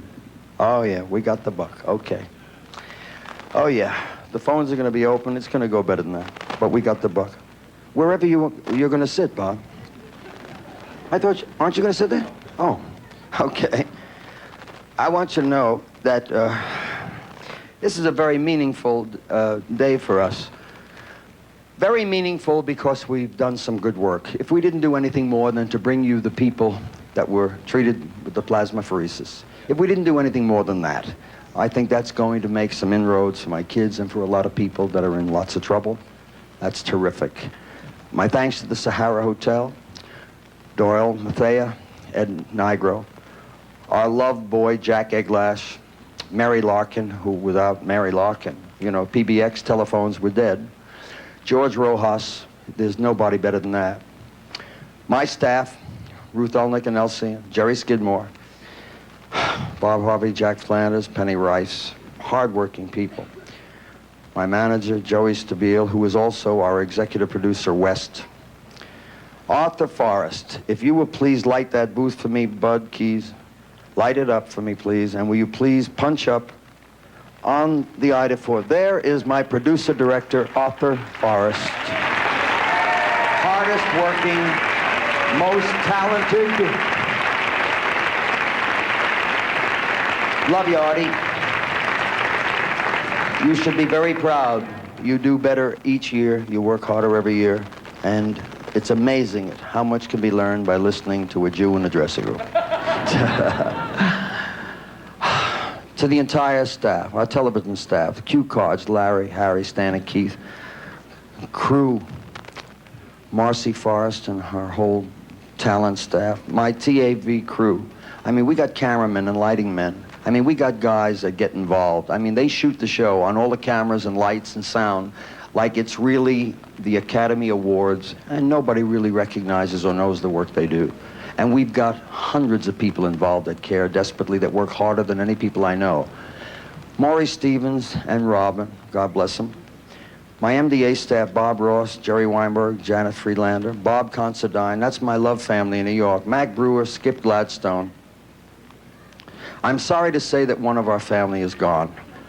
We had 7 people in New York, and we lost Moose Delgado a short time ago. And it's a tremendous loss to lose one of your family.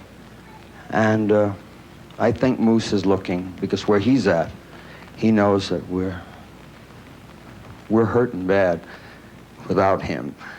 And I don't know how he pulled it off without Moose, but he sure was a Superman. And we learned a lot of stuff. I could never have done what I did tonight if I didn't learn what integrity was from that man, if I didn't learn what it was to be a man with some kind of character. My God, what a gift that man gave all of us. And Moose, if you're listening, and I'm sure you are, I know you're going to edit everything I've just said. But the guy that's going to cut your editing for you, you're going to do what he tells you. We love you. And John Licano and Dick Rutherford, great security guys. My babysitters, Eddie Marazzo and Benny Benegas and Tommy Zappola. I could never have pulled this off unless they took care of me and played 9 holes when I wanted to and quit when I wanted to. And my God, what I put those guys through. How super they were to put up with all of my nonsense. The Love Network of 213 stations, the corporate sponsors, the public, the people out there, the medical and scientific groups, my board of directors, my kids, my family, my special sons. What great sons I have. Supportive, who understood, along with my wife, Patty, that since last Labor Day, I haven't been home except for 31 days. A family has to support you. They have to stand behind what you believe and what you do. And you miss them sometimes, you know, and hotel rooms get tiring, but then you think about what you're doing and why, and it ain't all that bad. But they have to support you, and they have to understand. The Love Network in New York, my 13 super regional directors and all of my terrific my district directors all over the country. Ed McMahon, you can hardly breathe on a stage like this for all of these hours unless you had someone like him pumping air into your lungs. You're quite a man, Ed, and I'll tell you this. We lost Moose, but boy, you're pretty close to the kind of a man that could step in his shoes.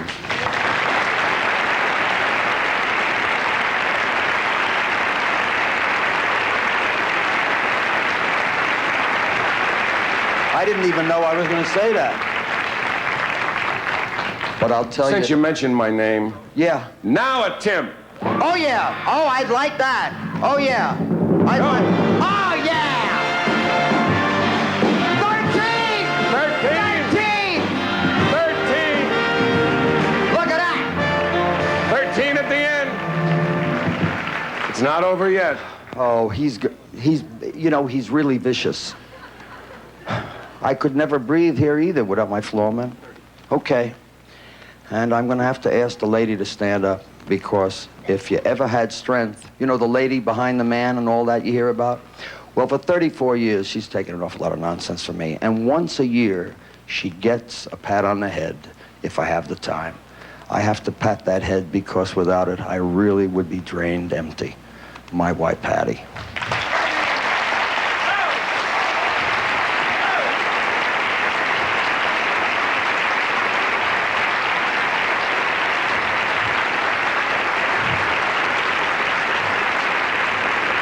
She cries also when her laundry comes back.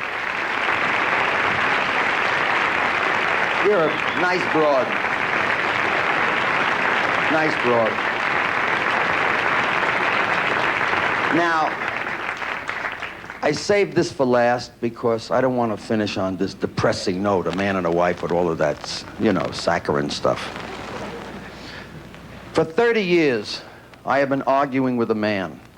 I have never ever won an argument with this man. The nicest thing this man has ever said to me was, "Get the hell out of the way."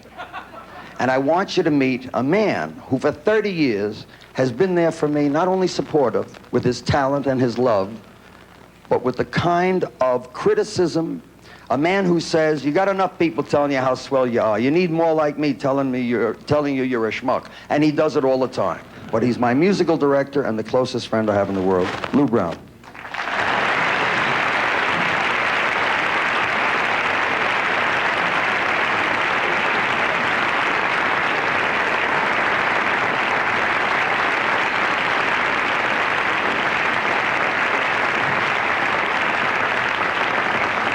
You will now be privileged to hear him screw up this last arrangement. Go ahead, Louie. Let's see if we can get it right.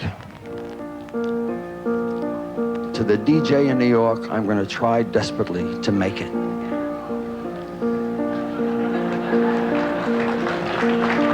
When you walk through a storm, keep your chin up high.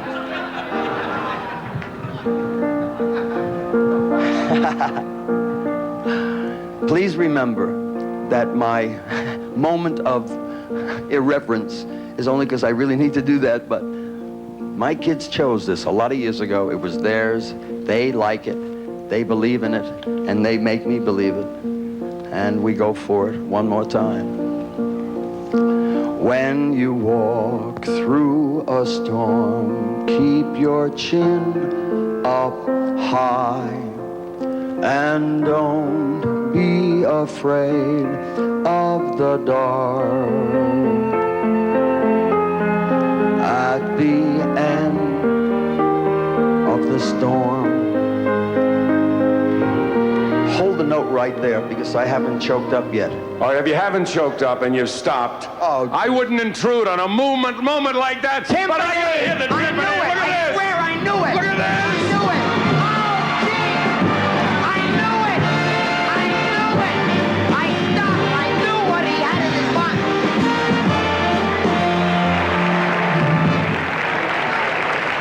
Something told me to stop. That man is a witch.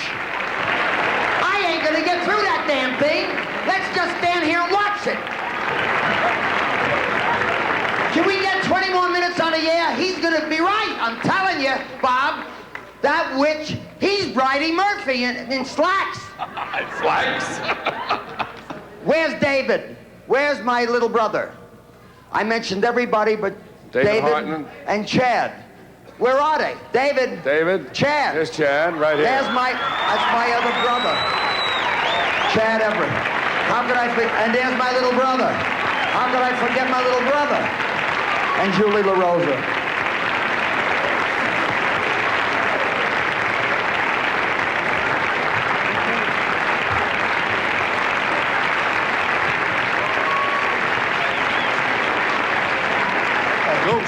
Get off my... Okay, I'm ready now. Go ahead, Louie. Ed, leave me alone. Am I okay, Arthur? Put a light on in Arthur's booth so I can just see that I'm okay. Because we won't have time to... I mentioned everybody except Bud Keys, who doesn't do anything. You know I'm serious. When you walk through a storm, keep your chin up high. And don't be afraid of the dark. Don't be afraid of the tote is what I should say. At the end of a storm is a golden sky and the sweet silver song of a lark. Walk on through the wind. Walk on through the rain.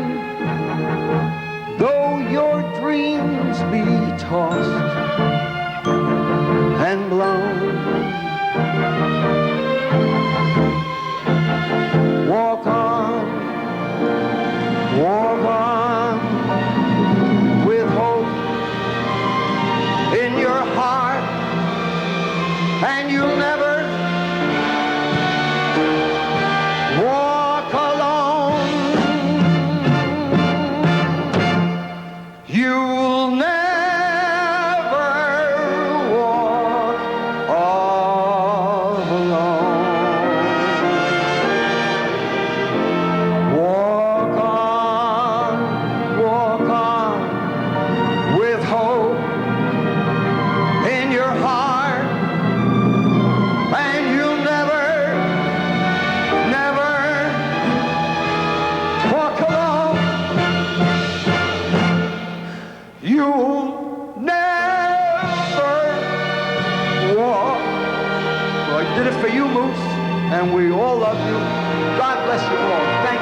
artists on this program have appeared through the cooperation of the Artists Equity Association, American Federation of Television and Radio Artists, American Guild of Musical Artists, American Guild of Variety Artists, and the Screen Actors Guild through Theater Authority, Incorporated.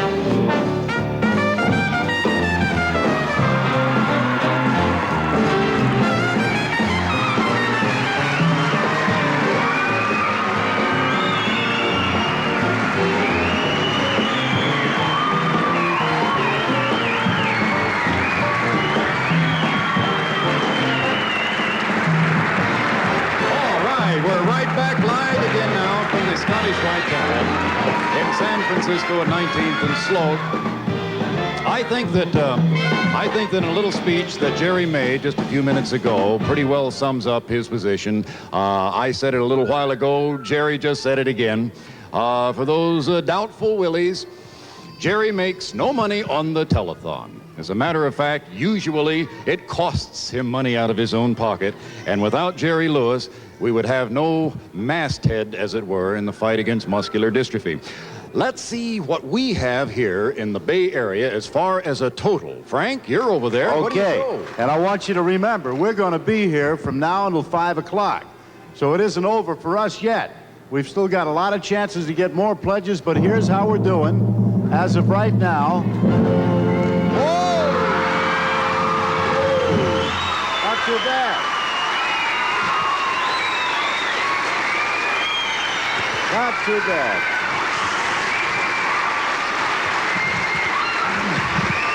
Pretty good. We can do more, you know. Oh, we can do a lot more. We can do better if they'll just keep calling. And we have, what, about an hour and a half? We have an hour and a half to take more pledges, more phone calls. We'll be here, a lot of people for you to meet, a lot of money to be taken in, and hopefully a lot of pledges to be coming in from you. Particularly those of you who have been watching and haven't added anything to the total yet, you can do it right now. The ball's at the end of the alley, as they say in bowling. I don't know if they've ever said that in bowling, but it seems to fit. That's an old bowling term. It's yeah. the last flea on the dog's back. Hey, you listen, get those phones busy. All right. I'll be back. I'll see you a little later with Carter outside. Right. Okay. Frank's going outside with Carter B. Smith in the boat, and I think Mike Clary's out there, and a few little things might happen that will be fun. Meanwhile, we've got to get our phones busy, and the only way to do that is to start dialing. Anybody up here have an empty telephone? All right, the telephones are going. Way to go. Let's keep them that way. Let's use this opportunity to very quickly thank some people who deserve big, big, big thanks. We want to thank the officers and members of California Body Scottish Rite, the magnificent edifice within which we are broadcasting live here in San Francisco. They are responsible for, and we thank them very, very much.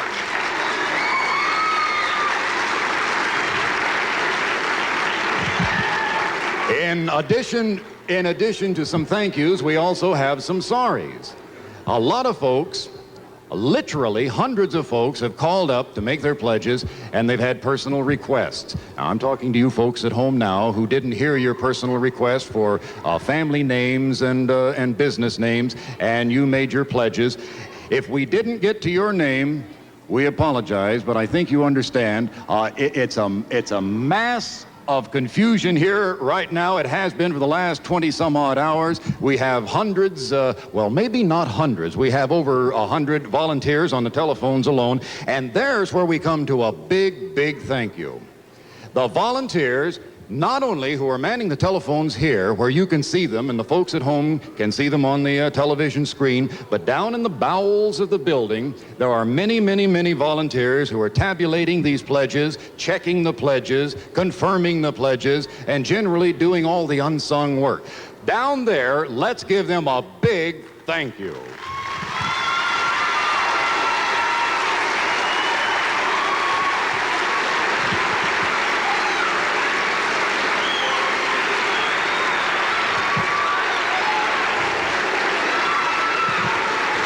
And listen, while you're in the mood, these people, many of whom have been here since 6 o'clock last night, some are newcomers, but a lot of them have been here all the while. Let's give them a big round of thanks too. All of you. Thank you.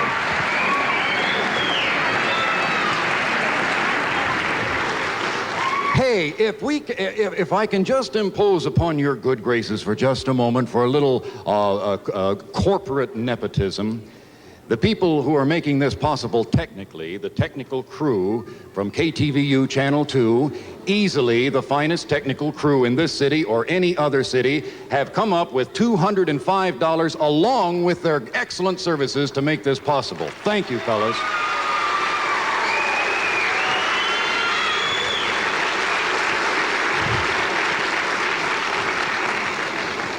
Oh, this is exciting. I know what let's do. Let's go outside now with Frank and Mike and Carter B. Smith and see what they're up to.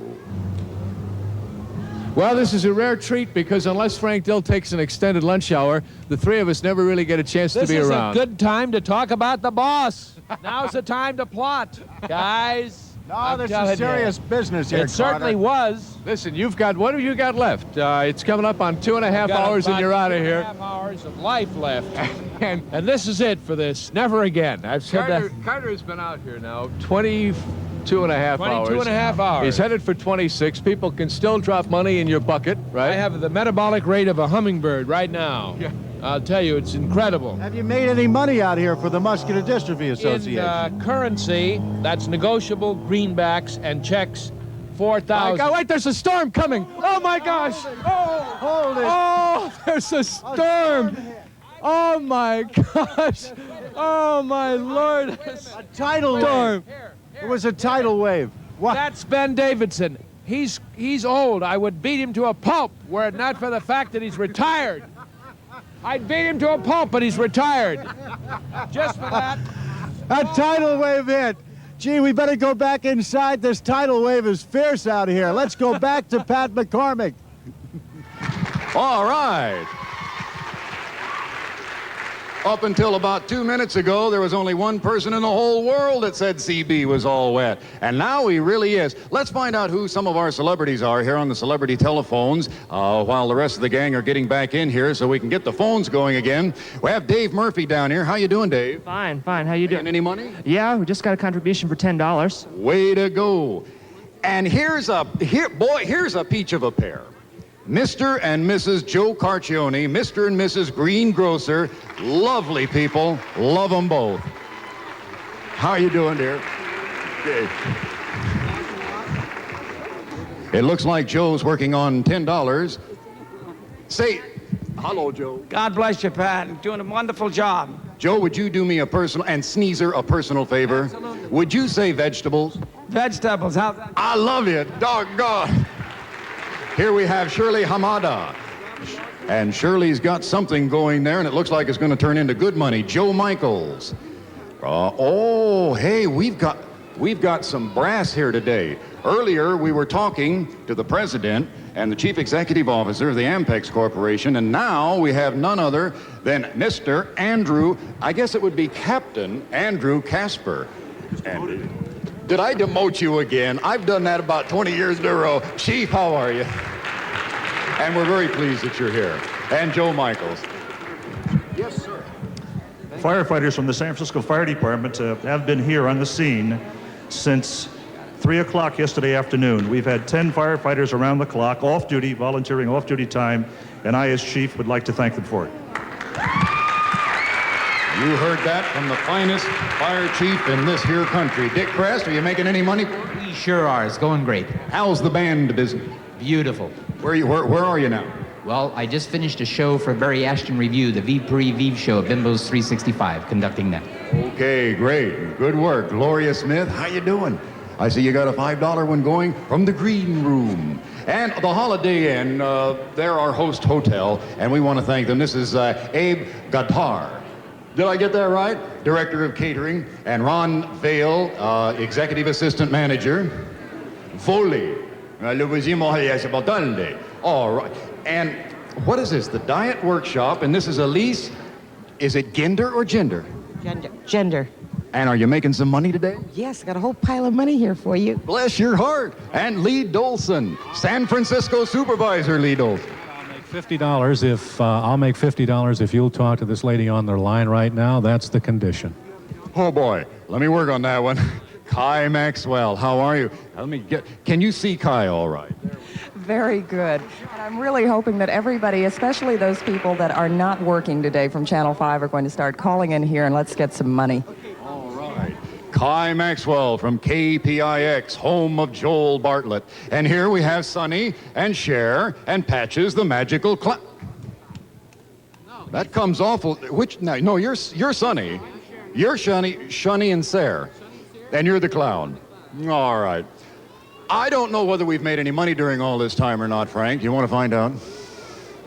Okay. I'd be delighted. Hello there. I'd be delighted to find out if we made some money. I'll tell you, when that tidal wave hit the ship outside, Pat, it caught one corner of my back. My right shoulder got soaked along with Carter B. Smith. Ben Davidson did that, too. You ready to check? Let's see how we're doing. We got to do better and better and better and better and... Hey!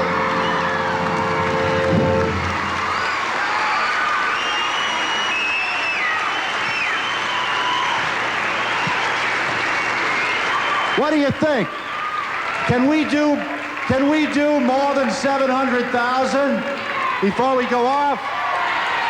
Let's do it. Keep the calls coming in. We're going to be here till 5 o'clock. Let's keep the calls coming in. We've still got another hour and 20 minutes. Wait a minute. Am I right on that? Yeah. Let's keep the calls coming in. Okay, we've got some kids up here. Wow, isn't that good to see you? Oh, well, you're back again. You keep getting back in line. What was your name again? Michael. Last name? Soja. And why are you here? Okay, all my money is with 7-Eleven. I made $15 to $20, and I hope it helps Jerry a lot. Okay, thank you very much. And that's my son. Oh. And I donated to you a personal check of $10 to Jerry Lewis Telethon. And every month out of my paycheck, there's like $1.50 that's taken out towards Jerry Lewis's Telethon. Oh, that's very nice. I'll tell you what, that's the secret to the whole thing. Those kinds of contributions by people who really dig deep. Thank you very much. Okay, you go write that check out. Yes, your name is? Chris, and this is Alex, and we're representing the Alameda Junior Fire Department, and this morning we held a gather-a-thon, and door-to-door in our area, we gathered $170. $170 in the old fireman's booth. Oh, man, is that heavy. Whew, that is really heavy. Okay, listen, I want you to deliver this cash to somebody who can take good care of it there. Don't lose it, all right? And let's go back to Pat McCormick. Pat, who have you got there? Oh, I got some beautiful people over here, and I want to acknowledge this huge, horrendously heavy sack of pennies, a one-year collection from Milton Randall in Oakland. And Milton, you brought them by Channel 2 Studios last week, and here they are, and thank you very much. Hi, what's your name? Jeanette Wright. Now, we're going to have big words coming out of there. Loud. Jeanette Wright. How old are you? 13. And how did you come by all this money? We went around asking people to donate to the... And they did? Uh-huh. Okay, hold on to that. No, I'll hold on to that. That's what it's for. And you are? Chris Sito. Gotta get you around here in case Mom's looking. Who? Chris Sito. And how did you raise your money? My sister and I went around last night and collected And how much did you collect? $17.60. All right, thank you very much. Love it. Well, hello there. Hello. How are you? Fine. Oh, you're looking good. Oh, thank you. There's a fistful of money there. Yeah. Where did that come from? My pocket. You mean just right out of your own pocket? Yeah. Yeah. How much? $5. Well, bless your heart. Thank you very much. That's the kind of generosity we need from you folks at home to pick up your telephones, receivers, and give us another $5. Hi. Hi. Your name? Roxanne. All right, Roxanne, come around here. Oh, I see. We've got a good picture of you. And this is your brother? John. Can you speak for yourself, John? Yeah. Go ahead. Are you afraid of the microphone? Really? All right. And how much money did you raise and how? My mother's donating $10, and we're speaking for our whole family. Well, that's terrific. Thank you very much, the Jacobson family of Daly City. And way down here, oh, you have one of the 7-Eleven cartons, and it's just stuffed full of money. Did you do that all yourself? Yep. Wait a minute. I've got to get you turned around there. What's your name? Denise Stevenson. How old are you? I'm 10 years old. All right. Did anybody help you with this? My dad drove me around. And? I got the money. All right. And now we've got the money, and thank you very much. Okay. Thank you, kids, very, very much. Let's go back up to Mike. Mike, what's happening up there? This is the fun spot to be, because from now until 5 o'clock, this is the area that we really want to keep busy, the phone area. And many, many of these people here have been here for the full 24 hours. And I know Aaron Arnisi over here, a University of San Francisco grad, and I might add, a devoted Giant fan, has been accepting calls. She is a very attractive woman. And would you please call her and talk to her and pledge some money? And also, Dulcie, you stand up for a moment because your phone isn't ringing. Dulcie's been sitting here and has worked the full 24 hours. And hold on a second here. Yeah, hi, could you hold for just a moment because you're going to talk to the person who's on the TV, okay? Okay, oh, good. Are you by any chance from the peninsula? Oh, well, hold on.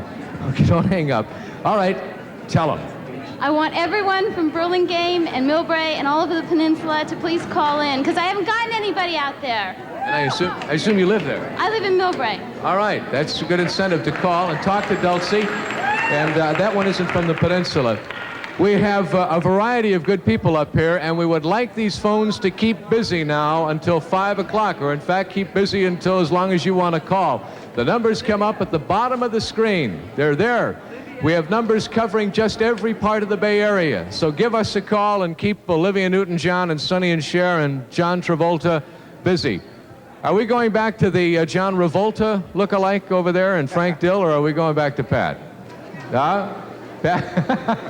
Did you hear him call me John Revolta? I heard that. Did you hear that? Yeah, That's he terrible. thought he got away with it. He didn't. Yeah, oh, that son of a I didn't gun. mean that. I really didn't mean that. How are the phones doing up there? They're doing fine. I want to tell you that a personal victory has been scored here because Frank Dill and I have been looking for a way to get Carter B. Smith for about 8 years. Oh, yeah. And we finally managed with the help of Ben Davidson. And we got Ben Davidson to do it for us. Did you get any on yourself?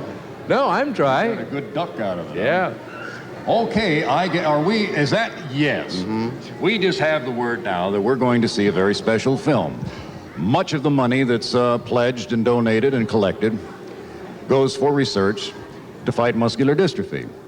Other great gobs of it goes for what you're going to see, the very important summer camps. This is where the youngsters go for 1, sometimes 2 weeks, and they do things that they can't do all year long because of their handicap. What you're listening to in the back are some of the counselors, and they're some of the finest young people you'll ever meet in your life. Let's take a look at that tape.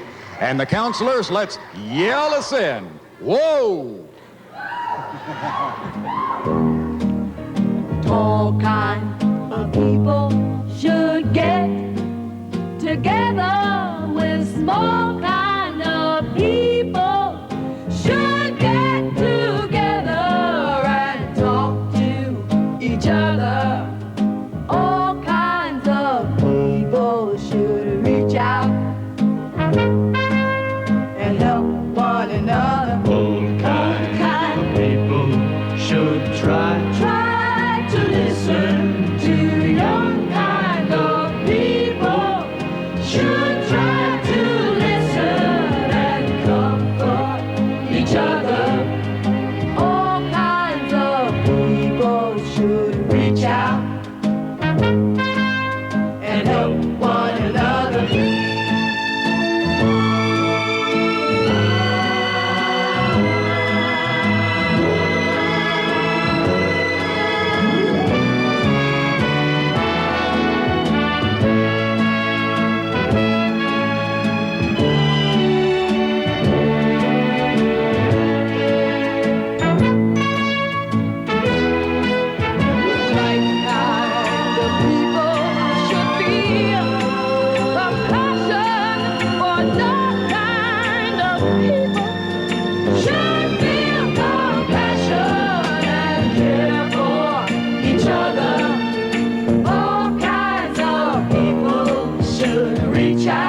Well, doggone it, that's what it's all about right there.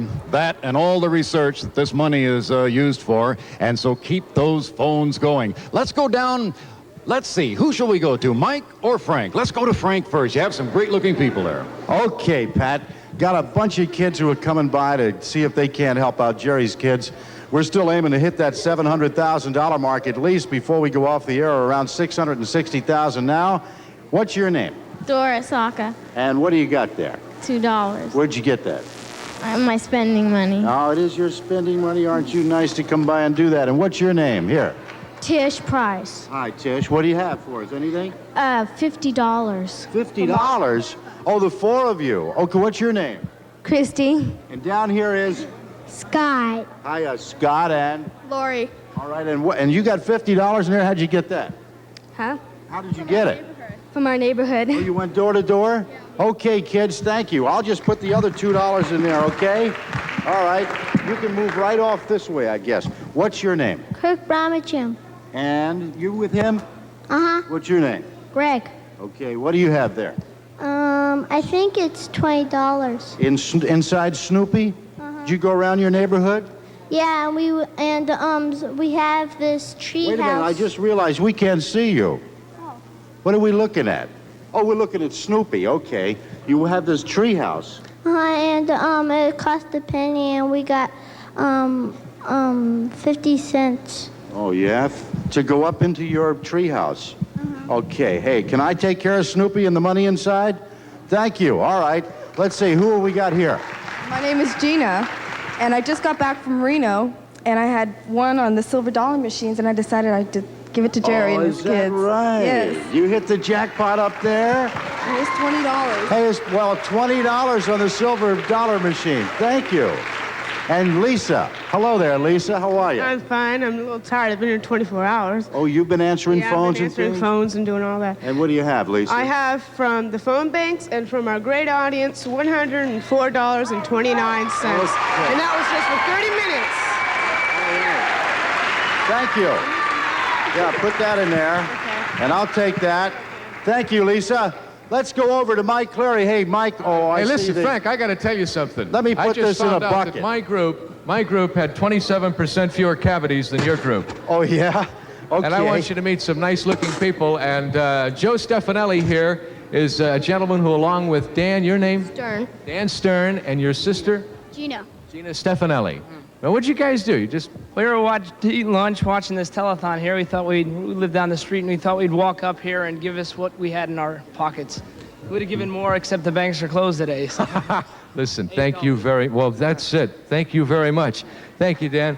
Thank you, Gina. Okay, that's really the magic of this, you know, and it's to give what you can. Your name is? Tina Diaz. And who is this? I'm not with you. You're not with her? Well, then let's sort of do a solo, okay? Dina, what have you got for me? I've got a check for $100 from my mom, a check for $25 from my uncle, and a $10 from my mom. Oh, my gosh. Thank you. Thank you. Oh. Okay, what is your name? John. John? John what? Hurtado. Okay, John, you've got just a ton of pennies and quarters and halves and everything in there. What is this? $30. Did you raise it?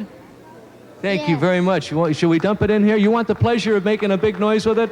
Turn it over into that van. There, just dump it in.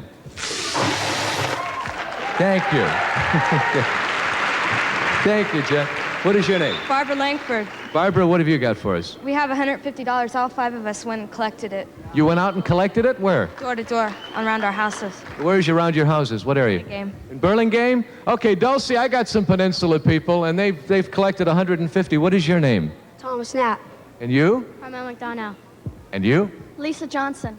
And you? Deanne Downing. You're wonderful people. Thank you very much. And can we put that in the bin with us? Okay, thank you. Bye-bye now.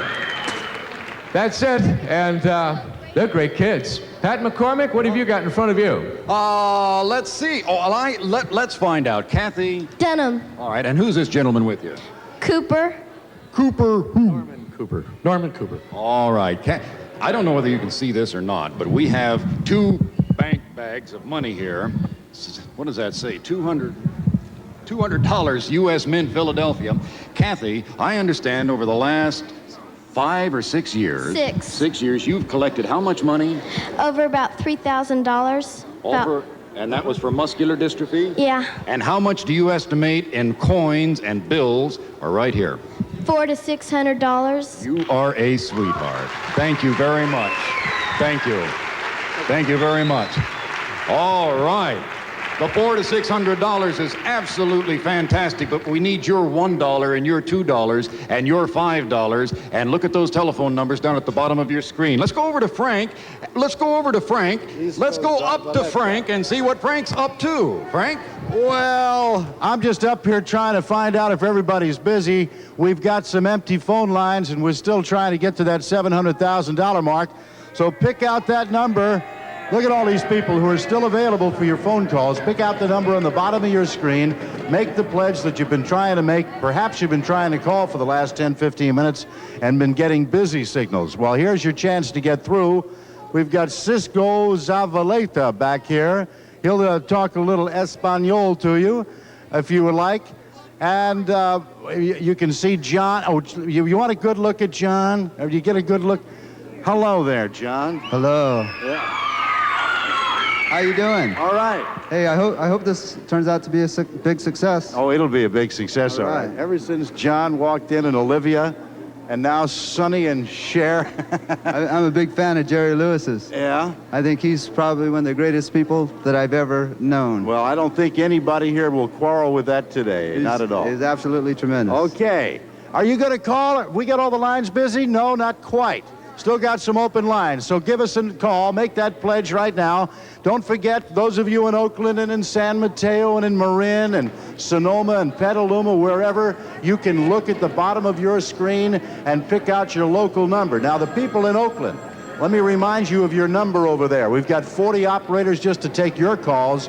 In Oakland, as you see on your screen, it's 444-8800, an easy number to remember. Let's go Oakland. Don't forget Marin, 454-0050.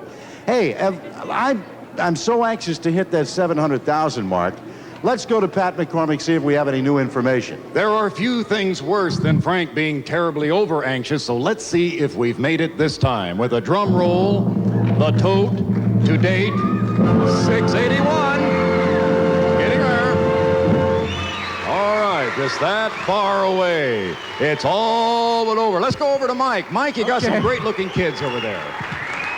Oh, that's nice. Let's get it built up. All right, we're going to meet some people here who have a little money, and I want you to get a close-up of this young lady. Just come real close in, tight on her face, because we have found an Amy Carter look-alike. A little bit, right? You know. Well, this is Jimmy Carter, and I've sent my daughter, Amy, all the way to the San Francisco area to donate money. And I would like you to give me some money. But your real name is Danae, right? That's right. And Danae, what have you got? I have got $111.89. That's an awful lot of money. And you collected it along with your friends? Yeah. And your name is? Betty. And your name? Brian. Brian, I thank all three of you for coming by. What part of town are you from? Hayward. Hayward. East Bay. Okay, thank you very much. You want the pleasure of dropping it in? Put it in. Okay, good. Come over here, PAL San Francisco and PAL Wait a minute. What have you got on your face? Mud. Mud, okay. Just checking. What is your name? Michael. Michael, what do you got on your face? Gum. That looks like lipstick. Boy, would you be in trouble. $20? All right, thank you very much. Will you two guys put that in there? All right, thank you very, very much. I'll let you head out that way, okay? There you go. Mud and gum. What is your name? Judy. Judy, what? Dyke. And Judy, what have you got? I got $105.81 that we went out collecting this morning for about 3 hours. See how pretty you are. We went out collecting for about 3 hours this morning. Oh, that's great. Dump it in. Dump it in. Let's have the pleasure of seeing it go in. All the money. Oh, bless your heart. Thank you. Thank you. I think we forgot one fellow here. What is your name? Mike McGlenn. Okay, Mike, look over there so everybody sees how pretty you are. Or handsome, excuse me. I got to get my adjectives straight. I forgot you? What is your name? Tina. Tina's the bookkeeper. Okay, thank you, Tina. All right, come in here. How are you? What is your name? Tyson Tyson what? Fultz. All right, Tyson, what do you have there? I collected all this money today. Today, how much have you got there? $65. Oh, bless your heart. Can we open it up and put it in? Okay. Can you get it? All right, just dump it in here. Let's get the protective top off. All right, here you go. Well, you want to put the jar in there too? Because we can always get 2 or 3 cents for the jar. All right? Yeah, that's good enough. Okay, thank you, Tyson. Hi there. What is your name? I'm Eileen Mauser. And this is? Gary Dodge. Gary, oh. Gary, you're not shy, are you? Mm-mm. No, I didn't think so. You have a speech to make here? Yeah. Please call For? Jerry, Ted, San Francisco, Tiff, Ties, 990. Oh, bless your heart. Thank you. Thank you. Thank you. We'll keep that, and I'll use it every once in a while, okay? Oh, you can stay forever. Thank you. And who is this? Myra Alvarez. Myra, what do you have? A check for $100 from my father. Have you ever had $100 in your hand before? No. It's going to an awfully good cause, isn't it? Mm-hmm. Okay, would you like to put it over there in that basket? Thank you. Okay. That's something. I like the way she came in sideways. Did you see that? She moved in this way. And got it in. Okay, you doing all right, huh? That nice. Please call for Jerry's kids. All right. Very good. Hey, listen, keep calling. We want to keep going here until 5 o'clock. We've got an opportunity to be really big here in the San Francisco Bay Area. Be one of the really big contributors to the whole telethon right out of this area if you just keep making your phone calls. So it's impossible to mention every pledge, obviously, but I do want to thank Bill Nelson in Oroville for a $10 pledge for very personal reasons. Alan Benson and his sisters, Kim and Robin, brothers Bill and friends for the carnival, $100. Michael Waring, who's 10 years old, collected 159 pounds of aluminum cans. That was good for $27.03. And also Joseph Martin and Vi Martin for a $10 contribution. Now, are the phones going here? Fine. I hope they are. Keep them busy.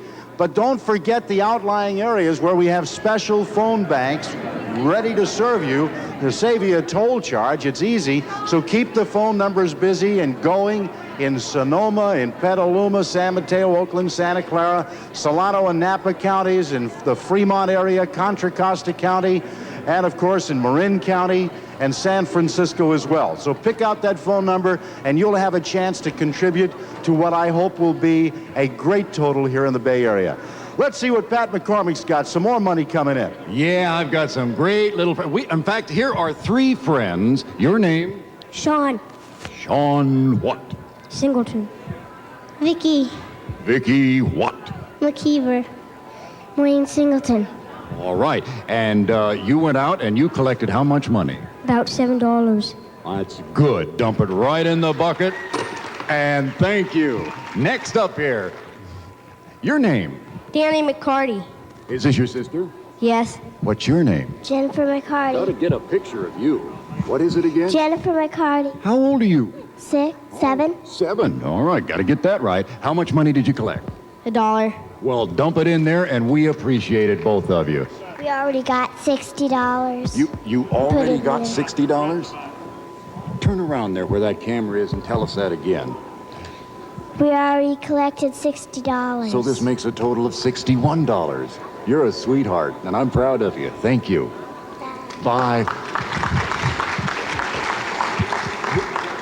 Oh, hi. Is this yours down here? Yes, it is. I have a bad back. I'm not going to be able to lift that. Could we take a... Let's just kind of... Oh, there's one, and here is two. It's a 5-gallon keg of pennies that I've saved from my catering truck, and this is for Jerry and his friends. You're a sweetheart. Is this your son? This is my Her grandson. Your grandson? I get some credit, you know. Yeah, all right, and you both get credit, and thank you both very, very much. All right, let's go back to Frank. I've collected a lot of dough over here. Okay, Patrick, I'll tell you what, some more I want to acknowledge here. Ernest J. Nelms and Betty Nelms for a $10 contribution. And mind you, all of the contributions count. I don't care what the amount. We do not discourage a $1 donation, $2, $5, $10. Here's one from 5 O'Clock Shadow for 25 bucks. Jack Fisher for $5. Let's see, I've got a couple more here in my hand I could mention. And then I have somebody I want to bring out, a special guest who just walked in backstage. Lois D. Robinson, 20 bucks. Little World Travel, 50 bucks. And Mr. and Miss Ed Clellan, 10 bucks. Okay, we've mentioned some of those. Phones look pretty busy, but they're coming available all the time. If you call and get a busy signal, no matter what number you call, hang up and dial again. We want your pledge. We need it very badly. Listen, is he leaving? Bring him back here. Don't let him go now. We had, as you saw, we have some familiar faces in the audience. Now, wait a minute. Come on, can you follow me? Here's one familiar face. You saw this one, right? Where are you? All right, there's one. Now, just to move right a little bit, camera, and you'll pick up another familiar face right there. Okay. Now, come on down here. In the first row, I want you to pick out two more familiar faces. Could you step here? We need right here. You recognize these two. Where are they? Where are they? There. All right. Now, if the next face you're hardly going to believe. Send out our special guest who just arrived.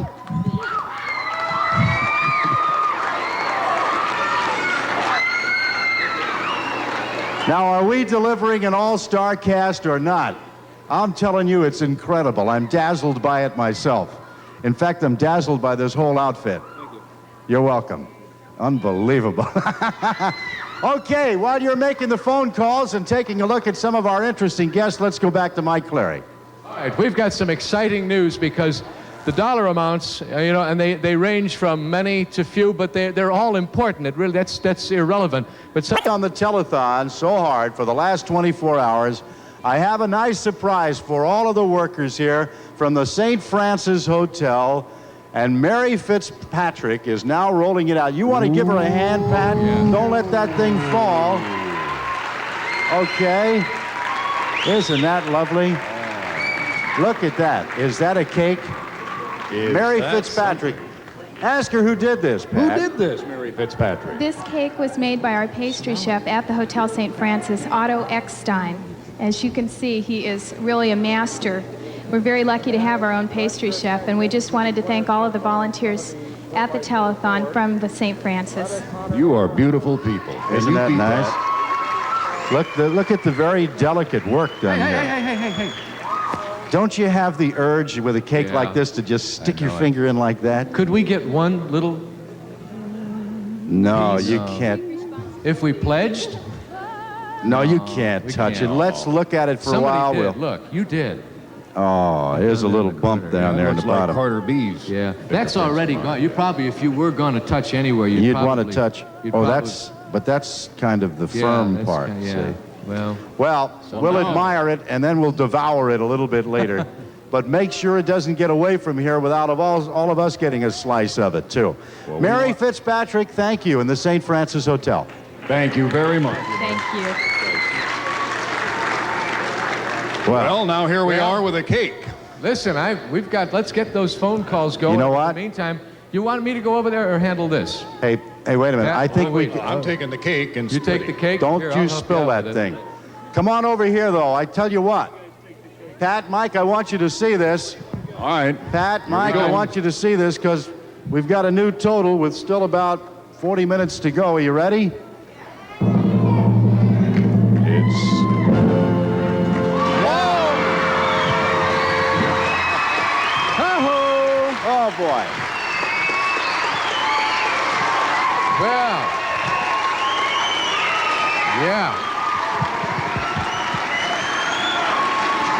Yeah. That is fantastic. You know, I just had a wild idea. I know that this has never been done before in the Bay Area. I know that this has never been done before here, but we've got about 40 minutes left. Do you think it would be possible to hit 800,000? Oh, it'd be delightful. It'd be wonderful. Nobody's ever done that here. Nobody's. Do you think it would be possible to hit 850,000? Well, let's go to work then. You've got to start calling. Let's give it a try, and that means it's up to you. You at home with the telephone. You are going to be the deciding factor in this whole event, this whole change. So give us a call. Check the numbers and dial in and keep the lookalikes happy, and keep everybody that's been working here for the last 24 hours on. And all of our friends in San Mateo, that number once again is 952-2710. 952-2710. Contra Costa, my county, 932-6000. Call us, 932-6000. Pick a county, the calls Frank. coming in. Well, you know, I want to say something. I think that the most impressive individual event on this whole telethon so far to me has been the special appearance in Las Vegas with Jerry of some 10 or 12 victims of myasthenia gravis who were treated here at Children's Hospital in San Francisco by the plasma pheresis method. They have been returned from death's doorstep to leading normal, active, vigorous lives again. And some of those people, as you know, were with us for the first time on television here last year. When I saw that, I knew that all of the money that is contributed is, in fact, generating progress in the field of research in all of our neuromuscular diseases that we're attacking. And I guess that's about the biggest word we've got right now is progress. We're making progress. That's right. The nicest news. And I think earlier in the day, in the morning, you and I had chatted, and it kind of coincided with what a lot of those patients had said on the Jerry Lewis portion from Las Vegas, and that's that they never thought it would happen to them. They never thought it would touch them, and that for some reason we have some immunity or exclusivity because we're on this side of it rather than that side, and with just that much, we can be on the other side. Yeah. So think about it and call us. We've got some more money. Yeah? Would you go over and take some money, Michael? Sure, I'll go over and take let's some see money. what you get. Yeah. All right, Michael's going to go over and Come get on some over more of this the way. cash that's coming in. Huh? We've got to get close to the bend. I hope this is money. I see a couple. It could be a warrant. I don't know. Have you been up to something, Frank? What is your name? Soraya. Soraya what? Downing. And? Sandra. Sandra, look over there because you're so pretty. People should be able to see you. What do you have for us? We have $5. You do? Well, I thank you very much. Would you like to put it in there? Okay, good. Thank you. I'll let you go right out that way, and we'll meet a couple of gentlemen from the Sheriff's Department. How are you? Your name? I'm Jim Lewis. Jim? Deputy Ernie Gallivis. Please meet Ernie, how are you? Good to see you. We had one coworker, Larry Ratty, who wasn't able to get out of jail today, but we would like to present on behalf of the sheriffs on duty today, the inmate workers at San Francisco County Jail at the Hall of Justice, and the inmates at the Hall of Justice, a check for $145 that we collected today after lunch. Oh, that's fantastic. Thank you very, very much. Thank you. Good. Thank you, Ernie. Bless your hearts. And you pledged $10 last night? But I wanted to pledge $5 for my little girl here. Your little girl who is sound asleep. There really is. There's a little baby in here. You can see, you know why? Well, it's either that or it must be related to me. It has a bald spot right here in the back, little bitty one. Thank you very much. Okay, thank you.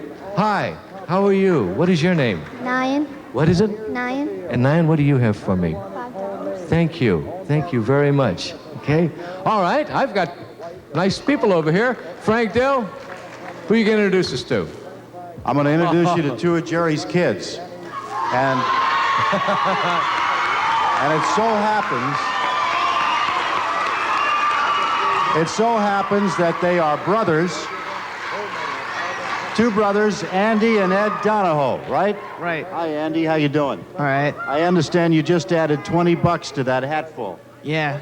Yeah, you just, on his way up to the stage, he added another $20 to the hatful of money that Ed's got here. Where'd you get it, Ed? At the audience.